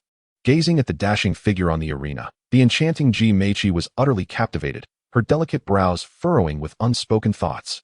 Who would have imagined that junior brother Yi could reach this stage? I told you, the man I, this esteemed young lady, have set my sights upon cannot possibly be lacking. Sister Song, do you not agree? A row of pristine white teeth revealed themselves as Hua Minyu grinned, showcasing her small teeth to the ethereal Song Wentian beside her. Observing this noble young lady, whose demeanor had seemingly transformed since his appearance, with a smile ever present. What manner of man could he be? Song Wentian gazed at that elegant silhouette, lost in a reverie. Amidst the cheers and shouts from the crowd in the plaza, Lu Feng slowly approached Ji Meiqi, drawing the attention of the entire assembly towards her. Who was that woman? Could she be junior brother Yi's companion? Oh no. I was preparing to confess. Even if she is junior brother Yi's companion, so what? The man I, by Jing, have taken a liking to, I shall pursue. Oh, how could junior brother Yi be with a woman? Junior brother Yi, I do not care how many women you have. As long as you hold me in your heart, I love you. Lu Feng's actions left the outer sect female disciples heartbroken. Sister, he is merely a lecher. A beautiful woman clad in a blue dress pouted in dissatisfaction, speaking to the breathtaking beauty beside her. Before them stood a woman clad in a delicate cerulean gown, her visage obscured by a sheer veil that rendered her features unrecognizable.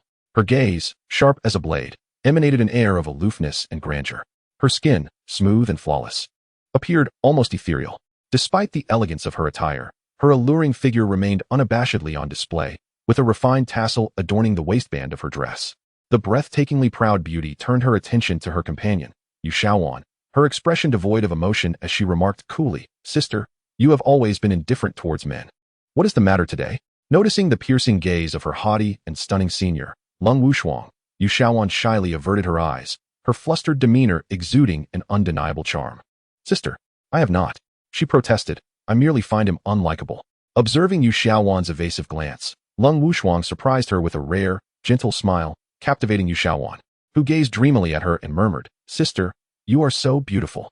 Shaowan, if you continue like this, I shall take my leave, Lung Wushuang admonished, her brows knitting in playful annoyance.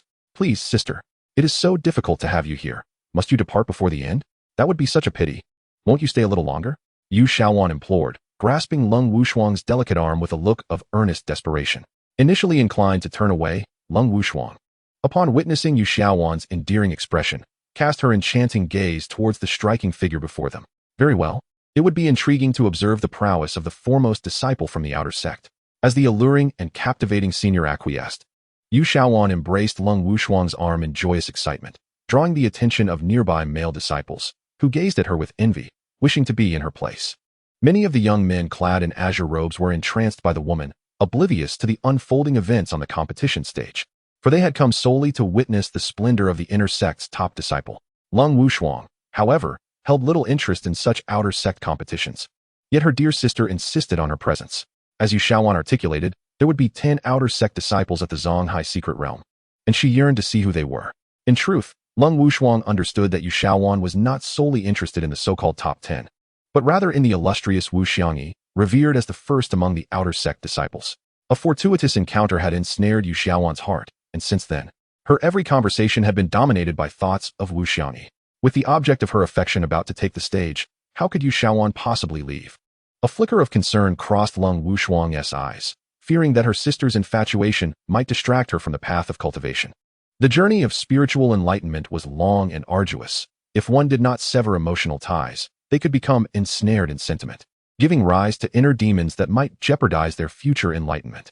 Zhou Yan, the esteemed master, glanced towards the distant figure of Wu Xiangyi, standing tall and proud, before turning back to survey the multitude of disciples gathered in the square. With great excitement, he announced loudly, next to take the stage are Wu Xiangyi and Sun Hao. The majority of the crowd in the square eagerly anticipated Wu Xiangyi's appearance. Following the proclamation by Master Zhou Yan, a wave of cheers and shouts erupted. Yu Shaowan, her face beaming with excitement, clenched her small hands tightly, her eyes fixated on Wu Xiangyi's form. Standing beside her, Lung Wushuang merely cast a fleeting glance at the counterpart. Yet her attention was predominantly drawn towards Lu Feng.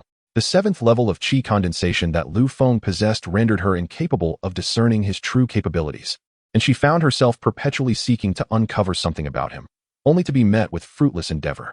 As Wu Xiangyi and Sun Hao ascended the dual platform, their expressions varied. Throughout, Wu Xiangyi maintained an air of indifference, akin to still waters.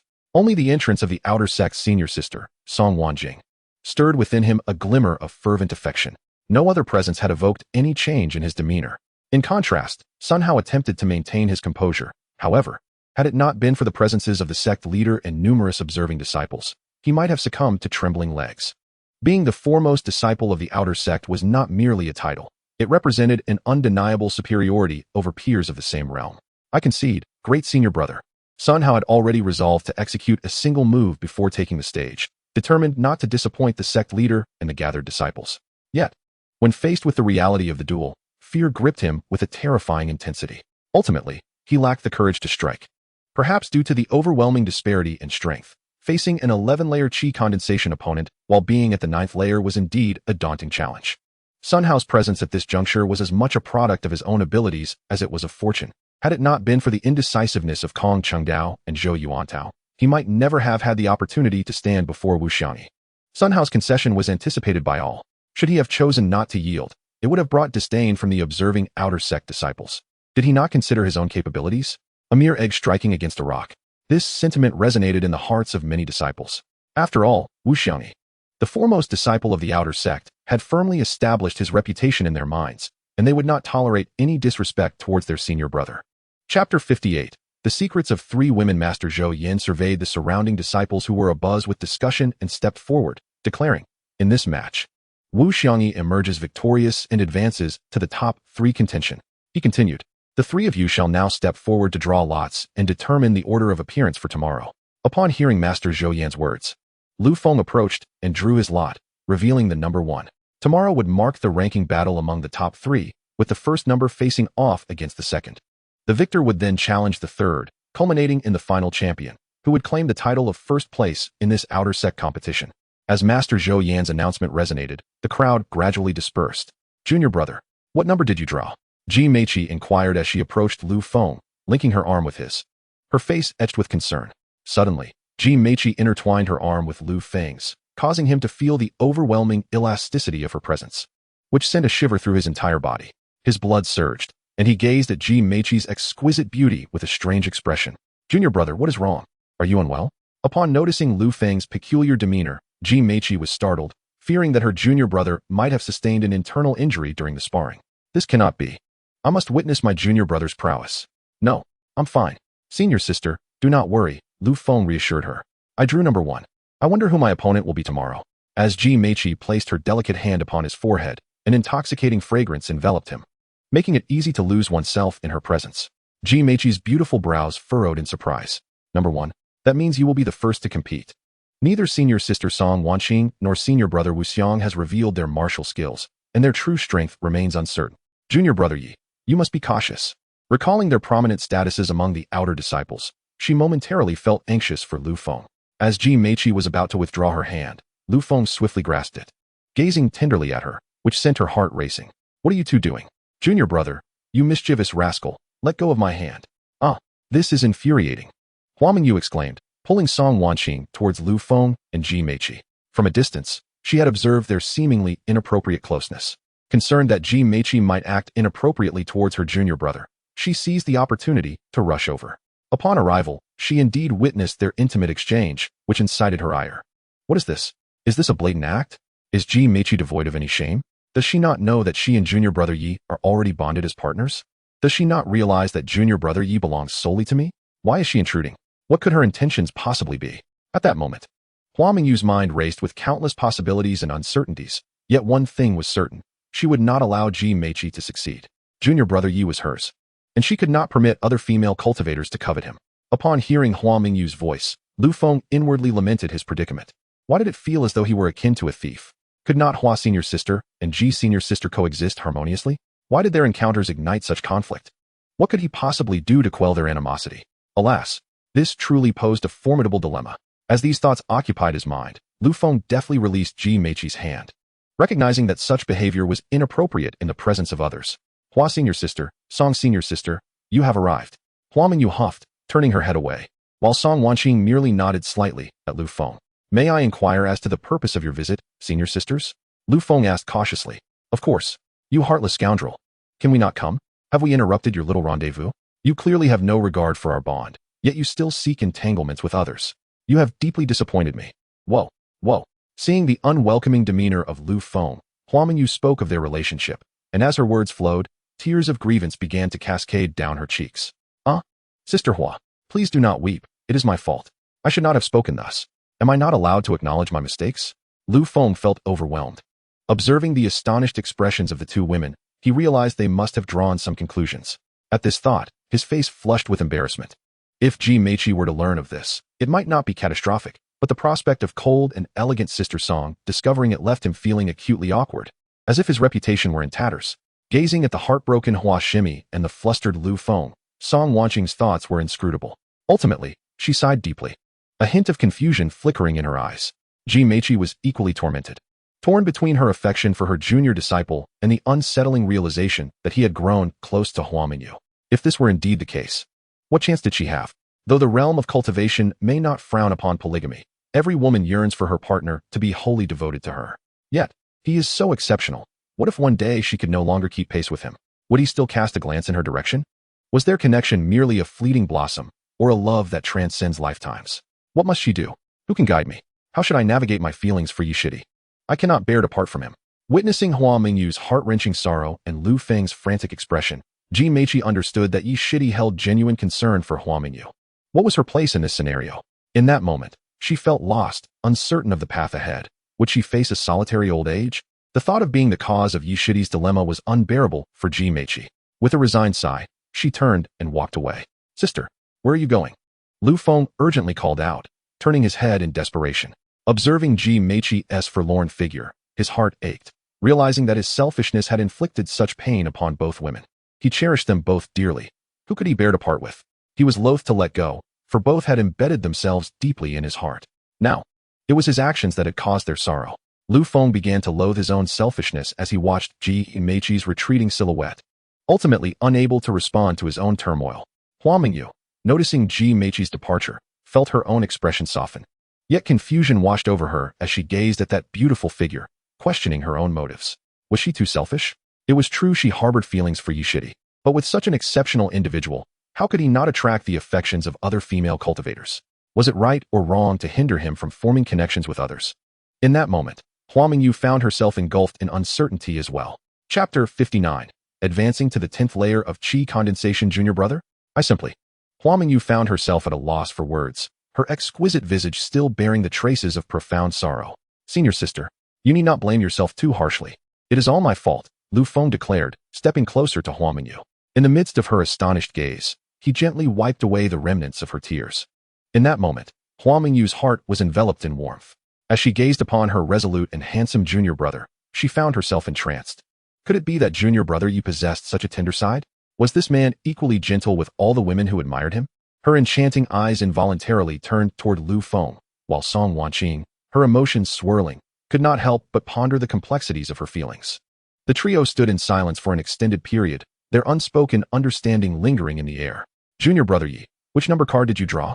To her own astonishment, the usually reticent Song Wanqing found herself addressing Lu Feng. As the words slipped from her lips, her heart raced violently. She maintained a facade of composure while internally beset by confusion. What was happening to her? Why had she transformed into a gossiping soul? What compelled her to engage in conversation with junior brother Yi? Why indeed? Lu Feng remained unfazed, yet to Hua Mingyu, it was a revelation of monumental proportions. The esteemed senior sister, who had abstained from conversing with men for years, was now initiating dialogue.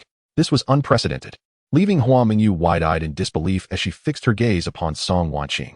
Upon witnessing Hua Mingyu's astonished expression, Song Wanqing felt a surge of embarrassment, an overwhelming urge to flee washing over her. The number 1 card, Lu Feng's calm voice broke through the tension. Song Wanqing's beautiful eyes widened at his words. Junior brother Yi, it appears we are to face each other first in tomorrow's duel. I hope you will not show any mercy. Song Wanqing's haughty demeanor reemerged, radiating an ethereal beauty akin to a snow lotus on a celestial peak.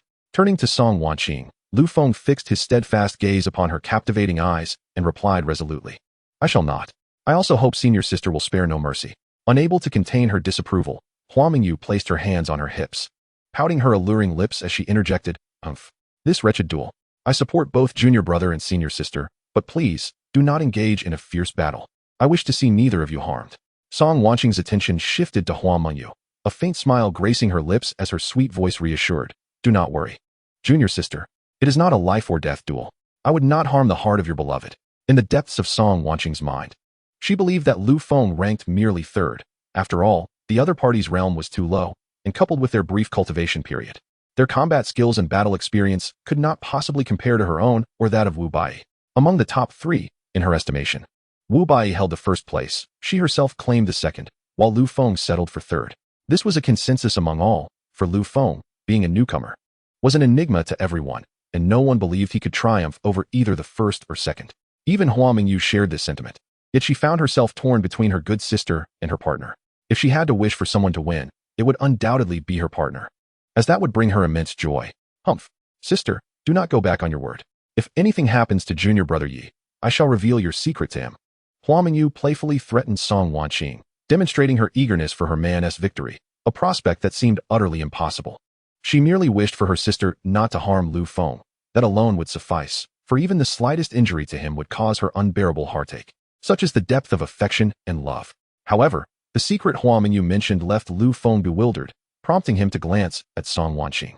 What kind of secret could such a stunning beauty possibly harbor that was unworthy of others' knowledge? When Lu Feng met her gaze, an unusual blush graced Song Wanqing's face, reminiscent of an 18-year-old maiden shyly responding to a confession from her crush.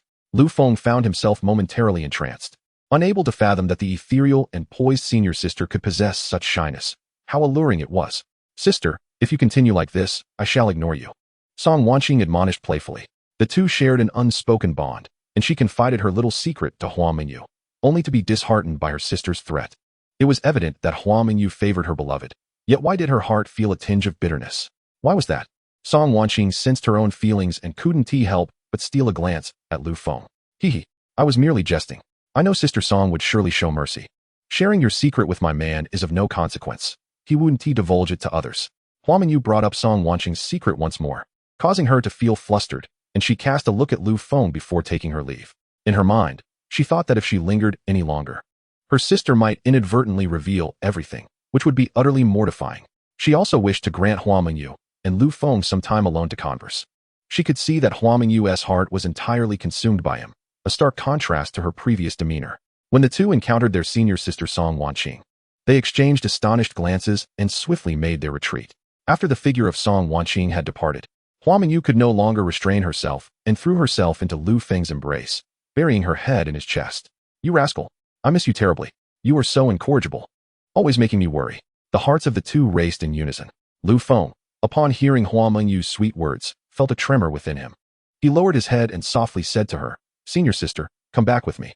Upon hearing Lu Feng's words, Hua Mingyu understood his intention. Her ethereal, breathtaking face flushed a deep crimson, and she tightened her hold on him. Yes, I think of you every moment. When I can't see you, I feel as though I'm losing my mind. Feeling Hua Mingyu's affection, Lu Feng cupped her enchanting face in his hands and swiftly kissed her. Time slipped away unnoticed as onlookers from the outer sect gathered around them, their mouths agape in awe. Upon realizing this, Hua Mingyu hurriedly pulled the dazed Lu Feng away towards the wooden cabin. Wait, no way. My flower sister, my goddess from my dreams, how has she become Yi Xiang's? Wah. I've secretly admired flower sister for years. How I despise this. Me too. Wah. The outer sect disciples, witnessing this scene, were overcome with tears. Their dreams shattered. Inside the wooden cabin, Lu Feng gazed tenderly at Hua Mingyu, gently wiping the sweat from her cheek. Junior brother, you were quite rude just now. How utterly wicked. Hua Mingyu lay languidly, pouting in dissatisfaction. I couldn't help myself. How could I resist a senior sister as captivating as you? Lu Feng replied with a mischievous grin, reveling in the delightful sensation of conquering the enchanting Hua Mingyu. Always bullying me, junior brother. Tomorrow is the ranking competition. Just do your best. Don't overexert yourself. I would be distressed. Hua Mingyu gazed at the striking Lu Feng, captivated by his domineering presence, unable to extricate herself from his allure.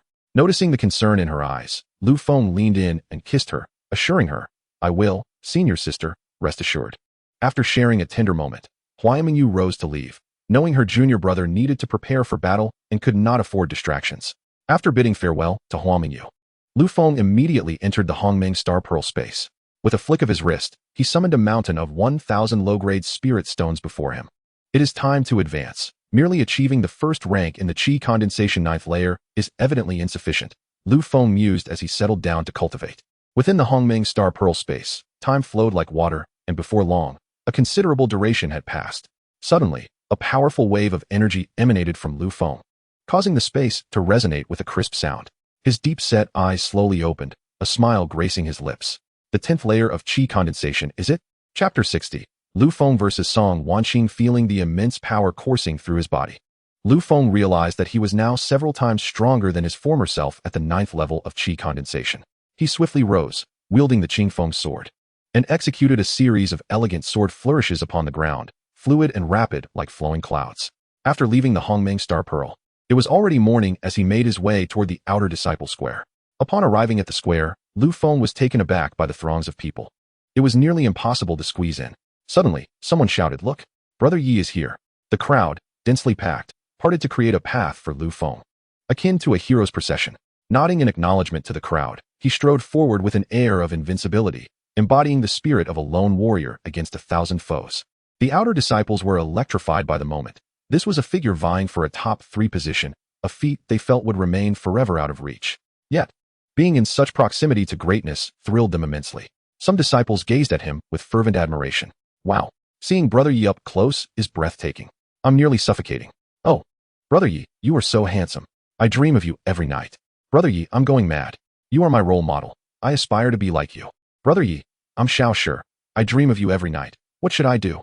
Listening to the fervent declarations from the outer male and female disciples, Lu Feng felt a surge of exhilaration. This was the true essence of strength, and he was determined to claim the first prize. Suddenly, a male disciple's confession reached his ears, nearly causing him to stumble. Quickening his pace, Lu Feng exited, and the passage was instantly filled with eager female disciples. "Don't push. This was my spot." "Nonsense. This is where I was standing." "Ah, the air still carries Brother Yi's masculine fragrance." Yes. Brother Yi, I'm fainting." Lu Feng made his way to the spot where Ji Meiqi usually stood, only to find her absent, which filled him with a sense of melancholy. Among the crowd, Ji Meiqi, witnessing Lu Feng's solitary stance at their usual place, felt her heart ache. How she longed to be by his side, forever united. Yet the image of Qianying Wushuang's heartbroken face held her back. The spectators at the duel arena soon recognized Lu Feng, erupting into a raucous cheer that resonated powerfully. Remarkably, some disciples had even camped out overnight to secure a prime viewing position, the benefits of which were evident as they basked in the presence of their idol. Their passionate cries echoed, reverberating through the air. Standing near the duel platform, Lu Feng had little inclination to greet anyone, his gaze scanning the surroundings, causing Ji Meiqi's heart to ache even more intensely. She yearned to recklessly rush towards Lu Feng and dive into his embrace, wishing to hold him forever. Yet, she refrained, unwilling to witness the distress her presence would cause both Lu Feng and Qianying Wushuang. Love can be selfish, but at times it embodies selflessness. Clearly, Ji Meiqi belongs to the latter. Before long, numerous outer gate elders took their seats, and Wu Xiangyi along with Song Wanqing arrived at the venue, instantly igniting a fervent chorus of cheers and shouts from the crowd. Subsequently, the sect leader of Chongkong Men, Hua Yitsong, soared into the air, eliciting profound awe from the disciples gathered in the square. "Salute the sect leader." The resounding voices echoed like thunder, unwavering and continuous, filling the atmosphere with solemnity.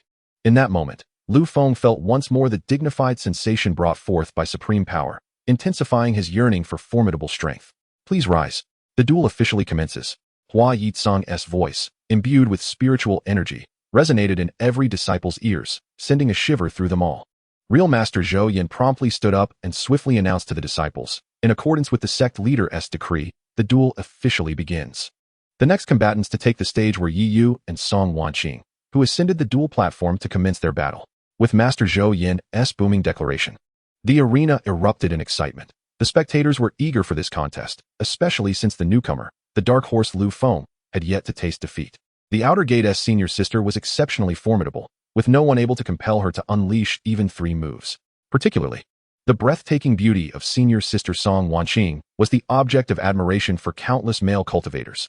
Merely witnessing her grace was enough to instill pride. What puzzled Lu Feng was the complete absence of Long Yiwei's presence. She must have been taken under the wing of one of the peak masters. After scanning the crowd once more, he still did not spot Ji Meiqi. No longer hesitating, Lu Feng stepped forward towards the dual platform. Upon ascending the stage, Song Wanqing gazed at the extraordinary Lu Feng before her, feeling an inner turmoil. If given the choice, she would never wish to face him.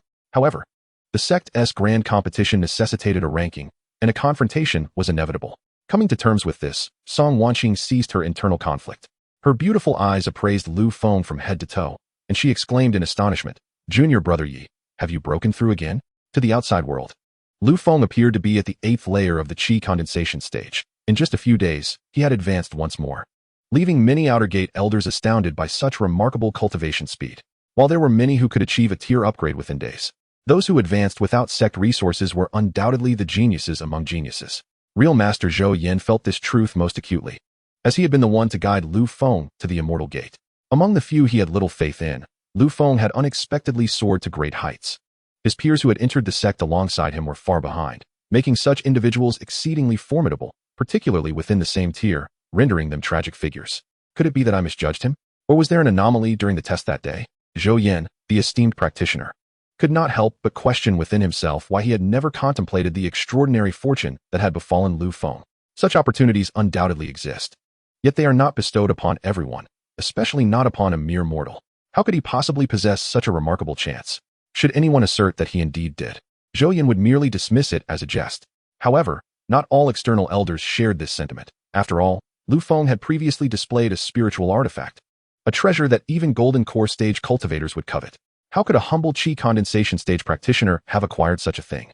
As the saying goes, wealth should not be flaunted, yet Lu Feng remained oblivious to the treachery that permeated the cultivation world. Several external elders had already set their sights on him, particularly after witnessing his sudden advancement in rank. If one were to claim he had not encountered fortune, those elders would refuse to believe it, even under duress. Elder Lei's gaze burned with fervor as he fixated on Lu Feng, as if the latter were a succulent morsel ready to be devoured. A similar glint was present in Elder Li Chuanzhan's eyes, who had discerned the underlying truth. In Chapter 61, the illegitimate son of the sect master, Lu Feng remained entirely unaware of the profound impact his breakthrough had on those around him. Gazing at the enchanting senior sister before him, he smiled gently and remarked, "It was merely a stroke of luck. Why did it seem that junior brother Yi was not as simple as he appeared? Was it merely a misconception?" Song Wanqing pondered to herself, "Junior brother Yi, I shall not hold back, and I hope you will not restrain your strength either." In her eyes, she was concerned that Lu Feng might not give his all, especially since she was a good friend of Hua Mingyu. "Rest assured, senior sister, I will exert my utmost effort," Lu Feng affirmed resolutely. "Very well, let us begin." Song Wanqing's expression turned serious as she propelled herself forward, engaging Lu Feng in close combat. The speed of their exchange was astonishing, and compared to their previous confrontation, this was a genuine clash of titans. How swift! I can hardly discern their figures. This fight pales in comparison to the last. Indeed, I can only vaguely perceive their silhouettes. The specifics of their movements are utterly indistinguishable. The majority of the external disciples were utterly confounded. Even those at the 10th level of qi condensation could only grasp a general sense of the battle, underscoring the incredible velocity at which the two combatants moved. Bang! Bang! In a mere 10 breaths, Lu Feng and Song Wanqing had exchanged over 100 blows. After a final fierce clash, both retreated a couple of steps. This outcome astonished the onlookers, as Lu Feng had genuinely utilized his strength to challenge their expectations. In terms of close-quarters combat, both fighters were evenly matched, and the external disciples could only marvel at Lu Feng's prowess. Conversely, Zhou Yin was left in shock, jaw agape. He was aware of Song Wanqing's formidable strength. Even the third-ranked disciple, Zhang Fangjia, could not compare to her, not even by a fraction. Yet, here was Lu Feng, who had arrived at the sect just over a month prior and had been deemed a waste by Zhou Yin, now standing shoulder to shoulder with the second-ranked external disciple. What extraordinary talent for cultivation was this? Even the elite disciples of a mere 7th-tier sect cannot possibly compare, can they? No one feels this more acutely than Song Wanqing, who initially thought she could defeat her opponent within 10 moves. However, the current circumstances clearly indicate otherwise. She has gravely underestimated the prowess of her junior brother Yi. Is this truly the extent of Yi's capabilities? Song Wanqing mused in astonishment. Sister Song, while it is true that Yi is my partner, it is rather brazen to let him win so openly. Nonetheless, I must express my gratitude to my sister for her unexpected generosity. Onlookers like Hua Mingyu believed that Sister Song was deliberately allowing Lu Feng to gain the upper hand due to their relationship, and she felt immense gratitude towards Song Wanqing. Junior brother Yi, you are indeed formidable. We all misjudged your strength. However, if this is all you can muster, it clearly falls short. Song Wanqing remarked coolly as she gazed at Lu Feng, then launched another assault. The crowd erupted in excitement, their cheers and shouts resounding. For the duel was nothing short of spectacular. In an instant, the two engaged in 10 rounds of combat, parting momentarily before clashing once more. On the fighting platform, as their figures flashed rapidly, a cloud of dust was stirred up, visible only to those in the Foundation establishment stage. The outer disciples could only hear the sounds of their battle, unaware of the thrilling scenes unfolding within, and they dared not miss a single remarkable moment. Boom! Thunderous roars echoed as a wave of spiritual energy surged, causing both combatants to retreat to opposite sides of the arena. Once the dust settled, all could clearly see their forms. On the surface, neither appeared to gain an advantage. However, Song Wanqing's expression shifted from indifference to earnestness. After a brief pause, she soared forward once more, engaging Lu Feng in close combat. Under normal circumstances, despite being a water element cultivator, Song Wanqing would face disadvantages in melee. Nevertheless, her cultivation at the 10th level of Qi condensation was formidable enough to dominate Lu Feng based solely on realm disparity. Yet, Lu Feng's robust physical defenses, nearly on par with those of a Foundation establishment cultivator, rendered her attacks ineffective. In contrast, Song Wanqing's physical resilience was inferior to Lu Feng's. Overall, in prolonged close-quarters combat, she risked gradually falling behind. Realizing this, Song Wanqing ceased to rely solely on physical confrontation to conclude the battle and began to contemplate employing her battle techniques. With a swift series of hand seals, she invoked the rainstorm technique, summoning droplets devoid of energy fluctuations that sped toward Lu Feng. Is Sister finally employing her battle skills? I thought she was holding back. Hua Mingyu pondered aloud, puzzled by the unfolding scene on the duel stage. Observing the seemingly innocuous raindrops, Lu Feng did not dare to underestimate them. He raised his hand, forming a seal, and unleashed the first move of the Dragon Shadow Fist, Dragon Force Collision. A colossal spirit dragon, over 10 zhang in length, swiftly coalesced in the air, charging with unwavering resolve toward the minuscule raindrops. Boom! Thunderous clashes reverberated. The imposing figure of the vibrant dragon, fierce and majestic, was momentarily halted by a few raindrops. Two forces interwove in a fierce confrontation, the sound of their clash resonating like thunder, causing some nearby outer disciples to hastily cover their ears. After a brief silence, with a roar of fury from the vibrant dragon, its silhouette gradually dissipated into the air, and a crystalline raindrop swiftly surged towards Lu Feng. With no time to react, Lu Feng quickly cast 300 protective talismans before him, wielding the Qingfeng sword to shield against the final raindrop. Bang! Bang! It was not until 260 protective talismans vanished that the raindrop finally disappeared. Did I waste 40 defensive talismans? Lu Feng pondered to himself. Could it be? Brother Yi is not the illegitimate child of a certain peak lord, is he? Otherwise, how could he possess such wealth? Nonsense. Do you think a peak lord would squander spirit stones so carelessly? I suspect brother Yi might be the son of the sect leader. Lu's reasoning holds merit. I believe only the young master would dare to waste spirit stones so recklessly. Indeed, among the crowd of outer disciples, some spread this rumor, which quickly gained widespread acceptance. This news sent many outer female cultivators into a frenzy. The sect leader's illegitimate child? What an esteemed status that would be. Just the thought of becoming the young master's wife could fill one's dreams with joy. The fervent cheers from the female cultivators shattered previous records, leaving countless outer male cultivators envious. I say, Xiao Tao, why are you shouting your love for Brother Yi? Haven't we been companions for over a decade? Are you seeking to stray? A male cultivator lamented in despair. Hurry and get lost. Who said we are companions? I'm still single. If you dare utter any more nonsense about companionship, I'll make you regret it. Xiao Tao glared fiercely, then turned back to Lu Feng on the arena, shouting once more. Chapter 62.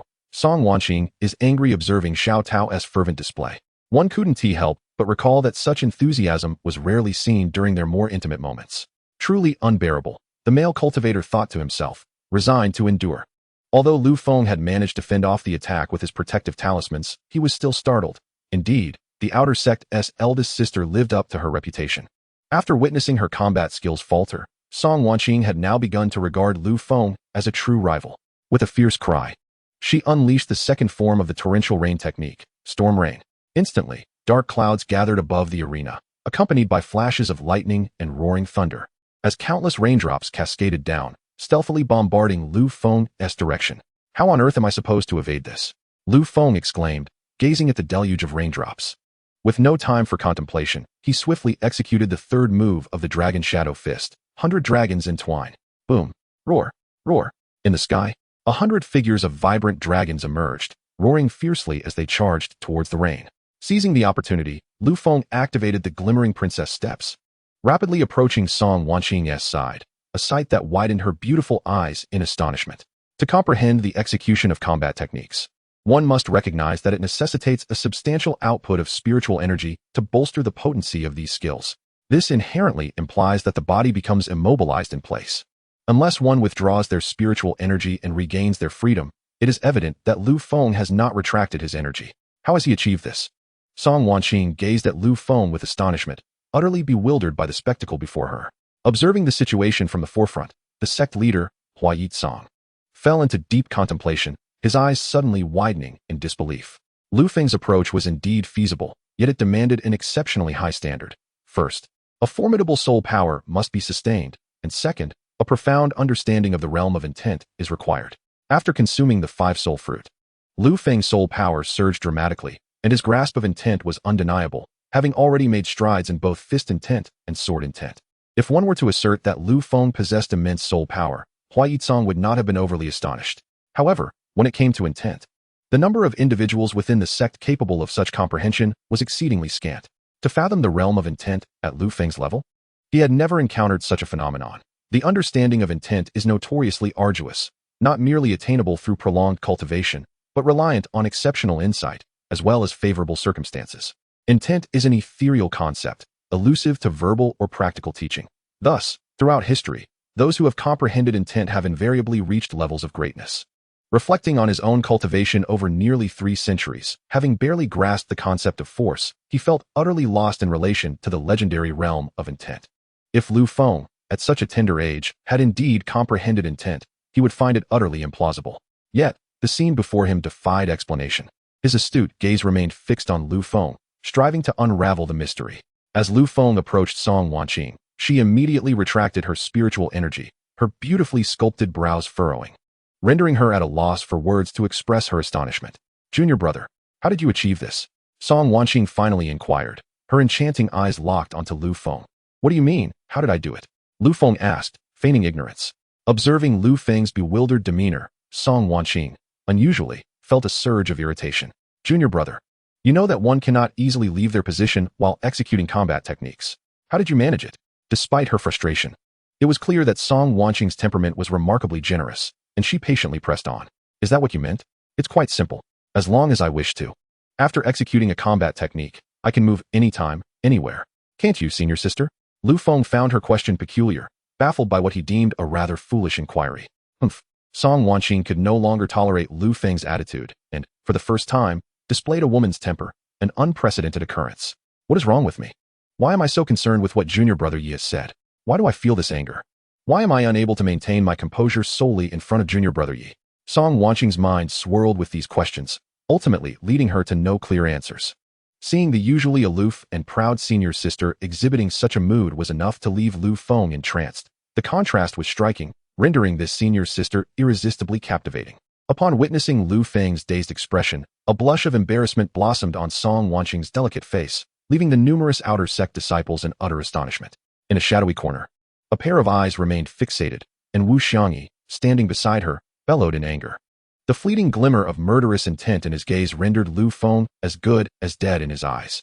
As the crowd of disciples erupted in tears, Song Wanqing snapped back to reality, her focus sharpening as she once again engaged Lu Feng with her sword. Bang! Bang! The two retreated to opposite sides of the arena, and Song Wanqing's demeanor grew increasingly cold. With determination, she formed seals with her hands, yearning for the coveted first place. With the Ice Mountain technique, she unleashed her most formidable combat skill without holding back, for Lu Feng had garnered her full attention. The arena swiftly succumbed to an icy grip, encasing Lu Feng in a frozen prison. Gasps of astonishment rippled through the audience, followed by an explosive chorus of cheers, especially from the male cultivators whose shouts and screams echoed loudly. Feeling the immobilizing chill, Lu Feng sensed his spiritual energy depleting rapidly. More alarmingly, the ice was compressing inward, making each breath increasingly laborious. Crack! Crack! The sound of his bones fracturing pierced the air, causing cold sweat to bead on his forehead. Sister Song is truly ruthless. How can I respond to such ferocity? Lu Feng pondered, contemplating whether to attempt that particular sword technique once more. Naturally, as the principle dictates, 100 swords surged forth. Buzz, buzz. The cacophony of sword cries abruptly silenced the jubilant male cultivators. In the sky, 100 massive swords of spiritual energy coalesced, their grandeur and spectacle captivating countless outer sect disciples. What sword technique is this? It's astonishingly magnificent. When did our sect acquire such a technique? Imagine using this to woo someone. Ha ha ha. Brother Yi, take me as your disciple. Yes, yes. Brother Yi, take me as your disciple too. My hopes of escaping singlehood lie with you. The hundreds of colossal swords, moving in perfect unison, surged towards Lu Feng's icy prison. Yet he skillfully controlled the swords to avoid harming himself. Boom. Crack. The ice surrounding Lu Feng was obliterated in an instant by the force of the 100 swords. What? When did this fellow comprehend sword momentum? Combining fist and sword momentum? How is that even possible? I've never heard of anyone being able to grasp two forms of momentum. Could it be that the earlier assessment was erroneous? Otherwise, how could he possess such incredible strength? A 5-element mixed spiritual root should be incapable of such feats. Even within top-tier sects, a 5-element mixed root would be relegated to insignificance. How could he achieve this? Zhou Yan, the true person, stared in disbelief, eyes wide as he fixated on the spirited Lu Feng, whose figure appeared towering and formidable. Chapter 63. The race for first place. Countless ice crystals shattered and scattered around the arena, revealing the slightly fatigued figure of Lu Feng before the spectators. What? How could this be? Even for Wu Xiangyi, at the 11th level of qi condensation, it would not be so effortless to break free. How did junior brother Yi accomplish this? Was it solely due to that sword technique he just demonstrated? Such thoughts raced through Song Wanqing's mind. Crack, crack. Lu Feng deftly repositioned his dislocated arm and cast a detached glance at Song Wanqing as he approached her. Huh, what does junior brother Yi intend to do? He can still continue fighting? This is impossible. Enveloped in ice, one is continuously depleting their energy. Junior brother Yi could not possibly have any strength left. As Lu Feng advanced step by step, Song Wanqing's delicate brows knitted together, her gaze fixed intently upon him. Sister, your move is formidable. Now, allow me to demonstrate this punch. Dragon Shadow Fist, 1,000 dragons roar. Gazing at the multitude of colossal dragon shadows in the air, Song Wanqing was momentarily stunned. Although she had encountered the Dragon Shadow Fist before, among the outer disciples, who could have successfully cultivated its fourth form. How on earth did junior brother Yi achieve this? It was truly unbelievable. Song Wanqing's expression grew exceedingly grave as she stared into the sky. With her slender jade fingers rapidly forming seals, her alluring lips whispered incantations. Ice Mountain Technique, 10,000 miles of glaciers. Instantly, the temperature plummeted, causing the nearest outer disciples to shiver uncontrollably. The arena was engulfed in a frigid gale, and the air gradually crystallized into transparent ice, completely encasing the fighting platform in frost. Lu Feng found himself once more ensnared in ice, feeling utterly constrained by the chilling atmosphere surrounding him. Boom, boom, roar, roar. 1,000 colossal dragons in the sky unleashed a synchronized roar of spiritual energy directed at the arena. Whoosh, buzz, centered around the fighting platform. A powerful wave of energy surged outward, causing the entire audience to shield their eyes. Some of the weaker outer disciples were even sent flying by the force of the blast. Wow, junior brother Yi is incredible. That nearly blew my robe away. I certainly wasn't wearing any undergarments. How utterly mortifying. Junior brother Yi is so mischievous. If he wanted to see, he could have just said so. Did he think I would forget to wear my undergarment? My skirt almost flew away. This is outrageous. Woe is me, you wicked senior brother. My skirt has been blown away. I won't let this go. You must take responsibility. Puff, puff. Sun Xiaoshi, are you alright? Why are you left with only your backside? A male cultivator hastily dug Sun Xiaoshi out from the ground. Cough, cough. Thank you, Black Bull, for saving me. Huh. Where are your clothes? And what about you? Just look at yourself. Wow. Aren't we in the outer disciples plaza? How did we end up at the back mountain of the sect? We must have been blown over by the energy wave. Let's hurry and get back to fetch our clothes. It is truly mortifying to witness the outer disciples being swept away. Hua Yitsong let out a soft snort and raised his hand to cast a barrier, isolating the area surrounding the dual platform from the tumultuous winds generated by the contest. The sound of 1,000 dragons roaring in fury filled the air. Had it not been for the timely intervention of the sect leader, Hua Yitsong, many onlookers would have undoubtedly suffered the consequences. The outer elders at the forefront were left utterly astonished. Both Song Wanqing and Lu Feng had reached the 4th level of combat techniques. a feat achievable only by foundation-building practitioners. This alone showcased their comprehension far exceeding that of their peers. Among them, Song Wanqing was the most affected by the chaos. Were it not for her tenacious grip on the hem of her dress, it might have been whisked away by the gales. Lu Feng's move had caused the renowned beauty to blush with an unusual embarrassment, casting a glance filled with unspoken grievances at Lu Feng, as if he had committed an unspeakable act against her. In a shadowy corner, Wushuang clenched his fists, his nails digging deep into his flesh, oblivious to the pain. "Yu, I swear I shall not rest until you are eliminated," he vowed, his eyes radiating a chilling fury. Anyone observing Wushuang at that moment would note that his eyes were bloodshot from sheer rage. It was evident that Song Wanqing was his forbidden fruit. To transgress upon that would invite death. Song Wanqing had never once shown him any warmth, always maintaining an icy demeanor. For her sake, Wushuang was willing to forsake everything to cultivate, all in hopes of winning her favor. The fact that Lu Feng could achieve what he could not was an unforgivable affront. As the sound waves resonated, Song Wanqing's breathing quickened. The roars of the dragons intensified. Without the support of her own might, the fourth form of the Dragon Shadow Fist would be no match for the fourth form of her Ice Mountain technique. With one final, collective roar from the 1,000 dragons, an overwhelmingly powerful sound wave surged forward, lifting the struggling Song Wanqing into the air. The sound wave collided with the spiritual energy barrier established by Hua Yitsong, creating a tremendous crash. Observing this, Lu Feng deftly leaped into the air, catching the falling Song Wanqing in his embrace. Instantly, he was enveloped in her fragrant aura, nearly losing his composure. The delightful scent emanating from her made Lu Feng feel entranced. He did not understand why he acted this way. He merely felt compelled to protect the beauty before him. A response driven by an uncontrollable impulse from the heart. Suddenly embraced by a powerful arm and inhaling the intoxicating scent of the man, Song Wanqing felt her heart race. Is it Junior Brother Yi? Am I being held by him? Why do I feel such a profound sense of security from him? Why does my heart race so? Why do I not wish to leave his embrace? Why do I feel such happiness? At this moment, Song Wanqing's heart was in utter disarray. She could not fathom the reasons behind her turmoil. All she knew was that this incident had transpired. She had indeed been embraced by Lu Feng. Oh my heavens! How could this be? My goddess! My dream! I can no longer bear this. My esteemed senior sister! How could this happen? My motivation has vanished. I refuse to accept this. Release my senior sister. Allow me to take her place. Oh, woe is me. It is all over. I shall never love again. The male disciples in the arena, witnessing the intimate display between the two, voiced their lamentations, with some even fainting from the overwhelming emotions. Truly, my junior brother is a notorious flirt, sowing chaos wherever he goes. Upon seeing Lu Feng tightly holding Song Wanqing, Ji Meiqi in the square could not help but lower her head in a sigh. You wicked scoundrel. You villain. You even disregard my dear friends. You shitty. How could you do this to me? Hua Mingyu, witnessing the scene on the competition stage, shed tears of indignation. Suddenly, a deafening roar pierced the air, sending the surrounding outer disciples flying 100 meters away, struck by a powerful surge of spiritual energy. Chapter 64. Body Foundation. Wushuang let out a furious bellow, his feet pounding the earth as he charged towards Lu Feng. He had completely lost his reason, unwilling to allow the woman he cherished to be touched by another. All the disciples present were engulfed in the sorrow of losing their senior sister when, suddenly, Wushuang's furious cry jolted them back to reality, drawing their gaze towards the charging figure of their elder brother. Stop, Wushuang!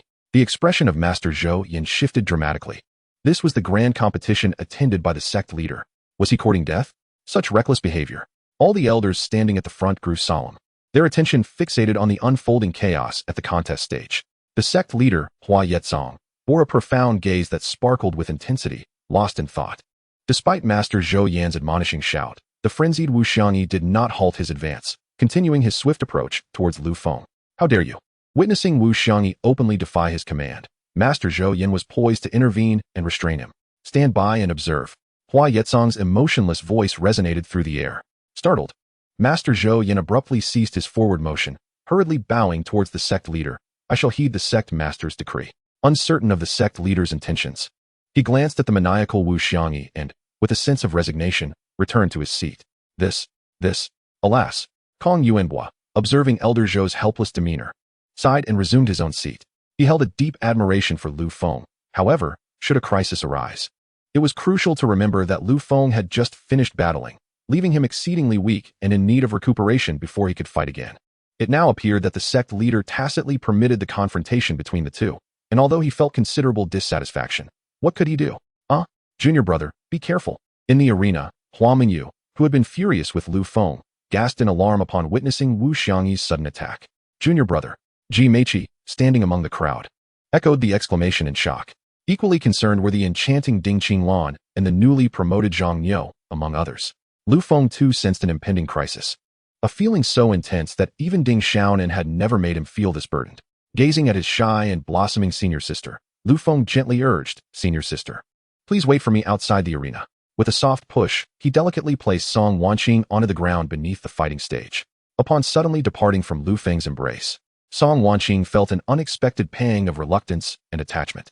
As the astonished expressions of the onlookers registered, the senior brother Wu Xiangyi swiftly approached Lu Feng, unleashing a furious punch. The sheer ferocity of that blow was unimaginable.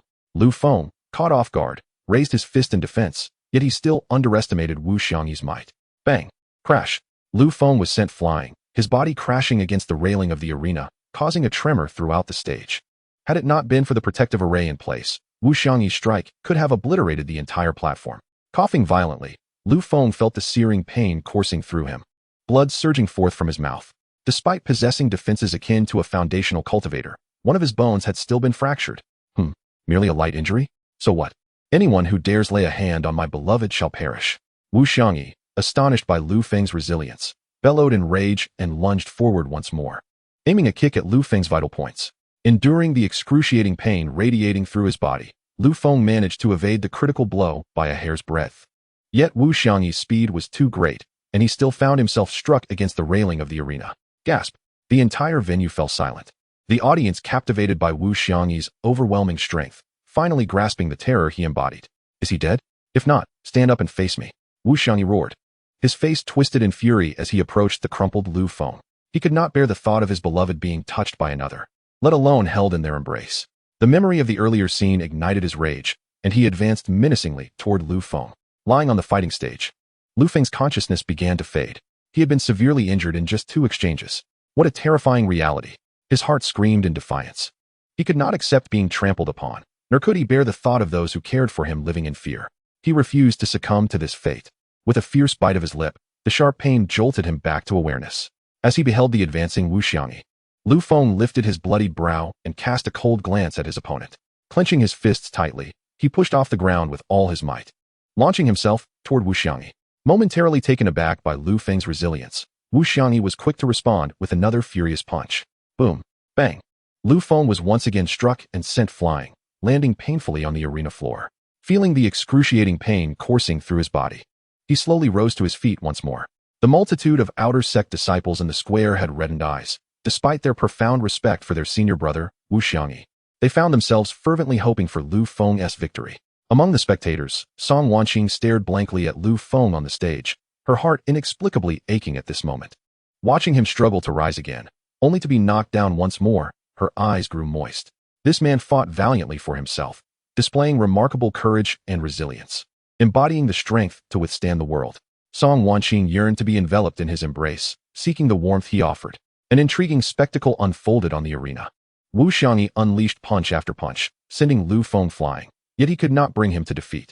This infuriated Wu Xiangyi, who had yet to employ any combat techniques, as no outer sect disciple remained capable of compelling him to do so. Lu Feng, though disliking the blows, was astonished to discover his physical strength was steadily increasing. Thus he met each assault with all his might. Boom! Lu Feng was once more hurled against the railing, leaving the onlookers in a state of numbness. In stark contrast, Lu Feng's body was battered and bruised, every inch a testament to his struggle. For Wu Xiangyi, this was a disgrace. He refused to allow such an occurrence. With this thought, he swiftly approached Lu Feng's back, unleashing a barrage of punches. Bang! Bang! Bang! After a dozen blows, Lu Feng found himself on the ground. In the depths of the arena, he was pleasantly surprised to discover that his body was rapidly evolving. Moments later, a resounding boom echoed as Lu Feng's body trembled. The sound of cracking bones reverberating. His physical strength had surged to the foundation establishment stage, signifying a remarkable transformation. As his injuries began to heal at a visible pace with this breakthrough, the atmosphere thickened with tension.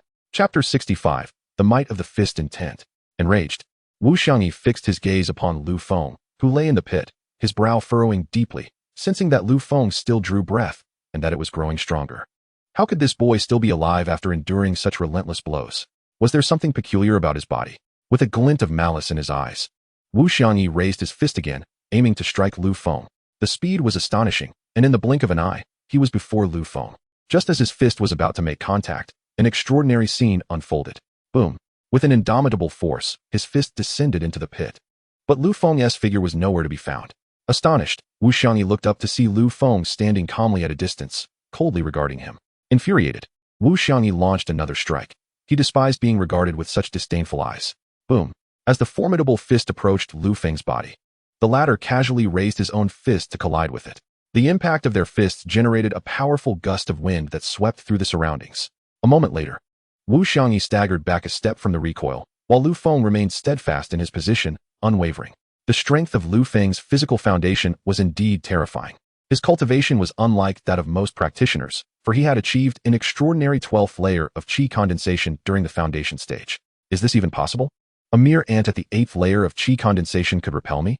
This must be an illusion, regardless of the peculiarity of your physique. You shall meet your demise today, Qianying muttered to himself, glaring at Lu Feng as he unleashed another barrage of punches and kicks toward the ethereal figure of Lu Feng. Did I truly see correctly?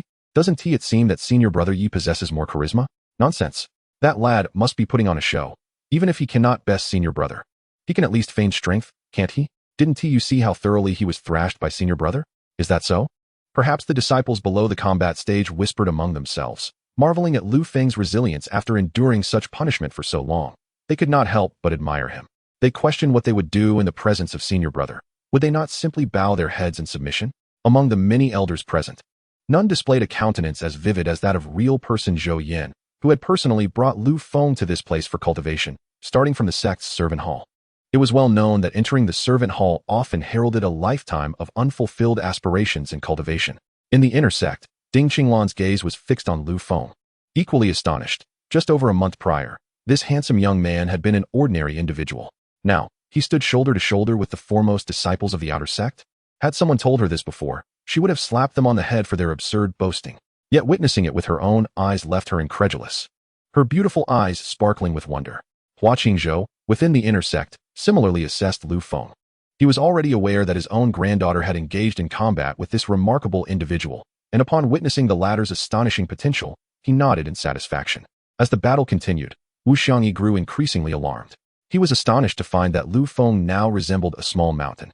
His fist striking Lu Feng felt akin to mere tickles, leaving him bewildered. They had exchanged blows hundreds of times without either gaining the upper hand. You should consider yourself fortunate that I am allowing you to experience my techniques. When I unleash my fighting skills, blood will surely be shed, so beware. Qianying ominously declared. Let us wait and see, Lu Feng replied, equally incensed. He was perplexed as to why the duel had not concluded.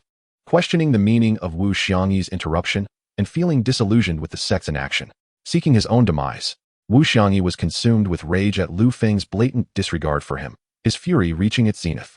Meteor fist, the fall with a thunderous roar from Qianying. A colossal meteor formed from condensed vital energy suddenly appeared above the arena, hurtling down towards Lu Feng with an overwhelming force capable of annihilating everything in its path. Lu Feng let out a soft grunt and unexpectedly unleashed the dragon force crash, imbued with the intent of his fist. A tempest erupted in the air as a true dragon, spanning over 10 zhang, manifested on the arena, its form imbued with sword intent, appearing as if it had been granted life, indistinguishable from a real dragon to the spectators. What? Is that a dragon? How is that possible? When did senior brother Yi tame such a beast? The astonishment was palpable. This is the first time I have ever witnessed a true dragon. Indeed, I can't believe senior brother Yi has actually subdued a giant dragon. I am envious beyond words. The numerous elders at the forefront were equally dumbfounded. Their extensive experience told them that what they were witnessing was not merely a giant dragon, but rather an embodiment of intent itself. To comprehend the concept of momentum was already an arduous task. Most would spend their entire lives grappling with it, let alone grasping the essence of intent. It could be said that those who could comprehend momentum were the most exceptional of talents, and to understand intent, the thought was unfathomable. Such individuals were truly prodigious elites. For over a millennium since the establishment of the sect, it was said that the founding ancestor had comprehended sword intent. But it seemed that no one else had achieved such a level in the sect throughout these thousands of years. Similarly, the sect leader, Hua Yitsong, felt his heart racing in astonishment. A cultivator possessing the realm of intent, if they did not fall from grace, would undoubtedly achieve remarkable accomplishments in the future, becoming a formidable force. To think that among the outer disciples, someone had actually comprehended fist intent? If this news were to leak, it would undoubtedly provoke resentment from the disciples of the four major sects, as none would wish to see a peer capable of overpowering them. Originally planning to interrogate Lu Feng regarding the matter of spirit artifacts after the competition, Hua Yizong now reconsidered. A disciple in the realm of intent had limitless potential, and fostering a good relationship with him would be of great benefit to the sect. The entire audience, upon witnessing the true dragon in the sky, had varying thoughts, but none were as shaken as Wushuang on the arena, who felt an immense sense of pressure. This sensation could only be experienced when facing a Foundation Establishment cultivator. He had encountered such overwhelming force when attempting to duel a mid-Foundation Establishment cultivator before, but that was a practitioner in the mid-Foundation Establishment stage. Could it be that Lu Feng possessed some mid-Foundation Establishment strength? Even if Wushuang were to be killed, he would not believe it. The notion was utterly preposterous. Boom, boom, boom. In the blink of an eye, the true dragon collided with the meteor. A thunderous crash echoed, reverberating through the arena as the impacts continued to resonate. The enormous meteor began to crack under the relentless assault, with the fissures widening with each strike. After several breaths, a resounding crash was heard as the true dragon, with an unstoppable momentum, charged once more at Wushuang. Caught in disbelief, Wushuang had no time to ponder and hurriedly summoned a defensive artifact, shielding himself within its protective embrace. Chapter 66. The first place in the outer sect competition. Boom. Bang. Amidst the incredulous gazes of the crowd, Wushuang was sent flying by the true dragon's strike, spewing forth a mouthful of blood in midair. When did the dragon shadow fist become so formidable? Could it be attributed to the enhancement of the realm of intention? The sheer terror of this realm of intention was beyond comprehension, as observed by the astonished Master Zhou Yan, who whispered in utter shock at the unfolding scene. Even more staggering were the numerous outer sect disciples gathered in the square. Nearly 10,000 in total. They watched in disbelief as their revered senior brother, whom they regarded almost as a deity, was defeated and made to spit blood by a single move from Lu Feng. What does this signify? This was a complete upheaval. No one had imagined that Lu Feng could triumph over the senior brother, yet the reality stood vividly before them. This battle indelibly etched the dragon shadow fist into the minds of countless outer sect disciples. Henceforth, it would undoubtedly be the first technique they sought to exchange for. The profundity of this battle's impact on the outer sect disciples is immeasurable, a matter for future contemplation. Wushuang, clad in a defensive soft armor of magical artifacts, was only shaken, his vital energy surging. Otherwise, he would have suffered severe injuries, rendering him unable to continue the fight with just one strike. Wushuang could no longer underestimate his opponent. The wounds he had sustained years ago were now overshadowed by the humiliation of being injured by an inconspicuous youth, a blow to his pride. As he rose from the ground, his eyes darkened with a rage that threatened to spill over. Very well, you have thoroughly enraged me. Prepare to meet your demise. With a thunderous declaration, Wushuang unleashed his most formidable sword technique, the Jun sword art. 1,000 swords penetrate the soul. His fury ignited. He no longer wished to wait. He longed to witness Lu Feng's annihilation before his very eyes. In an instant, thousands of ethereal swords imbued with lethal intent coalesced in the air, each sword radiating an incandescent brilliance that rendered them nearly impossible to behold. Had Wushuang lost his senses? Did he truly intend to kill Yu? Master Zhou Yan, witnessing the thousands of murderous swords on the duel platform, furrowed his brow tightly, unable to believe what he was witnessing from Wushuang. Die!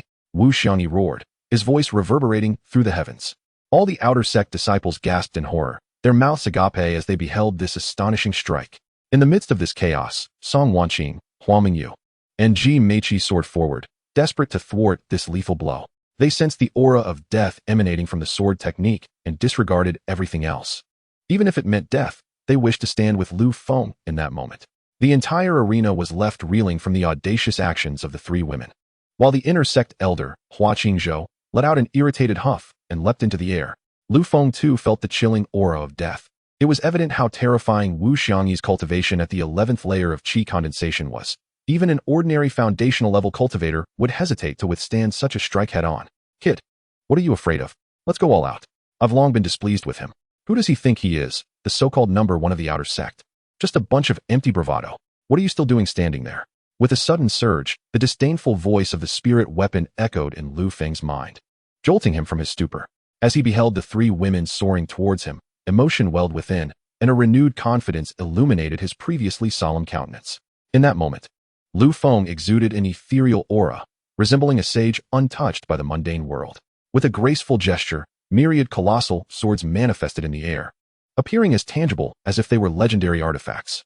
Electricity crackled around him, infused with the essence of sword intent, as 100 swords surged forth, directed at the 1,000 strands of sword energy suspended above. What? How could this be? Sword intent? Such talent had not graced our sect in nearly a millennium. To comprehend sword intent at the Qi condensation stage, this was unheard of in the wild domain.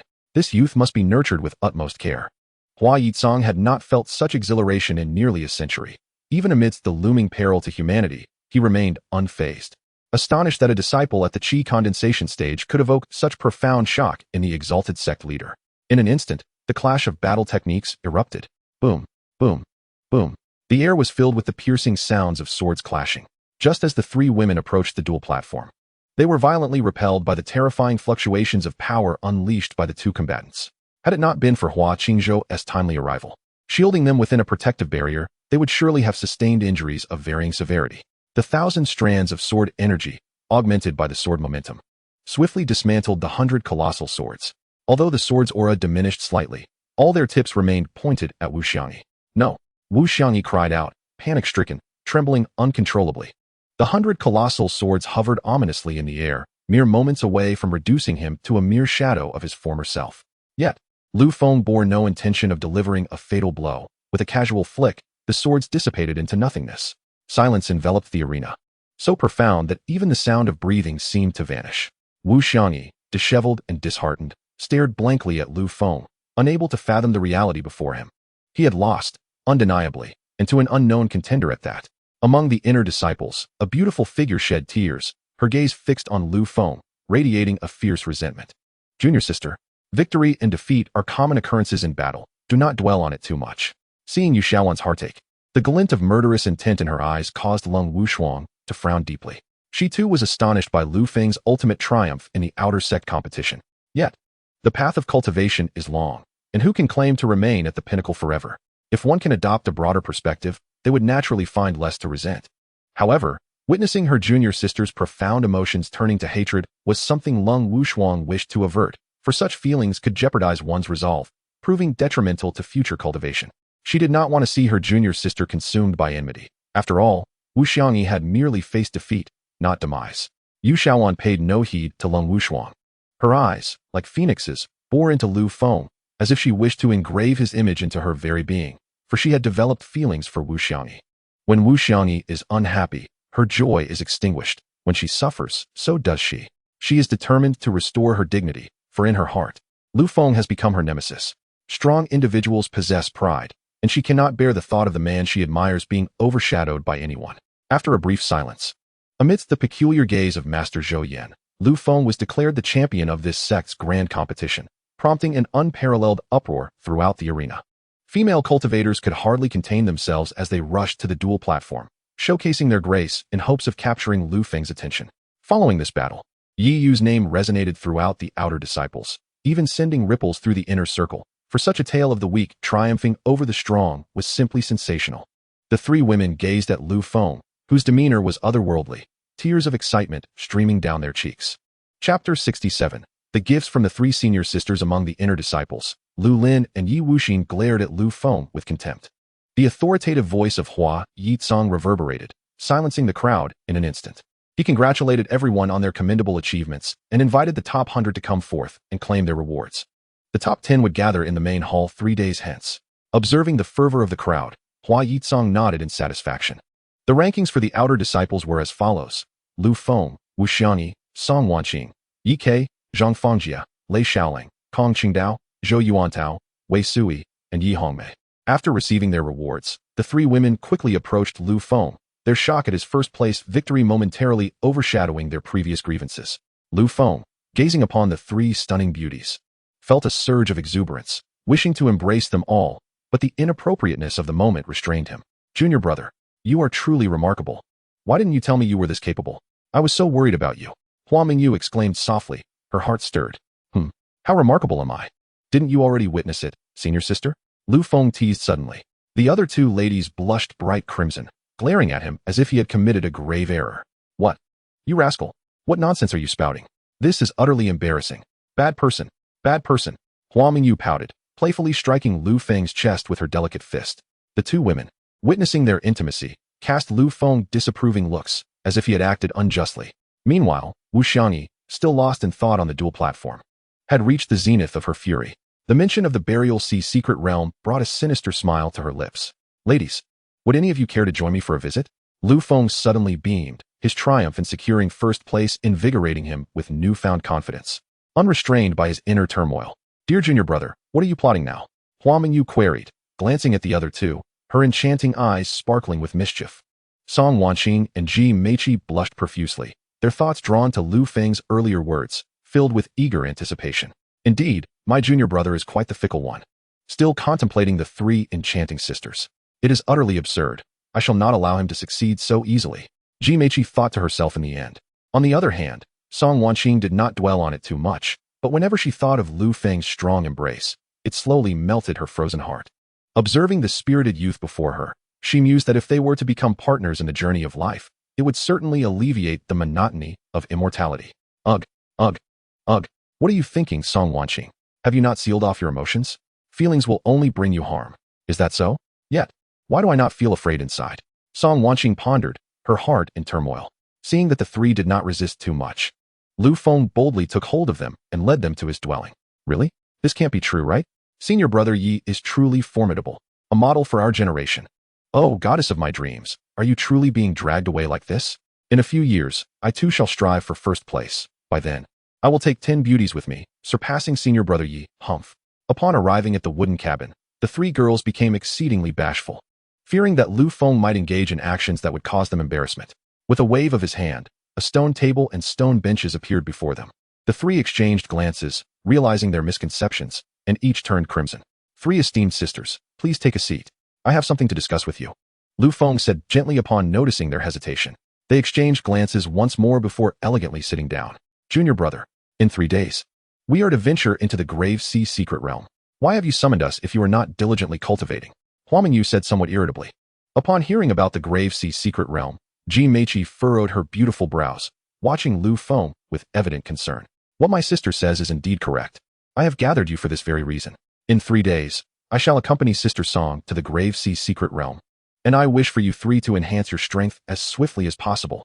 With a flourish, 3 piles of low-grade spirit stones, each resembling a small mountain, appeared on the stone table, with each pile containing 100,000 stones. The 3 girls widened their eyes in astonishment. They had never witnessed such an abundance of spirit stones before. To put it into perspective, outer disciples received merely 30 low-grade spirit stones each month. Yet Lu Feng had presented them with a quantity equivalent to several hundred years' worth of allocations. One can only imagine the tumultuous emotions surging within the 3 girls. Hua Mingyu stared wide-eyed and exclaimed, Junior brother, have you robbed a 9th-grade sect? She understood that Lu Feng was not in need of spirit stones, but she never expected him to be this wealthy. He was practically a moving mine. The other 2 girls looked at Lu Feng with equal bewilderment, perplexed as to why he would present such an abundance of spirit stones. I would like to, but alas, I lack the strength. You need not worry. These spirit stones belong to my master. Each of you shall receive 100,000 low-grade spirit stones as my betrothal gift, Lu Feng stated, his expression as calm as ever. Upon hearing this, the 3 girls displayed a range of emotions, with Hua Mingyu appearing particularly incensed. You fickle-hearted rogue, you truly harbor ulterior motives. Is one beautiful maiden not enough for you?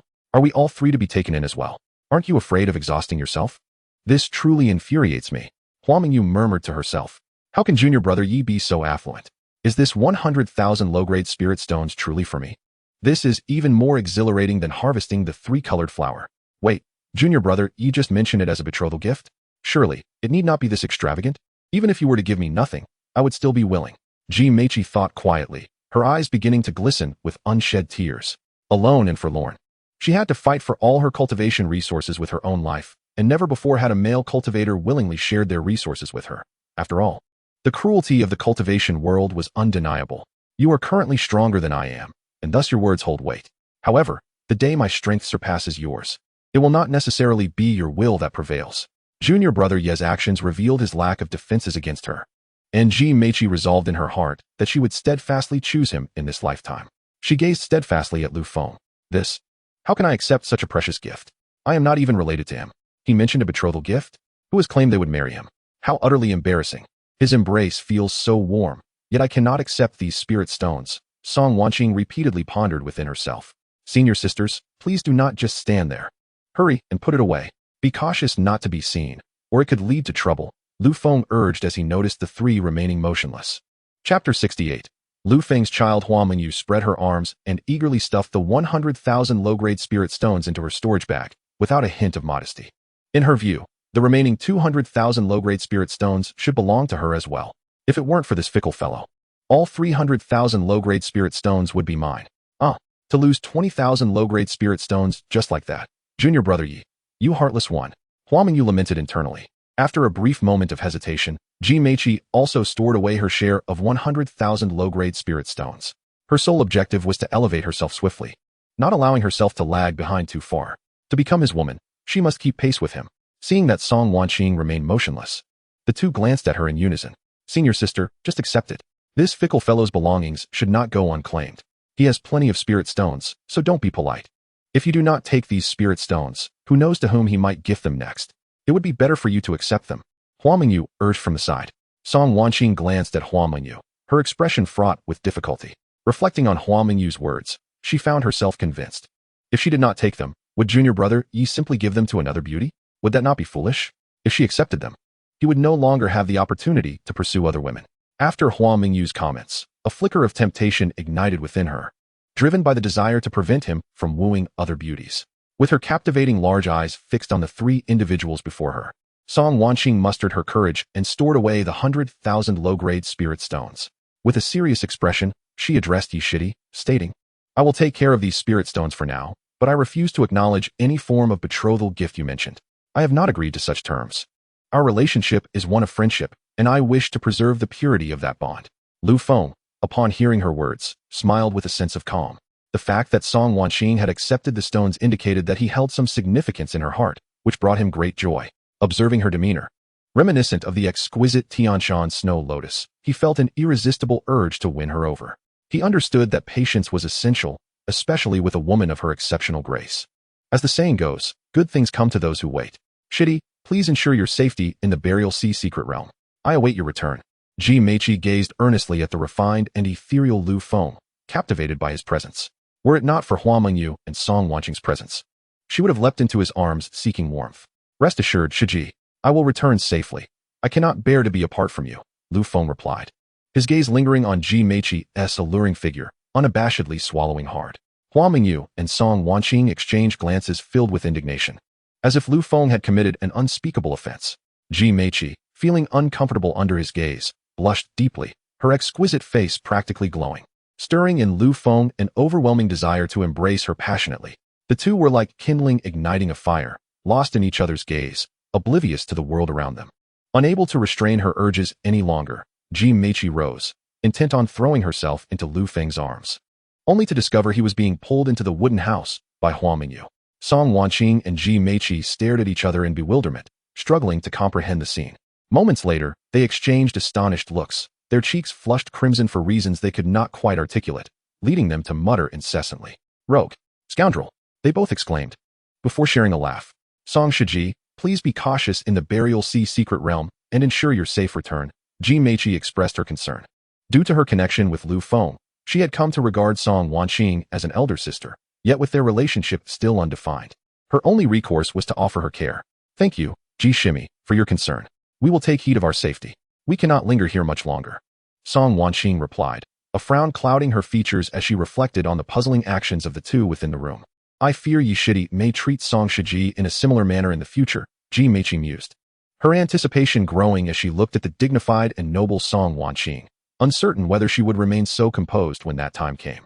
Ji Shimi, you two have picked up some mischief, learning to tease others. This is not a good thing. I must take my leave now. The noise here is unbearable. Song Wanqing glanced at the swaying wooden house, her face etched with concern, fearing it might collapse. He. I shall return as well. Senior sister, let us depart together. Ji Meiqi also cast a glance at the wooden structure, awestruck by Lu Feng's might, and hurriedly pulled Song Wanqing away as if fleeing. On the ice and snow peak of the Chongkong sect, the spiritual energy was exceptionally dense, shrouded in thick clouds, exuding an air of mystery. Within a cave, a woman of unparalleled beauty, exuding an icy demeanor, was seated in meditation. Her flawless, frost-kissed visage suddenly revealed captivating eyes that left Long Yiwei, kneeling beside her, utterly mesmerized. Is the first disciple of the outer sect Yiyu? Which Yiyu? What is his background? Nangong Yueying inquired anxiously, rising to her feet in a surge of excitement. Her expression far from composed. It was the first time Long Yiwei had witnessed her master in such a state, instilling a sense of unease within her. Reporting to master. Yiyu entered the sect to cultivate alongside his fellow disciples. He was seemingly assigned to the servants' hall. He once rescued a disciple in the Great Valley City. He should be from the Mingyue Kingdom, approximately 18 or 19 years of age. Beyond that, I know little else about the other disciples, Long Yiwei replied cautiously. Her heart racing. 18 or 19. From the Mingyue Kingdom? In the servants' hall? Named Yiyu? It cannot be him. An ordinary mortal. How could he possibly be here? Am I thinking too much? Hearing her master's muttering, Long Yiwei was left perplexed, unable to meet Nangong Yueying's gaze. Very well. You may leave, Nangong Yueying said. Her demeanor notably somber. Yes. Disciple takes her leave. Long Yiwei hurriedly rose and exited the cave. What has come over master? Why such agitation upon hearing the name Yiyu? It's the first time in over a month I have seen her like this. How peculiar. As she departed the cave, thoughts swirled within Long Yiwei's mind. Inside the cave, the ethereal figure, reminiscent of a celestial being, adorned in a gown of pristine white, commanded an air that deterred any notion of disrespect. Are you well? Do you know I have already borne your child? In this lifetime, we are destined to be apart. Alas for the child, to be born without a father. Chapter 69. Rising temperatures within the wooden house. Hua Mingyu lay sprawled over Lu Feng, utterly devoid of dignity, with drool trickling from the corner of her mouth. Abruptly sensing something in his slumber, Lu Feng opened his bleary eyes and found her still draped upon him. With a resigned sigh, he gently set Hua Mingyu aside and stepped out of the wooden house, extending his right hand. A resplendent golden sword materialized in his grasp, a treasure bestowed by the sect for achieving first place in the tournament. Measuring over 3 feet in length with an extraordinarily sharp blade, grasping the golden-patterned sword, he began to dance in the courtyard, the fallen leaves swirling in the wind. An entire set of sword techniques flowed from him like a graceful stream, manifesting the profound wind sword technique he had acquired for winning first place in the tournament. This sword technique is distinct from other combat skills, as it allows for close-quarters engagement, its power rivaling that of martial arts. Lu Feng merely glanced at the wind sword technique and committed it to memory, demonstrating it flawlessly, truly a testament to his exceptional comprehension. Perhaps it was due to the 5 soul fruit he consumed years ago. Awakened by the commotion in the courtyard, the drowsy Hua Mingyu stirred, realizing he was no longer by her side. Upon noticing the liquid at the corner of her mouth, her cheeks flushed with embarrassment. Ouch! Pain! In a state of alarm, she hastily rose, feeling a sharp sting from below that left her drenched in perspiration. You wretched junior. You inconsiderate brat. Can't you be a bit gentler? How utterly uncouth. Humph. As she felt the fiery sting, Hua Mingyu couldn't help but bitterly resent him in her thoughts. Raising her head, she fortuitously spotted Lu Feng standing at the door, her fair complexion blushing once more. You're awake? Did you sleep well last night? Lu Feng smiled at the enchanting Hua Mingyu, who was as captivating as she was perilous. Humph. How can you even ask? All of this is your doing. I can hardly get up. You naughty rascal. Looking at Lu Feng's bewildered expression, Hua Mingyu retorted with annoyance. All right. I have something to confess, senior sister. He thought of how he had always presented himself under the name Yiyu, leading everyone to believe that was indeed his name. Considering he had already encountered Lu Lin at the Merit Hall, there was no reason to continue the pretense. What? You have a secret you cannot disclose? Speak up. Is there a wild woman involved? I shall skin her alive. To steal my man is to court death. In an instant, Hua Mingyu's demeanor darkened, her eyes glaring fiercely at Lu Feng, radiating a palpable threat of impending chaos should he remain silent. Seeing this, Lu Feng broke into a cold sweat, astonished that the outwardly gentle and charming first beauty of the outer sect harbored such a fierce side. What are you staring at? Speak. Which vixen is it? You infuriate me. Act. The more she looked at him, the more she felt that this was indeed the matter at hand, her fury escalating to a near frenzy, almost compelling her to take a bite out of him. It's not as you think, senior sister. Lu Feng hurriedly clarified. Then what is it? Other than a vixen? What could possibly be so difficult to articulate? It seems I can never leave your side. As long as I'm not right beside you, there will always be vixens coming to your door. How outrageous. Lu Feng was utterly taken aback, realizing that Hua Mingyu possessed such a strong sense of possessiveness. As she seemed poised to pounce, a terrified Lu Feng quickly exclaimed, I'll tell you. Speak quickly. If you don't, I'll bite you to death. In truth, there is nothing of great consequence. I am not Yiyu, but rather my true name is Lu Feng. Due to certain circumstances, I have adopted a pseudonym. Anxiously, he finally blurted out under pressure, What is this? Lu Feng, you are speaking candidly.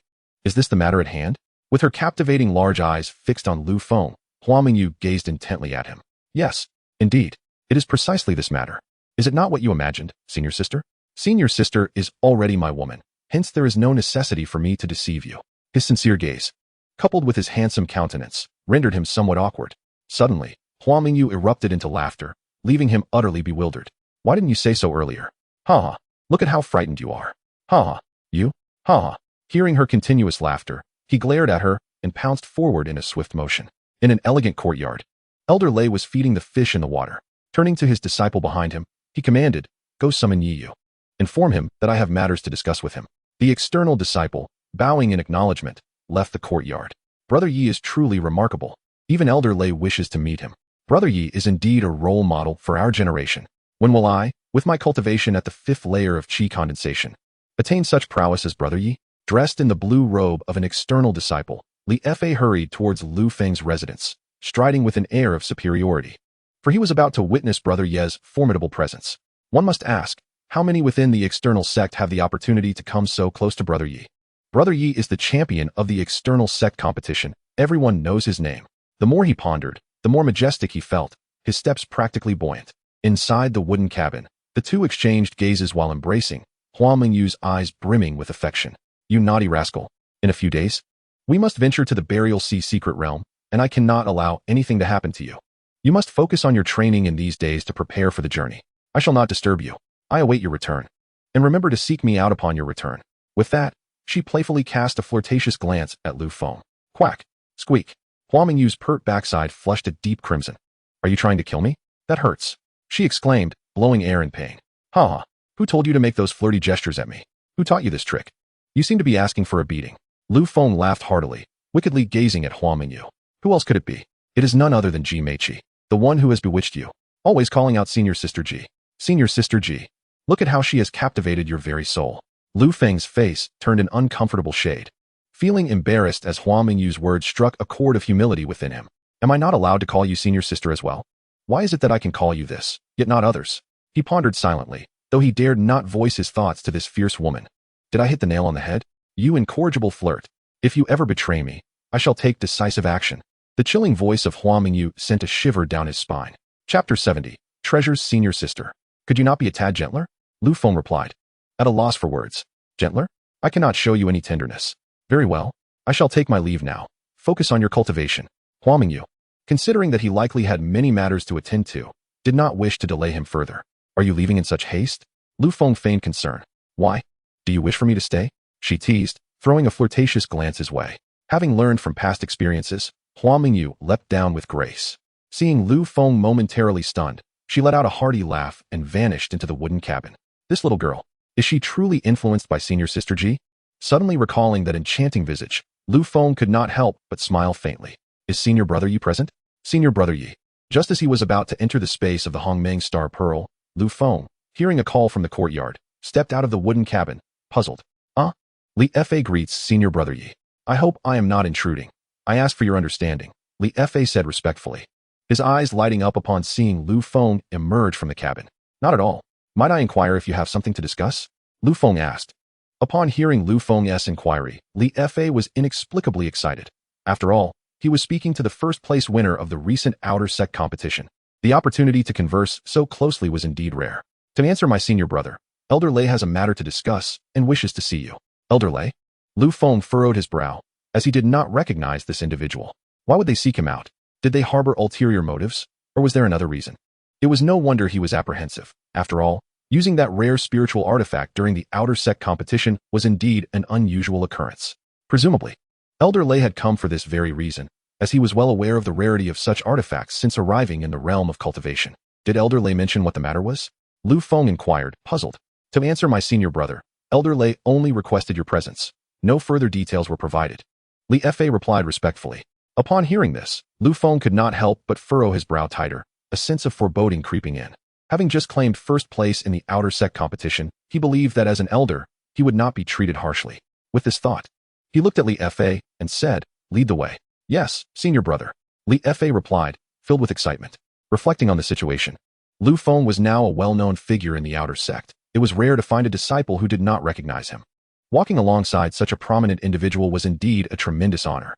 Unbeknownst to many, one might mistakenly believe there to be a connection between Li Fei and Lu Feng. Li Fei, unable to suppress his mischievous thoughts, found this notion amusing, and indeed, it was not without merit. As the two traversed the path frequented by the outer disciples, they were met with astonished gasps and wide-eyed wonder from those they passed. The admiration directed towards Li Fei was palpable, with bolder female cultivators even encircling them, eager to introduce themselves to Lu Feng. The entire journey left Li Fei astounded. His imagination had already run wild, and the reality was even more exaggerated. After much deliberation, they finally reached Elder Lei's abode, hindered by the enthusiastic greetings of the outer disciples. Word had spread of Lu Feng's appearance, prompting those who had been in seclusion to abandon their meditations and those intending to undertake missions to redirect their paths towards the two. Ultimately, with no other recourse, Lu Feng led Li Fei in a dazzling display of speed to reach Elder Lei's residence swiftly. Disciple Li Fei, I seek an audience with Elder Lei. Li Fei called out respectfully from outside the courtyard. Come in, came the aged voice of Elder Lei. Upon hearing this, Lu Feng followed Li Fei inside, where they were greeted by the sight of an elderly man with hair as white as snow. Lu Feng recognized him, as there were but a few elders in the outer sect. Li Fei, you may withdraw, Elder Lei instructed. Yes. Disciple takes his leave, Li Fei replied, bowing his head as he exited the courtyard. Ha! You must be Yu, indeed a striking figure. First place in the sect competition, truly well-deserved. Elder Lei commenced with effusive praise, leaving Lu Feng perplexed. Was his summoning merely for pleasantries? The dismissal of Li Fei suggested otherwise. Disciple Yu pays his respects to Elder Lei, Lu Feng said humbly. Elder Lei, you flatter me. I merely had a stroke of luck, Lu Feng replied modestly. Modest and composed, a worthy candidate indeed. Come, let us sit in the main hall, Elder Lei stated, turning to lead the way, his demeanor shifting to a more chilling demeanor as he turned his back. Reluctantly, Lu Feng followed him inside. Upon entering the hall, he inhaled the fragrant aroma of herbs wafting through the air. It was not unpleasant, as some flowers and herbs served to enhance the room's delightful scent. Yu, please take a seat. There is little to offer you, but do indulge in this rare floral brew I have preserved, Elder Lei said with a smile. Appearing like a benevolent elder on the surface, Lu Feng felt a tinge of doubt. He was certain he would not partake. Looking at Elder Lei, he respectfully inquired, May I ask, Elder Lei, what is the purpose of your summons? Taken aback by Yu's directness, Elder Lei momentarily hesitated. Considering that Yu had already fallen under his herbal poison and noting his own peak foundational cultivation, he realized that Yu posed no threat. Thus, he decided to drop the pretense, confident that the young man could not escape his grasp. With a smile, he replied, Indeed. I noticed during the competition that you utilized the soul banner. The old man approached with intentions focused on his own spiritual artifact, and one cannot help but ponder. You inquire about this artifact? Would I ever bestow it upon you? Lu Feng could not suppress his internal mockery. Suddenly, a wave of weakness washed over him. He sensed he might have been poisoned and finally understood the purpose behind the elder's invitation into the room.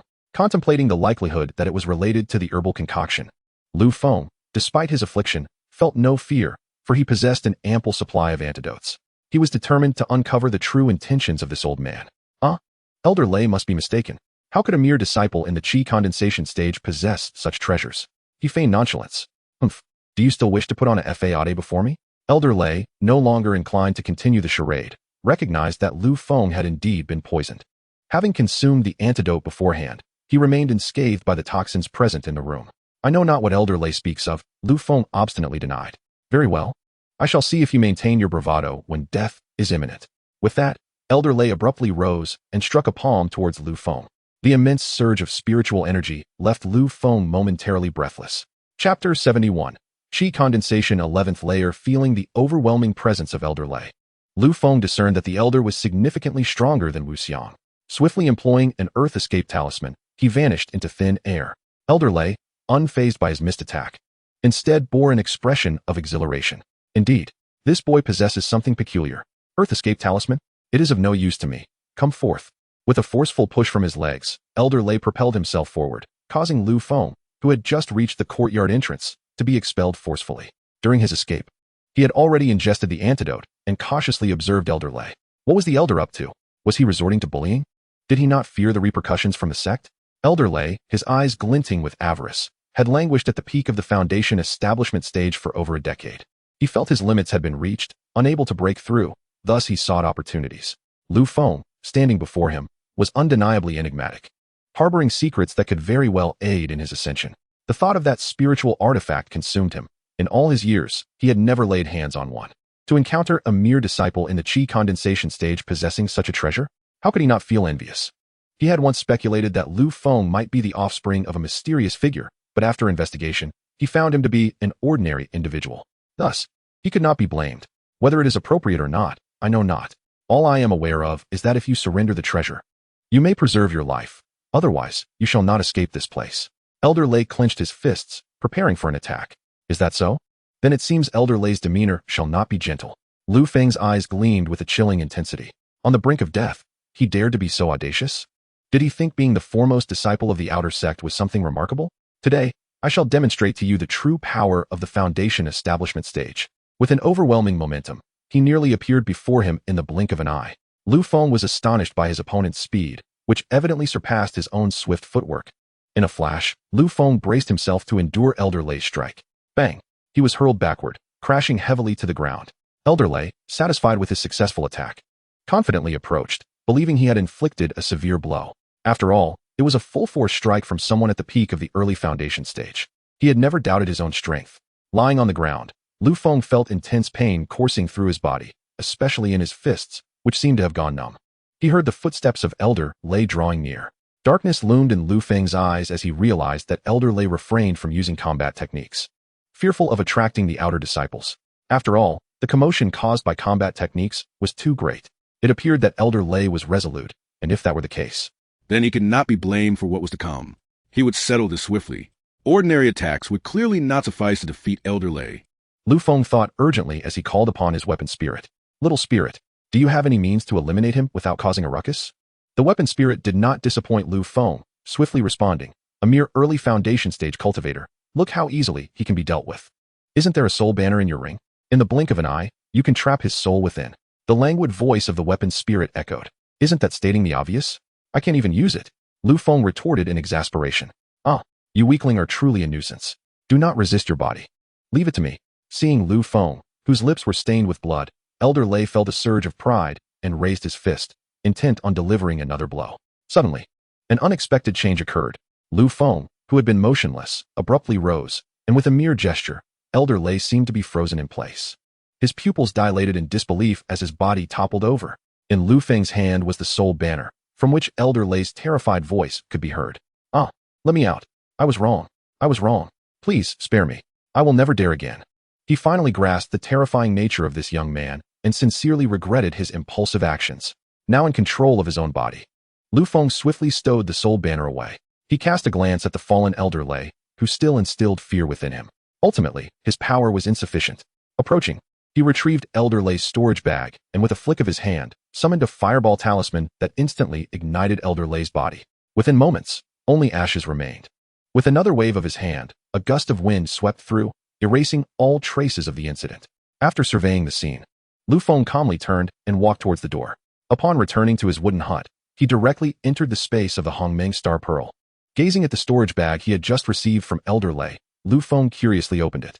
Inside, he discovered several volumes of sect-level profound techniques, numerous talismans, and notably, a tome dedicated to the methods of crafting talismans. Additionally, there were fewer than 300 low-grade spirit stones, which caused Lu Feng to involuntarily twitch his lips, lamenting the meager wealth of an outer sect elder. Little did he know that in an environment where cultivation resources were exceedingly scarce, possessing a few hundred low-grade spirit stones was already quite commendable for an outer sect elder, especially when not everyone was as affluent as his rather indulgent master. Otherwise, his master would not have contemplated robbing an outer disciple. Aside from the pitifully scant spirit stones, there were also some low-tier spiritual herbs, and notably, not a single fourth-tier herb. However, in an inconspicuous corner of the storage bag, a parchment caught his attention. Upon retrieving it, he discovered it contained various landmark routes. Lu Feng furrowed his brow, as the parchment was merely a fragment, most of it seemingly torn away. This piqued his interest, and he casually tossed it into his storage ring. After conducting a brief inventory of the storage bag's contents, Lu Feng pondered the necessity of researching talisman crafting methods, envisioning the savings he could achieve by avoiding the expense of purchasing talismans. He then recalled the fact that nearly all individuals entering the Grave Sea secret realm were in the foundation establishment stage. A frown crossed his face, as he could not comprehend the sect master's intentions. However, it was evident that now was not the time for such contemplations. The primary focus must be on enhancing his strength. With a decisive wave of his hand, 100,000 low-grade spirit stones appeared before him, and he immediately commenced his cultivation. The phrase cultivating immortality knows no passage of time rang true, as the spirit stones on the ground gradually diminished. While Lu Feng's internal energy swelled, having already established his foundation, he had no need to fear an overwhelming absorption of spiritual energy that could lead to an explosive outcome. Possessing an innate Dao physique, he faced no bottleneck. Everything unfolded naturally. Boom. Feeling an inexhaustible vigor coursing through him, Lu Feng slowly opened his eyes. 50 days had passed, and he had finally reached the 11th layer of qi condensation. Now, Lu Feng was confident that he could deliver a devastating blow to Wuxiang. Observing the dwindling spirit stones scattered about, he retrieved more to re-enter his cultivation state. 10 days later, he gently opened his eyes, his body brimming with energy, yearning to unleash it. However, he had yet to touch upon the legendary 12th layer, sensing that the number of spirit stones required for this layer was daunting. He chose not to dwell on it further and swiftly appeared within his wooden cabin, noticing the sky gradually brightening. He realized that today was the day to meet the sectmaster at the main hall. "Is junior brother you present?" A melodious voice suddenly echoed in the courtyard, and he smiled knowingly, already aware of who it was. Hastily rushing to the back of the courtyard, he gazed upon that captivating figure, a sight that ensnared countless male cultivators in a web of obsession. He was utterly entranced, as if admiring a magnificent painting, unable to extricate himself from its allure. The intense scrutiny from that predatory gaze made Song Wentian feel quite uncomfortable, prompting her to cast him an indignant glare. She swiftly approached him and said, "Junior brother Yi, it is quite impolite to stare." I couldn't help myself. Please forgive me, senior sister." Lu Feng maintained a respectful demeanor, rendering Song Wentian unable to sustain her ire. Today, she donned a striking white dress, reminiscent of a celestial being descending from the heavens, which undoubtedly captivated his attention. The delightful fragrance emanating from her further elevated his spirits. Observing Lu Feng's extraordinary grace, Song Wentian sensed a subtle change in him, though she could not quite articulate its nature. Chapter 72. Gathering in the main hall. "Senior sister, would you care to come in and sit?" he invited, unable to restrain his admiration for the enchanting Song Wentian before him. No. Recalling her reluctance to be alone with him after their encounter with Hua Mingyu the previous day, she hesitated. For some inexplicable reason, he seemed to possess a magnetic charm that irresistibly drew her in. She pondered whether Hua Mingyu felt the same allure. Currently, Song Wentian's heart raced like a startled deer, fluttering wildly. "Come now, I won't bite, senior sister. Do you still not trust me?" Lu Feng continued his invitation, with her head held high in a haughty manner. Song Wentian appeared like a shy heiress on the verge of blooming, her delicate hands fidgeting with the hem of her skirt, uncertain of what to do. It was the first time he had witnessed her in such a state, and he found himself entranced once more. "Junior brother, please, do not look at me like that," she managed to utter, her voice sweet and causing his very bones to melt. Unable to contain himself any longer, he grasped the delicate hand that countless male cultivators had dreamt of, feeling its softness and a hint of coolness. He yearned to warm her. Startled by the sudden advance, Song Wentian trembled, once again feeling the strength of his hand. Her legs weakened, and she found herself tumbling directly into his embrace. At that moment, she felt an overwhelming sense of shame, wishing she could disappear into the ground. Why did his touch render her so powerless? She was still a practitioner at the 10th level of qi condensation. This shouldn't be happening. "What is wrong with you, Song Wentian? Were you not uninterested in men? Why are you so drawn to his embrace?" How utterly mortifying. Her thoughts were a chaotic tempest, her heart racing as if ready to leap from her chest. She clung to his powerful embrace, reluctant to part, yet the reality of their relationship compelled her to withdraw. "Junior brother, I apologize. I'm sorry. I just felt a bit dizzy for a moment. Perhaps I caught a chill. I hope I didn't hurt you." Reluctantly, she departed from the embrace that had provided her such comfort. Her face flushed, she struggled to articulate her feelings, as if every word was misplaced. Upon witnessing Song Wentian leaving his embrace, how could he acquiesce? With a swift motion, he extended his arm, drawing the enchanting woman back into his hold. Song Wentian gasped, her delicate form writhing in protest. Yet, his immense strength rendered her struggles futile, and she found herself ensnared in that reassuring embrace once more. In that moment, Song Wentian palpably sensed his dominance. This masculine allure captivated her, leaving her utterly enraptured, extinguishing any spark of resistance within her. If death were to come, so be it. She no longer wished to restrain herself. She reveled in this sensation. Internally, Song Wentian cried out, resisting her once frozen heart. Crack! That heart, as solid as ice, melted completely in an instant. She had broken free from her shackles, no longer entangled in other concerns. All she knew was that with him by her side, he was her universe. Her soft hands had unknowingly wrapped tightly around him. as if fearing that if she were to open her eyes, he would vanish. Cough, cough. Senior sister, I can hardly breathe, Lu Feng awkwardly remarked. Ah, Song Wanqing was mortified. A beautiful flush spread across her exquisite face, and she felt utterly humiliated. Where had her former modesty gone? Especially in front of the man she admired? Overcome with embarrassment, she hastily turned and fled. Huh, senior sister, where are you going? Lu Feng pondered, bewildered, as he watched her flustered silhouette disappear. Breathing in the lingering scent in the air, he felt a sense of elation, his infatuation with Song Wanqing intensifying. Who would have thought that the dignified senior sister harbored such an adorable side? A mischievous smile crept across his lips as he contemplated her retreating figure. Feeling the time was ripe to head toward the main hall. Look, it's Brother Yi. What? Is that for real? Why would I deceive you? Hurry and pursue him, or you'll miss the chance to witness Brother Yi's splendor. Goodness, why are you running so fast? Swish, swish, swish.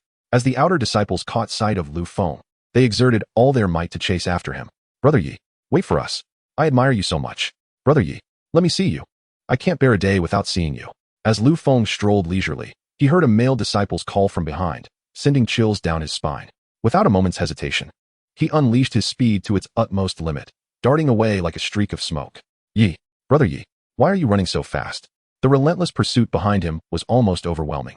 As he sprinted forward, the voice of the male disciple echoed once more, causing his body to falter momentarily, nearly leading him to stumble. Fortunately, the voice faded away. Had it lingered, he surely would have fallen. Despite his rapid pace, several outer sect disciples, armed with mysterious flying devices, relentlessly chased after him, eager to catch a glimpse of the prowess of the foremost disciple. Consequently, Lu Feng led a throng of several hundred outer sect disciples in a grand procession to the entrance of the main hall. Were it not for the elite disciples intervening, they would likely have pursued him into the hall in a frenzy. Surely, the sect leader, Hua Yitsong, would be incensed by such audacity. Casting a glance at the multitude of discontented figures behind him, he swiftly entered the main hall. Some newly arrived inner sect disciples were astonished by Lu Feng's magnetic presence. With a dismissive snort, he stepped into the hall. Upon entering, Lu Feng observed that the interior was already filled with people, among whom was the enchanting figure he had long admired. Junior brother, you have arrived, Song Wanqing said, her captivating gaze momentarily flitting away. Indeed, there are quite a number of people here, he remarked, surprised to see dozens already gathered.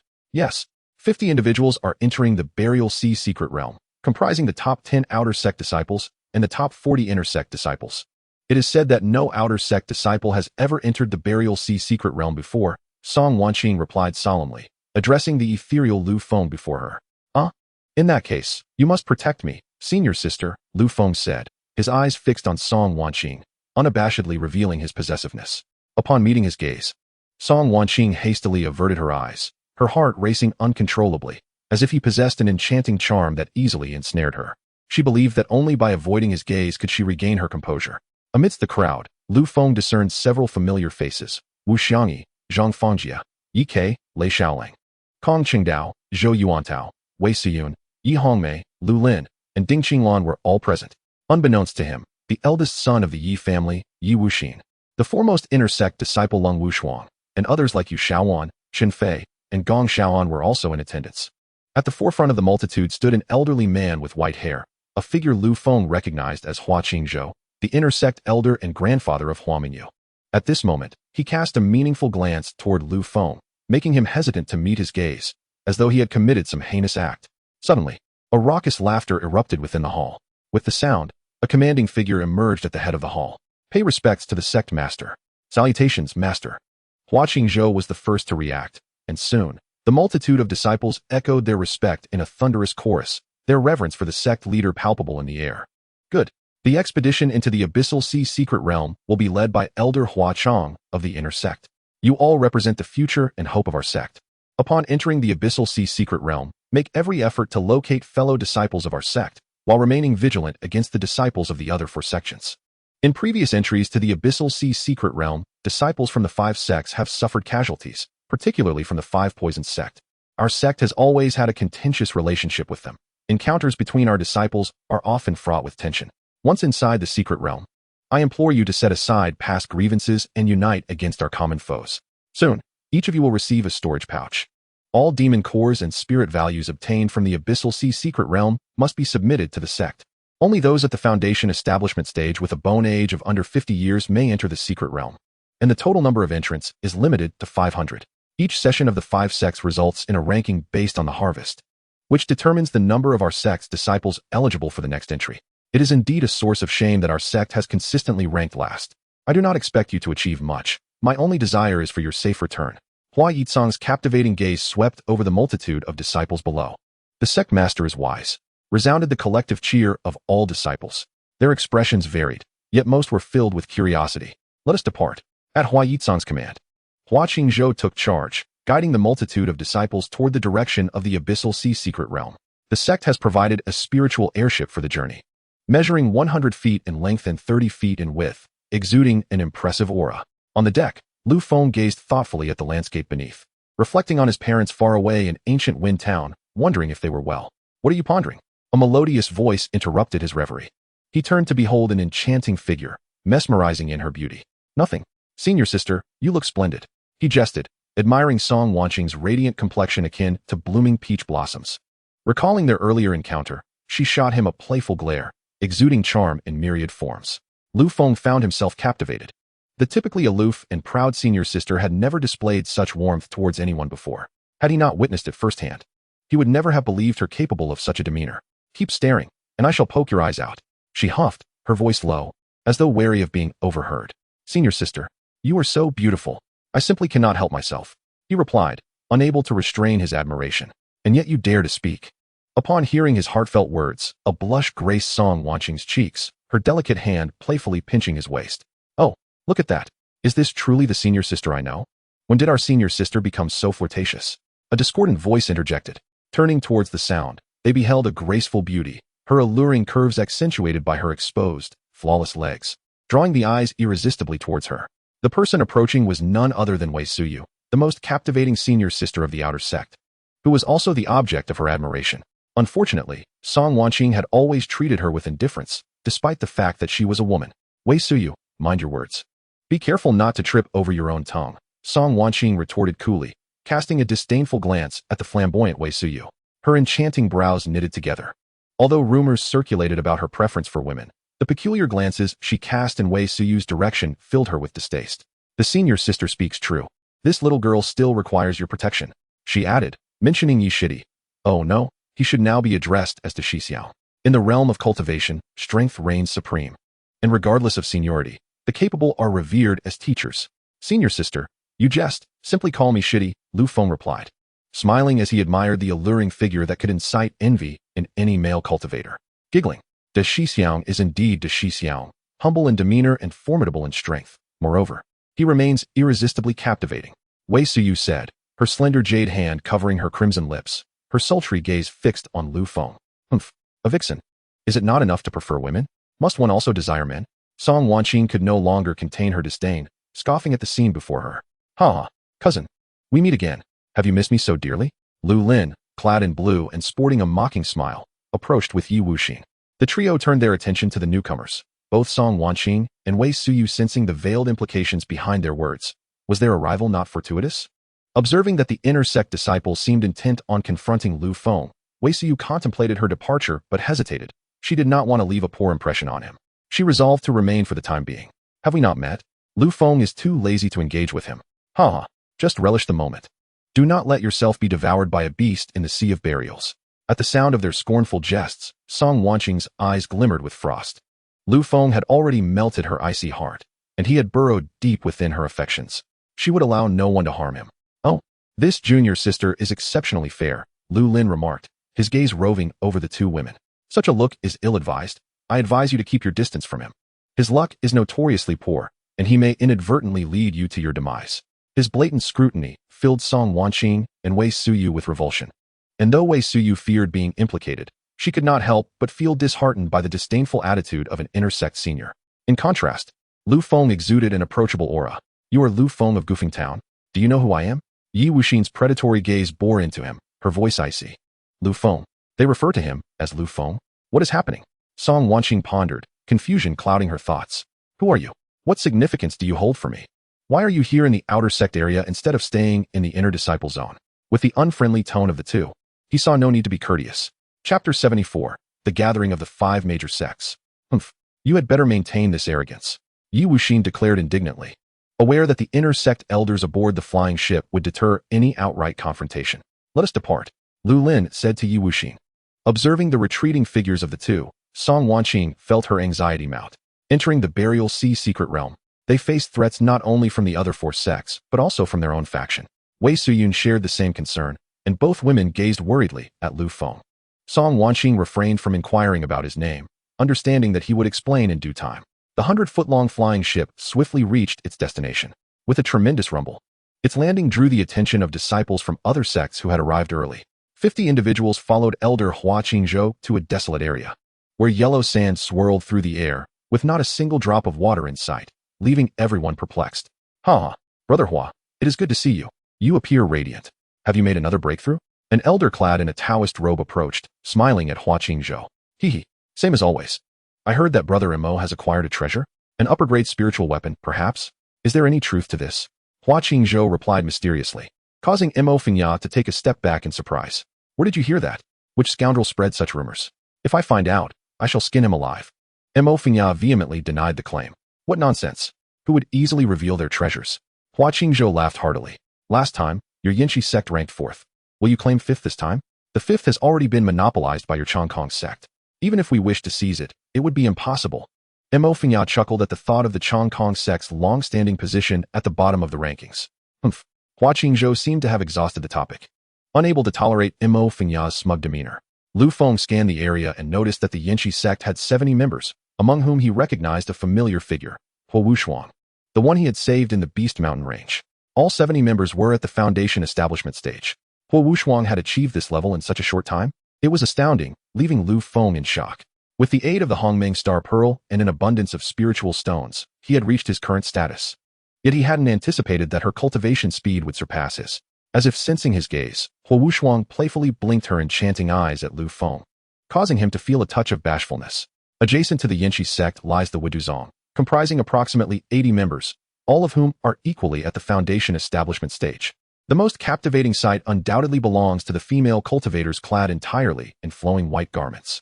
From the whispers of his fellow disciples, Lu Feng discerned that they hailed from the Hahuan sect, numbering around 100 individuals. Not only were the male cultivators from his own sect casting glances at the Hahuan sect, but also those from several other prominent sects were fixated upon them. In particular, the enchanting matron at the forefront of the Hahuan sect drew the gaze of all, her alluring presence irresistible to any onlooker, including Lu Feng, who found himself unable to avert his eyes from her mature silhouette. His body grew restless with an inexplicable heat, as if sensing her fiery gaze. Countless infatuated eyes were already upon her, yet she seemed unperturbed by Lu Feng's attention. Among the Wuduzong were the bloodthirsty Zheng Ahuai and Mo Fengya, who were also discreetly appraising the mature beauty. As they beheld her alluring figure approach, both Mo Fengya and Hua Qingzhou felt their hearts race. They wondered if such a paragon of beauty could possibly be approaching them. Conversing with her would surely be an exquisite delight. In an unexpected turn, Jiao Ruyu, enveloped in a fragrant breeze, made her way to Lu Feng, casting him a playful smile and saying, "This young gentleman is quite handsome. Would you be interested in joining my Hahuan sect? I could take you on as my personal disciple." Taken aback by the intoxicating scent that enveloped him, Lu Feng stared at her in astonishment, puzzled by her proposition. "Humph, Jiao Ruyu, you are being excessive. How can you poach like this?" Hua Qingzhou exclaimed, disappointment washing over him. He had initially thought the celestial beauty sought him out, only to realize she was instead teasing his granddaughter's suitor. How could he not feel aggrieved? Shouldn't she consider her granddaughter as feelings as well? "Oh, how amusing. Why are you so anxious?" I haven't harmed him. I merely wish to test the loyalty of my potential disciple. Jiao Ruyu chuckled, causing the surrounding male cultivators to become entranced. Some were even drooling at the sight. Song Wanqing's alluring brows furrowed tightly, as she recalled her fellow disciple, Huamanyu's words about the fickle-hearted. It seemed increasingly evident that her sister's assessment was astute. He was indeed a magnet for bothersome women wherever he went. Humph. Song Wanqing harbored great discontent, her small hand instinctively pinching his soft flesh from behind. Feeling the sharp pain at his waist, he gritted his teeth and gazed innocently ahead, already harboring resentment towards Jiao Ruyu. If it weren't for her, would he be subjected to such pinching? Suddenly, a deafening roar resonated from the heavens. A colossal ship, over 1,000 feet in length, loomed above them, casting a shadow over the gathered individuals. The colossal flying ship obscured the sunlight, casting a shadow over the cultivators below. Hua Qingzhou, along with Mo Fengya and Jiao Ruyu, revealed grave expressions. Soon, around 200 disciples descended from the massive vessel, all adorned in resplendent golden armor, exuding an air of grandeur. Wow! The people from the sacred palace have arrived. Is this truly the sacred palace? Their power is overwhelming. The spectators noted, impressed by their strength. Only a scant few were at the initial stage of foundation establishment, while the majority were in the mid-stage. Truly, they deserve their title as the foremost among the 5 great sects of the desolate domain. Hearing the murmurs from the inner disciples behind him, Lu Feng gazed curiously at the members of the sacred palace, especially the middle-aged man at the forefront, clad in golden battle armor, emanating an enigmatic aura. I apologize for the wait, esteemed guests. Today, the Tomb Sea secret realm is set to open. Let us together break this seal. The middle-aged man surveyed the awestruck faces around him, laughing heartily, and spoke to the elders of the 4 great sects, his tone carrying an unmistakable directive. Upon witnessing the newcomers, Hua Qingzhou's expression turned solemn. Despite being at the mid-stage of Golden Core, he could not discern the true strength of his opponents. The other elders from the 3 sects also bore serious expressions. All decisions are to be made by Elder Lan. Zhenghuai from the 5 Poisons sect stepped forward, ingratiatingly addressing him. Elder Lan nodded in approval but frowned at the other 3 elders who had yet to voice their opinions. All decisions are to be made by Elder Lan. Hua Qingzhou replied helplessly, alongside the other 2 sect elders. The 5 great 9th-level sects of the desolate domain appeared to maintain a facade of mutual balance, yet in reality, they all fell under the dominion of the sacred palace. This enigmatic and formidable sect reigned supreme among the 5, its status unassailable. Elder Lan snorted disdainfully, evidently displeased with the attitudes of the 3. As in previous years, should any casualties occur among our sacred palace disciples within the secret realm, I, Lan, shall ensure a thorough investigation and execute the culprits on the spot. His resonant voice, imbued with spiritual energy, echoed in the ears of every cultivator present. The elders from the 4 sects exchanged glances, yet remained silent. The 200 Foundation establishment disciples from the sacred palace exhibited an air of superiority, embodying the immense honor of being part of the sacred palace. Disciples from the 4 sects were taken aback, as this matter had not been communicated by their sects. After all, such a disgrace was not something anyone wished to discuss. Most cultivators contemplated how to keep their distance from the sacred palace disciples, knowing their sects dared not breathe a word in their presence. What significance did a mere disciple hold? The Tomb Sea secret realm would last for 3 days, after which all would be automatically transported out. Now, you 4 assist me in opening the secret realm. As Lan Zhou's voice faded, Hua Qingzhou and others stood in a line, each forming hand seals. With a resounding shout from Lan Zhou, the group channeled their spiritual energy to a single point. Above what was once a desolate desert, a gaping fissure over 5 zhang in length suddenly materialized. The disciples of the Holy Palace advanced first. While performing incantations, Lan Zhou bellowed, and the 4 elders appeared utterly unfazed. Although some disciples wore expressions of deep anger, none dared to act out. After the 200 disciples of the Holy Palace entered the rift, the disciples of the 4 sects followed suit, rushing into the opening in the sky one after another. Junior brother, let us enter together. Song Wanqing invited. Lu Feng turned to behold her captivating beauty, smiling as he nodded in agreement. The 2 entered the Tomb Sea secret realm together. As Lu Feng leaped into the spatial rift, he felt as though his body were being pulled by some unseen force. In mere moments, he landed on a patch of vacant ground. To his astonishment, he discovered that he was utterly alone. Could this teleportation be random? He pondered. Surveying the area, he noticed scorched stones scattered about. He ceased his contemplation and rose to fly in a particular direction. After flying for some time, he began to grasp the essence of this space. To be precise, it resembled an island, surrounded by vast seas, with spiritual plants visible all around. Though most were merely first-tier spiritual herbs of little value. Along the way, he had collected numerous spiritual herbs, among which were several 4th-tier varieties. This place was also home to ferocious beasts, but fortunately, they were all 2nd-tier demon beasts, which Lu Feng could easily dispatch with a single strike given his current cultivation level. While searching for spiritual herbs, he suddenly heard the sounds of combat in the distance. Considering that most individuals here were foundation-building cultivators, he thought that if he encountered an early-stage foundation cultivator, he could exert his utmost to defeat them. However, if he faced a mid-stage foundation cultivator, his only option would be to flee. Yet, he recalled Song Shiji. Curiosity compelled him to cautiously approach the area of the fray within the forest.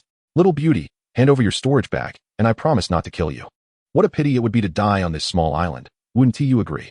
Sneered the male cultivator from the 5 Poisons sect, his eyes glinting with malicious intent. Never. Even in death, I refuse to be humiliated by you.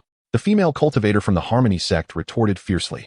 Hiding in the shadows, Lu Feng observed that the Harmony sect disciple was already covered in wounds. It seemed that the Five Poisons sect cultivator was deliberately targeting her skirt with his sword, and now her garment was nearly torn to shreds. The Harmony sect female cultivator was at the pinnacle of early-stage foundation cultivation, while the Five Poisons sect cultivator was at mid-stage foundation cultivation.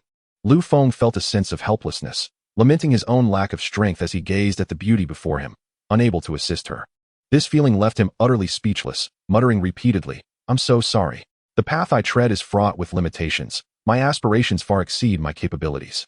I depart now, perhaps never to return." Suddenly, just as I felt a moment of contrition, a piercing sound accompanied by the scream of a female cultivator caught my attention, compelling me to look back with insatiable curiosity. How outrageous!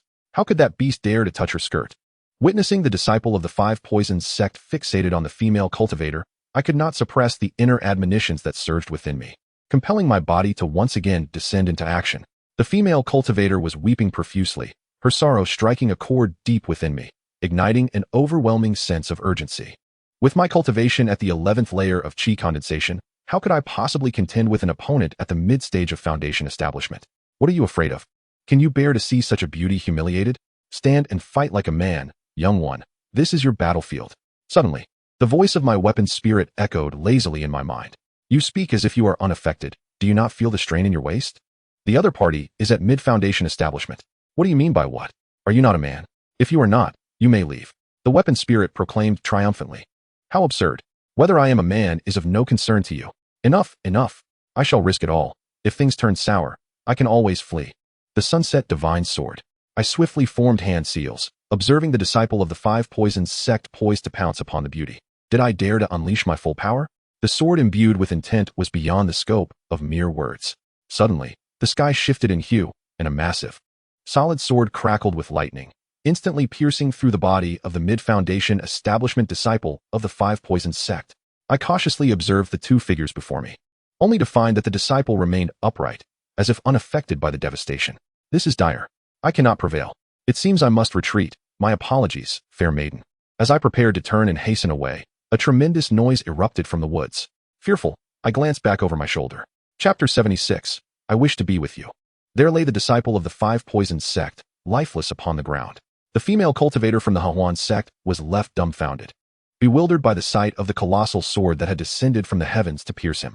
The visual shock was overwhelming. She had never witnessed such a domineering technique. Even the chilling sensation that coursed through her lower body was forgotten. I too was startled. Did a mid-foundation establishment disciple truly perish so easily? Was the Sunset Divine Sword truly this formidable? Little did I know that while the ordinary Sunset Divine Sword could only severely injure an opponent when enhanced with sword intent, the results were vastly different. Despite the fallen foe lying motionless, I still dared not approach lightly. Looking down at the stones beneath my feet, I picked one up and hurled it towards the disciple of the Five Poisons sect. If he were still alive, he would surely seek vengeance. What kind of fate is this? To be struck by stones even in death. 1 stone, 2 stones. As the stones continued to rain down, the female cultivator of the Hahuan sect, immersed in shock, regained her senses and cautiously surveyed her surroundings, hurriedly shielding herself with her hands. Who is it? The female cultivator cried out in terror. A being capable of effortlessly slaying a mid-stage foundation establishment cultivator must possess the strength of a late-stage foundation establishment. Such an individual is an exceedingly terrifying presence, especially for her. Gazing at the disciple of the Wudu sect, now completely buried beneath stones, she noted that he remained utterly still. At that moment, Lu Feng finally relaxed. He strode forward with an air of confidence, head held high and chest out. The female cultivator of the Hahuan sect, witnessing Lu Feng's audacious approach, displayed a look of fear. Thank you, esteemed senior, for your rescue. I am at a loss for how to repay you. All the spiritual herbs within this storage bag are yours. Upon seeing Lu Feng's strikingly handsome visage, the Hahuan sect female cultivator appeared momentarily dazed, then recalled something and quickly spoke with utmost respect. Although she perceived him to possess only the strength of the 9th layer of Qi condensation, she understood that powerful figures often conceal their true capabilities. Otherwise, how could that Wudu disciple have met his demise? Lu Feng, captivated by the exquisite beauty before him, felt a surge of astonishment. He was curious about the Hahuan sect, which exclusively recruits female disciples renowned for their exceptional beauty. As he scrutinized her from head to toe, the female cultivator began to feel anxious. Her thoughts racing. Could he possibly intend to silence her as well? There's no need for that. You may keep it, Lu Feng remarked, observing her comical attempt to cover herself. He then turned towards the pile of stones, kicking one aside to reveal the utterly lifeless Wudu sect cultivator beneath. Lu Feng promptly seized the disciple's storage bag, casually tossing out a fireball talisman to eliminate the evidence. The Hahuan sect female cultivator, witnessing this, instinctively took 2 steps back, momentarily forgetting to shield her vulnerable areas. Suddenly, as Lu Feng glanced back, a torrent of blood surged from his nose, his gaze fixated ardently upon her alluring form. The female cultivator assumed he would strike her down as well, never suspecting he could also be of such a nature. Unable to suppress a frown, she once again raised her hands in defense. Beautiful moments are always fleeting, vanishing in an instant, and Lu Feng soon awoke from his reverie. That. You may leave, he said, feeling quite embarrassed, his usually stoic face betraying a rare blush. You wish for me to depart, esteemed senior? Will you truly let me go? The female cultivator of the Hahuan sect, upon hearing his words, was filled with unexpected joy. To evade further awkwardness, Lu Feng turned and began to walk away. As she stood there, momentarily stunned by his departure, an idea suddenly struck her. Esteemed senior. Esteemed senior. Hearing her call, Lu Feng halted in his tracks and inquired. Is there something else? Do you happen to have an extra robe? I inquired. As for myself, I have only this set as I step outside. Lu Feng contemplated for a moment, and then, with a casual flick of his wrist, retrieved a flowing skirt from his storage ring, tossing it toward her in the distance. To his surprise, this remarkably handsome senior bore with him the attire of a woman. The female cultivators of the Hahuan sect regarded the tall figure with a gaze that was both perplexed and curious. Yet, one could hardly blame him. In the words of Hua Mengyu, you can wear my clothing, and should we inadvertently soil it, you may easily change. Hearing a rustling sound behind him, Lu Feng hastily quickened his pace. The woman, having swiftly donned the exquisitely crafted skirt, was taken aback, marveling at his understanding of feminine attire. Just as she was about to express her gratitude, she realized he had already vanished from sight. Why the haste? Am I to be feared as a mere girl? Frustrated, she glanced around, the silence of the woods amplifying her trepidation as she pursued the direction of his disappearance. In front of her, Lu Feng raced forward with a sense of pride, resembling a wealthy landowner, unafraid of anyone or anything. Having realized the terrifying power of his abilities, he strode with a newfound confidence, recklessly gathering spiritual herbs, and soon he reaped a bountiful harvest. Naturally, he encountered a few demonic beasts, which he dispatched with ease. With no one else in sight, he decided to find a secluded spot to meditate and cultivate. Bring me the blue crystal flower. You cannot escape. A male cultivator shouted. Help! Murder! Cried a fleeing cultivator ahead. Brother, this fellow runs quite swiftly. Pursuing him incessantly is not a viable plan, replied his junior. Fear not. We are nearing the riverbank. He shall find it difficult to flee. Let us hasten, for the blue crystal flower is a 4th-tier spiritual herb. As the male cultivator sprinted ahead, he suddenly collided with an invisible barrier. Ouch! What on earth? Who set this barrier? This is maddening. He cursed, glancing back at his pursuers and swiftly altering his course. Brother, he has fled that way. I see him. Quick, pursue him. The two followed the path of the escaping cultivator. Who has breached my spiritual defense? An ambush? Lu Feng, meditating 100 meters away, opened his eyes, bewildered. Sensing a potential threat, he swiftly ascended a nearby tree. From his elevated perch, he easily spotted 2 male cultivators in the garb of the sacred palace. Pursuing a cultivator clad in the attire of the Longkong sect. Disciples of the sacred palace? Inner disciples, no less. Never mind. I shall not involve myself in this mess. Having just leapt from the towering tree, he was suddenly struck by the shattering of the protective barrier, sending a jolt of fear through him as he scrambled back up the tree. Gazing down, he nearly lost his balance and fell. Goodness, who did this? Such cruelty. What kind of barrier is this? It pains me. A young female cultivator from the Hahuan sect, adorned in a flowing celestial dress, exclaimed in frustration. How did she end up here? She almost made him think they were under attack. TCH. Unable to contain himself, he clumsily jumped down once more. From his elevated vantage point, he had witnessed 2 formidable figures from the sacred palace engaging in battle with his senior brother. He figured it was wiser to avoid trouble, and was preparing to make his escape. Senior, is that you? How fortunate I am to find you here. Wait, this is quite the coincidence. The Hahuan sect beauty displayed an excited demeanor, inexplicably feeling a profound sense of security upon seeing him. Fate. I have matters to attend to. I must take my leave. He thought it best to depart quickly. If his senior brother spotted him, would he save him or leave him to fend for himself? Even the inner elders of his sect dared not breathe loudly in the presence of a sacred palace elder. What was he in comparison? Senior, please do not go. Do you have business with me? Can I accompany you? Lu Feng, no. What I meant to say is, may I be by your side? Ugh, ugh, ugh. That is not it either. I meant to express that I wish to be with you. The Hahuan sect maiden, increasingly flustered, blushed a deep crimson. Chapter 77. A new companion. We are not suited for each other. I have matters to attend to. I must depart. Lu Feng said, feeling profoundly awkward. Just as he turned to leave, he was suddenly enveloped by a fragrant breeze. Do not go. I wish to accompany you, senior. The Hahuan sect maiden, disregarding her dignity, clung to him tightly. In this unsettling place, encountering a man who instilled such a sense of safety was not something she would easily relinquish.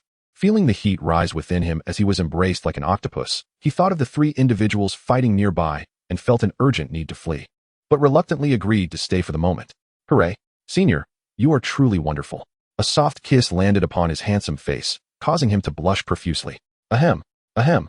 Men and women should not be so familiar. Young lady, do refrain from such behavior. Since you wish to accompany me, let us hasten our departure. This place is not safe. Upon hearing his words, the Hahuan sect maiden, though perplexed, did not dwell on it and was ready to follow him out of this location. Help! A cry for assistance suddenly echoed from the distance. The disciple of the Changkong sect, who had previously collided with the barrier, realizing the presence of cultivators here, rushed towards them without a second thought after being gravely injured by two Sacred Palace disciples. Lu Feng felt a bead of sweat form on his forehead, contemplating making a hasty exit. Senior, did someone call for help? You must have misheard. Help! Save me! In the realm of the Hahuan sect, a female cultivator cried out. Lu Feng, quick, save me!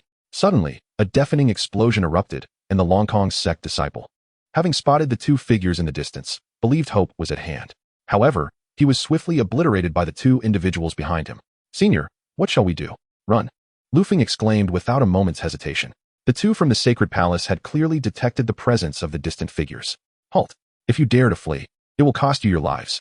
Just as he was about to flee with the Hahuan sect female cultivator, he abruptly paused, realizing that with her in tow, their chances of escape were slim. Since escape was futile, what was the point in running? Lu Feng mused silently.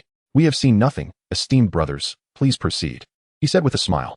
Humph, who are you trying to deceive? Hand over your storage bags. One of the Sacred Palace disciples demanded.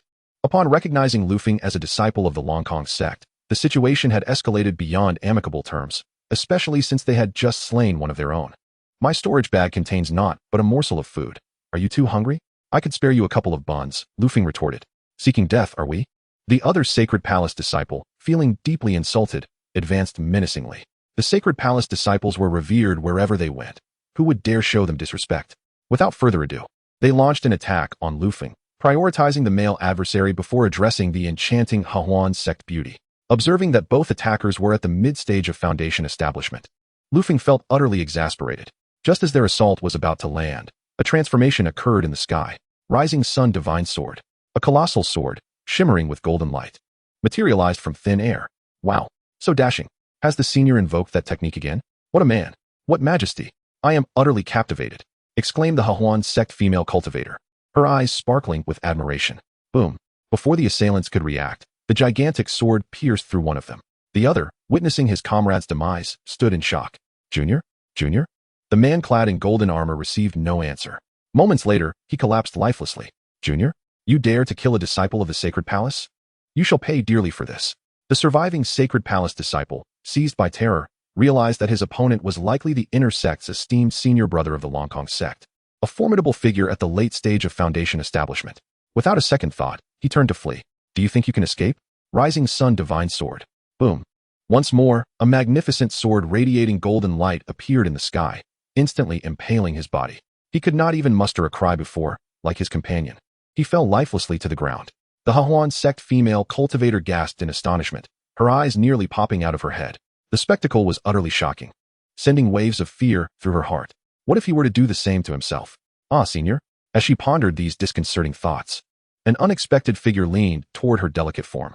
It was none other than Lu Feng, who, after consecutively unleashing his powerful techniques, found himself overwhelmed by an unsettling emptiness, causing him to sway toward the body of the female cultivator from the Hahuan sect. In that soft embrace, he lingered for an unknown duration, and when he finally regained his composure, inhaling the sweet fragrance of the young maiden, his spirit jolted. He hastily rose to his feet, clearing his throat twice to alleviate the awkwardness. Senior, are you feeling better? Would you like to lean a little more? Lu Feng gazed at the exceedingly bashful Hahuan sect cultivator and then at the splendid scenery around him, feeling a flicker of anticipation. Cough, cough. I believe I am nearly recovered. Perhaps, in the future, we can discuss this further. Upon hearing Lu Feng's words of potential, her face flushed a fiery red, as she thought of his imposing demeanor which perfectly matched her vision of an ideal partner. With this thought, she glanced at the adornment hanging from her neck and then back at him, who appeared so strikingly distinguished, and impulsively reached to remove it.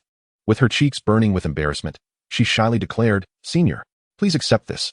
Just as Lu Feng was about to retrieve the storage bags of several individuals, he caught sight of the ornament she offered, and could not help but inquire curiously, "What is this?"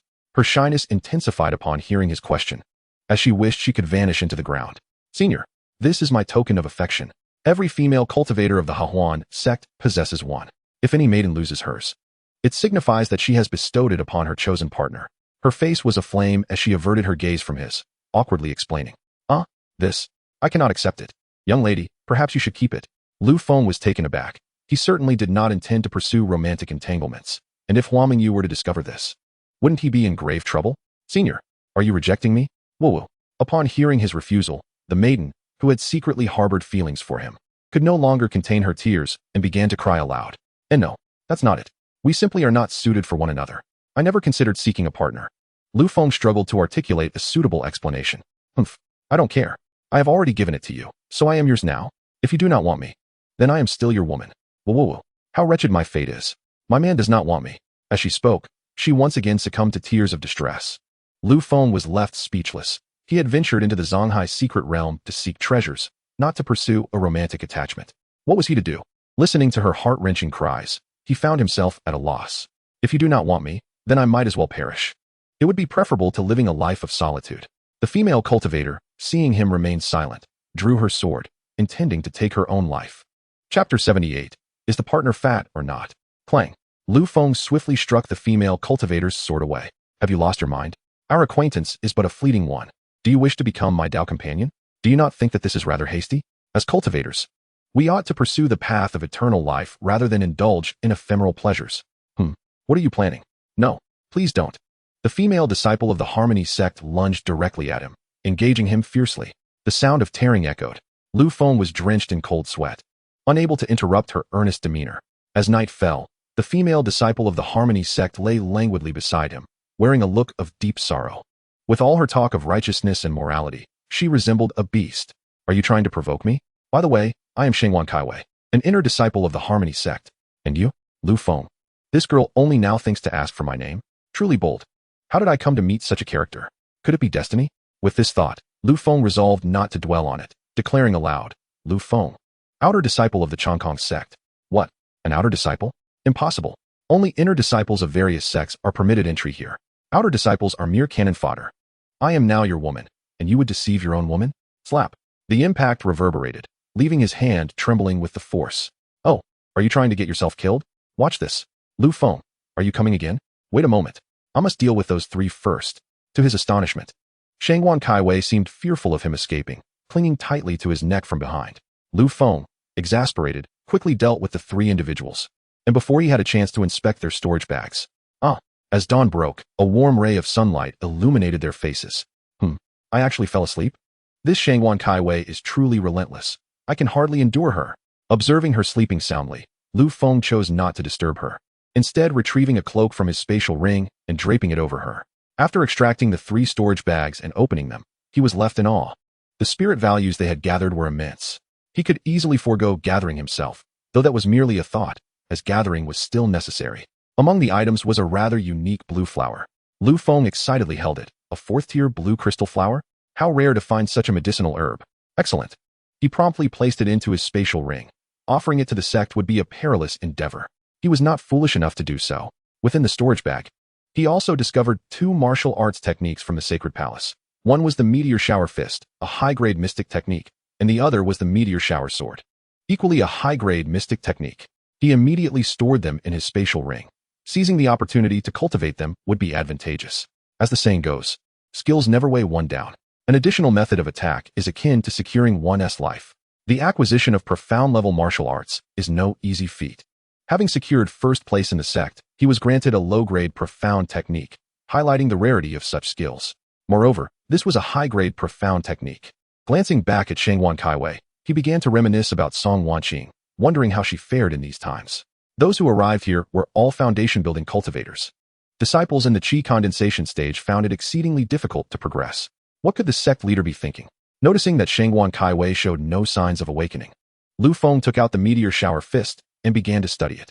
This set of techniques was designed for continuous output, enhancing ordinary strikes. And it truly catered to his preferences. Lu Feng's reading speed was remarkable, perhaps due to the 5 soul fruit. His memory had become extraordinarily sharp. In no time, he had comprehended the entirety of this high-grade, profound fist technique. He strolled a distance away and couldn't resist the urge to practice. It was evident that this technique was more challenging to cultivate than the Dragon Shadow Fist, yet he was undeterred. Bang! Bang! The speed of his punches was nearly imperceptible, causing the surrounding air to tremble violently. As time elapsed, Lu Feng's fist shadows became indistinguishable. It appeared that his fists were motionless, yet he had struck forward hundreds of times. Upon halting his practice, he marveled at the intricacies of this technique, unable to contain his admiration. What an excellent martial art! Suddenly, he found himself shouting with exhilaration. Enemies? Lu Feng, where are you? Woe is me. Have you run off again? Heartless scoundrel. Hearing Shangwan Kaiwei's lament from afar, Lu Feng was momentarily speechless. Hey, are you sure you're a foundation-building cultivator? Are all foundation cultivators so fragile? He hurried to her side, bemused. Villain, where have you been? In this desolate wilderness, what would a girl like me do if I encountered a rogue? You only know how to wander about. Don't you care about me? Don't you love me? Don't you cherish me? Lu Feng replied. I just went hunting for you. I couldn't let you go hungry. Could I? Look, half of a second-tier demon beast, the devouring crocodile, has fallen to the ground. Huh, you went to the seaside? Why is there only half? Did you eat the other half? Upon seeing only half of the devouring crocodile, Shangwan Kaiwei huffed, glaring at him with a feigned ferocity. There was a larger devouring crocodile that tried to snatch it from me. In the end, I proposed we split the spoils, and it agreed. As he spoke these seemingly absurd words, surprisingly, Shangwan Kaiwei believed him. Fine, you do have a conscience. From now on, you must not leave my side. What if I encounter a demon beast? I am just a girl, utterly defenseless. I would be so scared. Lu Feng could no longer contain himself and fell to the ground, utterly astonished by her words. How could a foundational period cultivator fear second-level demon beasts? Surely, a Qi condensation period cultivator would be rendered helpless. Alas, one could only lament the extraordinary thought process of Shangwan Kaiwei. With no other option, Lu Feng rose to his feet and kindled a fire, roasting the second-level swallowing heaven crocodile. Before long, an enticing aroma wafted through the air, making Shangwan Kaiwei salivate from her alluring lips. How delicious it smelled. Husband, you must prepare more delectable dishes for me in the future. They say the prosperity of a household depends on whether the partner is well fed. So you must strive to keep me satisfied. She giggled. Lu Feng, amused by Shangwan Kaiwei's comical demeanor, recalled their fierce battle from the previous day, prompting him to shake his head and chuckle softly. Here, eat up and grow plump. To prove our household's affluence, you must strive to become a round ball. Uft. Upon hearing Lu Feng's words, Shangwan Kaiwei, just as she took a bite, burst into laughter. A round ball? Is that even desirable? She said with a teasing glare, her captivating eyes sparkling with mischief. You've already entered the state of fasting. How can you still appear as if you haven't eaten? As Lu Feng spoke, he took a piece of the swallowing heaven crocodile and bit into it. Who says that fasting means one cannot indulge? I take pride in this bite. Humph. Shangwan Kaiwei retorted, her gaze fixed intently on him, as she too savored a piece of meat, chewing with delight. Seeing the glimmer in her eyes, Lu Feng couldn't help but shiver slightly. No more distractions. A day had already passed, and 2 more awaited them. They could not afford to squander this rare opportunity. Resolving to focus, Lu Feng quickly directed his gaze elsewhere, hastily munching to alleviate the pressure on his mind. Soon, both were satisfied, with Shangwan Kaiwei unceremoniously letting out a loud belch. Let us go. We should explore and see what treasures lie here, Lu Feng proposed to Shangwan Kaiwei. Together, they soared eastward, choosing to remain silent about the disciple of the sacred palace they had slain, as if it were a matter best left unspoken. Suddenly, a rough bellow echoed through the air, causing the 2 in flight to halt abruptly. A 3rd-level demon beast, the Qianying? Shangwan Kaiwei exclaimed. 2 of them? The enhanced senses of a foundational period cultivator allowed her to discern the approaching creatures first. Fear not. If worse comes to worst, we can simply flee. Lu Feng mimicked the tone of a spirit of a weapon, embodying its audacious spirit. That is my man. Not even 2 3rd-level demon beasts faze him. Shangwan Kaiwei couldn't help but exclaim that if she were to encounter 2 3rd-level demon beasts alone, she would have to muster all her strength to escape. At that moment, Lu Feng unleashed his true nature, boldly executing the meteor shower fist, which he had only recently grasped. Bang! Bang! He swiftly propelled himself forward, landing 2 decisive punches. Oh dear! What kind of formidable creature is this? Why is its head so incredibly tough? A male and a female Qianying, fleeing from the relentless pursuit of cultivators behind them, suddenly found themselves confronted by this fool. They were met with 2 swift punches, and surprisingly, the little fists packed quite a punch. The 2 bovine creatures tossed their heads, their eyes wide with astonishment. The bull bent its body low, suddenly charging towards the dazed Lu Feng. Moo! Bang! Lu Feng believed he had knocked the 2 bulls unconscious and was contemplating whether to braise or steam them next. Suddenly, he was swiftly rammed by the bull. Damn! A sneak attack? Lu Feng couldn't help but scoff inwardly as he deftly sidestepped with a flash. Just then, the cow followed suit and charged at him as well. Confused, Lu Feng found himself grappling with the 2 beasts. What struck him as odd was that the bulls were solely focused on ramming him, their gazes seemingly fixated on his face. If Huang Mingyu were present, she would surely be furious, berating him about the chaotic lipstick stains on his face and demanding to know which vixen had left them. Of course, that was merely a fleeting thought. At present, Huang Mingyu was in the loft, counting low-grade spirit stones. To her, the 10,000 low-grade spirit stones were essential. They must exceed that number to prove he loved her just a little more. As time passed, 5 female cultivators clad in Hahuan sect attire caught up. Beasts, where do you think you're running? Returned the junior sister's undergarment. While Lu Feng was fiercely battling the 2 third-level Qianying, he heard a melodious voice, as sweet as a lark, causing him to momentarily freeze, nearly getting rammed by the cow. Senior sister, please don't shout so loudly. There seem to be others ahead. If they hear us, it would be utterly embarrassing. A stunning beauty complained in discontent. The 2 beasts are just ahead. Junior sisters, follow me. Lu Yuling, seemingly oblivious to her junior sister's warning, swiftly propelled herself forward. Amidst the fierce struggle between 1 person and 2 beasts, a powerful water curtain suddenly descended from the sky. The overwhelming force sent shivers down Lu Feng's spine. No longer able to pay heed to the oncoming cow, he quickly retreated with a flash. Clearly, it was too late. As he watched the lethal water curtain descending upon him, Lu Feng hesitated no more. 500 layers of defensive barriers stacked above him. Boom. Moo. Moo. The 2 third-level Qianying, too preoccupied with the red marks on Lu Feng's face, had forgotten about the pursuers behind them. They were struck down by the powerful martial technique, collapsing to the ground, barely clinging to life. Senior sister? No. In the distance, Shangguan Kaiwei suddenly caught sight of the aerial water-based combat technique, instantly recognizing it as a unique skill of the Hahuan sect. She hastily shouted out. However, the adversary's assault was evidently overwhelming, leaving her no time to rescue Lu Feng. As the figure soared through the air, gazing at the attack that enveloped Lu Feng, tears welled in Shangguan Kaiwei's eyes, and her body unleashed its utmost speed. She struck out against the deluge of water. Thunderous roars echoed. With a gasp, Shangguan Kaiwei was thrown back, blood spewing from her mouth. At that moment, Lu Feng was channeling all his vital energy to withstand the unyielding curtain of water. All of this transpired in the blink of an eye. The over 500 defensive formations Lu Feng had set up were swiftly dismantled. Within a breath, only a few dozen remained, and Lu Feng's eyes widened in horror. Was he to perish? You little rascal. Let's see how you handle this. The spirit within the Hongmeng Star Pearl unexpectedly launched a pot lid. Lu Feng had no time to ponder and instinctively shielded himself with it. As the water curtain approached the pot lid, a radiant light emanated from it, fleeting yet dazzling. When the water curtain descended, Lu Feng, sheltered beneath the pot lid, emerged unscathed. You rascal! You possess such a treasure? Why didn't you reveal it sooner? I thought I was doomed. Silence. That wretched pot lid is from your spatial ring. I rather fancy it, and given your precarious state, I reluctantly parted with it, and yet you dare to complain? Do you think I am a mere sickly cat when I do not exert my authority? Care to test me? Do you believe I won't cut you down? The spirit was also incensed. This pot lid, which it had deemed worthy of admiration, was originally intended for its collection, and now it begrudged Lu Feng for having it? Everything here was rightfully its own. Even you belong to me. How did my possessions become yours? Henceforth, do not covet the treasures within my spatial ring. No wonder I felt something was amiss. It turns out you pilfered my pot lid, you shameless spirit. Lu Feng was equally furious.